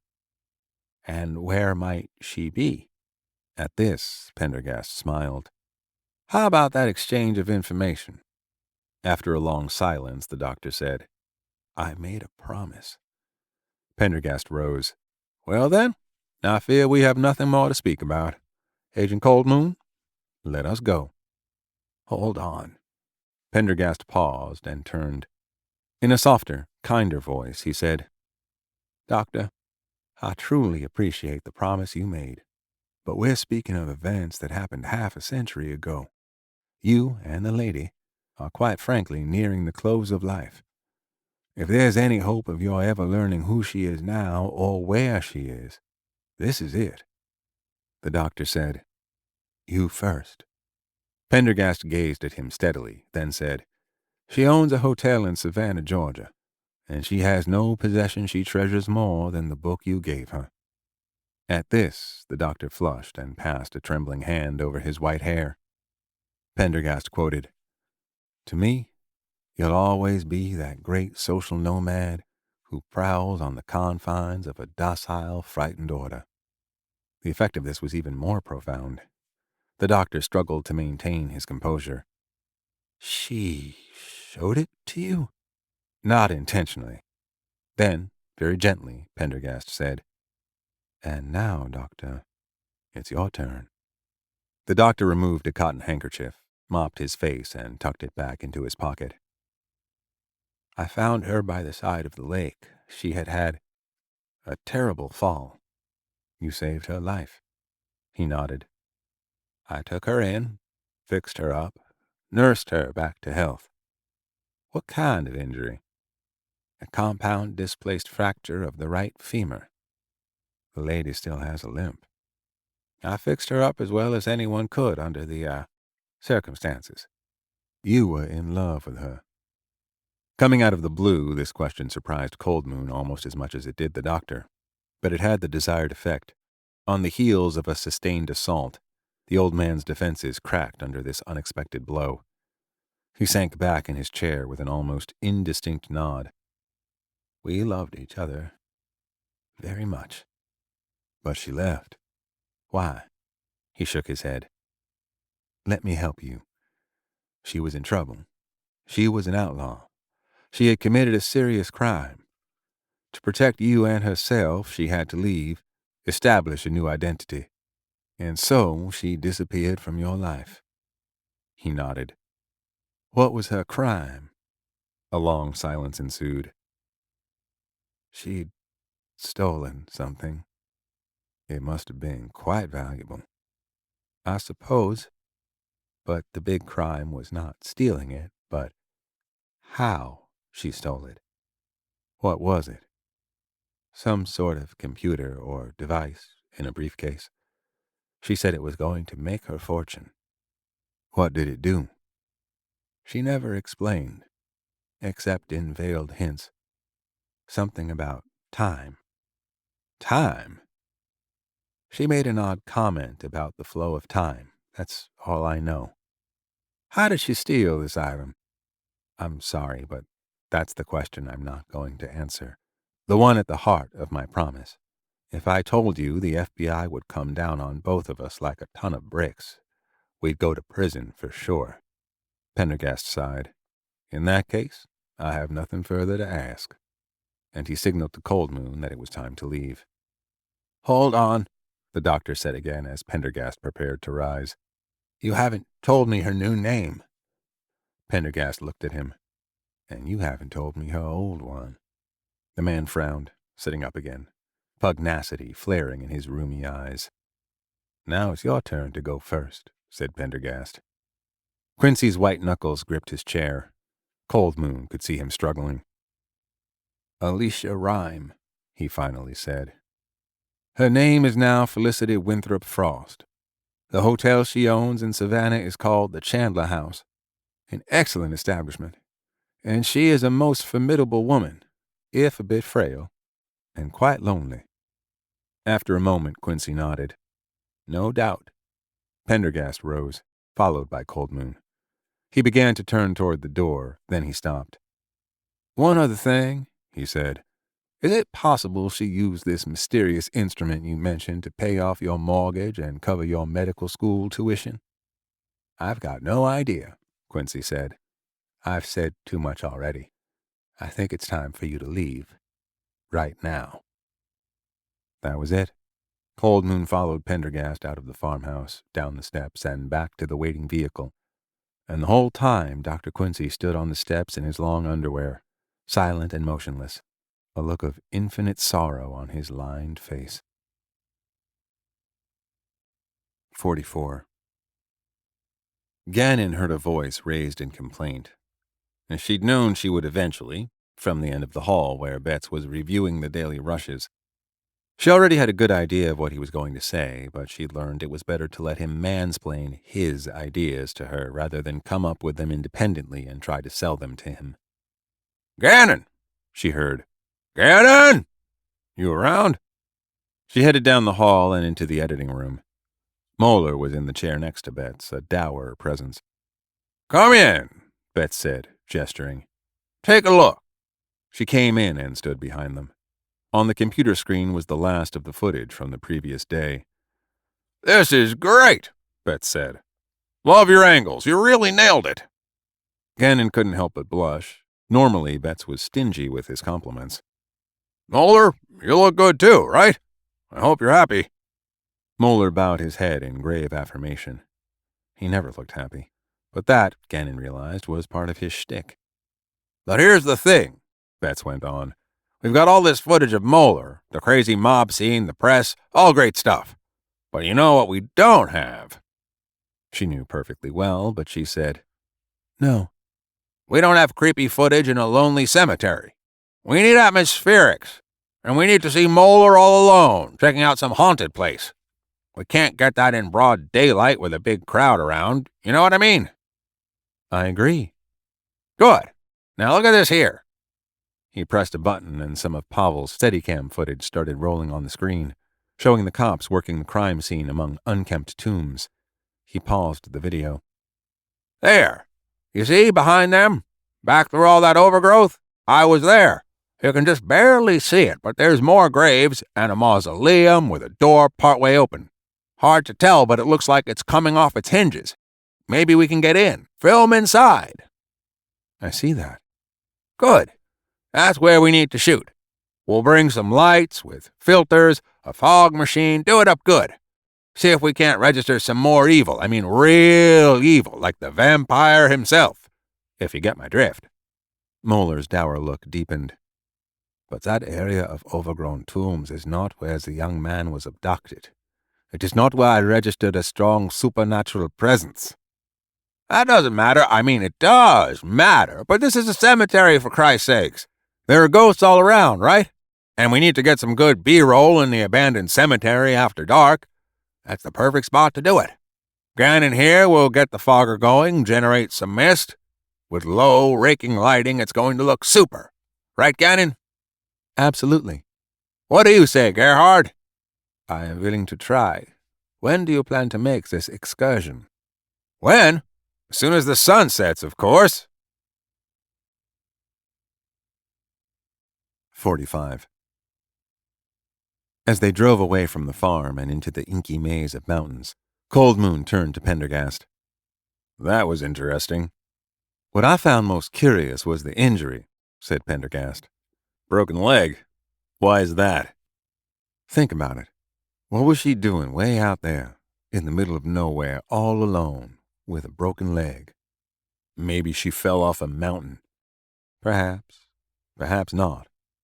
Pendergast slowed the car at a fork again, unmarked, and after a moment chose the left-hand route. What was your opinion of the fella? Lost soul. 80-plus years old, and the poor guy's still pining for that woman. Never gotten over her. She must have been quite the firecracker in her day. They drove on in silence before turning onto Route 141, another backwoods road, but at least one that seemed more traveled. Half an hour later, they merged onto I-84 in the direction of Portland. Cold Moon felt himself relax at the wide expanse of highway ahead, and the dark, forbidding mountains beginning to recede in the rearview mirror. So, Cold Moon said, I'm still not clear how you found that guy, to be honest, or what it has to do with the murders. I explained as little as possible back in Savannah because I wanted you to be a check on any assumptions or hasty conclusions I might have made. I knew that Frost had found her new identity in this region of Washington state, in the cemetery in Puyallup. Given that the book Constance examined appeared to be a parting gift from her lover, it seemed a safe assumption that she lived in the area, and that was when I realized Berry Patch was not just some private trysting spot, but a town, or, given its minuscule population, what is known in Washington state as a populated place. I didn't see any town at all. A scattering of houses and a post office, population 85. Sounds like something out of Lil Abner, Cold Moon said. The small population was, for me at least, a blessing. There proved to be only one resident with the initials ZQ. So, you think the old guy is going to look her up? I imagine a titanic struggle is going on in his mind about that very question. But that doesn't really answer my basic question. How does this connect to the murders? You didn't shed much light on that back in Savannah either. Consider the following facts. Frost was the person most intimate with Ellerby. They had an altercation 2 days before he was murdered. She has refused to help the police. There is gossip in the hotel, admittedly absurd, about her being a vampire. She may not be as weak as she seems. The inscription in the book suggests she once committed a crime, and finally, there's the fact that she assumed a stolen identity. While none of this is dispositive, my intuition tells me she must be connected to the murders in some way. And are you any closer to figuring that way out? Pendergast said nothing. So where to now? I see we're not heading back to the airport. Just one more stop, my friend, said Pendergast, putting on his turn signal and preparing to exit the freeway. I promise you we'll soon be boarding our flight back to Atlanta, in time for a late dinner at our hotel. They headed for the off-ramp to some little town on the outskirts of Portland called Corbett. So what are we doing here? Cold Moon asked. The postmaster who serviced Berry Patch in the early 70s has been dead for 20 years. His wife helped him until he retired. She then remarried, was widowed a second time, and now lives at the Riverview Retirement Home here. He paused. I'm confident that Berry Patch, like other secluded hamlets, Spoon River included, thrives, or at least thrived, on local gossip. The Riverview Retirement Home was set high on a ridge just off a switchback of Corbett Hill Road. From the outside, the place resembled an elementary school. Cold Moon had an extremely low opinion of rest homes, but it had a good view of the Columbia River, and inside it was neat and bright. Each resident, it seemed, had a private room. Faith Matheny, the twice-widowed assistant postmistress, was 90 years old and suffered from DLB, dementia with Lewy bodies, which usually presented, so Pendergast informed him, with slower memory loss than Alzheimer's. The old woman claimed to remember nothing of interest after the day of her second marriage, but Pendergast was so charming and so persuasive that soon he had her telling so many tales of life in Berry Patch that Cold Moon had trouble keeping track of it all. The woman did recall Quincy with fondness. He was a fine, handsome young doctor, had a practice in Tacoma but returned most weekends to the farm.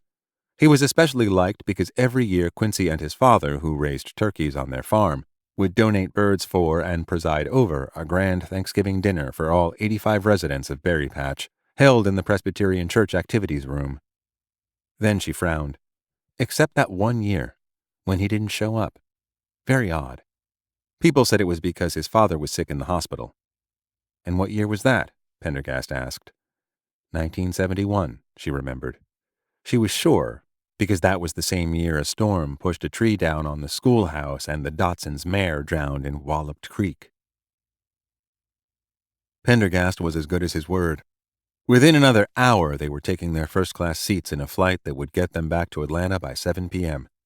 Pendergast had been quiet during the drive from Corbett to Portland International, which was fine with Cold Moon, who was in no mood for conversation. As the flight attendants closed the doors and went through their pre-flight routine, Cold Moon felt Pendergast lay a hand lightly on his arm. "Armstrong," he said, "I plan to spend the flight in meditation. I'd appreciate it if you would make sure I'm not disturbed." "Sure. I hope to catch 40 winks myself." Cold Moon could guess the odd mental exercise Pendergast meant by meditation. He'd seen him at it once before in a snowbound hotel in Maine. He turned away, then sensed Pendergast was still looking at him. "There's something I would like to share with you," Pendergast said. "It might help shed additional light on this excursion if you search the internet for a certain D.B. Cooper. I think you'll find his story makes interesting reading." D.B. Cooper. The name was familiar to Cold Moon, but he wasn't sure why. Yes. The name he actually went by was Dan Cooper, but in their reporting, the press mistakenly called him D.B. Cooper. That's the moniker that has persisted over time. How much time? Since the day before Thanksgiving of 1971, as a matter of fact. Pendergast leaned back in his seat, crossing his arms over his chest like an Egyptian mummy, and closed his eyes. 46. The campaign bus eased through the police barricades blocking Drayton Street. Seeing this, Senator Buford Drayton felt a rush of pride in his historic family. The Draytons went all the way back to the Founding Fathers, and Drayton had signed the Articles of Confederation. The Draytons had played an important role in the War of Northern Aggression as well. No wonder Savannah had named a street after them. That was one reason he'd chosen Forsyth Park for the kickoff rally of his re-election campaign, to remind voters of his family's patriotic service to the country and those among its ranks who had fought for the cause, to which there was a splendid monument in Forsyth Park. The bus came to a halt with a hiss of brakes. Senator Drayton exited his private wood-paneled sitting room in the rear of the bus. He found his chief of staff, communications chief, and campaign chief seated around a table in the main section of the bus, talking strategy. They all rose when he came out. "I want to personally review the setup," he said. "Yes, Senator," replied the campaign chief. An advance man helped the senator down the steps. He stood at the edge of the park and looked around.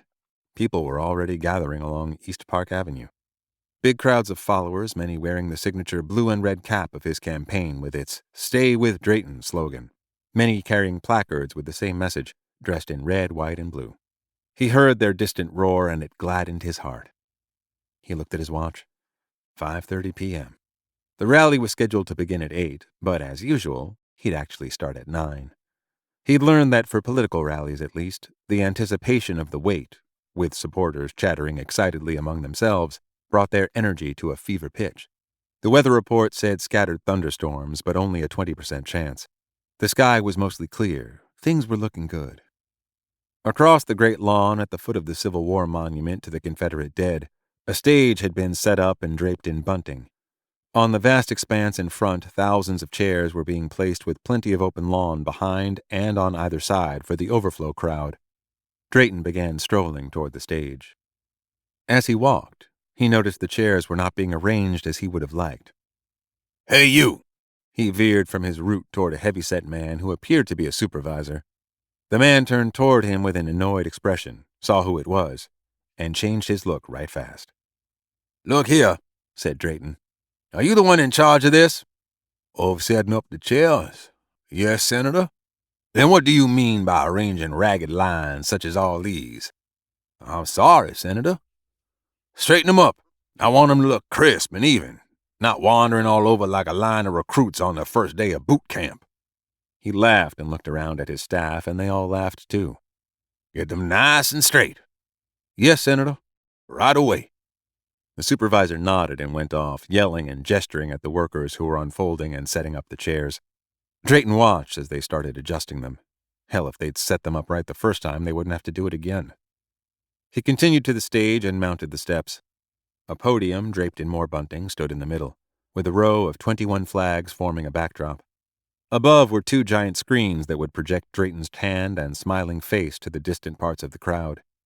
Now they displayed a still picture of Drayton gesticulating from the Senate floor with the tagline, "Georgia, stay with Drayton." The engineers were still setting up the last touches of the sound system, 2 towers of voice of the theater speakers, powerful enough for a rock concert, taping down cables, snaking every which way.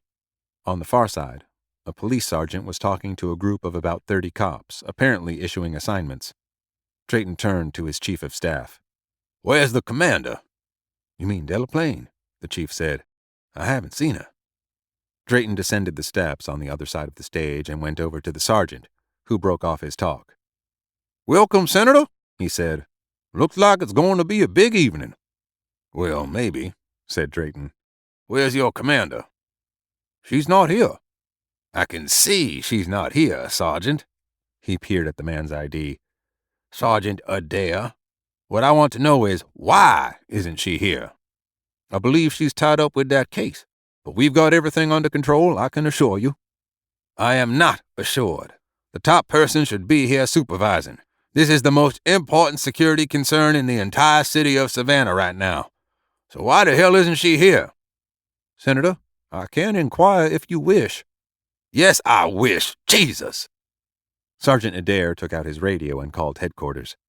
Drayton could hear the dispatcher telling the sergeant that Delaplane was not available. Ma'am, said the sergeant, Senator Drayton is here and wants to, know why she's not supervising the event in person. After listening to some more back and forth, Drayton started to lose his temper. I want to talk to her personally, he told Adair. Hand me the damn radio. The sergeant, his face growing red, spoke to the dispatcher. Drayton took the radio. This is Senator Drayton. I want to speak to the commander now. After a long moment, he was finally put through. Commander, I'm wondering why you're not here in person, supervising security for the rally. Don't you realize there are people out there threatening to protest and maybe even cause violence? I've got almost $500,000 invested in this rally. Senator, let me assure you, we've got over 100 officers working security. We've set up portable scans at 6 entry points. We've got everything under control. Drayton listened impatiently to the commander's cool voice. How do you know that if you're not here? I want you here. Do you understand? There was a short silence. All right, then. I'll be down in about half an hour to review security measures personally. But I assure you again there's no cause for concern. Commander, I can't imagine what's more important than security for the largest political rally in Savannah in years. I will be there, Senator. But to your point, I just might mention we have a rather involved homicide investigation in progress, one that you've taken a personal interest in. Yes, and whose fault is it that it hasn't been solved? The commander signed off, and Drayton handed the radio to the sergeant. He turned to his chief of staff. I thought you had this under control. Yes, sir. It will be, sir. Christ, what a bunch of numbnuts. Let's get back to the bus. Makeup's supposed to be here by now, and I've got to start getting ready. Drayton climbed back on the bus just as the makeup artist arrived with her 2 assistants and gear. Come aboard, Drayton called, and let's get the show on the road. They set up a portable makeup chair and table, and Drayton settled down with care and plucked at the creases of his pants to keep them crisp. He leaned his head back against the headrest. Pay particular attention to my nose and under my eyes, he told the makeup artist. Cover up those veins. There are going to be cameras from every angle and hot lights, so make sure it's able to last a couple of hours. Of course, Senator. He closed his eyes and let the woman work over his face, covering up the varicose veins, the dark circles under his eyes, painting and whisking and brushing away his wrinkles and liver spots.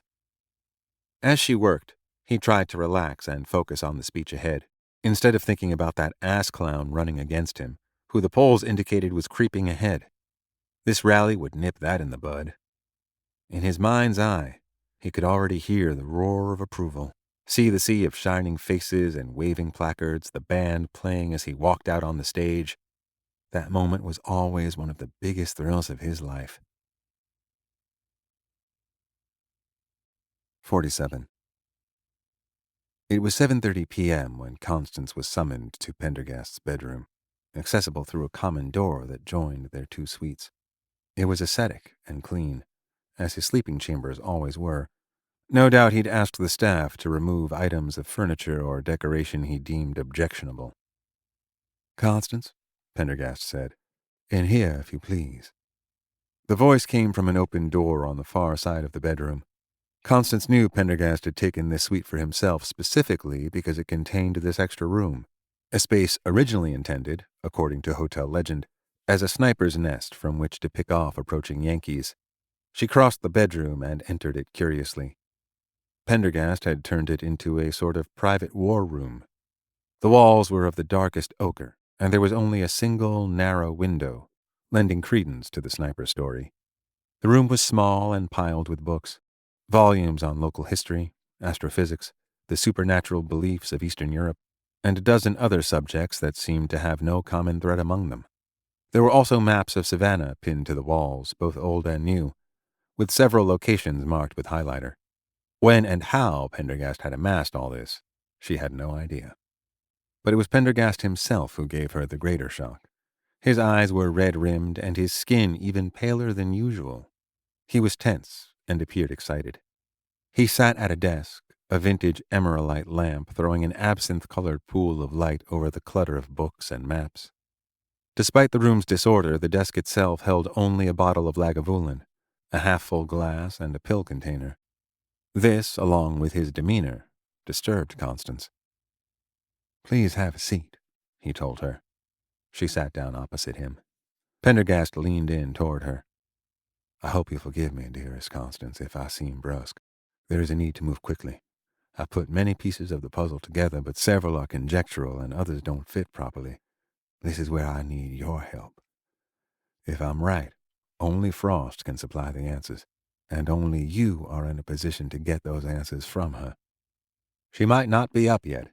She normally rises at 10 p.m. You may have to rouse her. You forged a bond with the old woman. You're her confidant. I would hardly call myself a confidant, but you do feel a certain kinship with her, correct? You could call it that. And she feels the same for you." Constance nodded. Then she hesitated a moment. Pendergast's entire frame was radiating eagerness, impatience, and yet she had to speak. "Aloysius, kinship. That's only part of it." "What do you mean?" "She knows I'm not what I seem." "So you told me." "She told me my eyes were like hers, except even more aged. Sitting there speaking to her, I could see myself on that sofa surrounded by dusty books, writing in journals nobody would read." Suddenly she leaned forward across the table. "Aloysius, the truth is, I've already been that woman. All those decades Dr. Lang prolonged my life artificially, kept me in that mansion. I was Felicity Frost, imprisoned in a young body instead of an old one. And now that Lang's dead, and I'm aging at a normal rate—" She stopped, sat back abruptly. "Am I doomed to live through that twice? I'm already superannuated. Don't you see?" "Constance, I do see. And I could tell you I understand, but nobody could fully appreciate what it's like to be blessed, cursed, with a life like yours. The terrible things you've witnessed, the years you endured alone, those are burdens you never asked to bear. And alas, burdens only you can truly understand." Constance sat back, looking at him silently. "But you've told me, whispered to me of so much. I know your history almost as well as you do. Your life is not that of Miss Frost. You have me now." "I have you," she echoed distantly. Pendergast began to speak. Constance, I don't know how to— You may not, she interrupted, but I do. So let's get back to the reason you asked me here. My dear Constance, you need my help again. What are these answers you mentioned that only I can ask her? Pendergast hesitated, then, looking into her eyes, left his sentence unfinished. Instead, he reached into his jacket pocket and removed a folded sheet of what looked like airline stationery. 4 questions. Constance began to unfold the sheet, but Pendergast put a hand on hers. She may lie at first. After all, she spent most of her lifetime lying. But she must be made to understand that what she's been doing all these years now threatens to destroy Savannah. If necessary, show her these. And, reaching into his jacket, he pulled out some beautifully composed photographs of a farm by the edge of a lake. How bucolic, she said. Then she unfolded the sheet he'd given her. She read it once, twice, before looking up in disbelief. These questions. They're mad, are you? I know how they seem, he interrupted. But if I'm right, Frost won't think them mad at all. Reaching forward and taking her other hand, he spoke quietly, urgently for several minutes. The surprise on Constance's face deepened, then turned slowly to astonishment. Her guardian, quite obviously, was in the throes of some all-consuming puzzle. The hands that gripped hers were icy cold. Be gentle if you can, he said, but these questions must be asked with authority, and you cannot leave her rooms until you're sure she has told you the truth. That hardly seems like a recipe for fostering a relationship, Constance said. This is more important than any relationship. These angry, impatient words seemed to burst out of him. Then Pendergast looked away and, for the first time in her memory, he flushed deeply. When he did not release her hand, she detached it herself, then stood immediately. I'll do what I can. I can ask no more, he replied after a pause, except to promise you that— Without waiting to hear the rest, Constance turned and left the small room.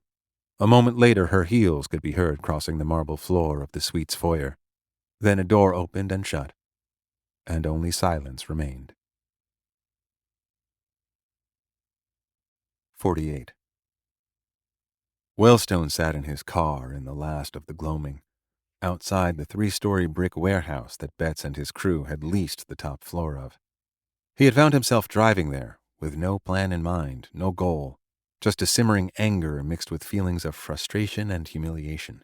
The son of a bitch had gotten the better of him at every turn. Not because he was smarter, but because he had the sort of low cunning of a natural-born bully. The warehouse was a charming old building, as far as warehouses went, in an old part of Savannah about 6 blocks from the Ye-Sleep. How nice for Betts that he could afford both sleeping quarters and a studio setup. It aggravated Wellstone to think of Betts getting this level of financing, or for that matter, any financing at all. It was a sad commentary on how gullible people were. The ignorance, lack of education, and credulity that allowed a cynical fraudster like Betts to rake in the bucks. Thinking about Betts brought to mind the feel of soufflé sauce sliding down his neck, and the memory offered up a fresh surge of outrage. If he'd gotten his hands on the SD cards with the fake preloaded images, that would have finished Betts forever, and exposed Moeller as the charlatan he was. It was almost unbelievable how those 3 would-be demons Moeller Bluetoothed to the press had gone viral. If he'd been able to expose them as fakes, showing those SD cards of creepy images before they had been superimposed on freshly taken photos, that would have gotten him on every morning show in America. He shouldn't have been surprised that Fayette would screw up. Of course she would. He was annoyed at himself for thinking otherwise. But then his own plan to access Moeller's camera, so carefully thought out, had failed as well. He couldn't imagine how another opportunity would arise. He was out of options. His thoughts were interrupted by some people coming out of the building. Among them were Betts and Moeller. They got into one of 2 white rental vans parked in front. No Ubers this time. Maybe they were going somewhere to shoot. Seeing Betts and Moeller and their self-satisfied faces only sharpened his feelings of shame and anger. Those SD cards were his ticket, and they were so close, Moeller was toting his briefcase, that Wellstone could practically touch them. Was he falling into that journalistic trap of becoming personally involved in the story? Another group of people came out, among them that cute DP, everyone toting camera equipment. The muscle-bound bastard who had pushed him in the restaurant loaded it in the back of a second van and slammed the doors. They all piled inside, laughing and talking. Wellstone's curiosity went up a notch. They were going on a shoot. But at this time of night? Why the hurry? Nothing like a new murder had happened, at least not that he knew of. Almost without thinking, he started the car. The vans went off in a screech. A moment later, Wellstone's car eased away from the curb and began to trail them. 49. Wellstone followed the two vans through the narrow streets of Savannah, negotiating a snarling mass of detours and police barricades caused by some political rally, until at last all three vehicles were moving freely along Skidaway Road. He realized they must be heading to the cemetery, and sure enough, within minutes the vans took the turn onto Bonaventure Road and pulled into the parking lot at the cemetery welcome center. Wellstone drove past the stone gates, then parked on a nearby side street. He grabbed his Canon with its 200mm telephoto lens and walked back to the cemetery entrance. The vans had left the parking lot and were inside the cemetery now, heading slowly down one of the graveled lanes. They disappeared among the oaks, but Wellstone wasn't concerned. He was certain they were heading to the same place as before, the site of the boy's abduction. It was a pleasant evening in the cemetery, the dying light throwing long shadows over the silent tombs. But Wellstone was in no mood to enjoy the peace. This was his last chance.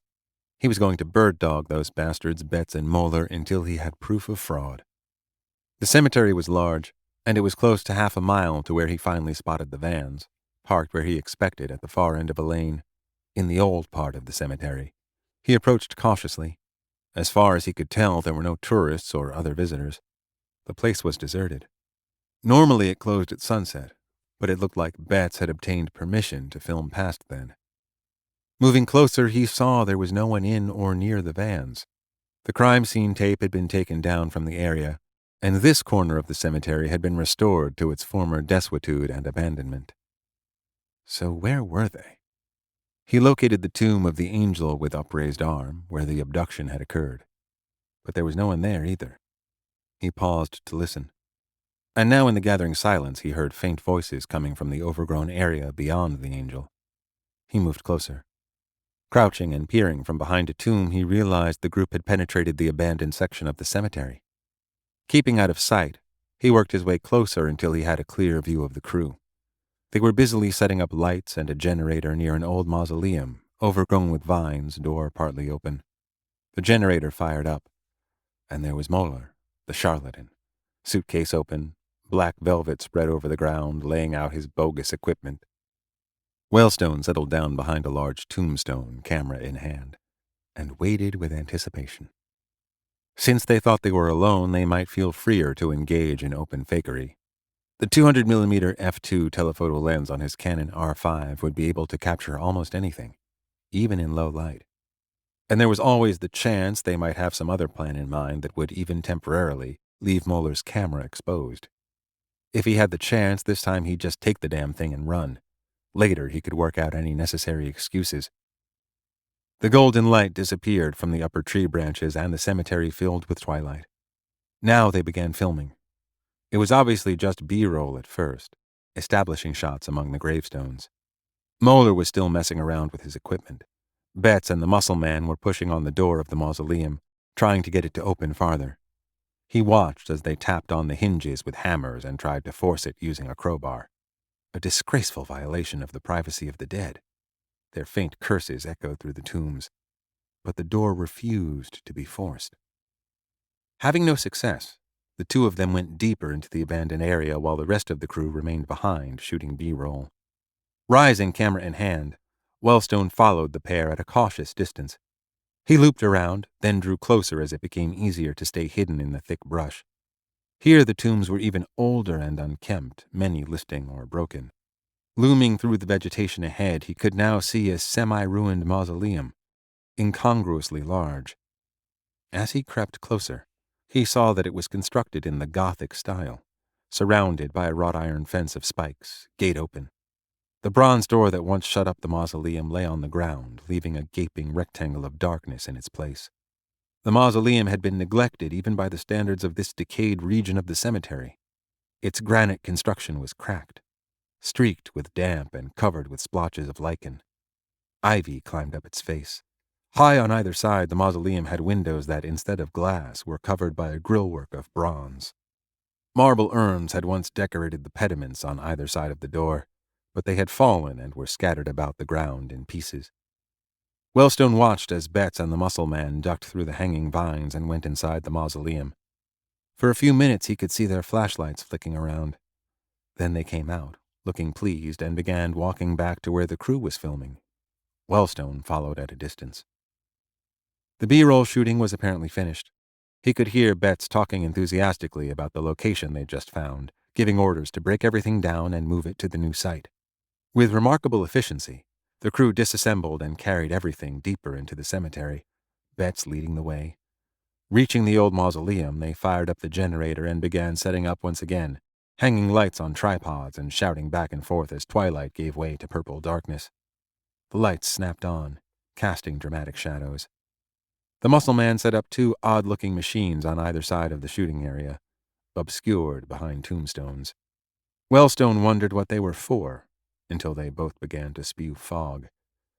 The mist drifted through the air in sheets and ribbons, looking remarkably realistic, and in the raking lights it blossomed like a lamp lit from within, creating an effect both spooky and dramatic. Wellstone took pictures of all of this, and a few short snippets of video as well, documenting the transformation of an ordinary, if creepy, abandoned cemetery into something out of a horror film. While this wasn't yet proof of fraud, it certainly gave a sense of phony manipulation. So far, so good. And now the crew started setting up a shot with Moeller. The DP issued a stream of orders about the lighting and fog machines, while Betts and Moeller went over some scene they were about to shoot. The director showing the fraudster where to stand, where to walk, what to do. Now the scene was ready. Moeller pulled out the silver dowsing wand. He began prowling the area as the cameras rolled, holding out the wand with shaky arms while the mist swirled about him. The wand seemed to pull him insistently toward the open door of the mausoleum as if possessed. "There is something evil here," he could hear Moeller's expostulations. "They're teuflisch! Evil! Evil in the crypt!" Almost trembling with glee, Wellstone got the whole thing on video, making sure to show the lights, the fog machine, Betts's hand directions, the orders of the DP. Although Moeller made a show of remaining independent, it was nevertheless staged, all staged. He then set up his wooden camera and took some photos, no doubt fakes, like the previous ones. At this point, Wellstone realized that he might not even need the camera's SD cards. This footage would be sufficient to expose what a sham the whole thing was. This might be the very story he needed, dropped right in his lap. His excitement and interest mounted when he realized that they were going to do a second take and a third, shooting the same scene multiple times. If that wasn't a demonstration of fraud, what could be? After the third take, Betts seemed satisfied. Instead of packing up, he ordered the crew around, setting up another shot. This one, it seemed, was going to take place inside the mausoleum. The DP and crew moved the lights near the tomb's outside wall, high up on their tripods, so that they shone through the grillwork windows, illuminating the interior of the crypt. Wellstone shifted his position to get a better view. The lighting coming through the grillwork cast a patchwork of crazy shadows inside. Very effective.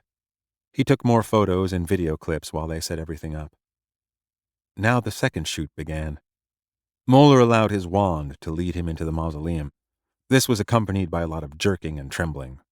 Pausing inside the door, Moeller proclaimed, "Evil, evil," in his deep voice, the silver wand jumping in his grasp. They did 4 takes, but of course in the hands of a good film editor it would look seamless and convincing. That didn't matter. Wellstone had the goods, the smoking gun. He was capturing a record of bogus paranormal sausage being made. This wouldn't just be a cap to his book, he realized. This footage could expose on television and in the lecture hall just how these phonies worked. More than that, it could itself make a fine documentary about paranormal fraud. He wondered if Betts would appreciate that irony. Now they broke down the set a third time, moving their shoot deeper within the mausoleum. Unspooling power cables from the generator, they brought the lights inside. A fogger was moved up to the door, pumping mist into the yawning cavity. Night had fallen, a black night, the moon hidden behind clouds. A chill wind began to blow. Wellstone wondered how they were all going to fit into the little stone temple. But when the lights inside grew fainter, he realized with surprise that the mausoleum must have a second level, with a passageway going down to a larger space below. This must be why Betts had been so pleased. It was like a ready-made set for his sham production. When the entire crew was inside, Wellstone moved swiftly up through the trees, pressing himself against the rear wall of the mausoleum. Obviously, this was where the biggest fraud of all would take place, where Moeller and his bogus equipment would film the fake vampire or whatever other images he'd prepared for this evening's work. Standing on tiptoe at one of the windows, looking in at an awkward angle, he began shooting video of what was going on inside. 50. Cold Moon awoke from a nightmare involving large trees, toboggans, and lumberjacks in plaid work shirts chasing him with axes. A hand was gently shaking his shoulder. He came partially awake, Christ, he was tired, but was pleased to find it had been only a dream. The figure silhouetted in golden light, gently prodding him with soft fingers, was extremely attractive.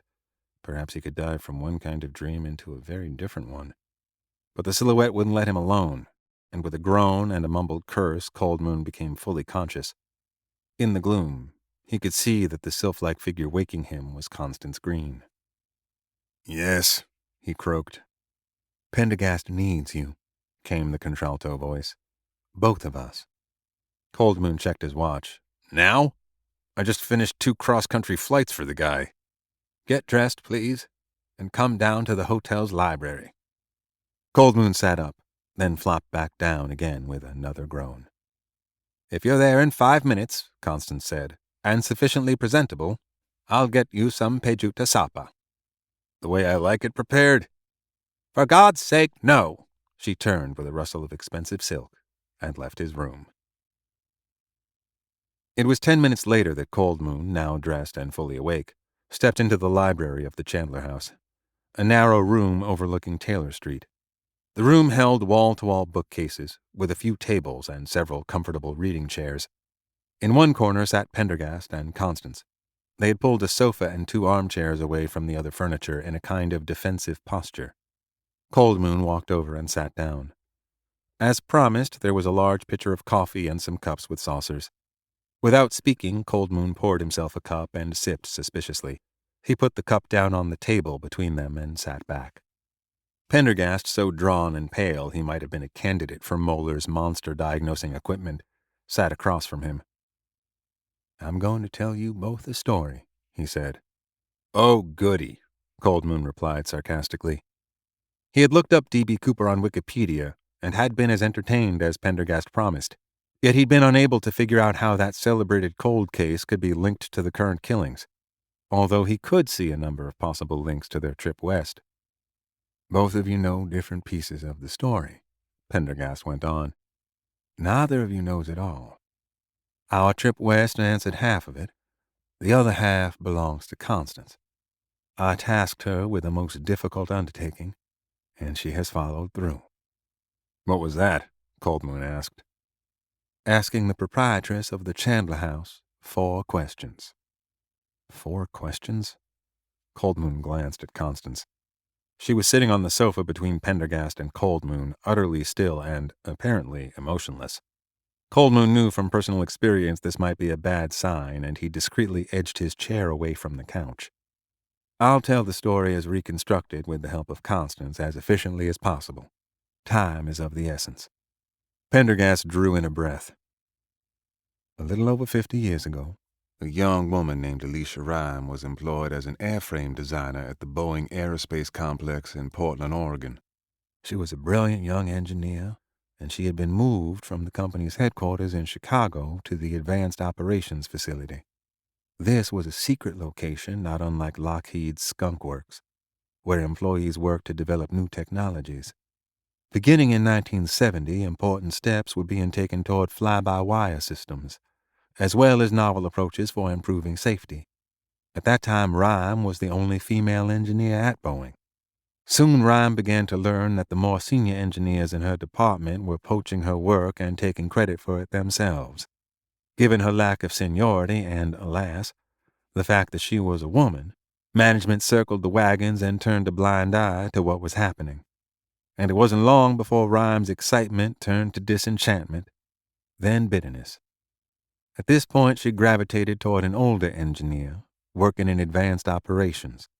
He had been a rising star in earlier years, but as his ideas became perceived as more and more impracticable, even bizarre, his work was disparaged, or worse, dismissed. By the time Rhyme met him, such treatment had driven him to work alone, not sharing with the others. He was a widower with no family to speak of. He'd been laughed at one too many times, and now he kept his projects secret, locked in a safe when he went home for the night. Not surprisingly, the old man and Alicia Rhyme, the two outcasts of the department, forged a friendship. Eventually, the older man began to share the secret of his work with her.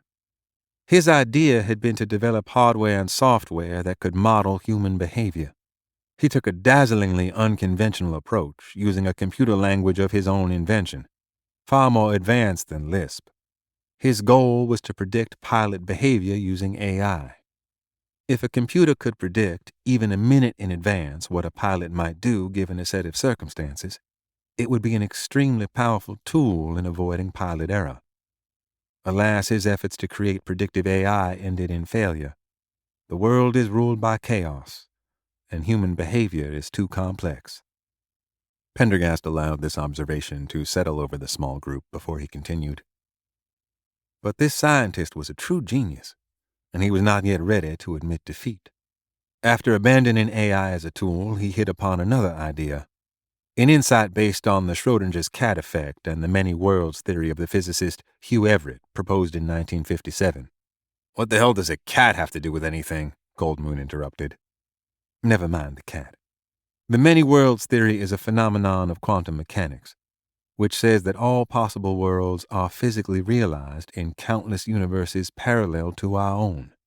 I've no idea what you're talking about. I'm not surprised. The important thing is that our elderly engineer succeeded in building a device that employed quantum effects to predict the future. Goldmoon shook his head. I'm going back to bed, he announced. Don't be so hasty. I think you'll find the rest of the story worth your time. That engineer's machine used quantum mechanics in a very original, very practical way. Most physicists spend their time speculating and theorizing. He actually built something. That can see into the future, Goldmoon said. Of course he did. Mordecai Fidei, Constance said, annoyed. Be quiet, and maybe you'll learn something. A short, awkward silence ensued. Chastened, Goldmoon poured himself another cup of coffee and, as requested, kept his thoughts to himself. Pendergast tented his fingers. The many worlds interpretation states that we live within a multiverse, a place in which all possible outcomes of any action are occurring simultaneously. Schrödinger's cat is alive in one world and dead in another. There's that cat again, said Goldmoon. Or to be more prosaic, in our own universe we are here speaking calmly among ourselves. In a different but parallel universe, you got up and did indeed go back to bed. In yet another, the ceiling is rotten and has just fallen down on our heads. And so on, ad infinitum. He stopped, as if expecting another protest from Goldmoon. When none came, he glanced at Constance. Then he continued. Events in universes parallel to ours don't always change that dramatically. Physicists believe the universes most like ours are those which run closest to us in the quantum stream of time. According to brain theory, these universes are layered next to each other, like membranes, in higher dimensional space, so close that they sometimes touch and thus open a window or portal between the two. Our elderly engineer managed, using the principles I've just described, to create a machine that could open that window and peer through it into another universe, very close to ours, except running at a slightly different timeline. The machine doesn't see into our future. It's looking into a universe almost identical to ours, 1 minute ahead. This is crazy, said Goldmoon. I assure you this is well-established physics that many, if not most, physicists believe in. So what good is it to look 1 minute in the future? Cold Moon asked. It makes all the difference, as you shall see. Cold Moon fell silent, and Pendergast went on. So, our elderly scientist built a prototype machine. That extra minute of predictive time would be enough to warn a pilot of catastrophic events: lightning, extreme turbulence, engine failure. However, the engineer was tired of being laughed at by his colleagues. He needed to make a dramatic demonstration of its power, one that anyone could appreciate. That would be stock trading on Wall Street. It would display where a stock price would be, 1 minute ahead. It doesn't take a rocket scientist to figure out the value of such a device. The old man confided in Alicia Rhyme. He told her he was going to bring his device, which was small enough to fit into a briefcase, to the Seattle headquarters where he could demonstrate it to the CEO and board of Boeing at a retreat the weekend after Thanksgiving. Rhyme thought it was a crime for Boeing to get a device like that, especially after the way she and the engineer had been treated by them. She tried to convince the engineer to keep the machine for himself and not give it to Boeing. She suggested the two of them could quit their jobs and use the machine to make money. But he was adamant. It belonged to Boeing. He had developed it on their time and so forth. They had a bitter falling out. She'd come to hate Boeing, and though she had no rights to it, saw the machine as her ticket out. But her elderly acquaintance never gave her the opportunity to examine the device or even get a look at the plans, and by now they were estranged. And he kept the device and plans in his safe at all times or on his person. She knew he was planning to take a flight from Portland to Seattle, Northwest Orient 305, carrying the briefcase with the device. She also knew the type of jet that flew that route was a Boeing 727-100.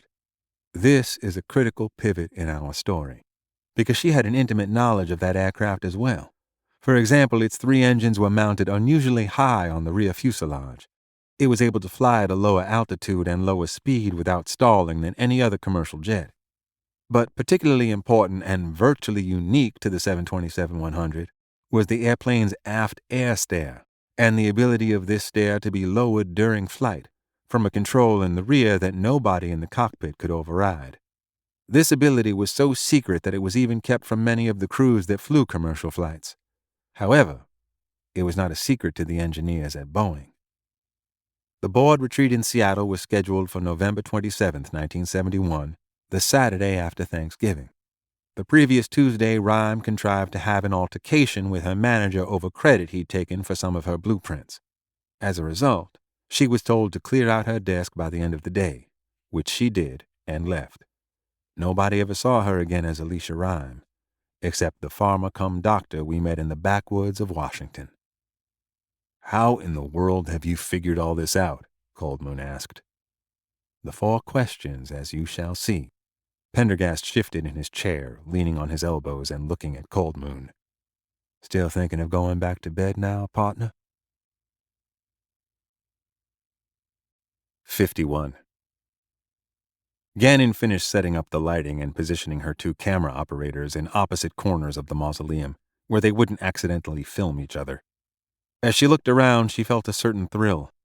The interior couldn't have been better if a Hollywood set designer had created it. The 2 side walls were lined with marble crypts, each with a door carved with a name and dates and various short epitaphs in Latin or English. Some doors had been shattered by vandals or age. Several crypts even had bones spilling out of them, and an actual human skull sat on the floor, staring upward, its jaw agape, as if in a frozen scream. A skeletal arm hung out of another crypt, with shreds of tendons adhering to the bone, dressed in a decayed sleeve of silk and lace. A gold ring decorated a bony finger. It was a director's dream.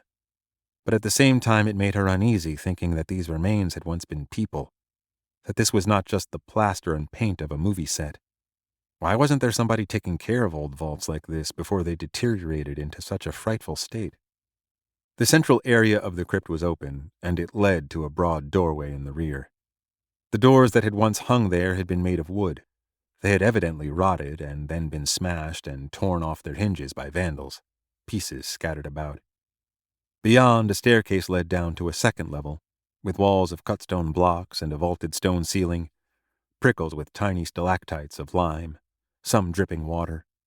In the reflected lights, she could see more crypts down there, also smashed up by vandals. She shuddered. Pulling her gaze from the doorway, she turned to Gregor. "Move the fogger over there," she said. Gregor, a big muscled guy she truly hated, did everything she asked at least, but only reluctantly and with grudging slowness. Sure enough, with a scowl, he picked up the fog machine. "Where exactly do you want it?" he asked in a tone of aggrievement, as if her request had been too vague for him to follow.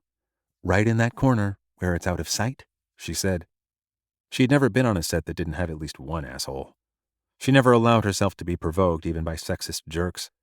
This set had more than its share of pricks, but it was balanced by the fun of being in Savannah and the efficiency of Betts and the talent of Moeller, both of whom knew exactly what they were doing, fakery or not.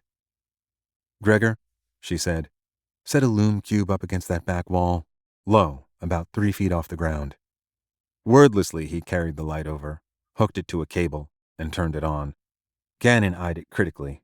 It cast light from below, which gave everything a creepy Lon Chaney look. Effective, if not overdone. Betts had been going over Moeller's moves in the next scene. Now, with cameras rolling, Moeller came in through the mausoleum door. There was a background spot behind him, raking through the mist, his silver dowsing rod twitching. "Evil!" he pronounced in a stentorian tone. Then, "There is great evil." his voice dropped to a near whisper at the final words. Once again, effective. She glanced over. Her camera operators were nailing it, as usual. "One, do a slow pan of the crypts," she murmured into the headset. Craig did the pan, lingering on the skeleton's arm and the skull on the floor.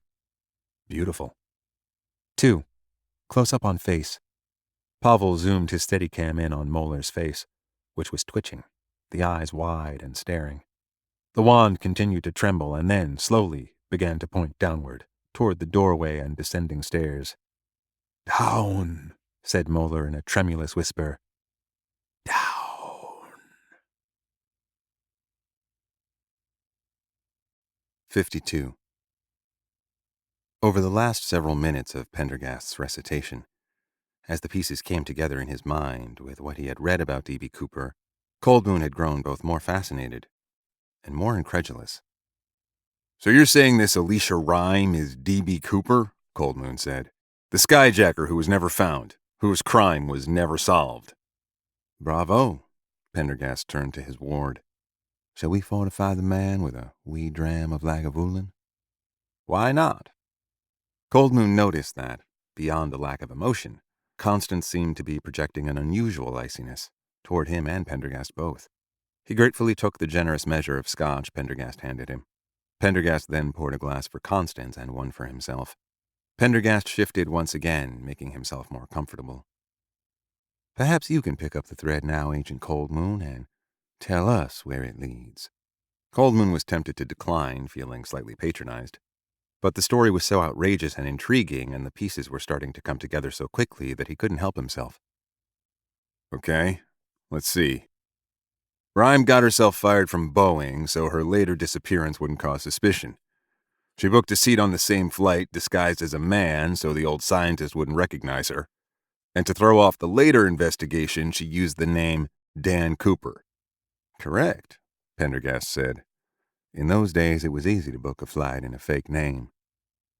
"It was Wednesday, the day before Thanksgiving. Once in the air, she, showed a stewardess an attaché case containing a phony bomb, then a note demanding $200,000. The idea was to make it look like a straightforward hijacking to divert attention from what she was really after. She asked for 2 full sets of civilian parachutes, primary and reserve." Pendergast nodded. "That was to make sure the authorities didn't sabotage the chutes. And asking for a second chute implied she might take a hostage along." "Right.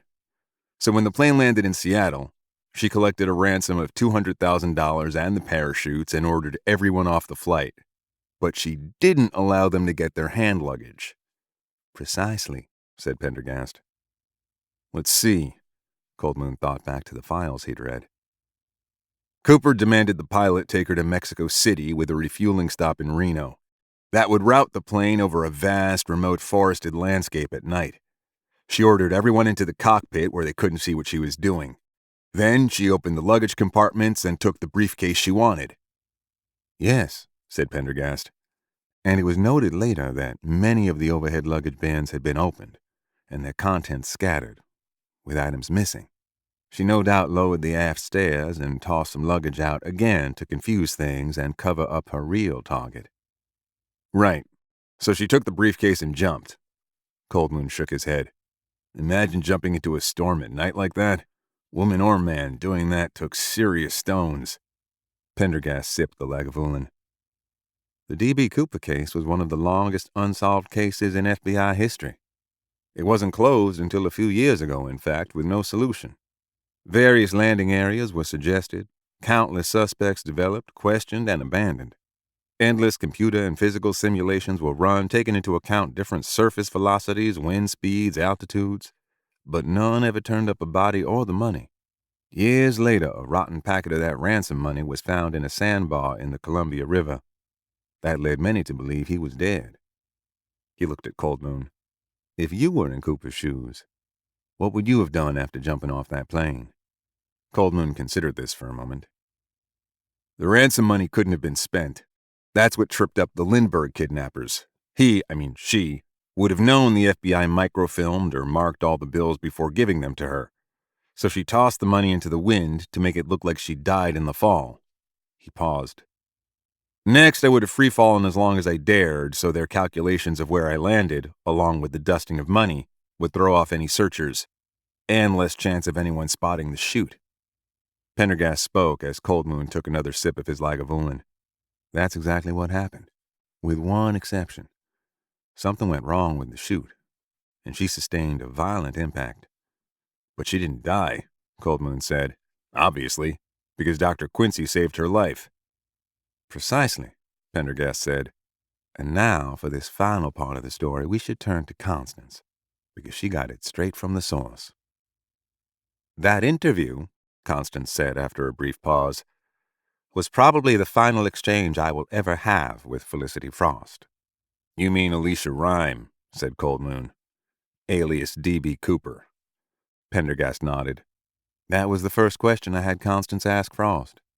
Are you D.B. Cooper? As I'd hoped, it threw her so off guard that it was easier to get answers to the other three questions. Constance? She spoke quietly but quickly, as if dealing with something she wished to be rid of as fast as possible. Miss Frost, Alicia, knew a great deal about avionics. She knew that the hijacking would precipitate a massive manhunt. The time of her jump and the location of the plane would not be known for certain in the days before GPS. She jumped out into a moonless, stormy night, landing somewhere in the vast forests of southern Washington and northern Oregon, a huge and almost impossible area to search. The Air Force jets that had been scrambled to follow the 727 didn't see her jump. She told me she opened the main chute and began to dump the money, but the money got caught in the canopy, deflating it. She cut that chute free and deployed the reserve. And this was her one mistake. She hadn't noticed that the reserve was a training chute not meant for actual use. Normally, such chutes are loosely stitched closed. This was something she'd never thought to check on. And now, she was rapidly approaching the ground without a deployed parachute. She had the presence of mind to slash the stitching away and free the training chute. Luckily, she carried a knife, and the chute had a functioning ripcord. The chute opened successfully, but she was still moving at a high speed when she hit the water. Water? Coldmoon asked. Yes. She landed just upriver of Walloped Creek Falls. The current carried her over the falls and into Walloped Lake, near Berry Patch. Roused by the cold water, she managed to swim to shore, despite the fractured leg. She passed out on the pebble beach. And that's where she was discovered in the morning by a young farmer. The briefcase she had stolen was still strapped to her body with parachute line. And that young farmer was Zephram Quincy, Coldmoon said. Constance nodded. That morning he hadn't yet heard about the skyjacking. He was living alone in the house. His father was in an assisted care facility with a serious head injury from which he would eventually die. Quincy was struggling to keep the farm going. Alicia didn't tell him anything at first, except she categorically refused to be taken to the hospital. He carried her back to his clinic and was able to reduce her fracture, splint, and plaster her leg.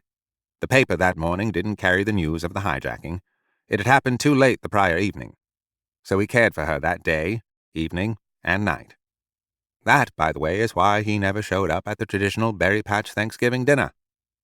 The next morning, when the paper landed on his porch, he saw the headline and the sketch of D.B. Cooper above the fold. He realized that the woman he rescued, oddly wearing male clothing, must be Cooper. 5 minutes later, when he walked into his clinic, he was carrying the newspaper. As he began to dress her wounds, he mentioned that he had alerted the sheriff and asked if there was anything she wanted to tell him before he arrived. She then told him everything, or almost everything. She especially emphasized that she hadn't hurt anyone and that the bomb was a fake. She begged and pleaded with him not to turn her in, to call off the sheriff. By this time, I suspect the young farmer was already in love. A case of love at first sight. He was moved by her plea. He hadn't really called the sheriff, that was just a test to see her reaction. So he kept her there in the farmhouse, caring for her and nursing her back to health. She, in turn, fell in love with him. For a few months they were happy, in their farm tucked away in the wilderness, like Tristan and Isolde in the forest of Morrois. No one knew she was there. But of course it was too good to be true, and for obvious reasons it couldn't last. The searchers were getting closer, and FBI agents visited Quincy's farm several times. D.B. Cooper was now on the FBI's 10 most wanted list, and over 200 agents were working the case. She couldn't hide forever. By spring, Alicia was well enough to travel. She knew that if she didn't leave Quincy then, she never would. So she wrote him a note of thanks, planning to place it on the kitchen table early one morning and avoid a difficult scene. To her surprise, however, Quincy already suspected her plans. He'd awoken before sunrise and prepared her not only breakfast, but a backpack full of supplies, enough to get her out of the state and beyond any danger of being apprehended. He gave her what little cash he had. He also tucked into that backpack their favorite book, inscribed to her. She had already researched a way to get a new identity, and she knew exactly what to do. After leaving the farm, she headed for a large cemetery not far away, in Puyallup, and found a grave of a girl with her approximate birth date. She assumed that identity. "It's clear that Quincy loved her daring and courage," said Pendergast. He even admired the fact that she was a rebel, an outlaw, as evidenced by the inscription. That great social nomad, who prowls on the confines of a docile, frightened order. "How did you get her to tell you all this?" Coldmoon asked. It was Aloysius' second question that rarely broke her down, got her talking. Did you hijack the plane in order to steal the suitcase with the device? She responded in the affirmative. She let this sink in a moment before continuing. Now, under the new name of Felicity Frost, she traveled to the Midwest. The year was 1972. At some point after leaving the farm, she managed to get the scientist's machine working. Her plan, in the short term, at least, was to make enough money to achieve independence. The future could wait. Using the device, she learned how to focus it a minute into the future and began making modest spot trades on a variety of big board stocks. As she grew more proficient, she began trading in options and was able to make larger profits. And though she never grew greedy, within a year she'd earned enough to pay off the mortgage on Quincy's farm and to send funds to the University of Washington Medical School, paying the rest of his tuition. Anonymously, of course. Coldmoon didn't need to ask whether the two had ever corresponded again. The hunger in Dr. Quincy's eyes for any crumb of information about the woman made it clear they never had. 53.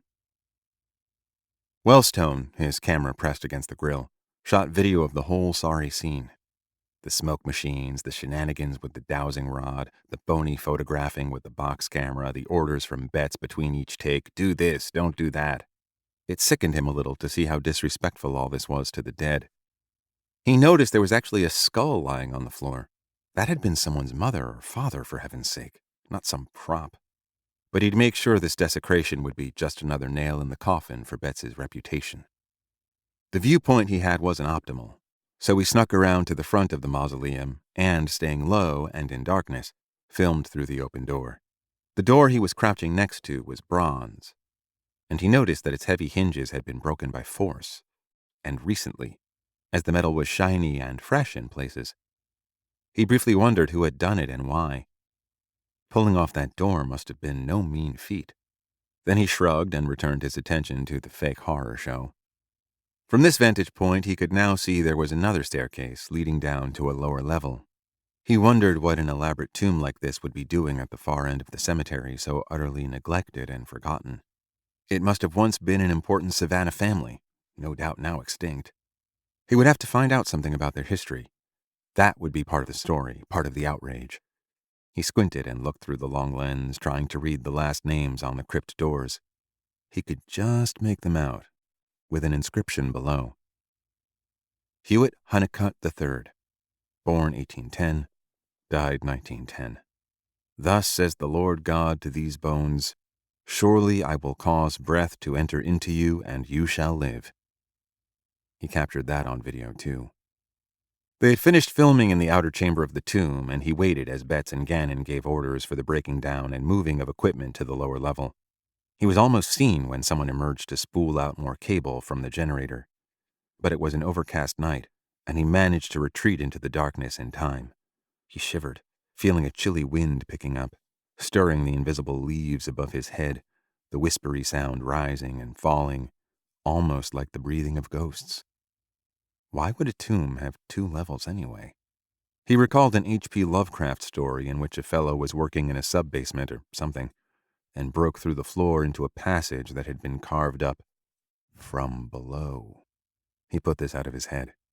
Now even he, the skeptic, was getting spooked. There was a break in the action, and he took the opportunity to switch out the SD card in his camera, which was almost full. All the lights, smoke machines, everything was now being moved down the stairs to the lower level. He waited, watching from the darkness until they had vacated the upper chamber. As risky as it was, he realized he would have to get inside the tomb if he wanted to continue filming. The big event was evidently going to occur on the lower level, and that was something he couldn't miss. It occurred to him that, if he was caught, the first thing they would do would be to confiscate his camera's memory card. He plucked the full SD card from his pocket and hid it in his shoe. At the opportune moment, when everyone's attention was occupied, he ducked through the doorway into the mausoleum itself, crossed the upper chamber, and pressed himself against the wall next to the stairs that went deeper into the tomb. He could hear Betts's voice coming up from below, telling Moeller how they were going to work the next shot. Crouching practically on his belly, Wellstone crept into the doorway, edging the human skull aside so he could peer down the stairs. A humid, unpleasant smell rose up, not surprising considering what was stored down there. He raised his camera to his eye and once again began shooting. 54. It was the craziest thing, Gannon thought as she surveyed the lower level of the tomb. It had originally been a rather small room, not unlike the crypt above, lined with marble. The walls and ceiling were built from blocks of carved stone, damp and slimy with age. If anything, the crypts down here seemed even older than the ones in the upper chamber. The Vandals had really gone to town. Many of the crypts were smashed open, pieces of marble and bones strewn everywhere, along with rotten bits of clothing, shriveled ladies' button-up boots with bones still inside, a pair of eyeglasses, and a mummified head swathed in gleaming long blonde hair done up in braids, with 2 rotten ribbons. But even more than that, it was what lay beyond that really struck her. Someone had torn down the back wall of the crypt, exposing an earthen passageway that, against all reason, went on into darkness, like a tunnel. It wasn't a well-finished tunnel either. It looked more like something picked or clawed out of the earth. Roots dangled down from above, and the floor was a sea of mud. Deep in the tunnel, she made out what appeared to be faint lights, like the glow of fireflies, only stationary. What the hell was that? Some sort of glowing fungus? The more she looked, the more inexplicable this find seemed to be. No mere vandals would have taken the time and effort to dig so long a passage or one that tunneled so deep. Was it some sort of unfinished construction site? The crude first step toward enlarging the mausoleum to accommodate more dead? That hardly seemed likely. Besides, if someone had dug this tunnel, where had the earth been put? This is messed up, Craig, the primary camera operator, muttered into the headset. We shouldn't be down here. Gannon didn't answer. She could feel his nervousness. More than that, she shared it. Even Macho Man Gregor was subdued and sweating. The air was close and foul. Gannon, you awake? Let's get these lights set up. She looked up as Betts came over. This place is a gold mine, Betts told her.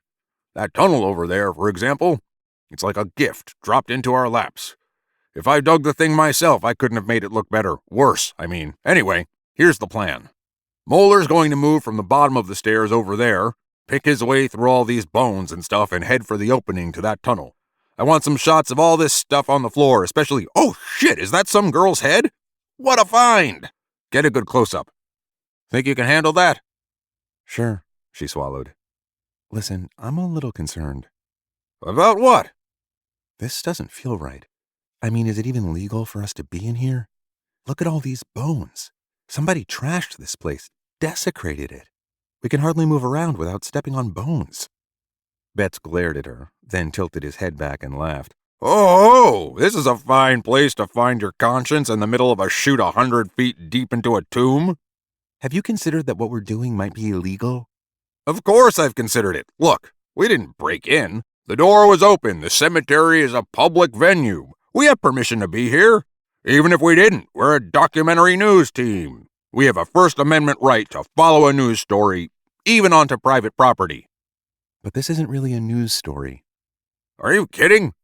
Moeller's going to find something down here, something newsworthy.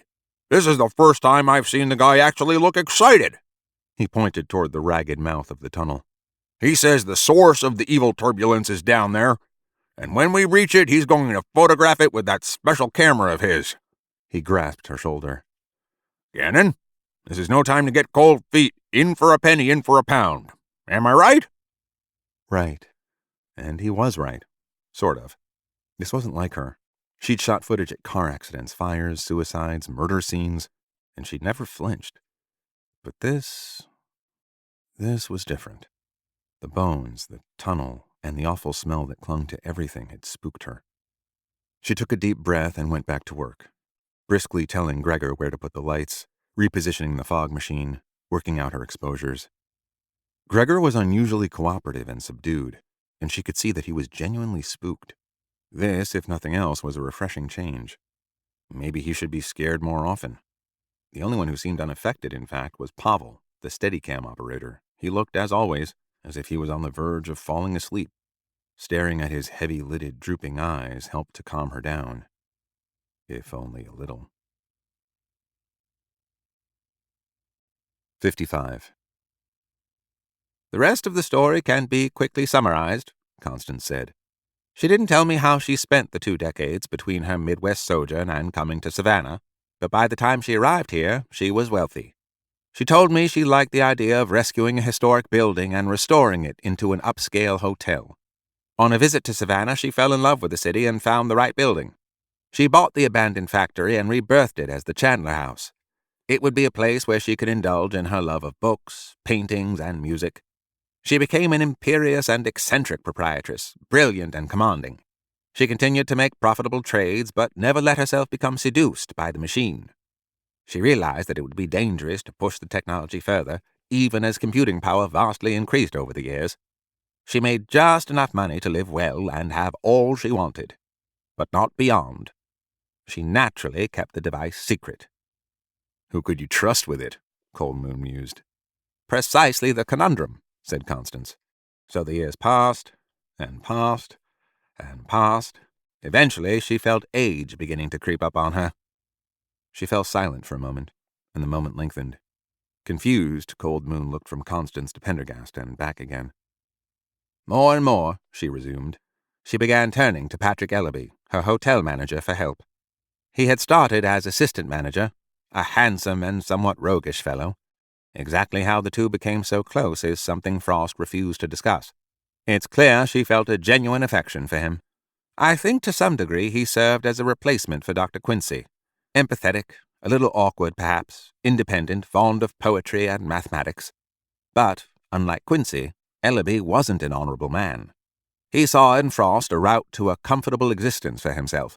Perhaps he began to work upon her in the mode of the Aspen Papers, ingratiating himself, romancing her, gaining her trust. In time, she shared her deepest secret with him, the machine she had secretly set up in the basement, and, just as importantly, the physics behind how it operated. This is essentially the same information she gave me in response to our third question. how can this machine see into the future? And this provided a lot of the science underpinning what Aloysius has just explained, along with— Abruptly, Constance paused again. "Are you all right, my dear?" Pendergast asked after a moment. "I'm fine," she took a breath. "As I was saying, eventually Frost turned over the operation of the device to Ellaby since she was increasingly confined to her fifth-floor rooms." At this, she turned to Pendergast. "Tell the rest, please." Pendergast shifted position. Here, a new element enters the picture. Ellaby studied the device and the schematics that came with it, and he apparently realized, with advances in computational hardware, software, and a deeper knowledge of quantum mechanics and brain cosmology, that the device, now almost 50 years old, could be made more powerful, much more powerful. And he had the mathematical and computer skills to, goose it, as the saying goes. Ellaby was confident that by increasing the machine's power, he could look not 1 minute into the future, but 30 minutes, maybe even an hour. That's enough to make billions. Of course, he tried to conceal these ambitions from Frost, but she was too shrewd a judge of character not to have understood what he was up to. As the financial logs and computer forensics show, he suddenly began to make money, vast amounts of money, $200 million in 3 weeks, all perfectly legal and above board. Because, you see, there are no laws against using a time machine to play the market. It was around this point that Frost took the extraordinary step of leaving her rooms and investigating the basement, where she found Ellaby doing the one thing she'd expressly forbidden. This led to their infamous argument, which was overheard by half the staff. But in her elderly state, she could do nothing to stop him. "So you're saying Ellerby found a way to increase the machine's power?" Coldmoon asked. "To poke a bigger hole in that parallel universe?" Pendergast nodded. "Your analogy to poking a hole is apt, because that's where Ellaby's story ends, and our murder inquiry begins. And that is where my fourth and last question comes into play." "Which was?" Coldmoon asked. "Was Ellaby's death connected to the device in the suitcase?" Pendergast replied. But here, we move into more speculative territory that Frost refused to explain to Constance. But it stands to reason that the hole Ellaby poked became larger and larger as the machine grew more powerful. Ellaby made more and more money on the market, and then it happened. "It?" Coldmoon repeated. The hole grew big enough for— He paused and fixed both of them with glittering eyes. "Something to come through it." "Something? What do you mean? From where?" "From the other side." He rose. "But I think the time for explanation is over. It's time to see this for ourselves." He glanced toward Constance. "If you'd lead the way, please." 56. Lying prone at the top of the steps leading to the tomb's lower level, Wellstone shot clip after clip with his camera, trying not to fill up his second and last SD card. Damn, he should have brought more. But then he'd had no idea he would strike gold like this. And gold was exactly what it was. That last bit with Betts reassuring the DP and squashing her objections, that little conversation alone was going to hang Betts. There were so many things wrong with this. Paranormal fraud, trespassing, and a disgusting lack of respect for the dead. He could even hear footsteps from below crunching the bones from time to time as they dragged power cables back and forth and set up the lights and fog machine. But what the hell happened in here, he wondered as he waited, camera at the ready. This went beyond mere vandalism. Somebody, more than one person probably, had gone to a lot of trouble and effort to break up these crypts, haul out the remains, and scatter them around. That wasn't the work of idle, drunken teenagers. It seemed more like a deliberate attempt to desecrate the resting place of the Honeycutt family. Now, down below, they began shooting again.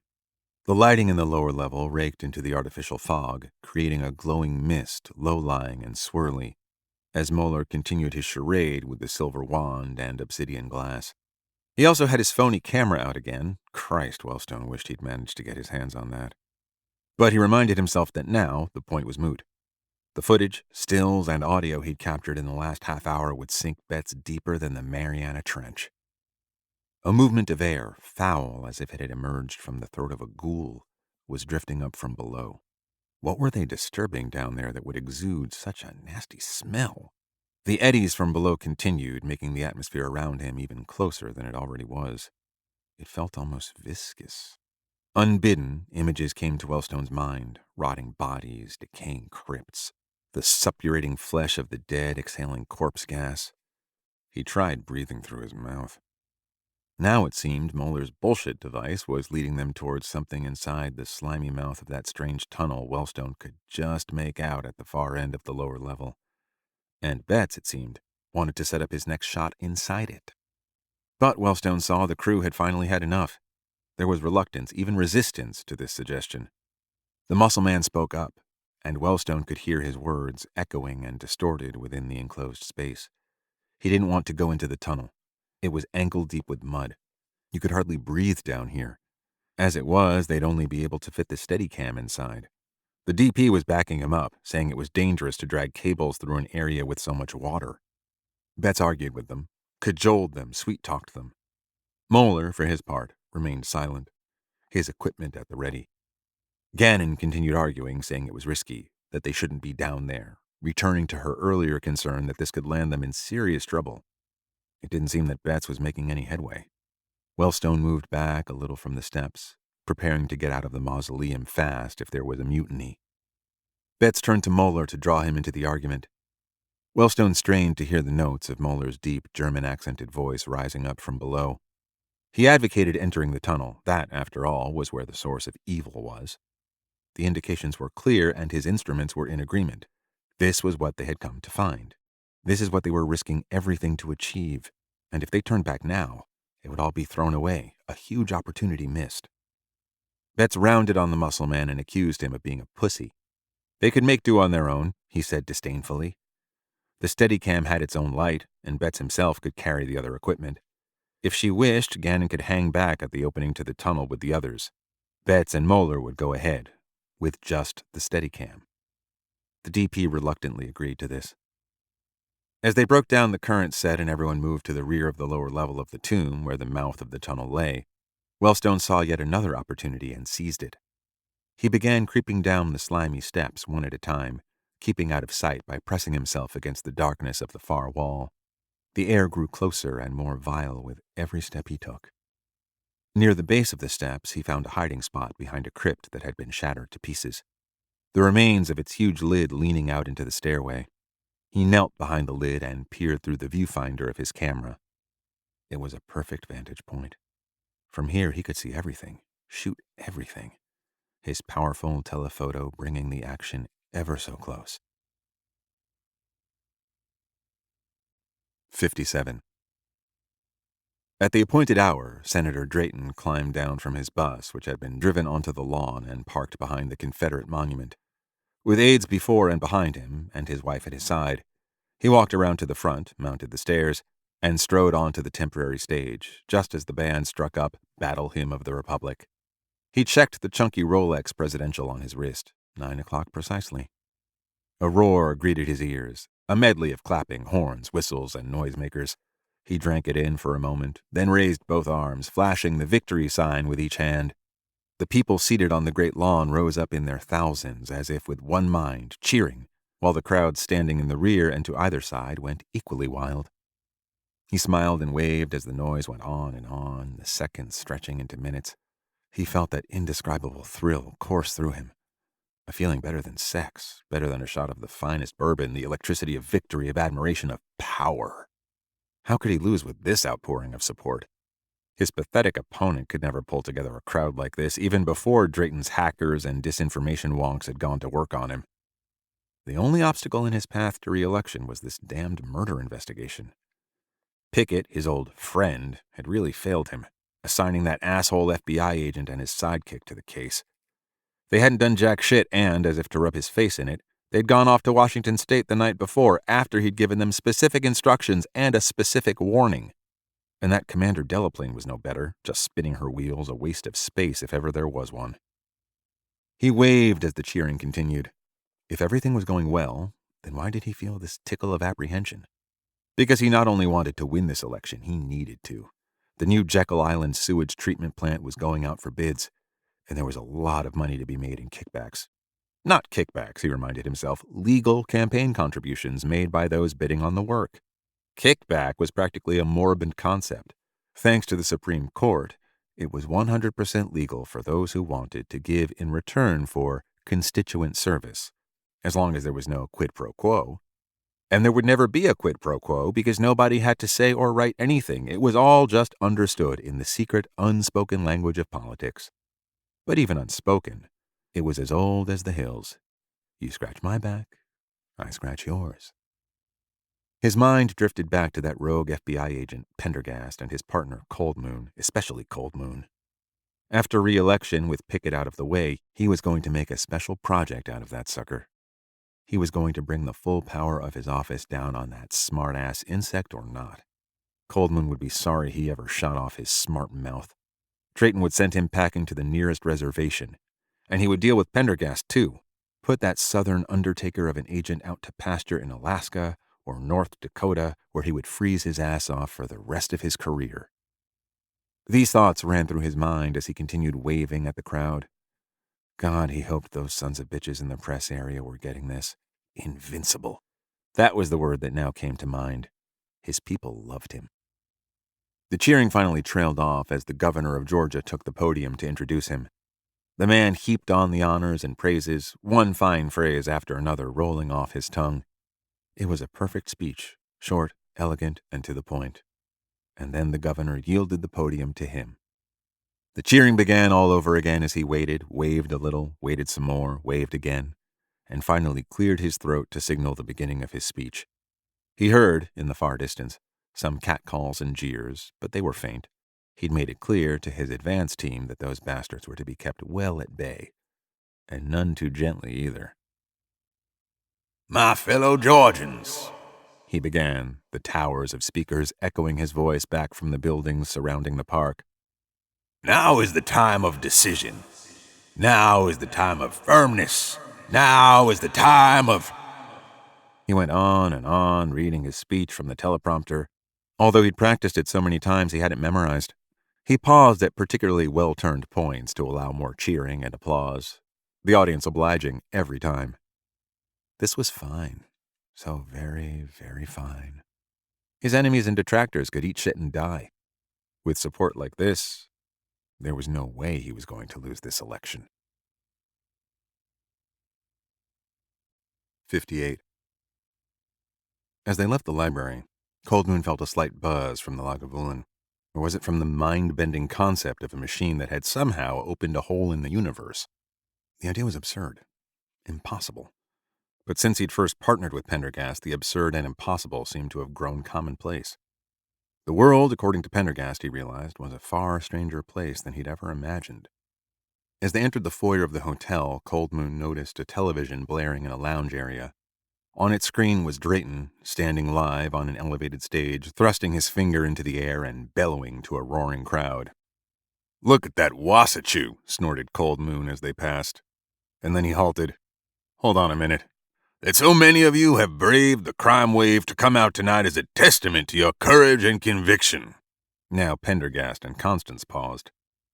I've been dismayed by the FBI's inability to solve these crimes, but I can assure you in my role as Senator...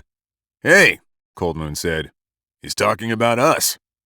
In the face of their ineffectiveness, I am bringing all state and local resources to bear in catching the monstrous criminal or criminals behind these savage killings. He's blaming us, the jack-off. Not just us, my dear friend, but ADC Pickett, who it seems has been shielding us from the Senator's wrath all this time, and whose career will suffer for it. After listening a moment longer, Pendergast and Constance continued on, and Cold Moon hurried after them. There was nobody behind the desk, and they slipped past toward the offices beyond. What are we going to do about it? Cold Moon asked. Does the FBI involve itself in politics? Asked Pendergast as they reached the door to the cellar. It's not supposed to. You have your answer. The door to the basement was locked. Pendergast slipped a little tool out of his pocket, and with a brief twist of his wrist, the door swung open. They descended into the gloom.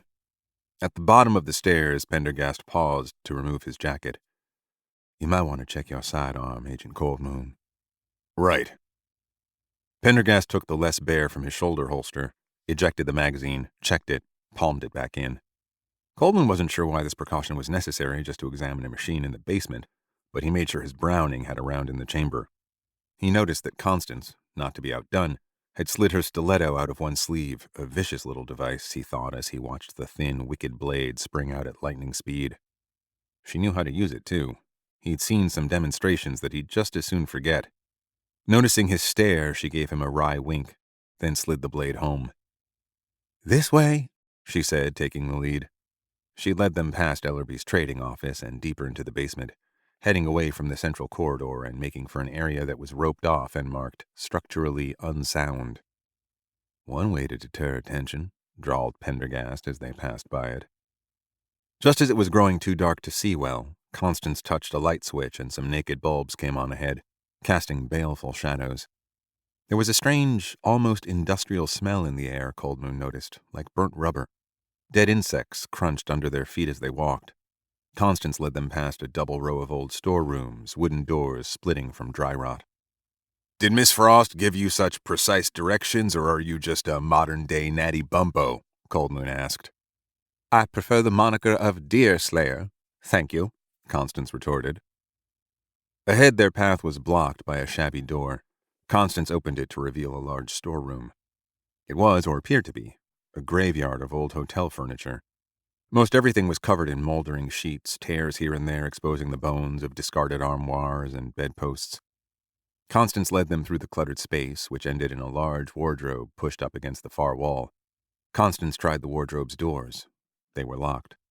"Aloysius," she said, stepping back. Once again, Pendergast applied his lockpicking set. The doors swung open obediently, revealing rows of old clothes. "Perhaps our friend Ellerby was a fan of C.S. Lewis?" asked Pendergast dryly. Constance stepped in and, sweeping aside the hangers, revealed a half-height panel. "If so, here's Narnia." She drew it back, exposing a dark hole.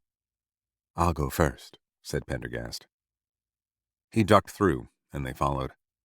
A moment of blackness, and then Pendergast switched on a light to reveal a modestly sized room, more than half taken up by a machine that sat against the rear wall. Coldmoon stared at it, unsure what to think. Machine didn't do it justice, nor did contraption. He'd never seen anything like it. It appeared to be a fusion of two large pieces of apparatus, wired together. The first was a device with a dazzling array of finely machined brass gears, wheels, knobs, dials, chain belts, and springs, almost like the inner workings of a gigantic clock. This was connected via thick bundles of wires to an untidy rack of computer equipment. Motherboards, disk drives, keyboards, and monitors bolted into place in a seemingly haphazard way. Two brilliantly polished stainless steel wands with copper bulbs attached protruded from opposite ends of the machine and pointed to each other at 90-degree angles. How do you turn that baby on? Coldmoon asked. I don't see any switch. Pendergast moved toward it gingerly and examined the fantastical device in silence, moving from one end to the other, peering at it with glittering eyes. He took out a penlight and began probing its innards. Coldmoon breathed in deeply, then forced himself to look away and examine the rest of the room. There was a small metal table on the wall opposite the machine, with a chair and a cheap lamp. Sitting on the table was an ordinary laptop next to a disorganized stack of papers and a notebook. A nearby wastebasket was filled to overflowing with balled-up paper. The room itself was half ruined. A brick wall to the left of the machine had a large hole bashed through it, broken brick strewn about as if hit with a wrecking ball. Beyond, a black hole yawned. Several deep grooves raked the wall surrounding the opening, and it was splattered with what appeared to be the same strange lubricant or grease that they'd found on the bodies of the bloodless dead. The floor was littered with debris, wires, tubes, broken glass, plastic, and it was covered with more dead insects, most heavily in the spot under the single light bulb hanging from the ceiling. They weren't moths, as Coldmoon initially thought. Perhaps they were dragonflies. But as he looked closer, he saw this, too, was incorrect. Although the dead insects had wings like dragonflies, these were attached to bodies that more closely resembled hornets. Coldmoon walked over to the broken wall. Beyond lay what appeared to be an old coal tunnel. Lumps of coal were scattered on the stone floor amid puddles of water, and the walls and ceiling were whitened with lime. A faint whisper of fabric, and Coldmoon realized that Constance was now standing beside him. I imagine this is how the creature escaped the building. Cold Moon blinked once, twice. Creature? Yes, the one plaguing Savannah. This is just too strange. She turned her violet eyes on him and quoted, "Not only is the universe stranger than we suppose, it is stranger than we can suppose." And whose deathless pearl of wisdom was that? Heisenberg, some say. You mean the guy in Breaking Bad? Constance issued a low, mirthless laugh. Cold Moon stared at the machine, shaking his head. That's the most insane-looking thing I've ever seen. I imagine, Constance replied, that the true insanity will start once Aloysius determines how to turn it on. As if on cue, a honeyed voice rang out. I do believe I've found the switch. 59. Pavel seemed willing to go into the back tunnel in the tomb with Betts and Moeller. Gannon gave him the go-ahead, hugely relieved that she didn't have to follow. She set up lights at the entrance to the tunnel, but they didn't penetrate the darkness beyond very well, because the tunnel took a gradual turn to the right. She decided it didn't matter. The Steadicam had a light on it, and that would be enough for Pavel to get his footage. The main thing was that she wanted them to hurry up and get the footage and then get the hell out. She hoped to God that Moeller wasn't going to linger. Through her monitor, she watched what Pavel was shooting. Moeller was walking forward slowly, in the front, by himself. He had laid aside the dowsing stick and was now proceeding with the percipience camera alone, ready to take pictures of the spiritual turbulence. The uneven clay walls of the tunnel, scored and scarred as if by a rake, flashed in and out of sight as they were caught by the Steadicam's illumination. It occurred to her that it looked like a gigantic burrow. This was unbelievably dramatic and frightening, even terrifying. She was frightened. At the same time, she told herself this was killer footage. Betts and Moeller and their producers were going to make a fortune, and it would surely drive her own career forward, even into feature film territory. Being a director of horror movies had been her life's ambition, ever since she saw the gorgeous original version of The Haunting as a little girl. She was a little sorry Pavel was using the Steadicam. It didn't quite offer the handheld effect she thought would be perfect, but it was too late to change now. If Betts insisted on a second take, she'd swap out the Steadicam for Craig's shoulder rig, but this was one scene she prayed would get done in a single take. She was encouraged to see that Betts and Moeller were up to their ankles in mud, and she doubted if even those two would want to do it again. Moeller should just take his damn pictures of spectral disturbances or whatever, and then they could get the hell out. God, she was looking forward to getting a breath of fresh air. It was like being under a foul, moist blanket. The smell of burnt rubber was now being overlaid with the stink of a locker room, or something even worse. She shook this away and focused on her harness monitor. What the hell were those little glowing spots? 2. See if you can zoom in on some of those glowing spots when you get closer, she said into the headset. No problemo, came the answer. Moeller proceeded slowly down the tunnel, his shoes making an audible sucking sound with every step. He stopped, raised his camera, took a picture and another. Then he continued with great care, raising each foot and placing it ahead. As he made the gradual turn in the tunnel, a sprinkling of the glowing splotches came into view. Pavel, tighten on those spots, please, she said. The camera zoomed in on the cluster. What the hell is that? Gannon said, more to herself than anyone else. They looked like dripping blobs of goo, or maybe fungal growths, a sort of dirty greenish color, grading to a blue in the interior. Pavel had just finished getting some good close footage of the nasty sludge, or whatever it was, when there came a grunt of surprise from Moeller. The Steadicam swung around, and Gannon could see Moeller raising his camera to photograph ahead into the murky darkness. Gannon could see something in front of him, a looming shape. For a moment she was horrified, and then she realized it must be some awful trick Betts had set up in advance. 2 large, slitted, blood-red eyes glowing in the dark. What the fuck? No wonder Betts had been so eager to go down the tunnel, to encounter this mock-up or dummy. This was too much. He should have warned them. Boss or not, she was going to have his balls for breakfast. The eyes blinked. Double sets of lids, the inner horizontal, the outer vertical. The dim crimson orbs vanished, then reappeared. With a sound like the rustling of dead leaves, the eyes approached. What the fuck? Pavel said. The Steadicam swung on its mount, then grew level again as he began to back up. Even from her position at the mouth of the tunnel, Gannon felt a movement of warm, stinking air across her face. A sound followed, a wheezing hiss like a torn bellows being compressed. A shape materialized into the light of the camera. Gannon stared in her monitor. No way was this some mechanical contraption rigged up by Betts. This was real. Pavel continued to back up, slowly, one step at a time. Jesus, murmured Gannon. Oh, Jesus. She could see through the monitor that Moeller was still standing a few paces ahead, frozen in place. But it lasted only a second. Moeller spun around, dropping the camera, an expression of unadulterated horror on his face, his eyes literally protruding from his skull. He opened his mouth and a scream tore through the mephitic air. A hideous, gargling, wet scream as he tried to run, the muck tripping him up. He went down out of the camera's field of vision, the great dark thing covering his back.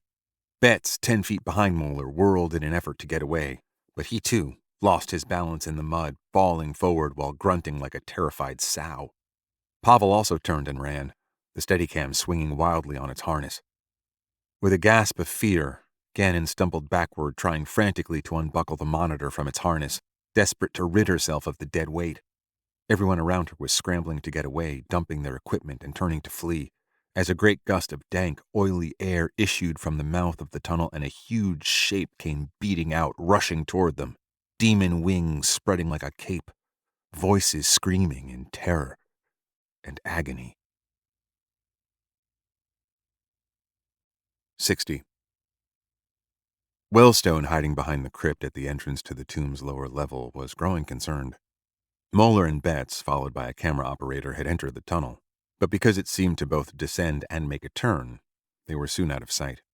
There was no way he could get closer without revealing himself, so he had to be content with filming the crew that was left behind. That included the DP, who had refused to go in the tunnel, and no wonder considering the foul mud that puddled its floor and the stench it emitted. But that was no impediment to Betts and Moeller. They were like bloodhounds on a scent. It looked like he wasn't going to be able to record the final act of whatever it was Moeller had planned. It clearly involved the phony camera, which Moeller had been clutching as he went in. Wellstone already had enough footage to prove this was all a staged bit of hocus-pocus, but missing the chance to record the finale was annoying. As he watched the three disappear around the curve of the tunnel, he paused, finger on the shutter release. Even if he wanted to document more, his second memory card was just about maxed out.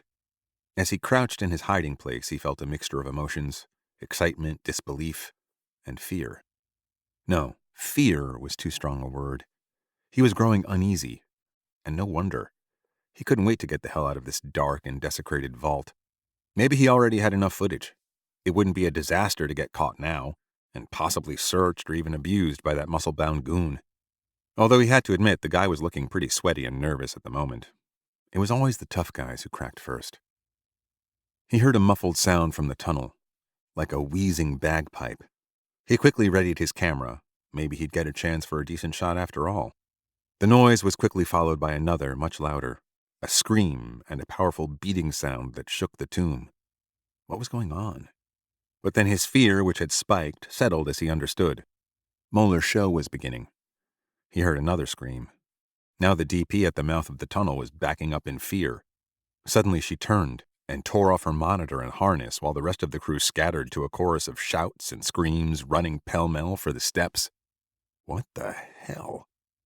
At that moment, a dark shape exploded out of the tunnel mouth with a great rush of foul air, so large that its leathery wings scraped the walls.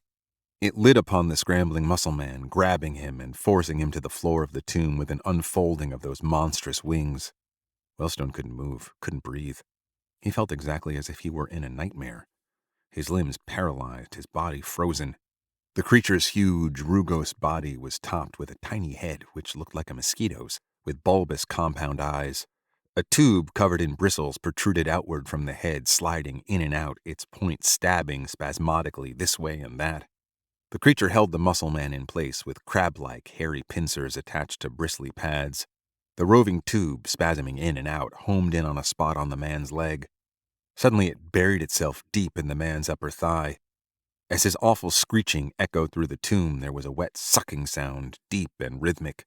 The creature's wings settled down over the body, covering it like a blanket, and the screaming abruptly ceased.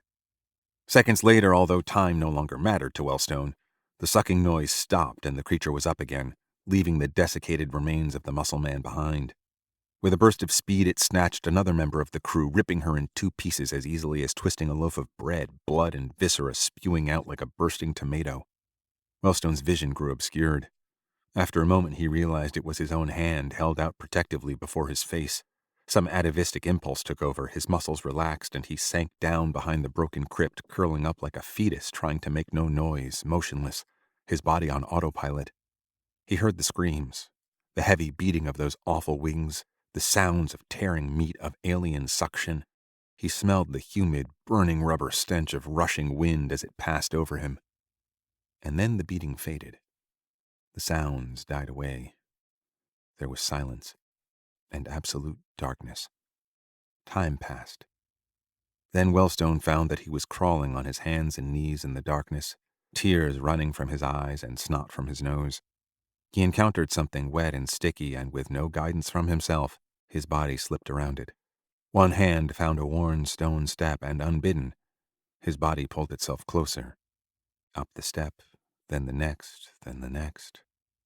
A faint gleam of light now was visible above, and his body moved toward it. Reaching the top, he saw a room, and past it, the open door of the mausoleum. The light he'd seen was beyond the ruined doors. He crawled toward the light, advancing one knee, then one hand, then one knee, moving slowly and without thought. Finally, he passed through the door. The light was on his right, shining brightly, and a machine to his left was pushing out a stream of fog. He could hear the thrum of a generator. There was a woman here, sitting cross-legged on the ground, a blonde woman splattered in blood, with her head buried in her hands. She looked up at him as he emerged from the tomb, her face a perfect blank. The blood on her face looked like ghastly red freckles. She looked at him for a while. Then she lowered her head into her hands again. Now Wellstone's body decided it could crawl no more. It was as if his agency had departed. He lay down next to the woman and curled up once again in a fetal position, covering his head with his hands. Vaguely he sensed that he was waiting, but for what or whom he could not say, any more than he could or would say anything else, ever again. 61. Terry O'Hurley pushed Deuce off his lap, got up from his living room couch, walked through the doorway into the kitchen, and opened the refrigerator. After a brief inspection, he took out a diet iced tea, unscrewed the lid, and walked back to the couch. With a sigh, he flopped down, his form fitting easily into the depression in the springs in front of the TV. A moment later, Deuce jumped back up. Deuce was a black Pomeranian, his wife's pride and joy. It was his job to take Deuce for his nightly walk, and the way people snickered at his leading a toy lapdog by the leash made him feel like a prison punk. He took a sip of iced tea, muttered a curse, then screwed the top back on. A humid breeze came through the open windows, stirring the embroidered lace curtains, and he held the bottle to his temple. The window air conditioning unit had broken 2 days before, and his Social Security check wouldn't be coming until next week. If the damn stuff wasn't fit to drink, it could at least cool him off a little. He glanced around the dimly lit room, at the shabby dining room table, the shabby hooked rug, the photos of family members in carefully dusted but yellowing frames. 42 years at the tool and die factory, 5 days a week, waiting to retire. And now he was retired, all right. Good and retired. His wandering gaze fell on the ashtray atop the coffee table. Molly had wiped it so clean that it almost sparkled in the dark room. She was a tidy woman, but this was something that had nothing to do with tidiness. She didn't want ash or butts or anything in the room that would put his mind to smoking. Same with the liquor. One at a time, she'd thrown out his bottles of rye, stuffing knickknacks in the places they'd been. The shelf in the kitchen that once held booze was now piled with dishes. She'd found the bottle he kept in the basement, too, made a big production out of disposing of that one. She was a stone bloodhound, that woman. "Shitfire," he muttered, putting the iced tea down with a bang. Why couldn't the woman stop dogging him? He'd spent his whole life working. What was wrong with a pack of smokes and a half pint?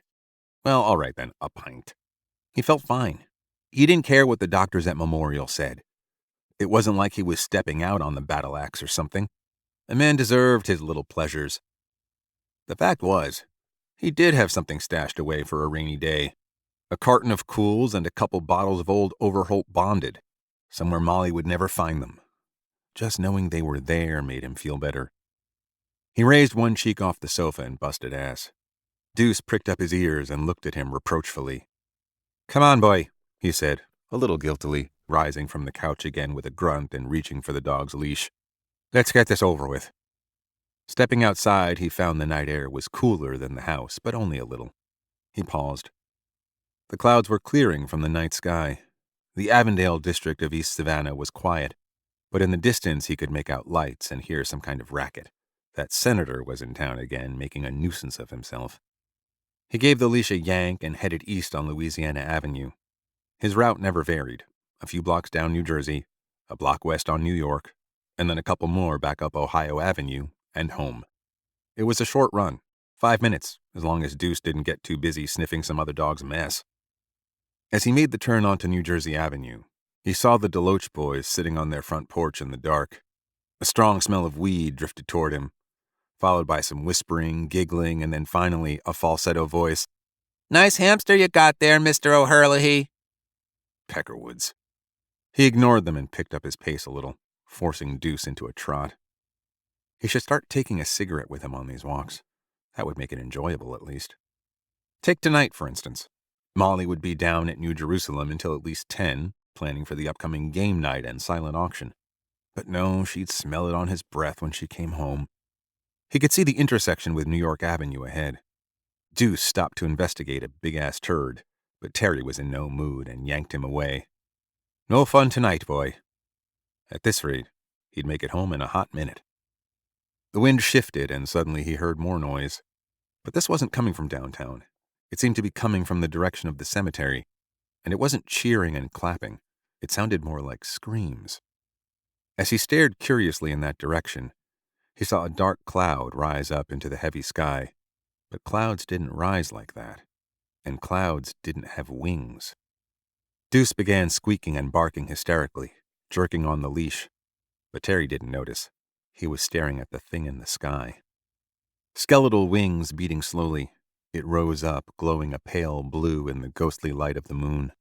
Even from this distance, he could see it had a body like a dry leather sack. As Terry watched, it hovered briefly, then flap, flap. It glided over the Placenta Canal. It circled the industrial area hard by the cemetery, its hideous little head moving this way and that as if searching for something. And then, quite abruptly, it veered away and shot off like an arrow. It was headed for downtown. Terry watched until it vanished in the smoky late spring night. Even when it was gone, he remained still for a moment. Then he shuffled around and made his way slowly, stiff-legged, through people's backyards and driveways in a beeline for his own house. The moment he opened the door, Deuce shot inside and burrowed under the couch. Still, Terry paid him no heed. He headed past the living room, down a hallway, and into the spare bedroom. In the back of the closet, he found the loose panel of veneer and reached into the space behind it. He felt around, grabbed the carton of cigarettes, and pulled it out. But he tossed it aside, reaching in again, and found a bottle of old Overholt. Ignoring the cigarettes, he made his way back to the living room couch, sat down, and cracking the bottle open, began sipping slowly and meditatively as the distant sounds of the night began to change. 62. Pendergast had taken the notebook off the work table and was consulting it.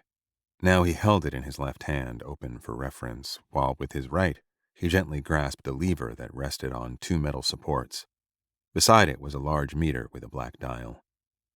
"That doesn't look like an on switch to me," said Cold Moon. "It's called a knife switch. Primitive, and it will easily electrocute the careless user." He consulted the notebook again. "It would be advisable if you both step back. I believe that whatever is going to manifest itself will do so in the space you are currently occupying, where those 2 giant electrodes are pointing." And he indicated the polished steel wands, each topped with a small copper globe. Cold Moon hastily stepped back, followed by Constance. "This," Pendergast indicated a dial on the face of the machine, with 2 hand-drawn tick marks labeled 1 and 2. would seem to indicate a choice of power levels. We shall start with the lower of the two. Are you sure about this? Coldmoon asked. Not entirely. Pendergast gingerly swung the knife switch over to the opposite bracket. There was a loud spark when it made contact, and then a low vibration began. Pendergast stepped back and joined them at the far wall, and together they watched the machine warm up. A computer monitor winked into life, and various data began scrolling up several windows. Coldman felt his heart pounding. He didn't think it was a good idea to just turn the damn machine on like that, but he had no alternate suggestion to make. And besides, there was no point, there never was, in arguing with Pendergast. The vibration gradually intensified until Coldmoon could almost feel it in his gut. The needle on the dial beside the switch began to quiver. A curious warmth seeped into the room, like the glow from an infrared lamp. And then, a flicker of light raced from one copper globe to the other. Another flicker danced from globe to globe, and then a third arc of light appeared, but this time, it stopped mid-transit, hovering at the intersection where the two steel rods pointed. He stared.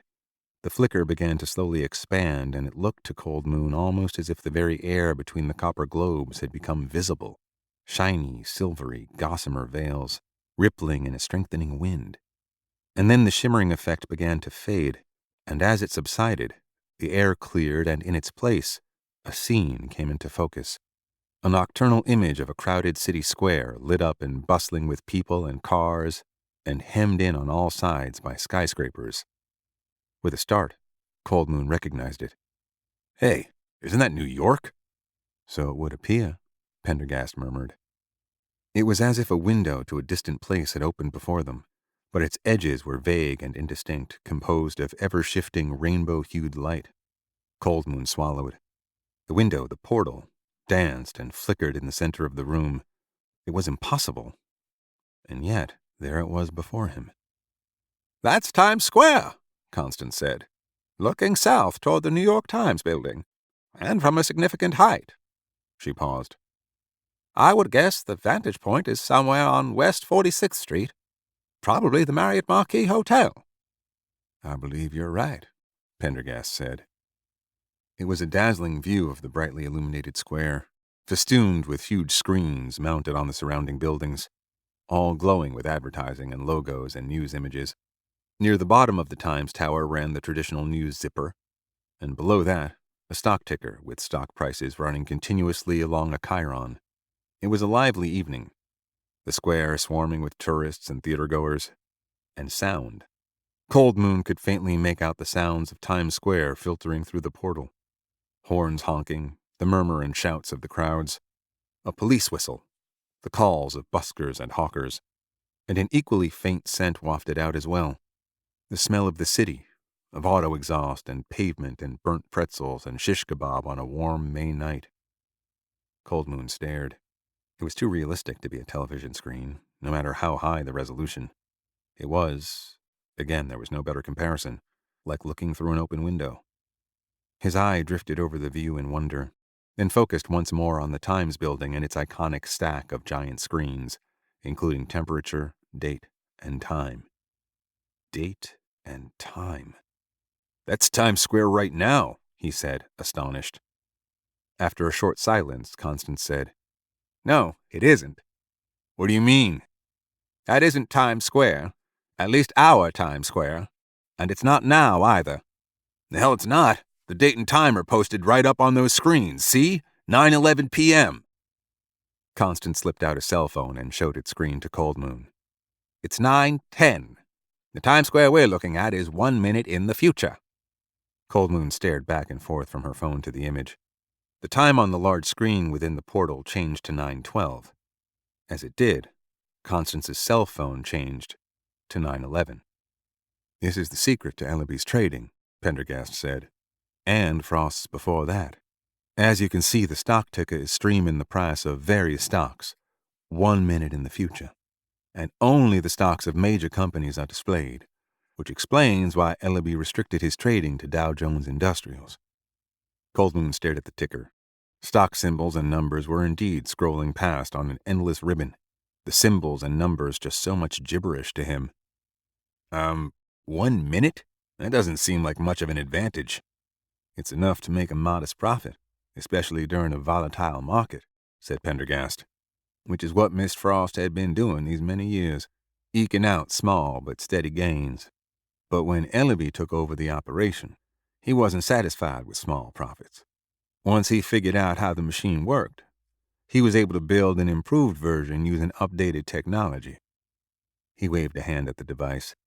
As you can see, this is not Frost's modest briefcase machine, but a far more powerful one, capable of seeing deeper into the future. Coldmoon could only shake his head again. Pendergast held up the journal. If I understand Ellaby's notes, the Roman numeral 2 on that dial is the second power setting. That increases the power beyond what Frost and her friend Bowen intended, allowing the device to penetrate into a parallel universe running about an hour in the future. But recall, what we're seeing isn't our future. It's a window into parallel universes exactly like ours, whether 1 minute or 1 hour ahead. Knowing what stock prices would be in an hour and trading on that information would allow one to make millions, hundreds of millions. So why are we looking at this view and not something else? He asked. Frost explained that to me, said Constance. Shortly after she got the original machine fully functional, she went to Times Square, entered a building on the north end of the intersection, ascended to a height that allowed a good vantage point, and aimed the machine out a window and down Broadway. She focused it, or rather tuned it, to this very scene.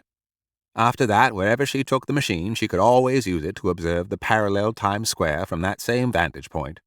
As long as the stock ticker ran the current stock prices, and as long as she didn't focus the machine elsewhere, she could trade on that information.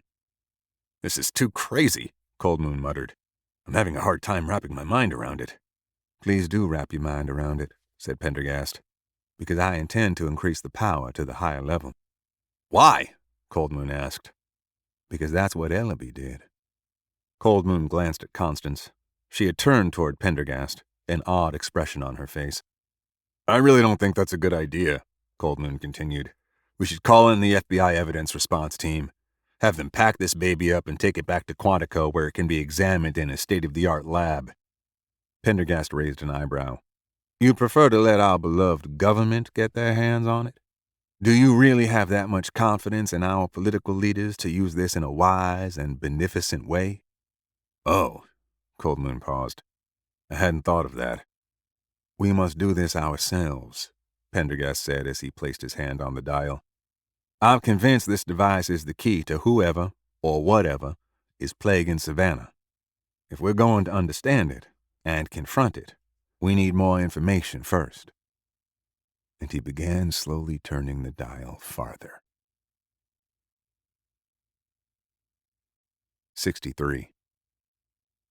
As Pendergast increased the power, it looked to Coldmoon as if someone had abruptly heaved a stone into still water. The mirror-clear view of Times Square wavered and grew suddenly distorted. The vibration in the room increased, causing an odd, slightly nauseous feeling in Coldmoon's gut. Something below the range of hearing, but not below the body's ability to sense it. Now the portal flickered and shimmered, images passing by almost more quickly than he could make out. Tremendously accelerated in time-lapse, twisting and tangled up in ever-shifting shapes like knots folding and refolding over each other. Coldmoon saw many Times Squares flash past in the blink of an eye. But he also saw, or thought he saw, bizarre astronomical images of stars and galaxies and nebulae, whirling alien landscapes and twisted black holes, all in furious succession. Pendergast's fingers stopped at the dial's second and last setting. The churning visions settled, and the image of Times Square stabilized once again, like a pond returning to a quiescent state. It was still night, and everything looked as before. Only now, Coldmoon noted, the time on the Times building read 10:15, an hour into the future.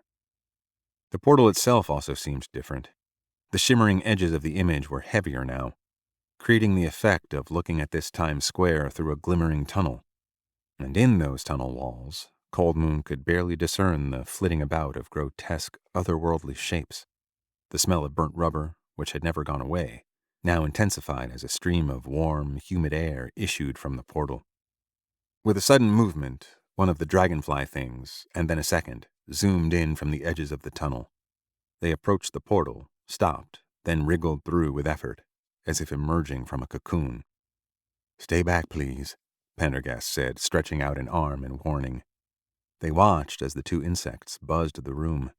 The same creatures Cold Moon had seen dead on the ground, with gossamer wings and fat abdomens carrying vicious stingers. The two spiraled upward toward the naked light bulb in the ceiling, diving at it, hitting it again and again until their wings were broken and they fluttered to the floor. At the same time, several more insects squeezed out of the portal's membrane and flew at the light bulb, circling and ticking on it incessantly before tangling with each other. "It would appear," said Pendergast dryly, "the higher setting allows creatures to pass through, and not from a familiar Times Square universe either." He paused. "It seems there are other universes in there, quite different from ours." Cold Moon watched the insects grappling, stinging each other frantically as they fell to the ground, tumbling around in a death embrace. "Only small creatures," said Constance quickly. "Frost explained this. Those parallel universes are stacked like membranes on each other. Their edges are visible as you look down the tunnel. She called it a manifold space. It's from this space that the tiny insects emerge." Pendergast frowned. "Frost knew of this?" "She was speculating," said Constance. Cold Moon saw the portal deteriorate. Its interface began to grow unstable, flickering in and out. The foul odor increased along with the sounds from the other side, a strange scrabbling noise that raised the hairs on his neck. "I think we've seen enough," Pendergast said, stepping up to turn down the power. "Wait!" Cold Moon cried out. "Do you see that?" He pointed at the biggest screen on the Times building, still visible in the unstable light. It was flashing, breaking news. Then the screen dissolved into what was apparently a live video feed taken from a news helicopter. A city in flames. People running terrified through the streets, dead bodies strewn everywhere. "That's Savannah!" cried Cold Moon. "My God, what's happening?" Swinging into view of the camera came a beast out of nightmare, a giant bat with a distended body, a wicked mosquito-like head swiveling this way and that, its dripping proboscis spasming in and out. And on cue, the news ticker began streaming, "Hundreds dead in brutal attack on Savannah, Georgia. Military mobilized." 64. Seconds after the newsfeed flashed across the portal, with Pendergast's and Cold Moon's attention riveted on the scene of disaster unfolding on the Times Square screen, Constance ducked out of the room, exiting through the concealing closet and out into the basement. She'd had a revelation and was already thinking beyond the devastation that was being would be wreaked, on Savannah.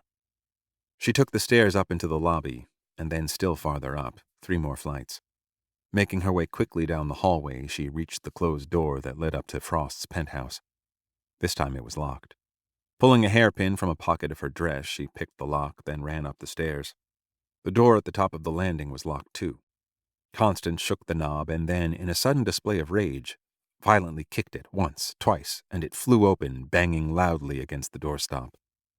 The interior of the apartment was even darker than usual, lit only by a few Tiffany lamps. Along the room's far side, the shutters over the French doors had been pulled up, exposing the balcony and the twinkling rooftops beyond. The Biobu screens had been pulled back, giving the rooms a spectacular view of Savannah, the moonlight punctuated by scudding clouds threw dappled shadows over the bookcases, sculptures, and furniture. She glanced around quickly. Frost was just visible, sitting on the same sofa as during their previous conversation, the pearl-handled cane resting by her side. She was wearing an elegant kimono-style dressing gown in crimson silk, and beneath it a white silk blouse. There was an open bottle of wine on the tea table and a single glass half full. The book she never seemed to be without was on her lap, and she was making a notation in it.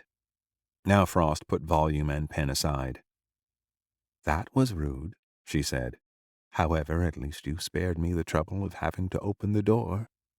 I'm afraid this old corpus of mine is acting up more than usual this evening."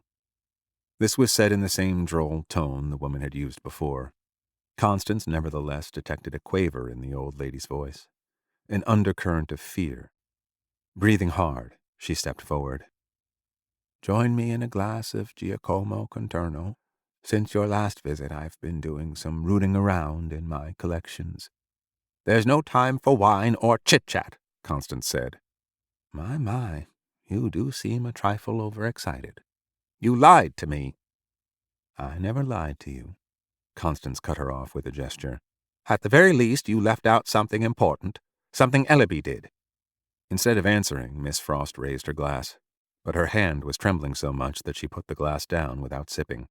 I've seen the machine, Constance continued, in use, both at the first setting and the second. No doubt you saw that yourself when you surprised Ellaby in the basement. But there's more to it, isn't there? Hearing this, Frost remained silent. In an instant, Constance stood over the proprietress. No excuses, she said. No remonstrances. You're too old for those to matter anyway. Miss Rhyme. Hearing herself addressed by her true name, Frost's pallid eyes widened. You robbed an old man of his life's work, and now you've let Ellaby turn his invention into a nightmare. Intentional or not, you still have to answer for it. So you will tell me what you've been withholding, beginning with whether Ellaby experimented with any settings past those marked on the dial. The world-weary facade dropped from Frost's face. The time for lying is past. Savannah's on the verge of destruction. We saw it in the machine. Tell me everything you know, everything you suspect. Now! It's the many worlds hypothesis I mentioned, Frost said immediately. Patrick was greedy. He souped up the machine to see an hour ahead. But to do that, the portal has to traverse many more universes, some quite unlike ours, and the chance grows that the portal would not simply cross those worlds, but intersect with them, open a door to them. When she fell silent, Constance heard, filtering up from below, what sounded like shouts and screams, faint through the closed windows, but distinctly audible. Do you hear that? Sounds like typical Savannah drunkenness, said Frost. It isn't. We're out of time. Answer my question. If Ellaby pushed the machine farther than level 2, what would happen? But even as Frost began to protest, a tremendous crash sounded outside. The eyes of the two women met. They both moved to the French doors overlooking Savannah. Constance flung them open and stepped out onto the balcony, stiletto in hand. A yellow light played over her face as she stared eastward, toward the sound of tumult and chaos. Frost stepped out on the balcony beside Constance. As the two gazed down across the city, Frost instinctively raised a hand to her mouth, but it did little to muffle the cry of horror that came involuntarily to her lips. 65. Commander Alana Delaplane stood at the southern end of Forsyth Park, flanked by two lieutenants observing the rally. So far it had gone off without a hitch. She could see the senator on his platform high above the crowd, his voice booming out from the speaker towers.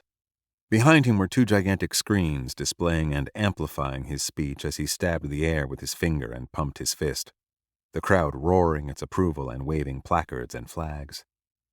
Delaplane privately believed Drayton was a first-class jackass, one of those politicians who gave a lot of lip service to supporting law enforcement, but, in fact, was always first to cut funding. But she'd never breathe a word of her personal views to her colleagues. Nobody knew her politics, and that was just fine with her. The protesters the senator had been worried about turned out to be half a dozen dispirited young people waving signs and shouting, unable to make their voices heard over the boom of the speakers and the roars of the crowd. She wondered how a guy like Drayton could generate a turnout this big and enthusiastic. There was something about him a certain type of person loved, it seemed. She just couldn't see it. Her radio hissed, then emitted a screech, followed by a torrent of unintelligible shouting. "Officer," she said, "take a deep breath and identify yourself." "Officer Warner, 1033, got a crazy thing, flying, attacking, what the—" There was so much background noise the words disappeared into the roar. "What is the nature of your situation?" Delaplane yelled. The officer had sounded incoherent, panic-stricken. There was a burst of static, and then the transmission was cut off. Now the radios of all the cops around her were suddenly abuzz with hysterical chatter. As she tried to get through the jammed emergency frequency, she heard sirens to the east. And something else. A chorus of car alarms and faint screams. She pressed transmit. Dispatch? Dispatch. Delaplane here. What's going on? Avondale, East Savannah. Multiple reports of assaults? Something, flying? Assaulting people? What are you talking about?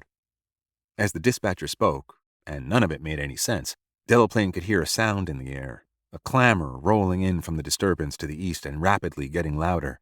She turned and looked over the tops of the oaks lining Drayton Street. Now she could see an orange light in the sky and a rising column of smoke, a fire. She focused on her radio, but the dispatcher was making no sense, just broadcasting a 1033 over and over. The officers around her seemed uncertain what to do, looking to her for direction. Delaplane rounded on them. Okay, you heard it. We got a situation in East Savannah. Something big. A 1033. All officers respond. Now! Let's... Drayton's voice faltered mid-holler. The crowd stirred, suddenly silent, uneasy. The eastern sky was reddening fast, and the night was now filling with the sounds of car alarms and sirens. The booming voice from the speakers stopped, and she glanced over at the stage. Drayton was staring eastward, mouth agape. And then she saw what he was staring at. A dark shape, backlit by the reddish sky, flapping its wings slowly, almost lazily as it approached. She stood transfixed as her mind tried to make sense of it.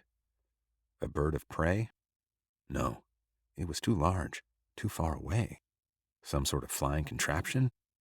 It was dark and yet shimmery at the same time. It glided over the tops of the buildings, which seemed to reflect off its underside. Christ, it was the size of a small plane. The deep silence that had fallen over the crowd was cut by a single thin scream, and then all hell broke loose. The massive shape came straight for the gathering, gliding in as if attracted by the noise, light, and multitude. It passed over the stage, abruptly illuminated from below by the floodlights. Now she could see it in detail, but that was of little help. It was like nothing she'd ever seen in her life. A mosquito head with huge bug eyes and an oily feeding tube was affixed to a monstrous bat-like body the color of liver.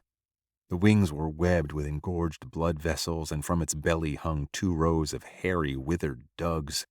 After passing over the stage, it banked and came back around, pumping its wings with a sound like tearing silk, gliding in low, each thrust sending a wash of foul, humid air over the terrified, stampeding crowd. Delaplane saw the greasy proboscis thrusting out like a dog's nose, scenting the air, the compound eyes swiveling this way and that.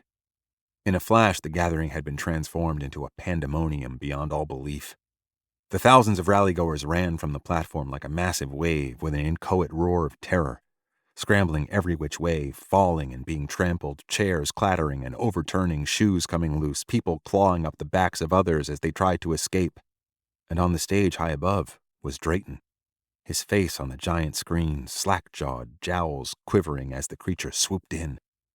Delaplane saw a flash of savage talons close like a steel trap around Drayton's torso, and then he was yanked upward. The creature rising into the air with a beating of its leathery wings, with Drayton twisting and writhing like a fish torn from the water by an eagle, a single shrill scream echoing down from above. The senator's security detail, the few who hadn't fled, pulled their weapons and, crouching on the stage, opened fire on the thing as it rose. Delaplane pulled her own Glock, the cops around her following suit, but the thing was beating upward and out of range, and she held her fire. The chances of hitting the senator were too great. Besides, it seemed the barrage of gunfire from the others wasn't hurting it, just making it mad. As she watched, it reared its mosquito head back and plunged the sharp end of its dripping, tube-shaped labrum into the senator's body. Drayton's keening voice was abruptly silenced, followed immediately by the wet, gurgling sound of a thick milkshake being sucked up with a straw. She pulled her radio again. Commander Delaplane in Forsyth Park. We need SWAT. We need National Guard. We need heavy weapons. We need full mobilization. Now! Now! And just at that moment, the panicked, mindless crowd reached the police staging position, surging over them like a human tsunami. And Delaplane felt the glancing impact of a burly man with a shaved head, and she staggered backward as the crowd streamed by.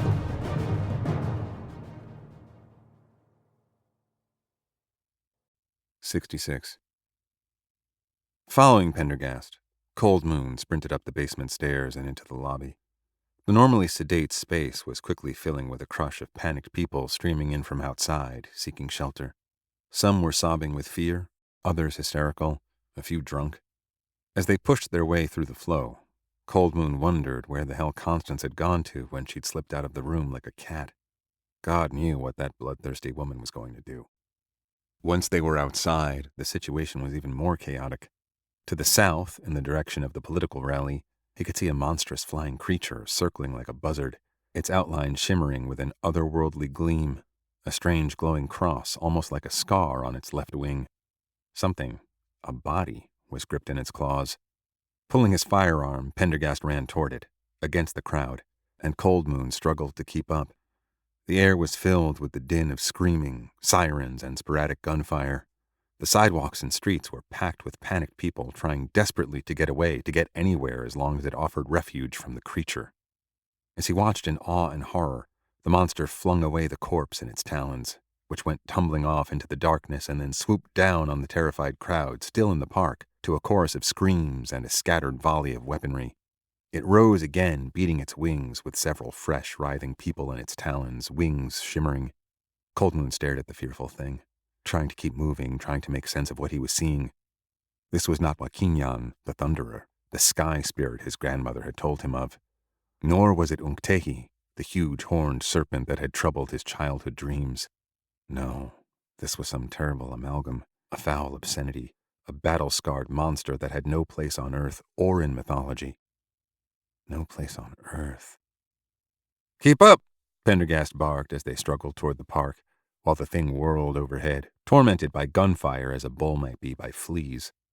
It dropped once in a while to scoop up more people, ripping them apart in midair, flinging the pieces away, and then diving again in a fury of bloodlust.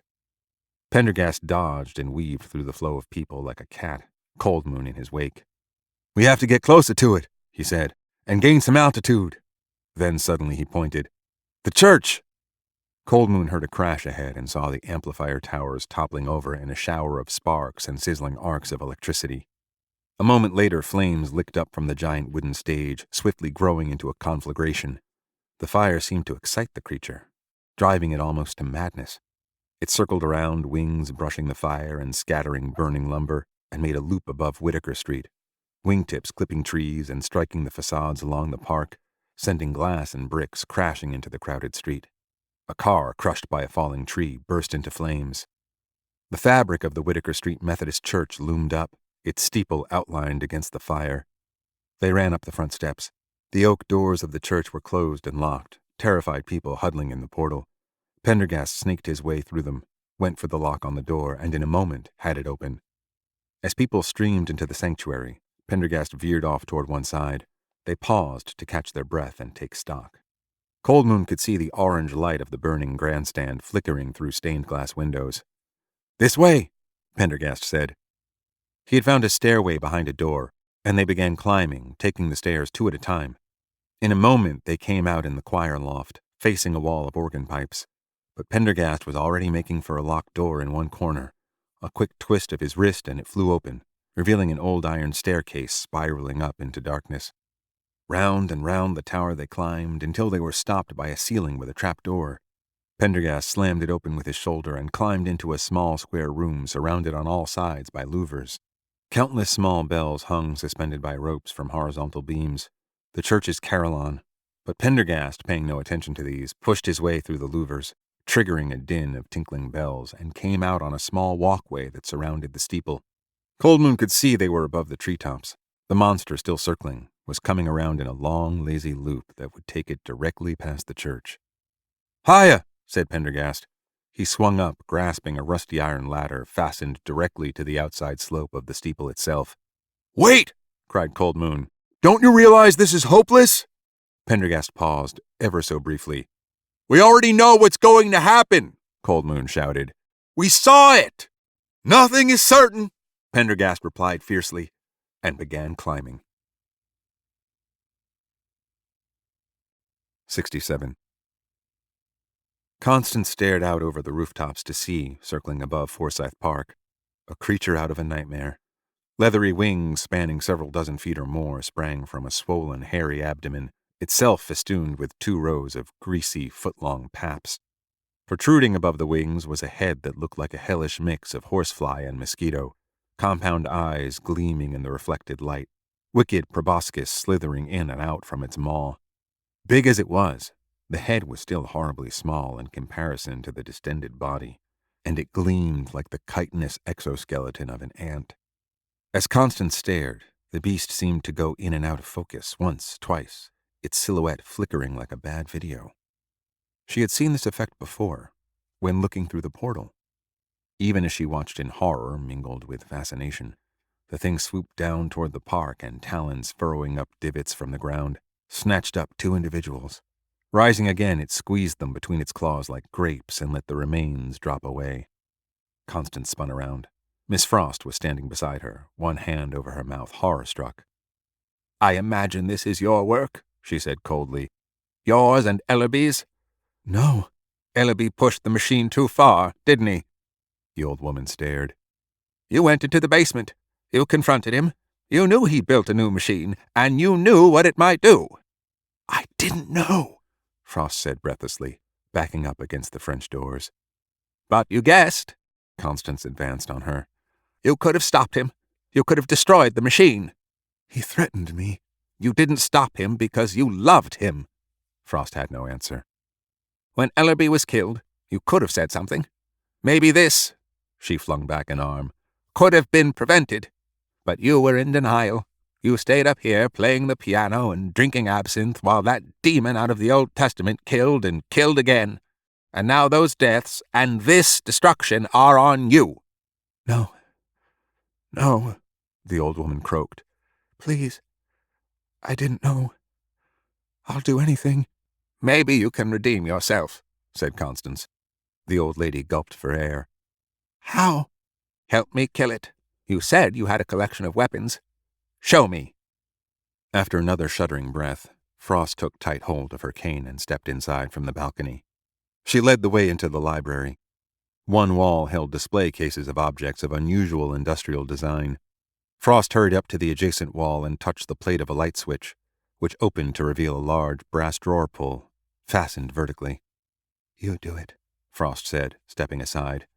"It takes strength I no longer have." Constance grasped the handle and pulled. With a creak, a large section of the wall swung away on hidden hinges. Beyond, she could see a row of narrow metal doors, all closed, spaced perhaps 4 feet apart, marked with labels. Frost pointed with her cane. "Third door on the left." Constance opened the door and turned on the light. Arranged on shelves, she saw a veritable museum of weaponry. Along the left wall were derringers, dueling pistols, ancient 6-guns, and, ironically, a less bare 1911 heavyweight. And on the wall to her right were 2 long guns, including an ancient Henry 44 rimfire lever action. Beside these rifles was an automatic weapon with a drum magazine and, beneath it, a worn wooden case with black stenciling on one end. "I helped bring that thing to life," Frost said. "I have a duty to destroy it." "What about ammunition?" She pointed to the weapon with a drum magazine resting on 2 rubber-covered hooks. "This Thompson Tommy gun has a full magazine." She glanced back at Constance. "I suppose you've never handled a machine gun." "Not one that small." Frost began to laugh, then faltered when Constance did not smile. "And that?" Constance pointed to the wooden crate. "A recoilless M1 stovepipe bazooka." Removing the wooden lid and flinging away a covering of straw, Constance saw a metal tube, about the length of a bassoon but with a wider mouth painted in camouflage. A hand grip was attached to its belly. Nestled against it were shells with fins.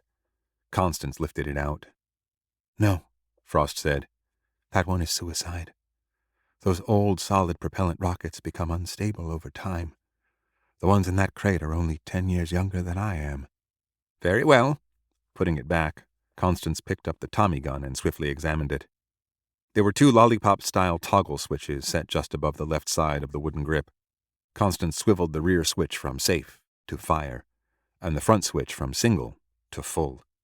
Then she reached for the charging handle on the right side of the receiver and, with a firm yank, pulled it all the way back.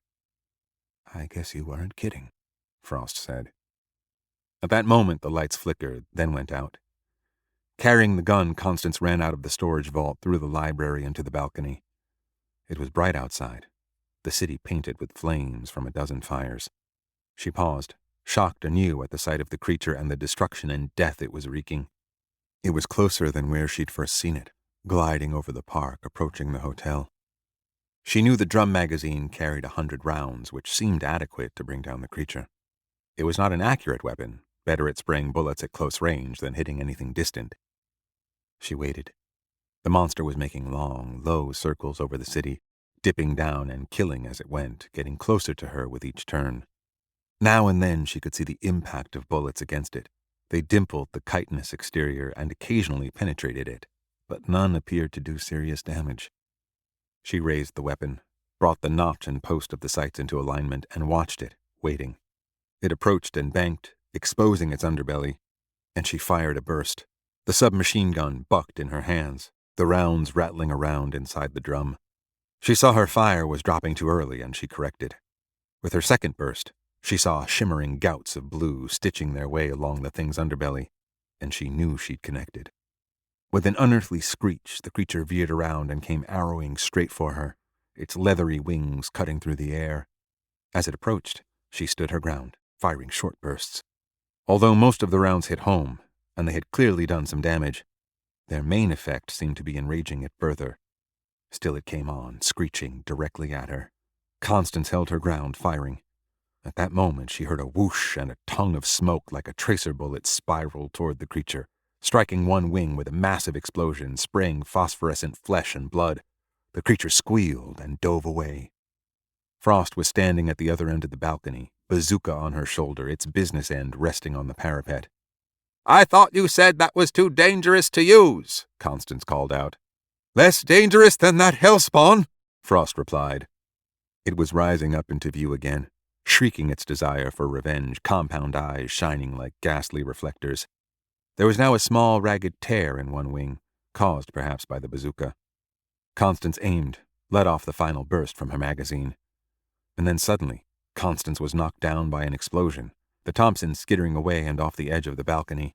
She sat up, her ears ringing as a roiling cloud of smoke rose up, revealing Frost, lying crumpled near blown-out French doors. The bazooka lay across her, its tube pedaled and afire. It was all too obvious what had happened. The beast had veered off. Constance took the opportunity and rushed over, scooped up Frost, carried her inside, and placed her on a sofa. The old woman's crimson Japanese nightgown was now soaked with blood. There came a shuddering crash from outside as the creature rammed the building, all the windows shattering and throwing glass across the carpets, the entire structure shaking. At the noise, Frost's eyes fluttered open. They came into focus, swiveled toward Constance, and then the mortally wounded woman raised one arm and, with a faint crook of the index finger, beckoned her nearer. The creature rammed the building a second time, plaster falling and cracks running across the walls and ceiling. A chandelier fell with a crash. Constance knelt. The woman gripped her forearm with surprising strength, staring into her eyes. Her lips moved, but no sound came. "How?" Constance asked. "Can we kill it? It seems almost impervious. It must be What?" "Superposition," she gasped. "It exists in both worlds, but it can be harmed far more easily in its own." The old woman's hand went limp and slid off hers, falling to the floor. Constance heard the creature's scream of rage and saw it heading once again for the balcony. She sprinted for the door as another crash sounded, this one massive, apocalyptic. The beast was beating its wings against the building, clawing at it, shaking it to its foundations. Constance flung open the door to the staircase and fled down it as another blow came. There was a crackle of splintering wood and grinding brick, and then, with a roar of collapse, everything came down around her, and there was only darkness. 68. Cursing, Cold Moon followed Pendergast up the outside pitch of the steeple, grasping one rung after another. He wasn't normally afraid of heights, but the ladder was badly corroded and he could feel it shifting and groaning under their combined weight. Everything looked so tiny below, the people like ants, their screams far away. Except here at eye level, the monster itself was enormous, terrifying, flapping and gliding, its bug eyes rotating that horrible mouth tube, sucking in and out. As it passed by, it left in its wake a foul reek of burnt rubber, its talons dripping with gore and tattered clothing. As it glided northward toward their hotel, Cold Moon, clinging desperately to the railing, could hear the stuttering sound of an automatic weapon, tiny bursts of flame stitching themselves along the underbelly of the beast. This was followed by a muffled roar, the brute screaming in pain as it was struck by a more powerful blast. They kept climbing until they were just below the top, above the treetops with a clear line of fire in all directions. Looking northward, Cold Moon could see the beast attacking a building, beating its huge wings against it, circling up and dashing itself once more against the structure, screaming all the while. Bricks, broken pieces of wood, and glass flew into the air before falling back into a widening cloud of dust. It swerved off and, with a hideous screech, resumed its circling rampage. "Jesus," Cold Moon muttered, more to himself than to Pendergast. It looked like that thing had just taken out the upper floor of their hotel. The beast began circling toward them again. "Get ready," Pendergast cried, wrapping an arm around a rung of the ladder while he pulled out his 1911. Cold Moon did the same, bracing himself, Browning in one hand. There was a sharp snapping sound as one of the attachments to the steeple ladder broke off with a green puff of oxidation. This was followed by another snap. The ladder began to sway. He couldn't think of that now. He had to focus on the creature. It was closing in on the church. Up close it seemed more alien than ever, almost like a projection, with a semi-transparent shimmer moving in waves across its dark leathery hide, looking almost like the exoskeleton of an insect. Cold Moon took a bead as he tried to control his breathing, his pounding heart. As the monster glided past, not 15 feet from them, he fired one round after another evenly and carefully, aiming at the creature's center of mass. He could hear, directly above him, Pendergast's measured firing as the agent emptied his mag. The beast was hit. It twisted in midair, emitting a dreadful screech at the upper frequency of audibility, like talons on a blackboard, and came back around, flying straight at them. "Down!" Pendergast cried. Cold Moon needed no encouragement. He holstered his Browning and half-climbed, half-slid down the rungs, the creature closing in. With a judder of metal, the rotten ladder snapped free from a row of fastenings and swung out into space. Cold Moon lost his footing, grabbing desperately at a rung with only his hands as he dangled in limbo, swaying 100 feet above the ground, bodies and cars below like so many tiny toys. But then it swung back, picking up momentum, and Cold Moon managed to get his feet back on the bottom rung as the ladder slammed against the steep roof. He jumped desperately for the narrow balcony below and fell heavily onto it. It swung wildly away once again with Pendergast still clinging to it. Grasping the parapet, Cold Moon reached out and pulled the senior agent onto the walkway.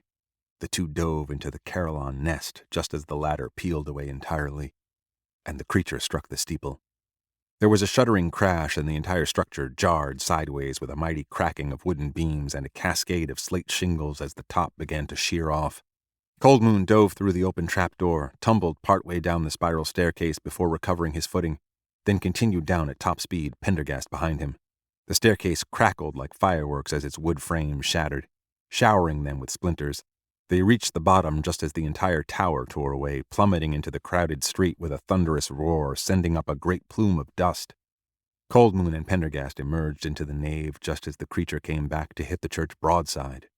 It thrashed against the windows, beating out the stained glass and showering everyone inside. The crowd surged toward the doors, panicking to get out amid the rain of glass and falling beams. Pendergast grabbed an old woman and led her out the back door, Cold Moon following with a child, emerging into a small churchyard in the back, while the creature abandoned the church and flew off, resuming its circling of destruction. In the churchyard, they paused to recover their breath and their wits. "We need heavier weapons," Pendergast said as he ejected an empty mag and slapped in a fresh one. "These do minimal damage." Cold Moon checked his Browning. "Listen to me. That heavy weaponry won't arrive in time. We know how this is going to end. We saw the future. Savannah in ruins, this church burned to the ground." He looked into Pendergast's eyes and saw real despair. Pendergast reached out and grasped his shoulder. "There is one thing." "What?" Cold Moon cried. "Maybe the future can be changed." Cold Moon stared at his partner. There was a new look in his eyes. "How?" "Don't follow me," Pendergast said, and then he was gone without another word. Cold Moon turned. The creature was coming around once again, bloody talons extended, ripping into the crowd of fleeing people. He had 4 rounds left. He braced himself, holding the Browning with both hands, and aimed as the monster swept toward him.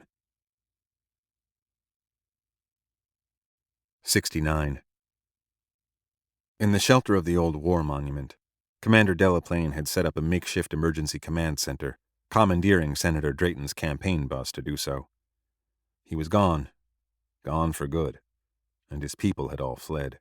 But the bus was exactly what she needed, fitted out with a police scanner, radio, fast internet, and several flat-panel television screens tuned to news channels.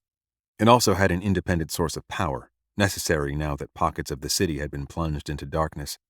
What she was witnessing was incredible, unfathomable, and so she tried to push the disbelieving part of her mind away for the time being and concentrate on the tasks at hand. The grandstand had gone up like a bonfire and was still burning furiously. The park was now mostly clear of people, at least those still alive and mobile. Left behind was a vast scene of horror, with the wounded crying out in pain and the dead left trampled in grotesque positions on the grass and surrounding walkways. Yellow beams from portable torches or flashlights winked here and there. Some EMTs had arrived and were struggling to do basic triage, but they had few ambulances or equipment. The problem was, people couldn't escape the historic city center except on foot. The narrow streets leading away were jammed with abandoned cars, blocks and blocks of them, many ablaze. Most of the EMTs and fire crews were unable to get through. In addition to the hordes of tourists in town, thousands of people had been bussed in for the rally. Those very buses parked on side streets, causing blockages of their own. People were desperate to take shelter somewhere, anywhere. Her radio crackled with reports of restaurants and hotel lobbies flooding with humanity. And the hellish creature was flying around in a fury, killing indiscriminately, bashing into buildings and knocking down power poles and streetlights. She and her officers were desperately trying to get an orderly evacuation underway, but the scene was proving too chaotic. She'd never seen anything like it. Many people, including some of her own officers, were literally losing their minds. A news helicopter had appeared with a camera crew, flying along the southern end of the historic district. She could see the simulcast on one of her television screens in the bus. They certainly had stones, or were just plain stupid. When the monster spotted the chopper, it went straight for it, as it might a rival. Talons extended. Grabbing a shotgun from the weapon cache, she ran outside the bus just in time to see the chopper spiral down from the sky, crashing just beyond Martin Luther King Jr. Boulevard. A ball of fire rose up over the rooftops, enveloping the West Broad Library in smoke and flame. Delaplane stood outside the bus, shouting largely ineffectual commands into her radio. The monster, having knocked the helicopter from the sky, was now cruising the length of Whitaker Street, flying low. She heard an eruption of gunfire from the direction of the Methodist Church. 2 people were clinging to a ladder bolted to the steeple, firing at the brute. From this distance she couldn't be sure, but it looked like the 2 FBI agents. Christ, they were brave. The monster, annoyed by the gunfire, swooped back around, smashing the steeple with its wings and sending it toppling into the street. Then it clawed at the church's facade, violently flapping its wings in a fury. Many people had taken refuge in the church, and now they came streaming out like ants from a burning log. She got back on the radio. "Where the hell is the National Guard?" she screamed. "We need more firepower!" The hopeless dispatcher said the guard couldn't get through. The streets were jammed. "Have them get out of the damned vehicles and hoof it!" She paused. "Put me through directly." A few seconds later, a guardsman from operations got on the line. What she wanted wasn't possible, he said. It was against protocol to abandon their backup firearms, ammo, and equipment in the vehicles. "Fly them in on choppers, then!" The man told her that Blackhawks, loaded with troops and missiles, were being scrambled and would be in the air in 15 minutes. The eerily calm voice infuriated her. 15 minutes? She said, hoarse from yelling. "I want them now!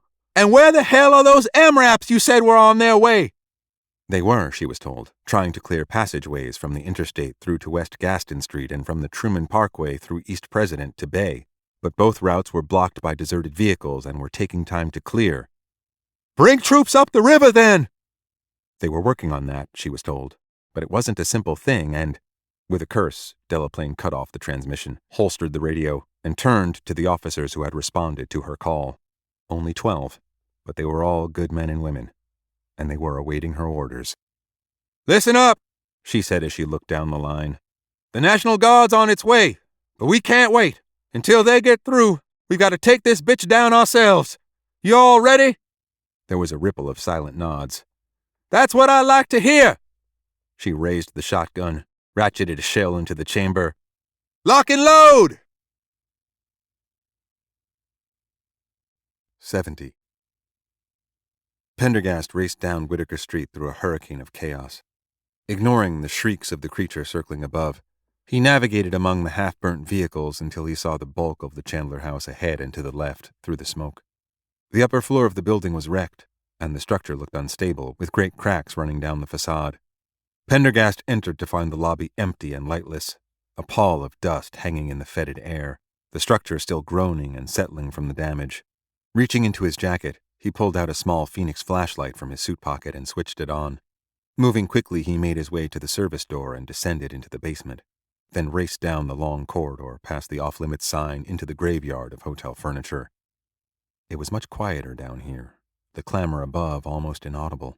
Much louder were the occasional creaks of the hotel's old timbers, complaining of the recent assault. Pendergast reached the large wardrobe in the far wall and threw open the door, entering the secret room. A phrase of Constance's echoed in his mind. Those parallel universes are stacked like membranes on each other. Constance was holding something back. And now he thought he knew what it was.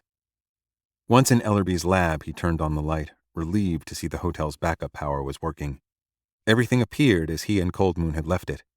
He saw that the device was off, the knife switch open, the dial twisted all the way counterclockwise. Thank God Constance had not gotten here before him. He was certain she realized what he now did. He checked his weapon, a round in the chamber and a spare mag. He threw the knife switch to activate it, turned the power switch to the first position, and waited while it hummed to life. When the portal appeared between the two poles, shimmering, streaming with light, he moved the switch to the second position. Turning back to the portal, he filled his lungs with air, took one hesitating step, then abruptly walked into it. There was a crackle of lightning. Blue arcs of electricity shot out of the portal, and he felt himself thrown backward and onto the floor. Slowly he stood up again, gathering his wits. What had gone wrong? He'd seen plenty of insects come through the portal. The beast had clearly come through the portal. Why couldn't he make a reverse journey? As he went back over his thoughts of the evening, his own words returned to him. The hole Ellerby poked became larger and larger as the machine grew more powerful. Ellerby made more and more money on the market. And then it happened. The hole grew big enough for something to come through it. Something from the other side. But Ellerby had been using the machine at the higher setting for weeks already, looking an hour into the future. The creature had not come through the portal until recently. The last time, in fact, that Ellerby fired the machine into life. And then he understood. Ellerby, possessed by greed or curiosity, had decided to push the machine farther, past its second setting, and in doing so, created a portal wide enough for something much larger than insects. He glanced quickly down at the dial that controlled the main power. Grasping the knob, Pendergast rapidly twisted it past the 2 mark. The hum of the machine rose almost to a scream. The portal brightened, its edges beginning to flicker with a furious intensity.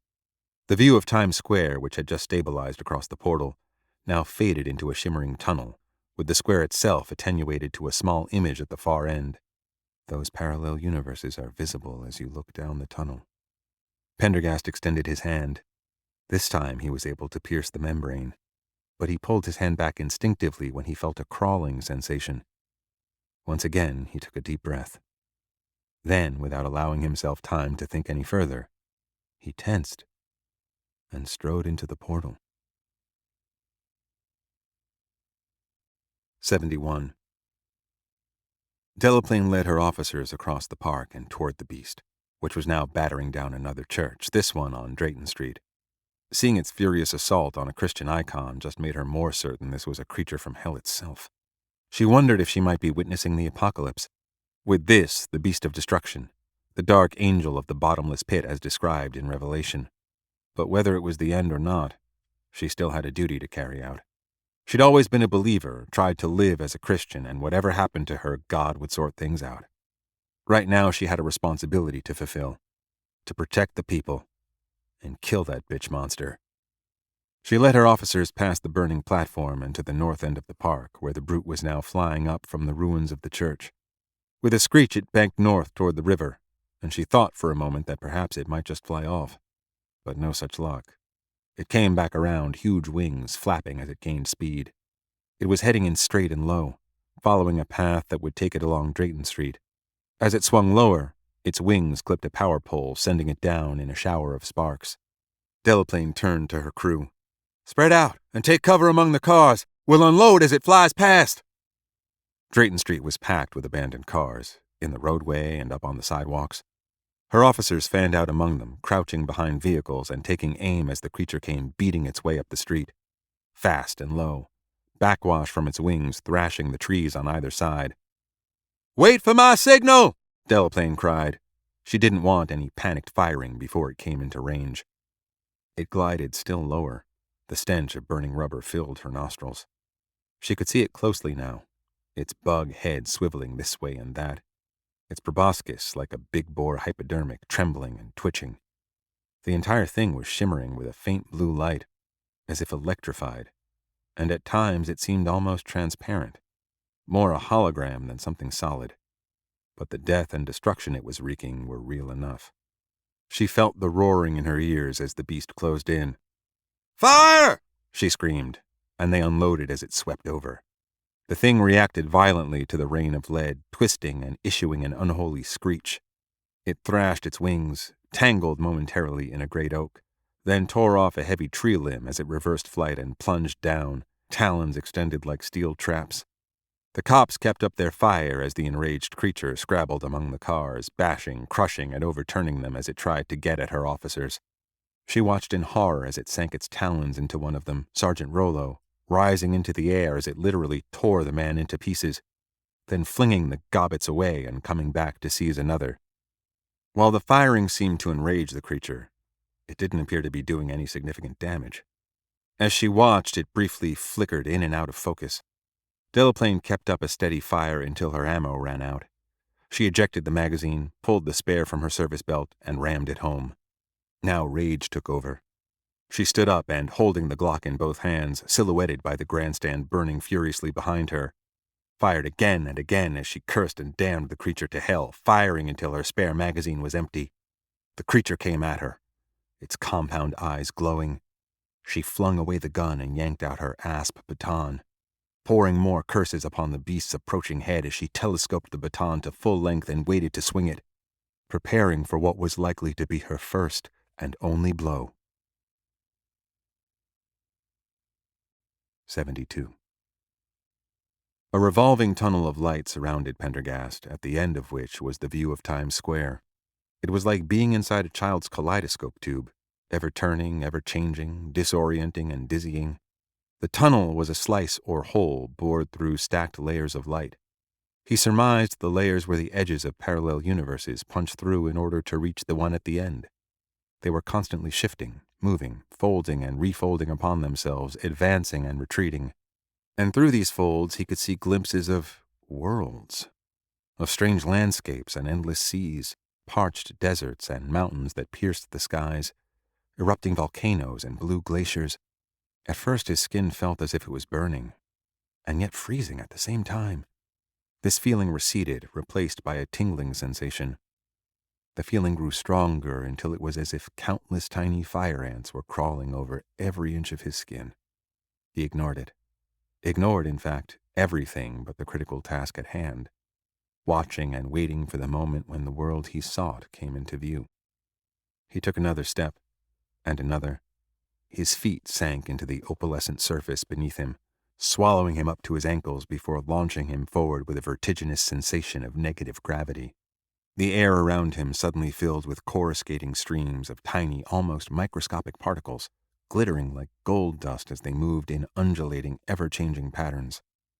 All the while, Pendergast watched and waited as the worlds beyond the tunnel of light flickered in and out, one after another, diaphanous as dreams. Then he saw the universe he wanted, and plunged into it. First, there was intense blackness, replaced by a brilliant white. Pendergast found himself lying on the ground, unable to remember for a moment where he was, what had happened, or even who he was. The feeling of disorientation quickly passed, and he climbed to his feet, scanning the landscape around him. He might have been unconscious for a minute or for an hour. It was impossible to be sure. His watch, a manual-wind Philippe Dufour, had not fared well in the journey. Both the minute and small second hands had apparently spun so quickly that they melted into the galoche of the dial. As he turned around, examining his surroundings, he nearly lost his footing. Regaining his balance, he realized that the gravity in this place was less than that of Earth, significantly less. He was standing on what could have been a plain of salt, except for the fact that it was blinding white and smooth as silk. He took a short step forward, shielding his eyes. As his foot met the ground again, a small cloud of crystals, like glittering snowflakes, rose up and fell back. The sky was salmon pink, grading upward into black. Wisps of strangely shaped clouds seemed to crawl rather than drift across. Gingerly, he took a breath. The air had an unpleasant, oleaginous texture, and it smelled strongly of burnt rubber. He was standing in what appeared to be a shallow volcanic crater. The walls of the crater were dead black, rising abruptly from the white floor. Above its jagged rim, a sun hung low in the sky, smaller than Earth's and a dusky red. Next to and just above it stood another sun, smaller still, this one greenish-blue. A double star system. And above it all was a black empyrean, torn by tongues of livid lightning, as if a tremendous battle filled the sky. But there was no thunder, and the bolts of energy did not wink out immediately but rather dispersed outward slowly, morphing into tangled shapes like drops of ink on blotting paper. Dotting the plains around him were crystallized pillars of salt, twisted back upon themselves like corkscrews. They reminded him of Lot's wife. Here and there the pitiless white of the salt bed was relieved by the green forms of spiky bushes, except they weren't bushes at all, but some sort of animal moving slowly, hunching along like inchworms. He shook his head, trying to clear his mind. A few hundred yards away he saw movement. A pack of animals had spotted him and were loping over. He drew his less bear and gave it a quick examination to make sure it had survived the journey intact. The approaching animals had insectoid heads, not unlike the monstrous thing in Savannah, with bulbous compound eyes and tube-like mouthparts, covered in a leathery brown skin that pulsated with engorged vessels. They spread out like a pack of wolves and began closing in. Pendergast realized he was being hunted. He hoped they were intelligent animals, intelligent enough, at least, to be afraid of him. He let them trot close enough to come into range and then flicked on his laser sights, carefully centered the dot on the chest of the leader, and squeezed off around. The animal bucked backward in a spray of blood, tumbling up into the air and spinning lazily end over end, leaving a twisted contrail of crimson behind it in the low gravity. That the creature could be shot was, at least, a reassuring development. The other creatures immediately bolted, tearing off at tremendous speed and vanishing over the rim of the crater. He went over and looked down at the dead animal, which had hit the ground about 10 yards away. The blood on this planet was even redder than his, he thought grimly. He turned the grotesque beast over with his toe. It had 8 legs. That would account for the rippling way in which it moved. It looked more insecta than animalia.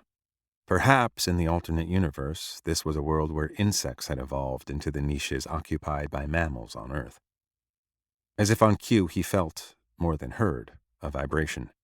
And moments later, a vast cloud of insects came streaming over the horizon, millions of them, forming weird, ever-shifting shapes as they flew until they almost blotted out the sky above him. Just as quickly they passed, surging toward the far side of the crater, but not before several had dropped to the ground around Pendergast's feet. Kneeling, he saw they were identical to those he'd seen flying out of the portal. As he glanced back at the receding cloud, forming and unforming, he spotted a creature flying along the serrated rim of the crater. Huge leathery wings, insectoid head, hairy swinging dugs. Quickly, he pulled a compact Leica monocular from his suit pocket, but he was too late. The creature had dropped down below the rim and disappeared. Still, he was certain it was of the same species that was at this moment reducing Savannah to a charred ruin in his own universe, maybe even the actual doppelganger. He scanned the sky for others, but it was empty. In his disorientation and surprise, he'd almost forgotten that time was of the essence. The rim was a half-mile away, but in the lower gravity he might be able to get there quickly. He tried running and soon discovered that if he bounded ahead, almost hopping like a kangaroo, he could move rapidly. It took him only a few minutes to reach the spot where the white surface met the black, crusted lava base of the crater rim. He began climbing the slopes, jagged with lava and sliding cinders. But once again low gravity came to his aid. And he found that as long as he was careful where he landed, he could move up the slope in a series of jumps. He avoided the prickly walking things, which on closer look appeared to be part insect, part plant. In another minute he approached the ridgeline, then crept to the top and peered over the edge. There, in a rugged landscape of solidified lava 1,000 yards below him, was a smooth bowl of red sand, a nest. Along its edges squatted 6 of the beasts, wings folded like bats. In the center moved a swollen, bloated creature with shriveled vestigial wings, at least 3 times the size of the others. It was sitting on what appeared to be the cells of a honeycomb, except, as Pendergast noted when he glassed it with his Leica, the chambers were not 6-sided, but octagonal.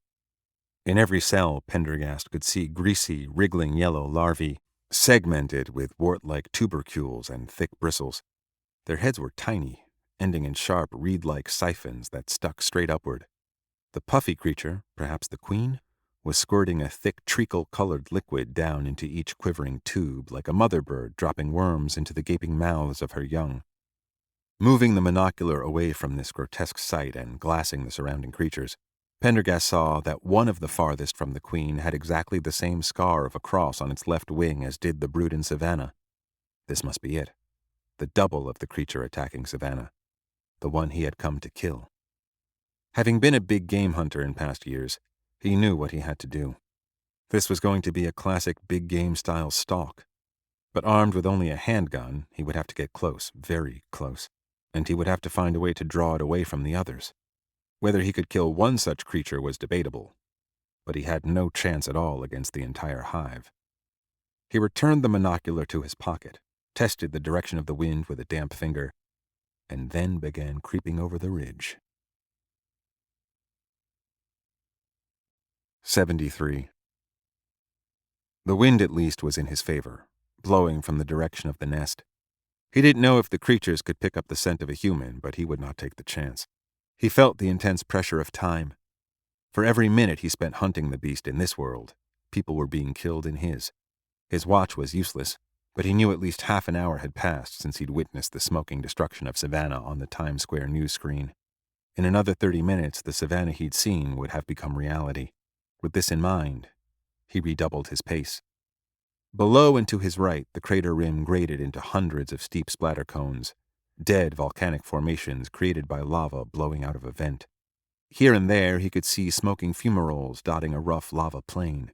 This plain offered the best approach to the nest, but there remained the difficult, if not impossible, task of drawing the one creature away from the rest.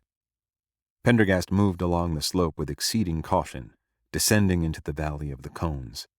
The smoke and steam pouring from the fumaroles provided an excellent screen, allowing him to move from one to the next without being observed. The air stank of burnt rubber and sulfur. He moved forward as swiftly as he dared through the forest of outcroppings until he had reached its end. Taking cover behind the cone closest to the nest, he decided to chance climbing it in order to get a better view. The cone was steep, but the rough lava that formed it offered many hand and footholds, and he was able to ascend quickly in the lower gravity. At the top was an opening, a narrow chimney of frozen lava about 3 feet in diameter, a lava pipe or tube in its center widening as it arrowed down into darkness. The cone appeared to be dead, with no smoke or steam rising from it. He peered over the top. From this vantage point he had a clear view of the nest about 200 yards away. 200 yards was, under normal circumstances, the absolute limit of his weapon's range. He couldn't get any closer. There was no cover of any sort, and the beasts were sitting around the edges of the nest, looking this way and that, on habitual alert. He paused to consider the effect of lower gravity and thinner air on the aiming and distance of his 1911. A round would travel farther and have less drop and wind deflection. With the weapon's 7+1 capacity, and a spare mag with another 7, he had 14 shots to take down the creature and, if absolutely necessary, its nestmates. Those were not good odds. He briefly considered the possibility that, if he killed the queen, the rest might die. But that was not the case with similar creatures on Earth. Kill a queen termite or bee and the colony simply bred a new one. Pendergast wondered how acute their hearing was.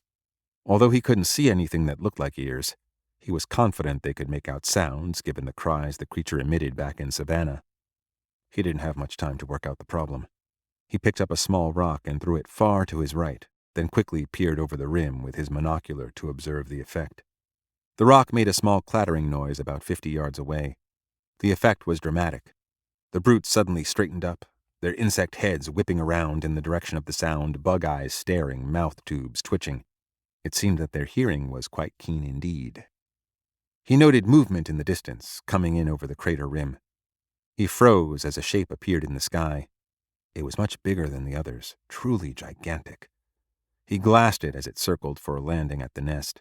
It was brawny as well as massive, with a head twice as big as the queen's, its wicked proboscis slick with grease, the veins in its taloned legs bulging and flexing as it settled in, folding its wings and making soft noises to its nestmates. This was obviously the male. Pendergast cursed himself for not realizing sooner the others were all females. Now he'd have to contend with this monster as well. Despite having sworn off hunting, he bitterly missed his Holland & Holland 500-465 Royal Double Rifle, powerful enough to take down anything. Such wishful thinking was useless, however, and he put it aside. There was the question of behavior to consider. In some species, the male was the main defender of the herd. In bees and some other social insects, however, the females were. He wondered what the case was with these brutes. He tossed another stone.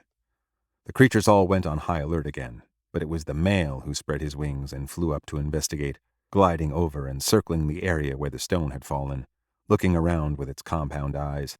Pendergast made himself as invisible as possible behind the edge of the lava cone. The male, satisfied nothing was amiss, returned to the nest. Now Pendergast understood. To have any hope of targeting the female, he would have to kill the male first. The next question was where to place the shot. If the thing even had a heart, guessing its location would be too risky given its size and alien physiology, and besides, if it was truly like a mosquito, it might have 3 hearts, as mosquitoes did. That left a headshot as the preferred method of attack.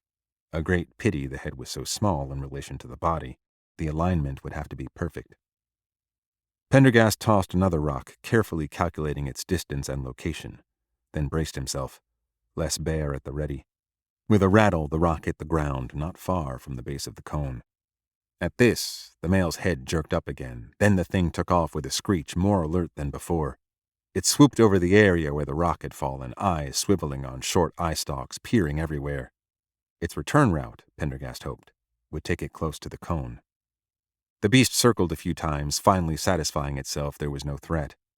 As it turned to fly back to the nest, Pendergast waited, gauging the perfect moment, then stood up and cried out, waving his arms. The thing swerved in midair, locked eyes, and flew straight at him, aligning itself exactly as Pendergast had hoped. He raised his weapon, waited a beat.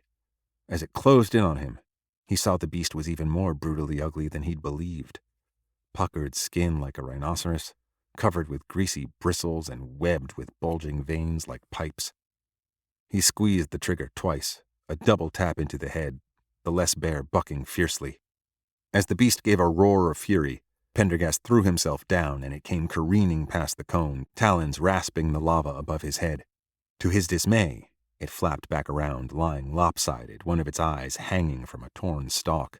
Its syringe-like proboscis was quivering, shooting in and out, and Pendergast was so close that he could make out rows of needle-like teeth within it.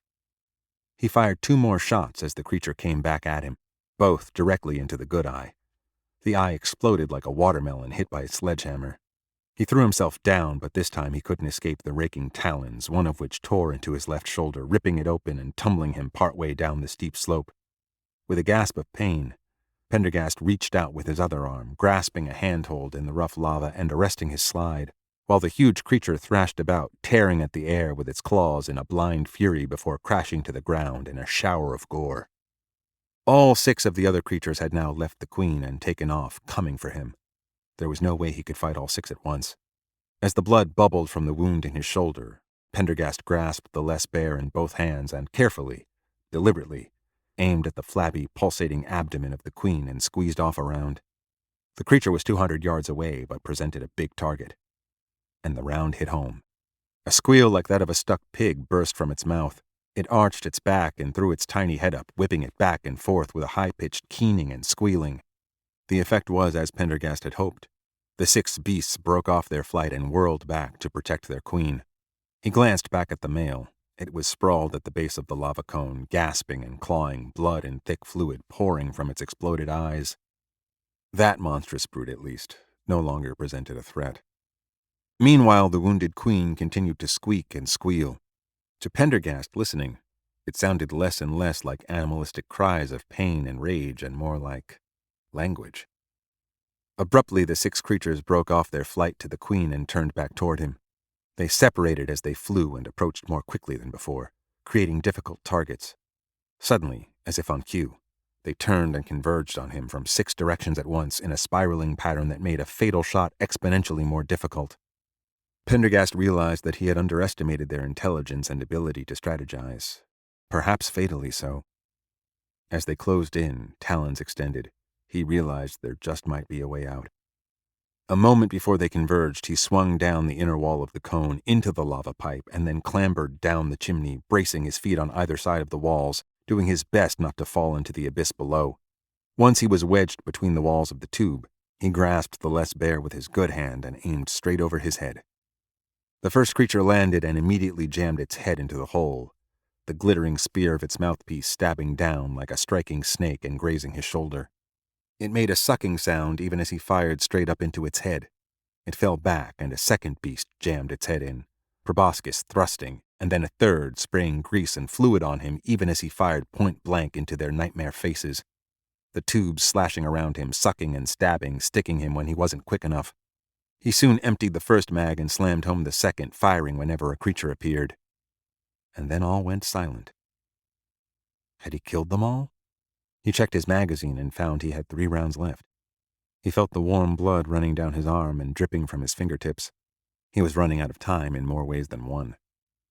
Bracing himself, legs on either side of the lava tube, he tried to pull himself up, only to be seized by a wave of dizziness. Judging from the amount of blood on his shirt and arm, he guessed the claw of the male must have damaged or even severed his subclavian artery. In addition, his upper body had suffered a number of shallow stab wounds. He was rapidly becoming hypotensive. The bleeding had to be stopped immediately. Still straddling the yawning chasm, feeling his strength ebb away, he holstered the gun and worked his jacket off, doing his best to ignore the pain. He bit down on the cuff of his shirt and tore off the sleeve, then used it to tie a crude tourniquet under and around his arm, knotting it above his clavicle to provide pressure. He would lose consciousness soon, and if he did so in this lava chimney, he would fall to his death. He had to get out. Now. With the last of his strength, he struggled up and out, then lay back on the steep cone, digging in his heels to keep from sliding down the slope. At the base of the cone, he counted 5 dying creatures in addition to the big male, heads blasted open by his gunfire, 1 or 2 still twitching and keening. Where was the 6th? The question was answered by a scream as the last of the brood, he could see the scarred cross on its wing along with a fresh tear, came for him like a meteor straight out of the sun. Still on his back, Pendergast yanked out the less bear and, with hardly the strength to raise his arm, fired the last 3 rounds into it even as it came down on him, talons grating the lava with a rasping noise. It slumped to one side, then collapsed, lying athwart Pendergast's body. He could feel the noisome heat, the wings and dugs throbbing and twitching. He tried to push the thing off, but it was too heavy, and he was too weak. Fight over, Pendergast lay pinned on his back, staring up at the alien sky with its 2 suns, unable to move. He was a mile or more from the portal, and there was no way he could get the creature off him and stand up, let alone walk the distance back. Blackness encroached on the corners of his vision as he began to lose consciousness. Slowly, the strange world closed in on him. Rescue was impossible. Nobody knew where he was, let alone how to reach him. His last thought, as darkness folded around him, was a resigned sadness that he had to die here all alone, with no one to grieve, on an unknown and alien world. 74. Cold moon standing amid stalled and burning cars on Drayton Street. had long ago emptied the spare he carried for his Browning high power. Now he was out of ammo, and the monster was still wreaking havoc, circling and diving, tearing apart anything that moved, people, terrified dogs, pigeons, cars. Most of the crowd had managed to get off the streets and take refuge inside buildings. But the thing, seemingly enraged to the point of madness, had begun attacking the buildings themselves, tearing away at the facades with its talons, its terrible wings beating. Joaquinian, the Thunderer. The power was out everywhere. The scene lit only by fires, with the exception of buildings equipped with their own generators. The city was rapidly becoming what Cold Moon had seen some 40 minutes earlier on the giant news screen in Times Square, a burning ruin. He knew in his heart there was no way to change the flow of time. If he had truly seen the future, then everything they were doing now was futile. Pendergast had, characteristically, vanished, off on some desperate gambit probably. But even he couldn't change what was predestined. Cold Moon felt enraged at his own powerlessness. Where was the National Guard, the military, the SWAT teams? What was taking them so long? It might be too late for Savannah, but the beast that was pounding it into ruin was still very much alive. Alternate universe or not, there had to be some way to destroy it. There had to be. He heard gunfire directed at the monster. It seemed to be coming from the direction of Gaston Street. There must still be some pockets of resistance, maybe cops. He could join up with them, and if he was lucky, might even find some extra ammo. He jogged toward the sound, weaving among the cars. As he approached the corner of Whitaker and Gaston, he saw Commander Delaplane with about half a dozen of her officers. They had taken cover among some wrecked buses and were firing at the maddened creature swooping and circling above. He ran over and crouched next to Delaplane. She was a mess. Muddy, uniform askew, bleeding freely from a long gash in her left forearm. A telescoping baton lay beside her, twisted crazily out of shape like a coat hanger. "What happened to you?" he asked, nodding at her arm. "Close encounter." "You all right?" "Now that I'm back here by our ammo dump, I am." She gestured in the direction of a canvas-covered object near the rear of one bus. Cold Moon scurried over to it, keeping low. He filled both mags with 9mm rounds. "Where the hell are the troops?" he asked, coming back around. "Where the troops?" "What about the National Guard?" She paused to fire a shot, then ducked back down. "They're mobilizing. Say they can't get through. Can't bring in additional choppers because that thing's already torn 2 of them out of the air. So they're bringing in MRAPs and tanks, but even those need to clear a path." "It's been 40 minutes. Longest damn 40 minutes in history." Reacting to their fire, the thing came around and raked the top off the closest bus with its talons, rocking the vehicle and scattering metal and plastic everywhere. It angled in again, gliding low, and suddenly there was a high-pitched scream close at hand as it snatched up a female police officer crouching next to them. The beast rose sharply upward, beating its great wings as the cop screamed and fired until the brute pierced her with its gore-encrusted sucker tube. "Motherfucker!" cried Delaplane. She leapt up and backed away from the bus to get a better field of fire, emptying her weapon into the creature in a display of almost insane courage. The thing flung the husk of the officer away and swooped down once more, this time aiming directly at Delaplane, talons extended. Cold Moon crouched and readied his weapon, even though he knew it was futile as it came in at Delaplane, claws extended. She was a goner. He cried out in frustrated rage, unable to avert his eyes. And then something strange happened. The thing seemed to flicker in and out like a bad television image shot through with snow. There was a loud crackle of electricity. Arcs of lightning shot up from each of the beast's wings, meeting over its head in a burst of ionization. Breaking off its attack, it rose up, seemingly confused, mounting higher and higher. Its bluish metallic glow grew stronger as the thing emitted a stutter of agony. It began to twist and thrash, bellowing, its crackling blue aura flickering and intensifying. And then it seemed to come apart in mid-air, the flesh separating from its bones and falling away in streamers of light, the entire beast coming down, slowly at first and then faster as it fell apart, turning into a shower of bones, which tumbled down and landed on the grass of the park. Shiny metallic bones, along with a horrible little skull with yawning eye sockets and a metal feeding tube. Everything came to rest on the grass, smoking. And then even the bones began to flicker and crackle with sparks and crumble to glowing dust before finally winking out of existence completely. In a moment, nothing was left but scorched grass, drifting smoke, and the oily stench of burnt rubber. What did I just see? said Delaplane softly, lowering her weapon. I have no idea, said Cold Moon. A hush fell as the cops around them began to rise from their places of cover, staring with shock and wonder as the smoke dissipated. The fuck I just... Delaplane began, then fell silent a moment. It just did a wicked witch on us. At that moment, Cold Moon heard a crash and a massive army bulldozer appeared on Gaston, ramming stalled and smoking cars aside. As it moved into the park, it was followed by a line of tanks and MRAPs full of troops. And here comes the cavalry, said Delaplane acidly. Right on time. 75. The sound of excited humanity. People running, shouting, yelling, knocking over or trampling each other in a rush. Horses rearing in their harnesses, breaking free of carts and plunging into the milling throng. Omnibuses stuck in intersections, unable to move as the crowds felt like maddened lemmings around them. Loud explosions, smoke drifting through the air, and above all the chaos, 1,000 feet over the roofs of the tenements and brownstones, a long shape glided into view. On it emerged from the concealing clouds, as if its sleek bulk had no end, moving with silent purpose. Abruptly, Constance opened her eyes. Around her was pitch darkness. As full consciousness returned, she realized the vision was not a dream, but a memory of the day she'd witnessed the Graf Zeppelin make its maiden voyage across the Atlantic, passing over New York City on its way to the landing spot in Lakehurst. The crowds had not been screaming in terror, but rather cheering and lighting fireworks, and she was not in bed.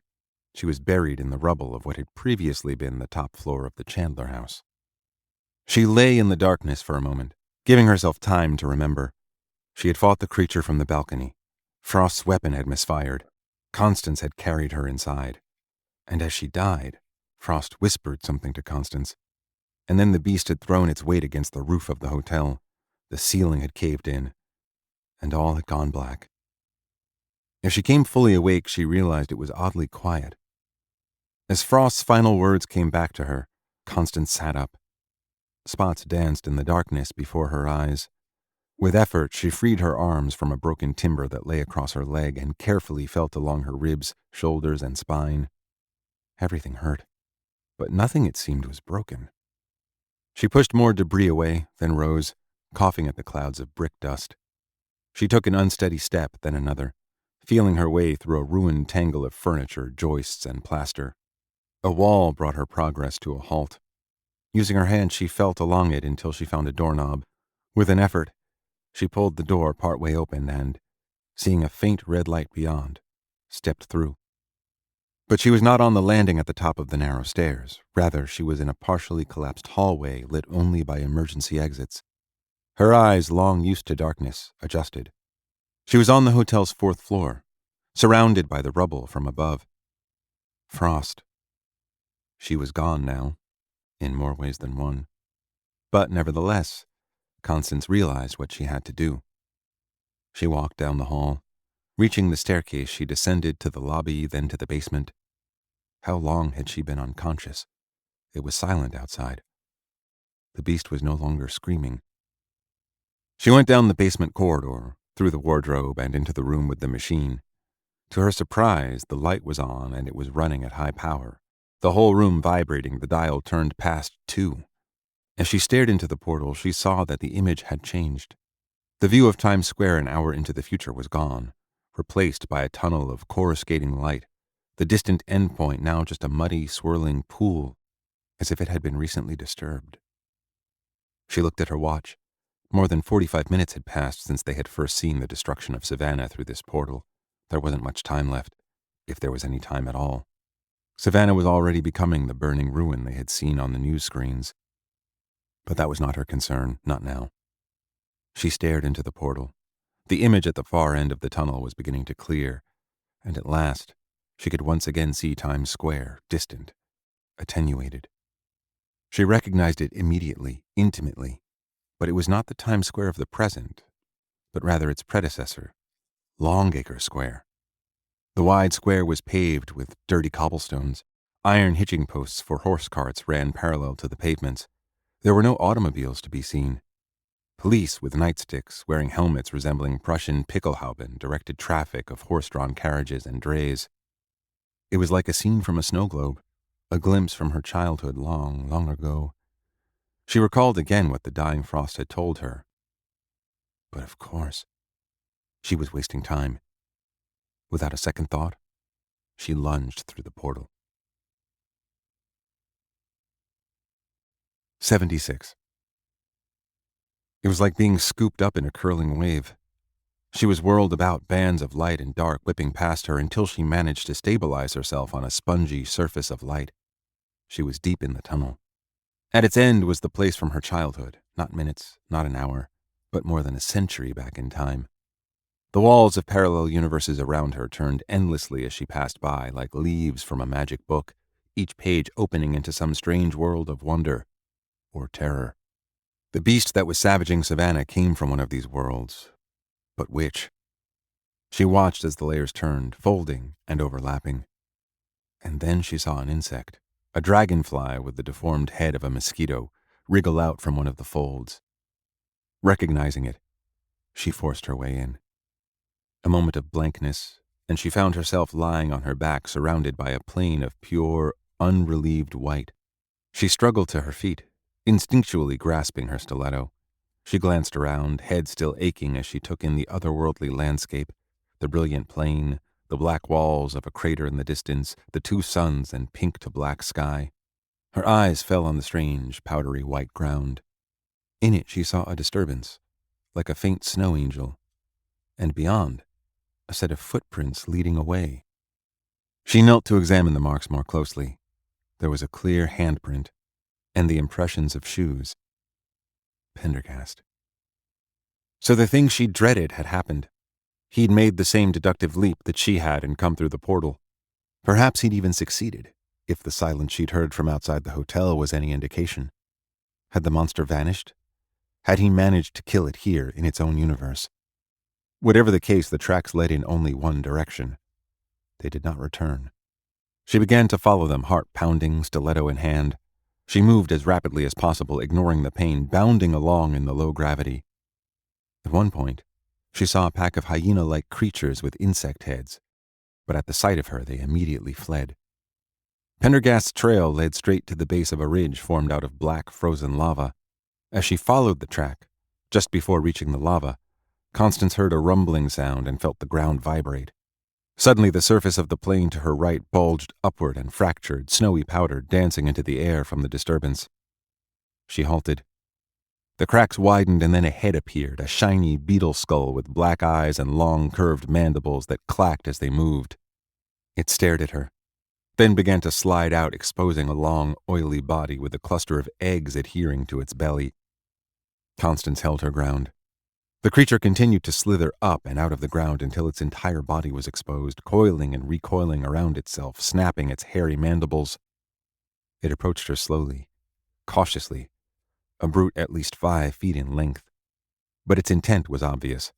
It was a predator, and she was prey. Still, Constance remained motionless. She sensed that to retreat, to give even an inch, would be fatal. "Stay back," she warned, holding out her stiletto. The creature drew itself up, coiling ever tighter as its bug eyes stared at her. She stared back. It was impossible to get close enough to stab it. The mandibles were each a foot long and capable of crushing her. She flipped the knife around and, grasping its blade between thumb and forefinger, aimed, then threw it as hard as she could.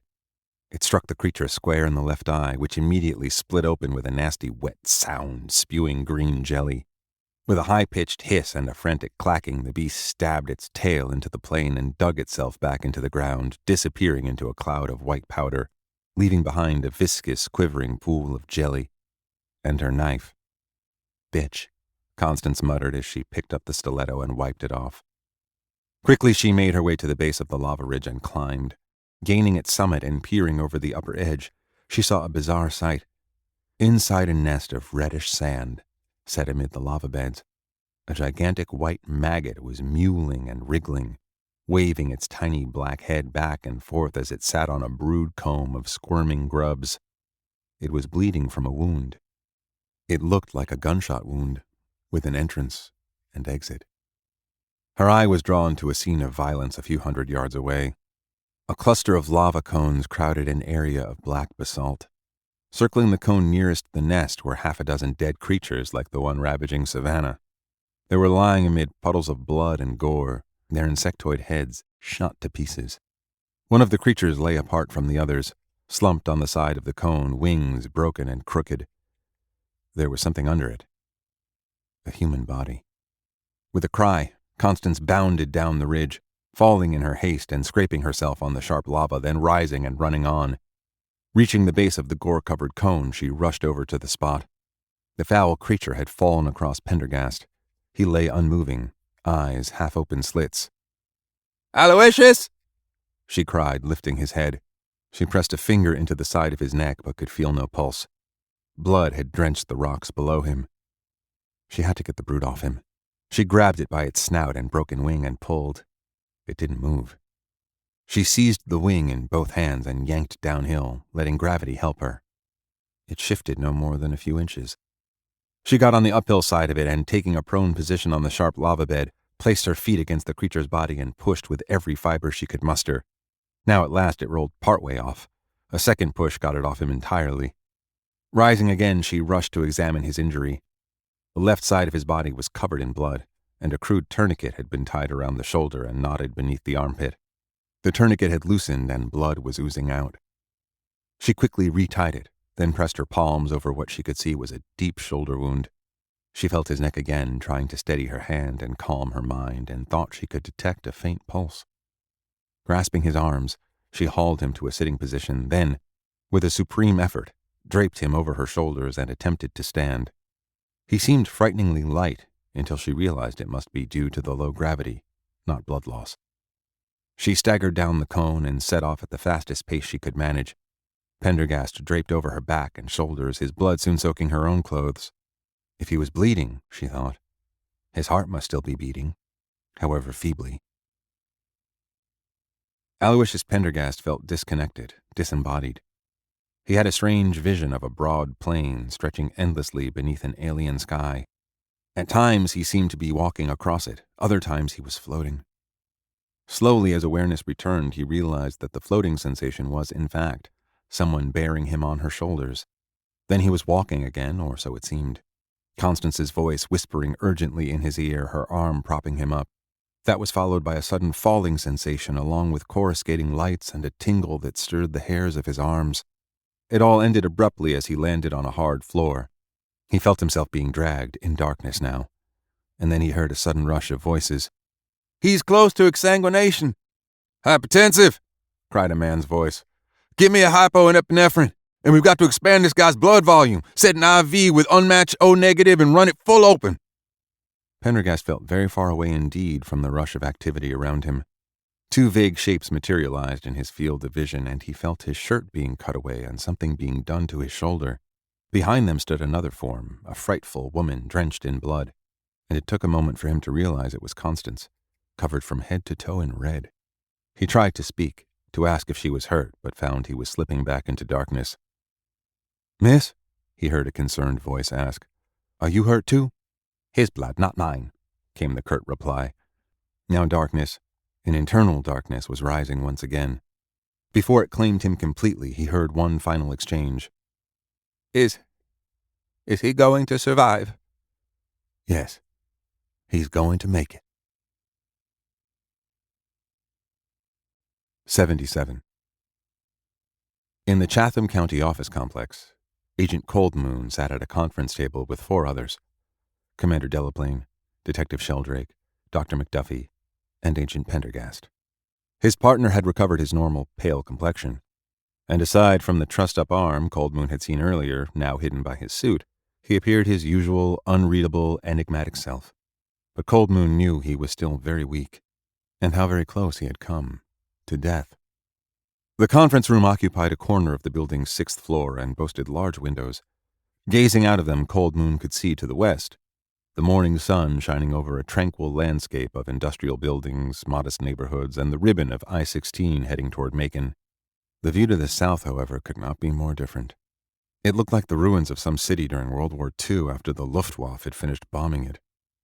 A week had passed since the giant Kapunka, he could think of no better word for it than mosquito, had terrorized and laid waste to swaths of downtown Savannah, and then suddenly died. He assumed it had died. All he knew for certain was that it had vanished in an explosion of smoke and light that would have made the magician David Copperfield proud, leaving behind wrecked buildings, scorched cars, and casualties. The lack of any remnant of the thing that had caused the devastation had made the subsequent investigation of the disaster all that much more intense, and ultimately ludicrous. An enormous number of military units, CDC teams in biosuits, DHS teams, and countless other mysterious investigators from agencies he didn't know and didn't want to know had descended on the city. They were too late to do anything about the carnage, but were zealously gathering vast amounts of evidence, including scorched grass, broken brick, shattered glass, and all the cell phone footage and pictures they could find. Large areas of town were still roped off. Vans and trailers with strange markings or no markings at all were arranged into makeshift villages of humming generators and blazing lights in the many town squares in the affected area. In the beginning, there had been a brief effort to contain and spin what had taken place, but there were too many cell phones, too much news footage, and too many eyewitnesses of the beast and its horror. The authorities finally put out a vague statement that mentioned a unique mutation event, promising a full and thorough investigation and a careful sweep for any other anomalous creatures. For the people of Savannah, on the other hand, the catastrophe had precipitated a different response. In the aftermath, they were pulling together as never before to rebuild the ruined sections of downtown. As it turned out, the body count was lower than initially believed. Most of the dead were members of Senator Drayton's advance team, rally-goers, and unlucky tourists who'd been in the wrong place at the wrong time. Some of the town's wealthiest residents were pitching in to fund the reconstruction, and that, along with disaster relief and Savannah's ingrained pride in their beautiful city, would see not only the damaged structures rebuilt, but also several historic sites that had been long awaiting conservation. None of this shed any light on what had really happened. Cold Moon knew a lot more than most, but under Pendergast's orders, he'd kept his mouth shut. The two of them had been subjected to innumerable debriefings and meetings, of which this promised to be the last. His thoughts were interrupted by Commander Delaplane, who slapped shut the folder that sat on the table before her. It had contained a list of the usual questions: what was the nature of the thing, where did it come from, what happened to it, which she'd been obliged, for the record, to ask one final time. Naturally, nobody had any idea, Pendergast least of all. It was with some relief that Delaplane pushed the folder away. "Well, that's done," she said. "Sorry, I know we've been covering the same old ground." "Quite all right," said Pendergast mildly. Delaplane shook her head. "It's remarkable, really. A week has gone by and reports are still coming in. Just this morning, I heard the entire team making that documentary had been killed in the, apparent lair of the creature." "All except for the cinematographer," Sheldrake added. "And she was so freaked out that she's only now beginning to describe what happened. Incoherently. And that journalist found with her, Whalestone, I think, they say he's irrevocably insane." He consulted a notebook. "Akinetic catatonia, precipitated by psychogenic trauma." "Closer to home," Delaplane went on, "what happened to Felicity Frost was particularly tragic." She turned to Pendergast. "You got to know her, right?" Pendergast shook his head. "That was Constance, my ward." Hearing her name, Cold Moon had to stifle an involuntary twitch. Over the last few days, Constance had been acting even more strangely than usual. When he'd been battling the creature atop the church, was it really possible he'd caught a brief glimpse of her on the balcony of the hotel penthouse shooting at the beast with a Tommy gun? Of course it was. He'd seen her do stranger things than that. She was as crazy as she was beautiful. And brave. She'd been the one to go after Pendergast and drag his ass out of that damned machine. He reminded himself he didn't know anything about that. He was done with Savannah. Back at the hotel, which, pending reconstruction, had been stabilized by heavy steel bracers, jack posts, and lolly columns, his bags were packed. He had a flight for Denver that afternoon, and no power on earth was going to stop him from getting on that plane. Now Delaplane was looking nonplussed, and Cold Moon, tuning into the conversation, heard Sheldrake congratulating her for the commendation on bravery she'd received. "Thanks, Benny," she said. "Who knows, maybe I'll make chief after all. In 20 or 30 years. "It might happen sooner than you imagine," Pendergast said. He shifted in his chair. Ah, Assistant Director Pickett. Why don't you join us? Glancing toward the exit from the conference room, Cold Moon saw Pickett leaning against the door frame. Just how long he'd been standing there, Cold Moon didn't know. But the man's presence seemed a signal for the meeting to adjourn because everyone began gathering their things, nodding and shaking hands and heading for the door. Cold Moon stood to join the exodus, only to see Pickett motioning for him and Pendergast to remain behind. They stood at the door in an awkward silence. Pickett glanced over his shoulder, making sure the others had gone. Then he cleared his throat. I understand you two went toe-to-toe with the late Senator Drayton on my behalf, he said. You look well? Pendergast nodded. Pickett hesitated again, with an almost embarrassed expression on his face. That means a lot to me, on both counts. And I am equally grateful, said Pendergast, for the way you protected our investigation from the Senator. I regret the impact on your career. Actually, Pickett said, Senator Drayton didn't have the chance to follow through on his threats. He was more of a blowhard than a man of action. So he's getting his promotion after all, Cold Moon thought. There was a silence as Pickett fixed Pendergast with a long and particular stare. I'm sorry, but I'm going to ask you one more time, he said. For the record, you understand. I understand. Pickett took a breath. So, you have no idea where that creature came from? Absolutely none. Or what it was doing here? I have no idea. And you don't know what happened to it? I'm afraid not. Pickett swiveled his gaze toward Cold Moon. And you? Cold Moon shrugged. No, sir. In other words, said Pickett, you're both as ignorant as everybody else.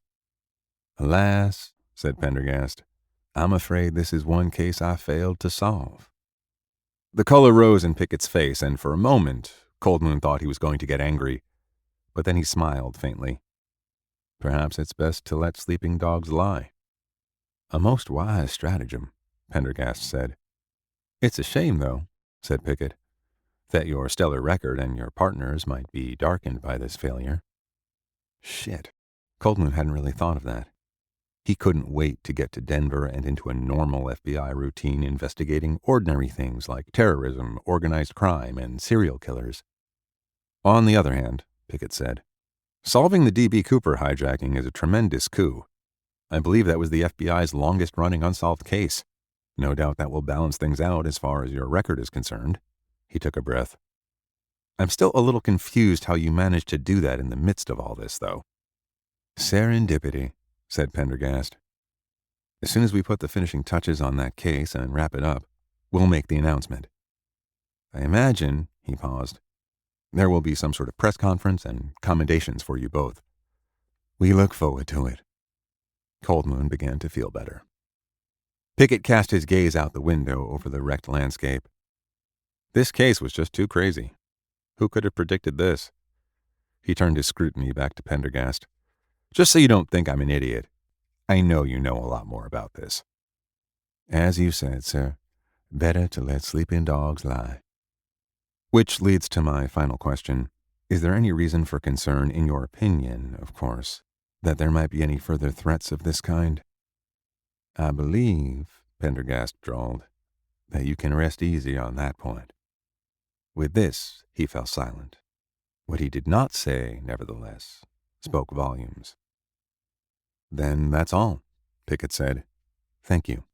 Now, is there anything I can do for either of you?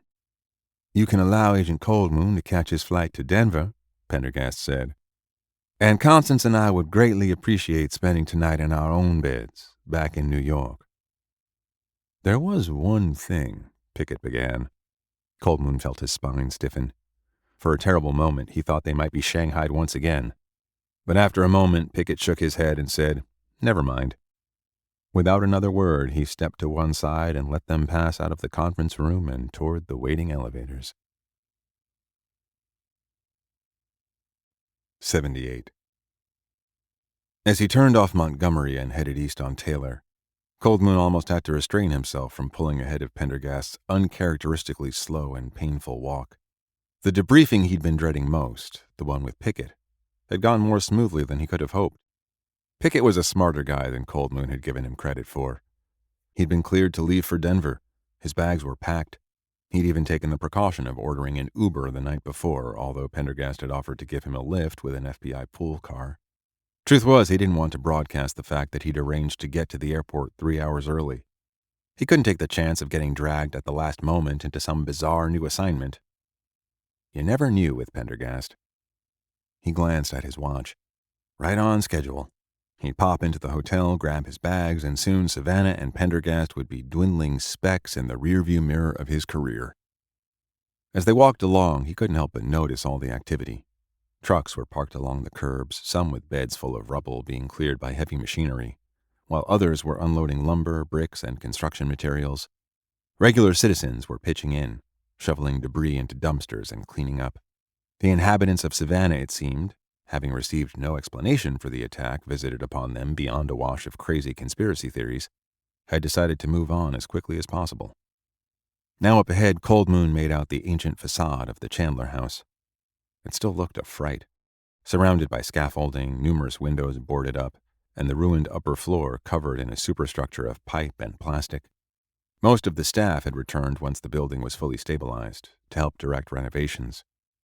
As they came through the lobby doors, Cold Moon caught a glimpse of Chatham Square and the cluster of trailers and temporary Quonset huts he'd privately dubbed Fedville. A car was idling at the curb outside the lobby, an Uber sign posted inside the driver's window. Early, Cold Moon thought. Good omen. As they mounted the wide main staircase, Pendergast turned to him. I see you plan to leave for the airport immediately. Did nothing escape Pendergast's notice? Yes, well, I thought it'd be a good idea to get a jump on things. Given past experience, that's probably wise. They turned off at the second-floor landing, walked a few steps down the corridor, then stopped at the door to Pendergast's suite. Well, let's find Constance and say our goodbyes, Pendergast said. We have a little something to give you. Will it take long? Just as much time as it takes to pass from my hand to yours. Pendergast gave him a slim smile. My precipitate friend, I dislike maudlin farewells as much as you do. It will be quick and painless. Cold Moon grunted in return. This was, after all, what he wanted. Still, he realized he'd been hoping for the opportunity to say no to a glass of cognac or a final heart-to-heart. Chagrin turned to curiosity as he wondered what token of thanks Pendergast was going to give him. Hopefully it would be something negotiable at a bank. The suite had been spared damage, and sunlight flooded the spacious, orderly rooms. The doors were all open, and as he walked into the parlor, Cold Moon could see the 2 studies with attached private bedrooms, their armoire doors thrown open and luggage set upon the beds in the universal language of travelers about to check out. Pendergast had wandered off briefly, but now he returned. This is curious, Pendergast said. Where is Constance? Packing? Cold Moon asked. Pendergast shook his head. He headed to his own set of rooms, returning a moment later. He'd picked up the house phone. Maybe she's taking a final turn around the city, Cold Moon said, for nostalgia's sake. Pendergast ignored this sarcastic comment as he dialed. She's been rather out of sorts the last few days. A voice answered the phone, apparently from the front desk, and Pendergast made some brief inquiries. Nobody had seen Constance Green. If she'd left the hotel while Pendergast was gone, the doorman would know, as there was a system now in place for checking people in and out of the building. Most curious, Pendergast said as he hung up. He began walking slowly back into Constance's rooms, and Cold Moon followed. What are your plans? Cold Moon asked. I'm taking Constance on vacation. A true vacation this time. He paused in her study, looking around. Cold Moon did as well. Everything seemed as neat and orderly as he would have expected. I've arranged for a surprise, Pendergast went on as he moved into the bedroom. We're going to Rome, where the Vatican has agreed to open its private libraries and catacombs. It should be... Outside, a city clock struck noon, and at the same moment, quite abruptly, Pendergast stopped mid-sentence. Cold Moon glanced around the bedroom, wondering what could have caught the agent's eye. The closet doors were open, revealing a rack of expensive and tasteful clothes. His gaze moved to a small writing desk by the bed, on which sat a black handbag and Constance's cell phone. She can't be far, he said, Her phone's here. He glanced toward the bed, where 2 slab-sided suitcases of monogrammed canvas lay, open and empty. Cold Moon watched in surprise as Pendergast seized the lambskin bag and upended it on the table, dumping out the contents. He then began rooting through its zippered pockets. "What's going on?" Cold Moon began. "It isn't here," Pendergast murmured. "What isn't there?" "Her stiletto. So? She is never without it. Never." Even in the shower? I mean, not that you'd... Look, her cell phone's here, and she wouldn't leave without that." Pendergast, ignoring him, began sweeping through racks of hanging clothes, pulling open drawers with his good arm. Cold Moon glanced surreptitiously at his watch. This was crazy. Constance never strayed far from Pendergast. She was probably in the library, lost in a book. As he tried to think of some reason to excuse himself, he paused again. Pendergast had now moved toward the bed and the open empty suitcases that lay upon it. Reaching for the larger of the 2, he felt around its lid where the brass zipper met the fastidiously stitched leather edging. As if by magic, a small enameled gold box appeared from a hiding place in the lid of the suitcase. Pendergast flipped it open. Lined in plush purple velvet with a number of tiny compartments, it was empty. Pendergast pushed the suitcase aside and hobbled toward the door. "Wait," Cold Moon said. "Pendergast, Aloysius, what's going on? I've got to leave."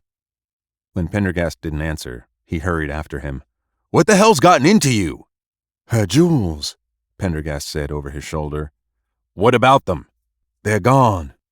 "Maybe they were stolen," Cold Moon said. But even as he spoke, he knew this wasn't the case.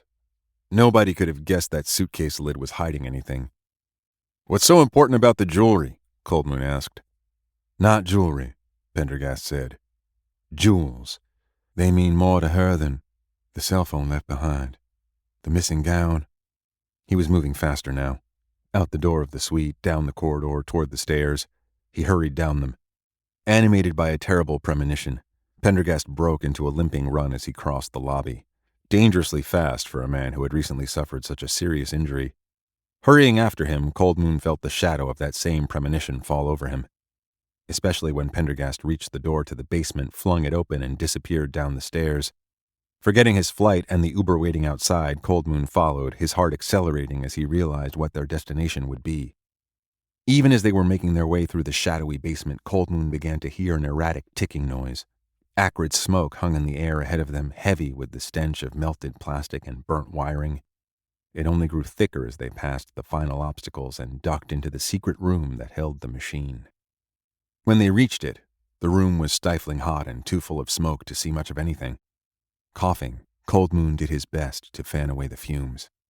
As the air cleared, the outlines of the machine emerged, a sooty pall still drifting up from the vents in its sides. The 2 steel wands protruding from its front panels were scorched and steaming. The computer screen was blank. The ticking, he realized, was the sound of a superheated machine as it cooled off. His eye fell to the control knob. It had been twisted to its farthest clockwise extent, past the first mark, past the second mark, past even the setting Ellerby had used to inadvertently summon the creature. Someone had redlined the machine. Whether to sabotage it so it could no longer be used or simply to fulfill its purpose one last time, Cold Moon could not guess. It had been pushed far past its limits and was now little more than a hulk. Pendergast, after a brief inspection, had gone to the nearby work table and picked up a crisp, unmarked envelope. As Cold Moon watched, he tore it open with a trembling hand, plucked out the single sheet within, and read it. After a minute, his hand fell to his side, and the letter, released by nerveless fingers, fluttered to the ground. "Pendergast?" Cold Moon asked. Pendergast neither moved nor acknowledged his voice. Cold Moon knelt and picked up the letter. On it, a short message had been written in an elegant, feminine hand. "I am going back to save my sister Mary. I belong with her anyway. This machine has given me that opportunity, and Miss Frost herself made it clear why I must take it. In her, I see my own lonely, loveless future. It is anything but pretty. And so I will return to my past, the destiny I was meant to have. I will make of it what I can, what I must. If I can't have you on my terms, I can't have you at all. Goodbye, Aloysius. Thank you for everything, most particularly for not coming after me, even were it possible. That I could not endure. I'm sure you comprehend my meaning. I love you. Constance. 79. It was just after 10 in the morning when the bus from Atlanta pulled into the Greyhound terminal on West Oglethorpe Avenue. There was a hiss of air brakes and the gleaming metal doors slid open. One after another, the passengers descended the steps into bright sunlight. Last to emerge was a thin, elderly man with a battered suitcase and a Macintosh that had seen more than its share of weather. He began to step down, then stopped, holding one hand up against the sun. "Jesus H. particular Christ," he said in a pained voice. The bus driver looked down with an amused but affectionate smile. The old man had ridden in the seat directly behind him, and they'd gotten to talking on the trip from Atlanta. "First time in Savannah?" he asked. "First time east of the Mississippi," the old man replied. "You don't say. Hell, first time south of the Mason-Dixon, too." He descended the last few steps, squinting, then waved goodbye to the driver. As the bus pulled away, the man set down his suitcase, shrugged out of his Macintosh with some effort, folded it carefully and placed it on the suitcase. He wiped his brow with the back of a hand and looked around. He hadn't known what to expect of Savannah. For a moment he tried comparing it to the places he knew. Yakima, Olympia, Seattle, but there was no applicable frame of reference. There were no mountains in the distance. Everything was flat. The buildings looked old and decrepit. The sky didn't hold the continual threat of rain he'd lived with all his life. On the other hand, there was plenty of water around, in the form of humidity. He'd never imagined that a place could be so hot and so moist at the same time. He asked for directions, then struck out heading east on Oglethorpe. The streets were busy with traffic, the sidewalks teeming with pedestrians. More than one of the latter glanced with surprise at the old man with the Santa Claus beard. But he paid no attention. He'd been stared at before. After about 10 minutes, he stopped again, took off his plaid work shirt, and carefully rolled it up inside his Macintosh, which he snugged back under the handle of the suitcase. Now he was down to a t-shirt and faded coveralls, but it was a uniform that seemed to blend better with the locals. Opening a zipper and reaching into the case, he pulled out a waxed bucket hat, crumpled and shapeless, which he stretched and massaged until it fit upon his head. It was a Stetson he'd used to keep the rain off his pate for 40 years. Now maybe it would protect him from sunstroke. The man turned south on Barnard and walked through a small area of grass and trees, bounded on all sides by buildings. This was more like it. At the far end was a plaque telling him the domesticated little park was named Orleans Square. Ahead now, over the roofs of the city, many with scaffolding, he could see dust rising and hear the familiar noise of construction. At the sight and the sound, he felt his throat constrict involuntarily. Living as he did away from civilization, he didn't make it a practice to read the paper or watch the news. What happened beyond his property line wasn't his business, and he'd grown sick of the steady drumbeat of depressing and irritating news about which he could do nothing. His bus trip had taken him first from Seattle to Chicago and then Chicago to Atlanta, and in the Chicago bus station he'd caught a glimpse of screaming headlines about the Savannah disaster. He'd picked up some papers and read about how the city had suffered some kind of attack, fire, and explosions. The stories were baffling, with numerous casualties. This had heightened his anxiety, which was already at a high level. But he reassured himself that above all, she was a survivor, and at most, a formidable woman. A most formidable woman. And quite lonely. He should have done this, found her and gone to her, years ago. But there was still time. Heart pounding, he quickened his pace down Barnard Street. There were cranes ahead and scaffolding and the heavy-duty contractors' vans and pickups. The noise of construction was growing ever louder, and scenes of considerable destruction began to present themselves. Something bizarre and ruinous had happened here, with multiple damaged buildings, scorched trees, and here and there, the hulks of burned cars. Another 10 blocks or so and he reached Chatham Square. Taking a torn and soiled piece of paper from his pocket, he unfolded it and glanced at some scribbled directions. This was the place. The Chandler House stood along the far side of the park, on Gordon Street. But when he raised his eyes and identified the building, his heart sank. The long, rambling structure was surrounded by newly erected chain-link construction fencing, the upper windows covered with plywood, scaffolding surrounding it.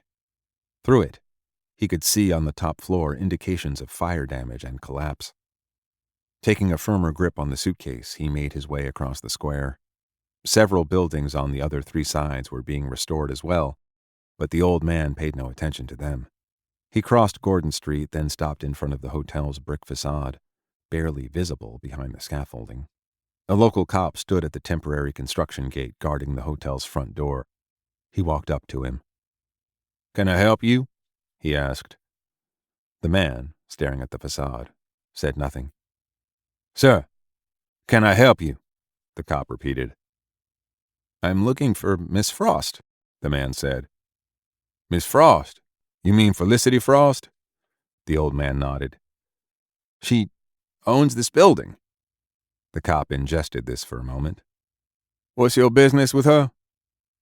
The man broke off, coughing, then cleared his throat. "I'm a relative." "I see." A pause. "Sir, I'm sorry to inform you that Felicity Frost is deceased." "What?" The man met the cop's sympathetic gaze. "I'm very sorry," the cop said. "She was killed in the disaster. If you inquire at City Hall, they can give you additional information." He gently pointed the way for him, giving directions. The old man walked away, but he began to feel weak and even dizzy, as if in a dream. A strange veil of darkness crossed his eyes, and the medical part of his brain warned him. Syncope, due to a sudden drop in blood pressure. Looking around, he saw a hydrant a few steps away. He walked over to it and sank down. Here in the shade, it was cooler. Deceased. His brain simply couldn't process it. The last thing he remembered was taking off his hat and placing it carefully in his lap. A hand was grasping his shoulder, shaking him gently but firmly, and there was a voice calling out, distant at first, then more distinct. "Doctor? Dr. Quincy?" The old man raised his head at the sound. A person was standing over him, someone with a vaguely familiar voice. He blinked several times, clearing his vision. His hat was in his lap, and the suitcase lay between his legs where he'd apparently dropped it. And then everything came back to him. He heard the voice calling his name again, and this time Quincy was able to focus. It was that FBI agent, what was his name? Coldmoon, who'd visited him at Berry Patch. "My ass hurts," he said. "I'm not surprised," the FBI agent said. "I think you've been sitting on that fire plug for an hour." Quincy looked down. "Jesus. I first saw you 15 minutes ago. Thought it best to leave you with your thoughts, but come on, let's get you to your feet. I'll bet you could use something to eat." "I'm not hungry." "Well, you won't say no to coffee, I'll bet." And retrieving his suitcase, the FBI agent helped him up, then began escorting him down the sidewalk. Quincy fended off the helping hand. "Where's that meddlesome partner of yours?" "He's occupied." "Well, I want to talk to him. I want some goddamn answers." "He isn't talking to anyone right now, even me." They walked a few blocks, and the stiffness in Quincy's limbs eased. Coldmoon ushered him into a diner. A waitress was standing behind the register, checking the morning's tabs. When she looked up and saw Coldmoon, she frowned. "You've got your nerve," she said, glaring at him. "Coming back in here?" "Nice to see you again, too," Coldmoon said placidly. Even though the restaurant was almost empty, Quincy noticed that she guided the two of them to the back, to the table closest to the restrooms. "Coffee, please, doll," Coldmoon said. "I'm not your doll, and don't try to sweet-talk me." The waitress glanced at Coldmoon's Western-style shirt with its mother-of-pearl buttons on the front pockets. "That's a nice blouse. Do they make one for men?" "She doesn't like you very much," Quincy said as the waitress walked away. "That's why I'm here." Quincy rubbed his forehead wearily. He was going to have to deal with this revelation at some point, but not now. God, not now. "See that fresh pot of coffee over there?" Coldmoon said. "Now see that other one beside it? Almost empty, with scorch marks on its sides. That's probably been there since 6 a.m. "Yes?" "I guarantee she'll give me what remains of the one pot and pour you a fresh cup from the other." Quincy, uncomprehending, looked at Cold Moon, wondering what the hell he was talking about. She was very brave, you know. You would have been proud of her. She fought to the end. Tell me, Quincy said simply, and Cold Moon began talking. He spoke for a long time as Quincy listened. It was an amazing story, bizarre, convoluted, and at times incredible. But that was Alicia. Nothing about her was ordinary. He heard about how she created a new identity, bought and restored the hotel, used the machine, what had happened between her and Ellerby, and then the crazy thing at the end. Some of it was so outrageous he was disinclined to believe it, except that Cold Moon was a grounded and rational FBI agent. In a strange way, he sensed that Cold Moon had known he was coming and had already thought through what he would tell him. Finally, the agent fell silent, the story over. When he did, Quincy took in a deep, slow breath, like an astronaut testing the atmosphere on an unknown world. It was going to take him a while to process the story, make some sense out of it, if he ever would. Nevertheless, he felt an invisible weight had been lifted. There's something else, Cold Moon said. He rummaged in a small day pack, brought something out, and handed it to Quincy. The old doctor took the thin package wrapped in paper. As he unwrapped it, an odor of smoke reached his nostrils. Inside was a copy of Spoon River Anthology, deeply charred along its lower edge, but even flame could not conceal the years of wear that the battered cover, the dog-eared pages, spoke of so clearly. Without a word, he opened the cover and saw the inscription he'd written almost 50 years ago. From ZQ to AR.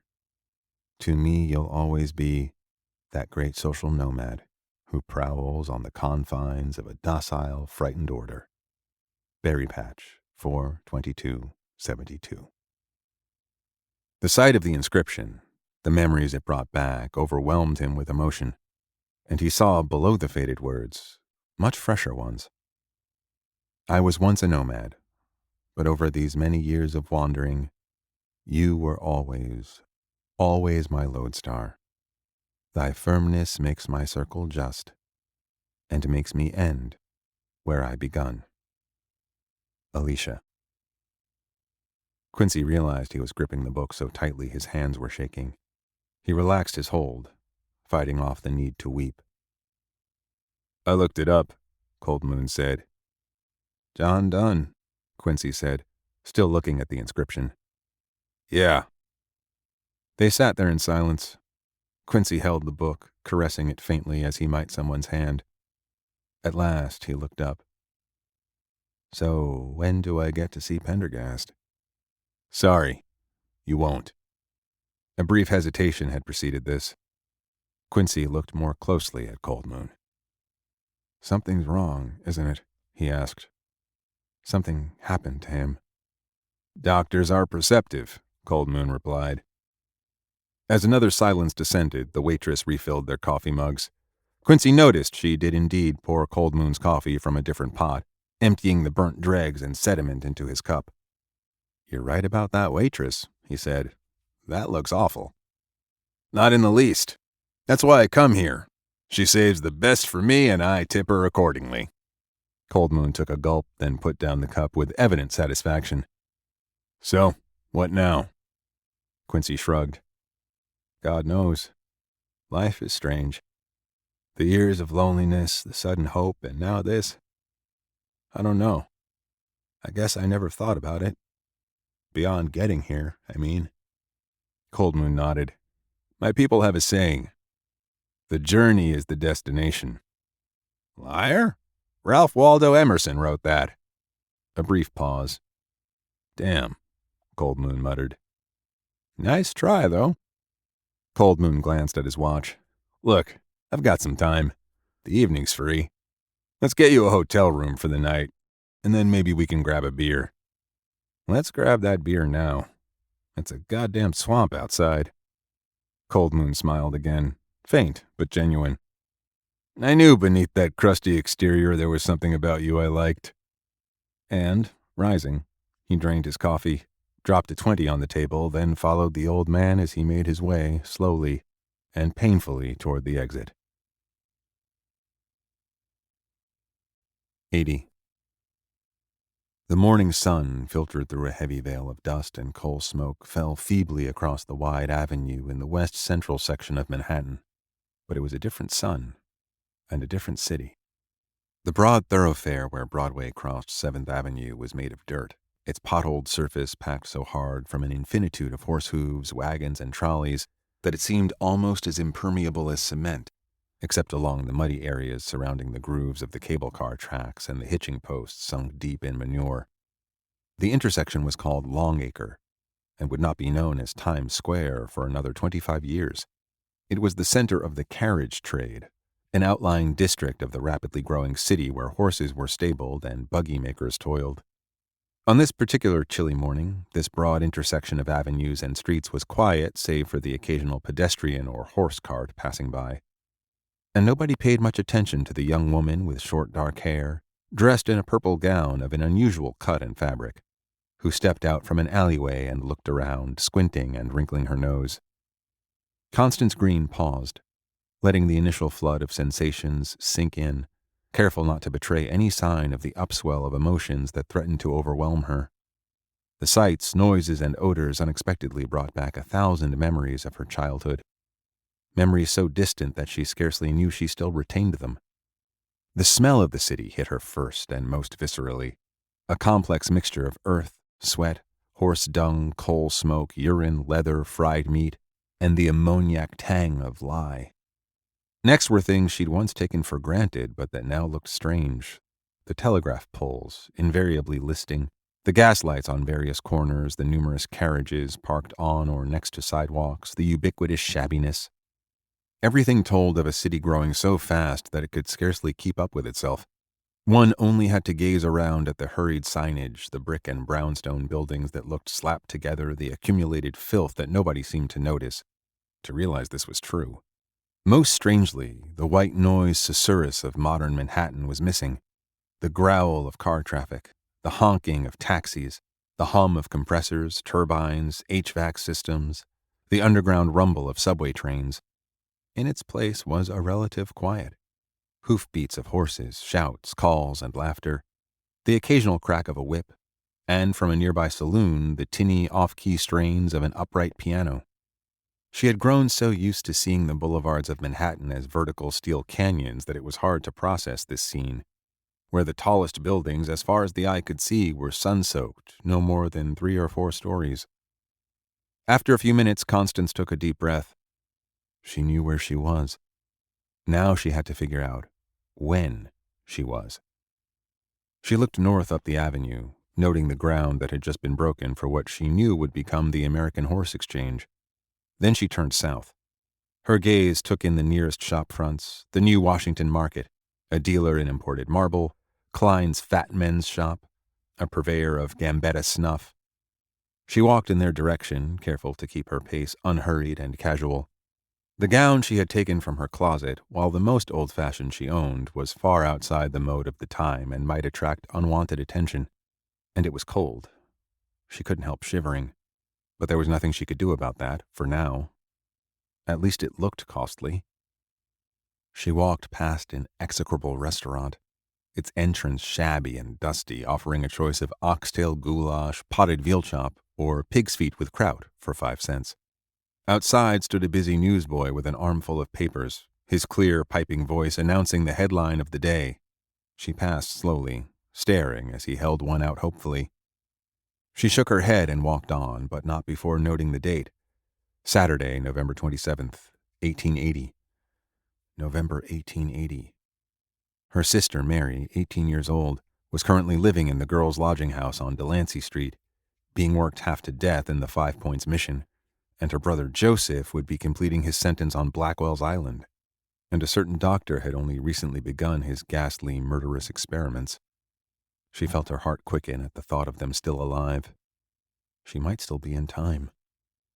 There remained 2 immediate pieces of business. She continued down 7th Avenue at a brisker pace, passing a pawnbroker on 45th Street, advertising itself as the Broadway Curiosity Shop, sporting not only 100,000 tools for all trades, but also diamonds and jewelry for purchase, sale, or exchange. Several locked glass cabinets with casters mounted into wooden bases stood outside the shop, containing rifles, shotguns, primitive box cameras, watches, and other items representative of the goods inside. She hesitated, then continued. This was not the kind of establishment she was looking for. She found that place 12 blocks south, in a better part of town near Herald Square, an expensive-looking jeweler that specialized in diamonds. The street traffic and the crowds were thicker here. She stepped inside and strode up to the nearest counter. A salesman faced her from the other side of the glass top. He was young, the sleeves of his white shirt held in place above his elbows by black armbands, and he sported a leather visor over his sun-freckled face. He looked Constance up and down as she entered, his expression somewhat confused as he tried to place her and her unusual dress in the social and class milieu of the time.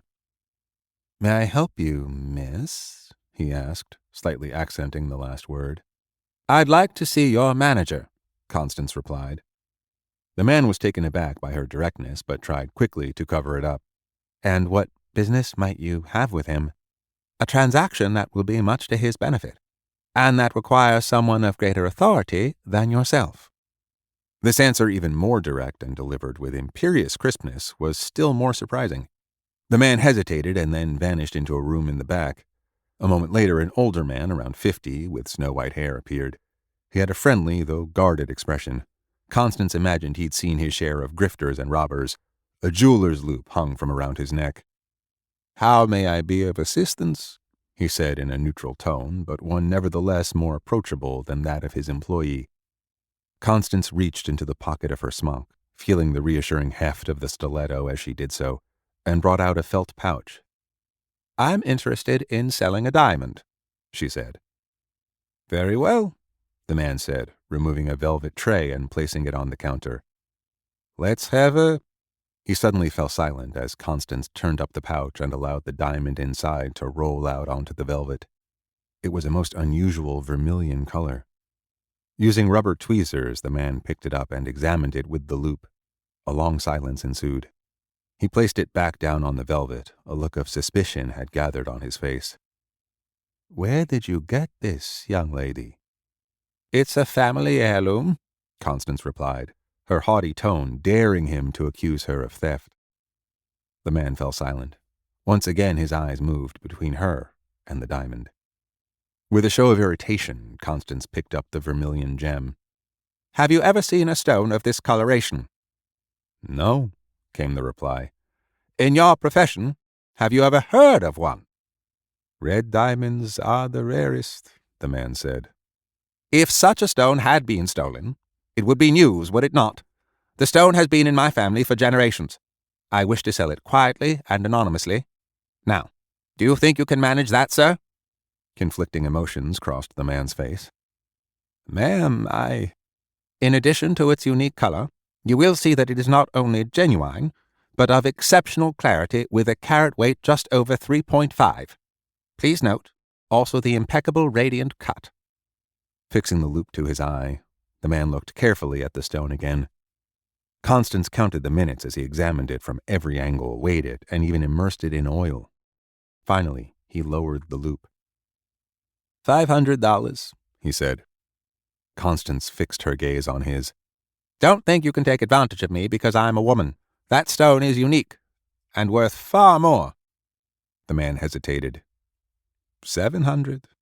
Constance held out her hand for the stone. $850, he said. "I can't go any higher because, frankly, that's all the funds I have on hand." He paused. "Since you wish to remain anonymous, I might point out that I am taking a risk." Constance worked out just how large that sum was in 1880. Working men earned less than $2 a day, and a good house cost $1,500. While it was still far less than the diamond was worth, it would do, for now. "Very well," she said. She waited as the man went into the back room. She heard a whispered conversation and, slipping her hand into her pocket and grasping the stiletto, she made sure she had a clear path to the door. But a minute later the manager appeared again. Wordlessly, he laid a stack of bills on the velvet tray and overturned a small bag of $20 gold pieces on the velvet for her to count. Constance flipped through the bills and counted out the coins. She nodded. He put the notes in an envelope and the coins back in the bag and gave them to her. She tucked both bag and envelope into the pocket of her dress, thanked him, and exited to the avenue. A block away, she found a couturier that, in addition to tailored dresses, also sold pret-a-porter outfits. An hour later, she emerged again, with a shop's assistant holding a hat box and 2 large bags in tow. Instead of the purple gown, Constance was now wearing an elegant bustle dress of peacock blue silk and white ruffles with a matching bonnet and heavy Eton jacket. As she walked briskly to the curb, the gazes she attracted were admiring rather than curious. Constance paused while the assistant flagged down a hansom cab. The driver began to get down from his seat, but Constance opened the door herself and, putting a high-buttoned shoe on the running board, sprang up easily into the compartment.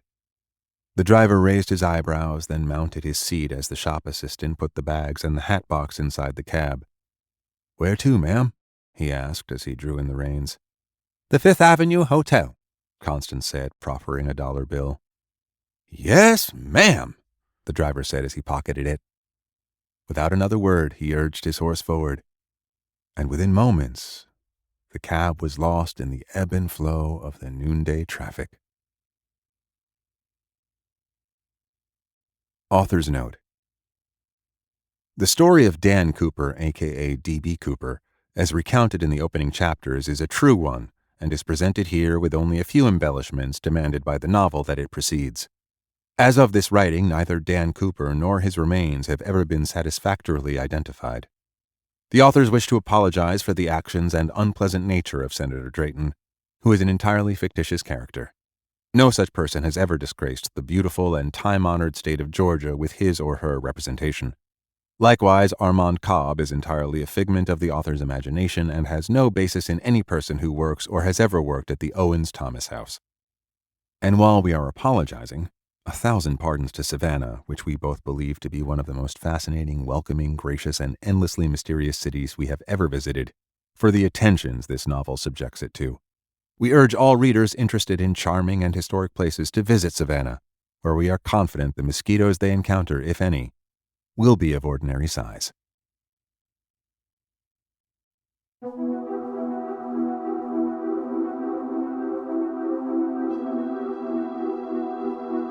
This has been a Hachette audio production of Bloodless, a Pendergast novel, written by Douglas Preston and Lincoln Child, read by William Demerit.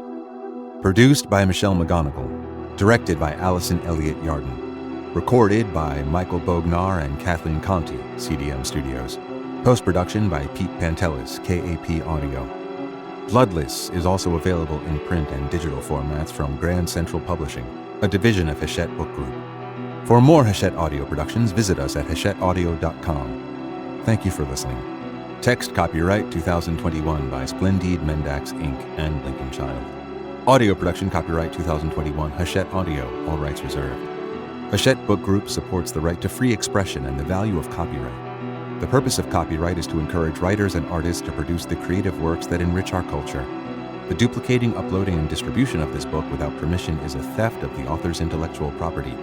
If you would like permission to use material from the book other than for review purposes, please contact permissions@hbgusa.com. Thank you for your support of the author's rights. This audiobook is a work of fiction. Names, characters, places, and incidents are either the product of the author's imagination or are used fictitiously, and any resemblance to actual persons, living or dead, events, or locales is entirely coincidental.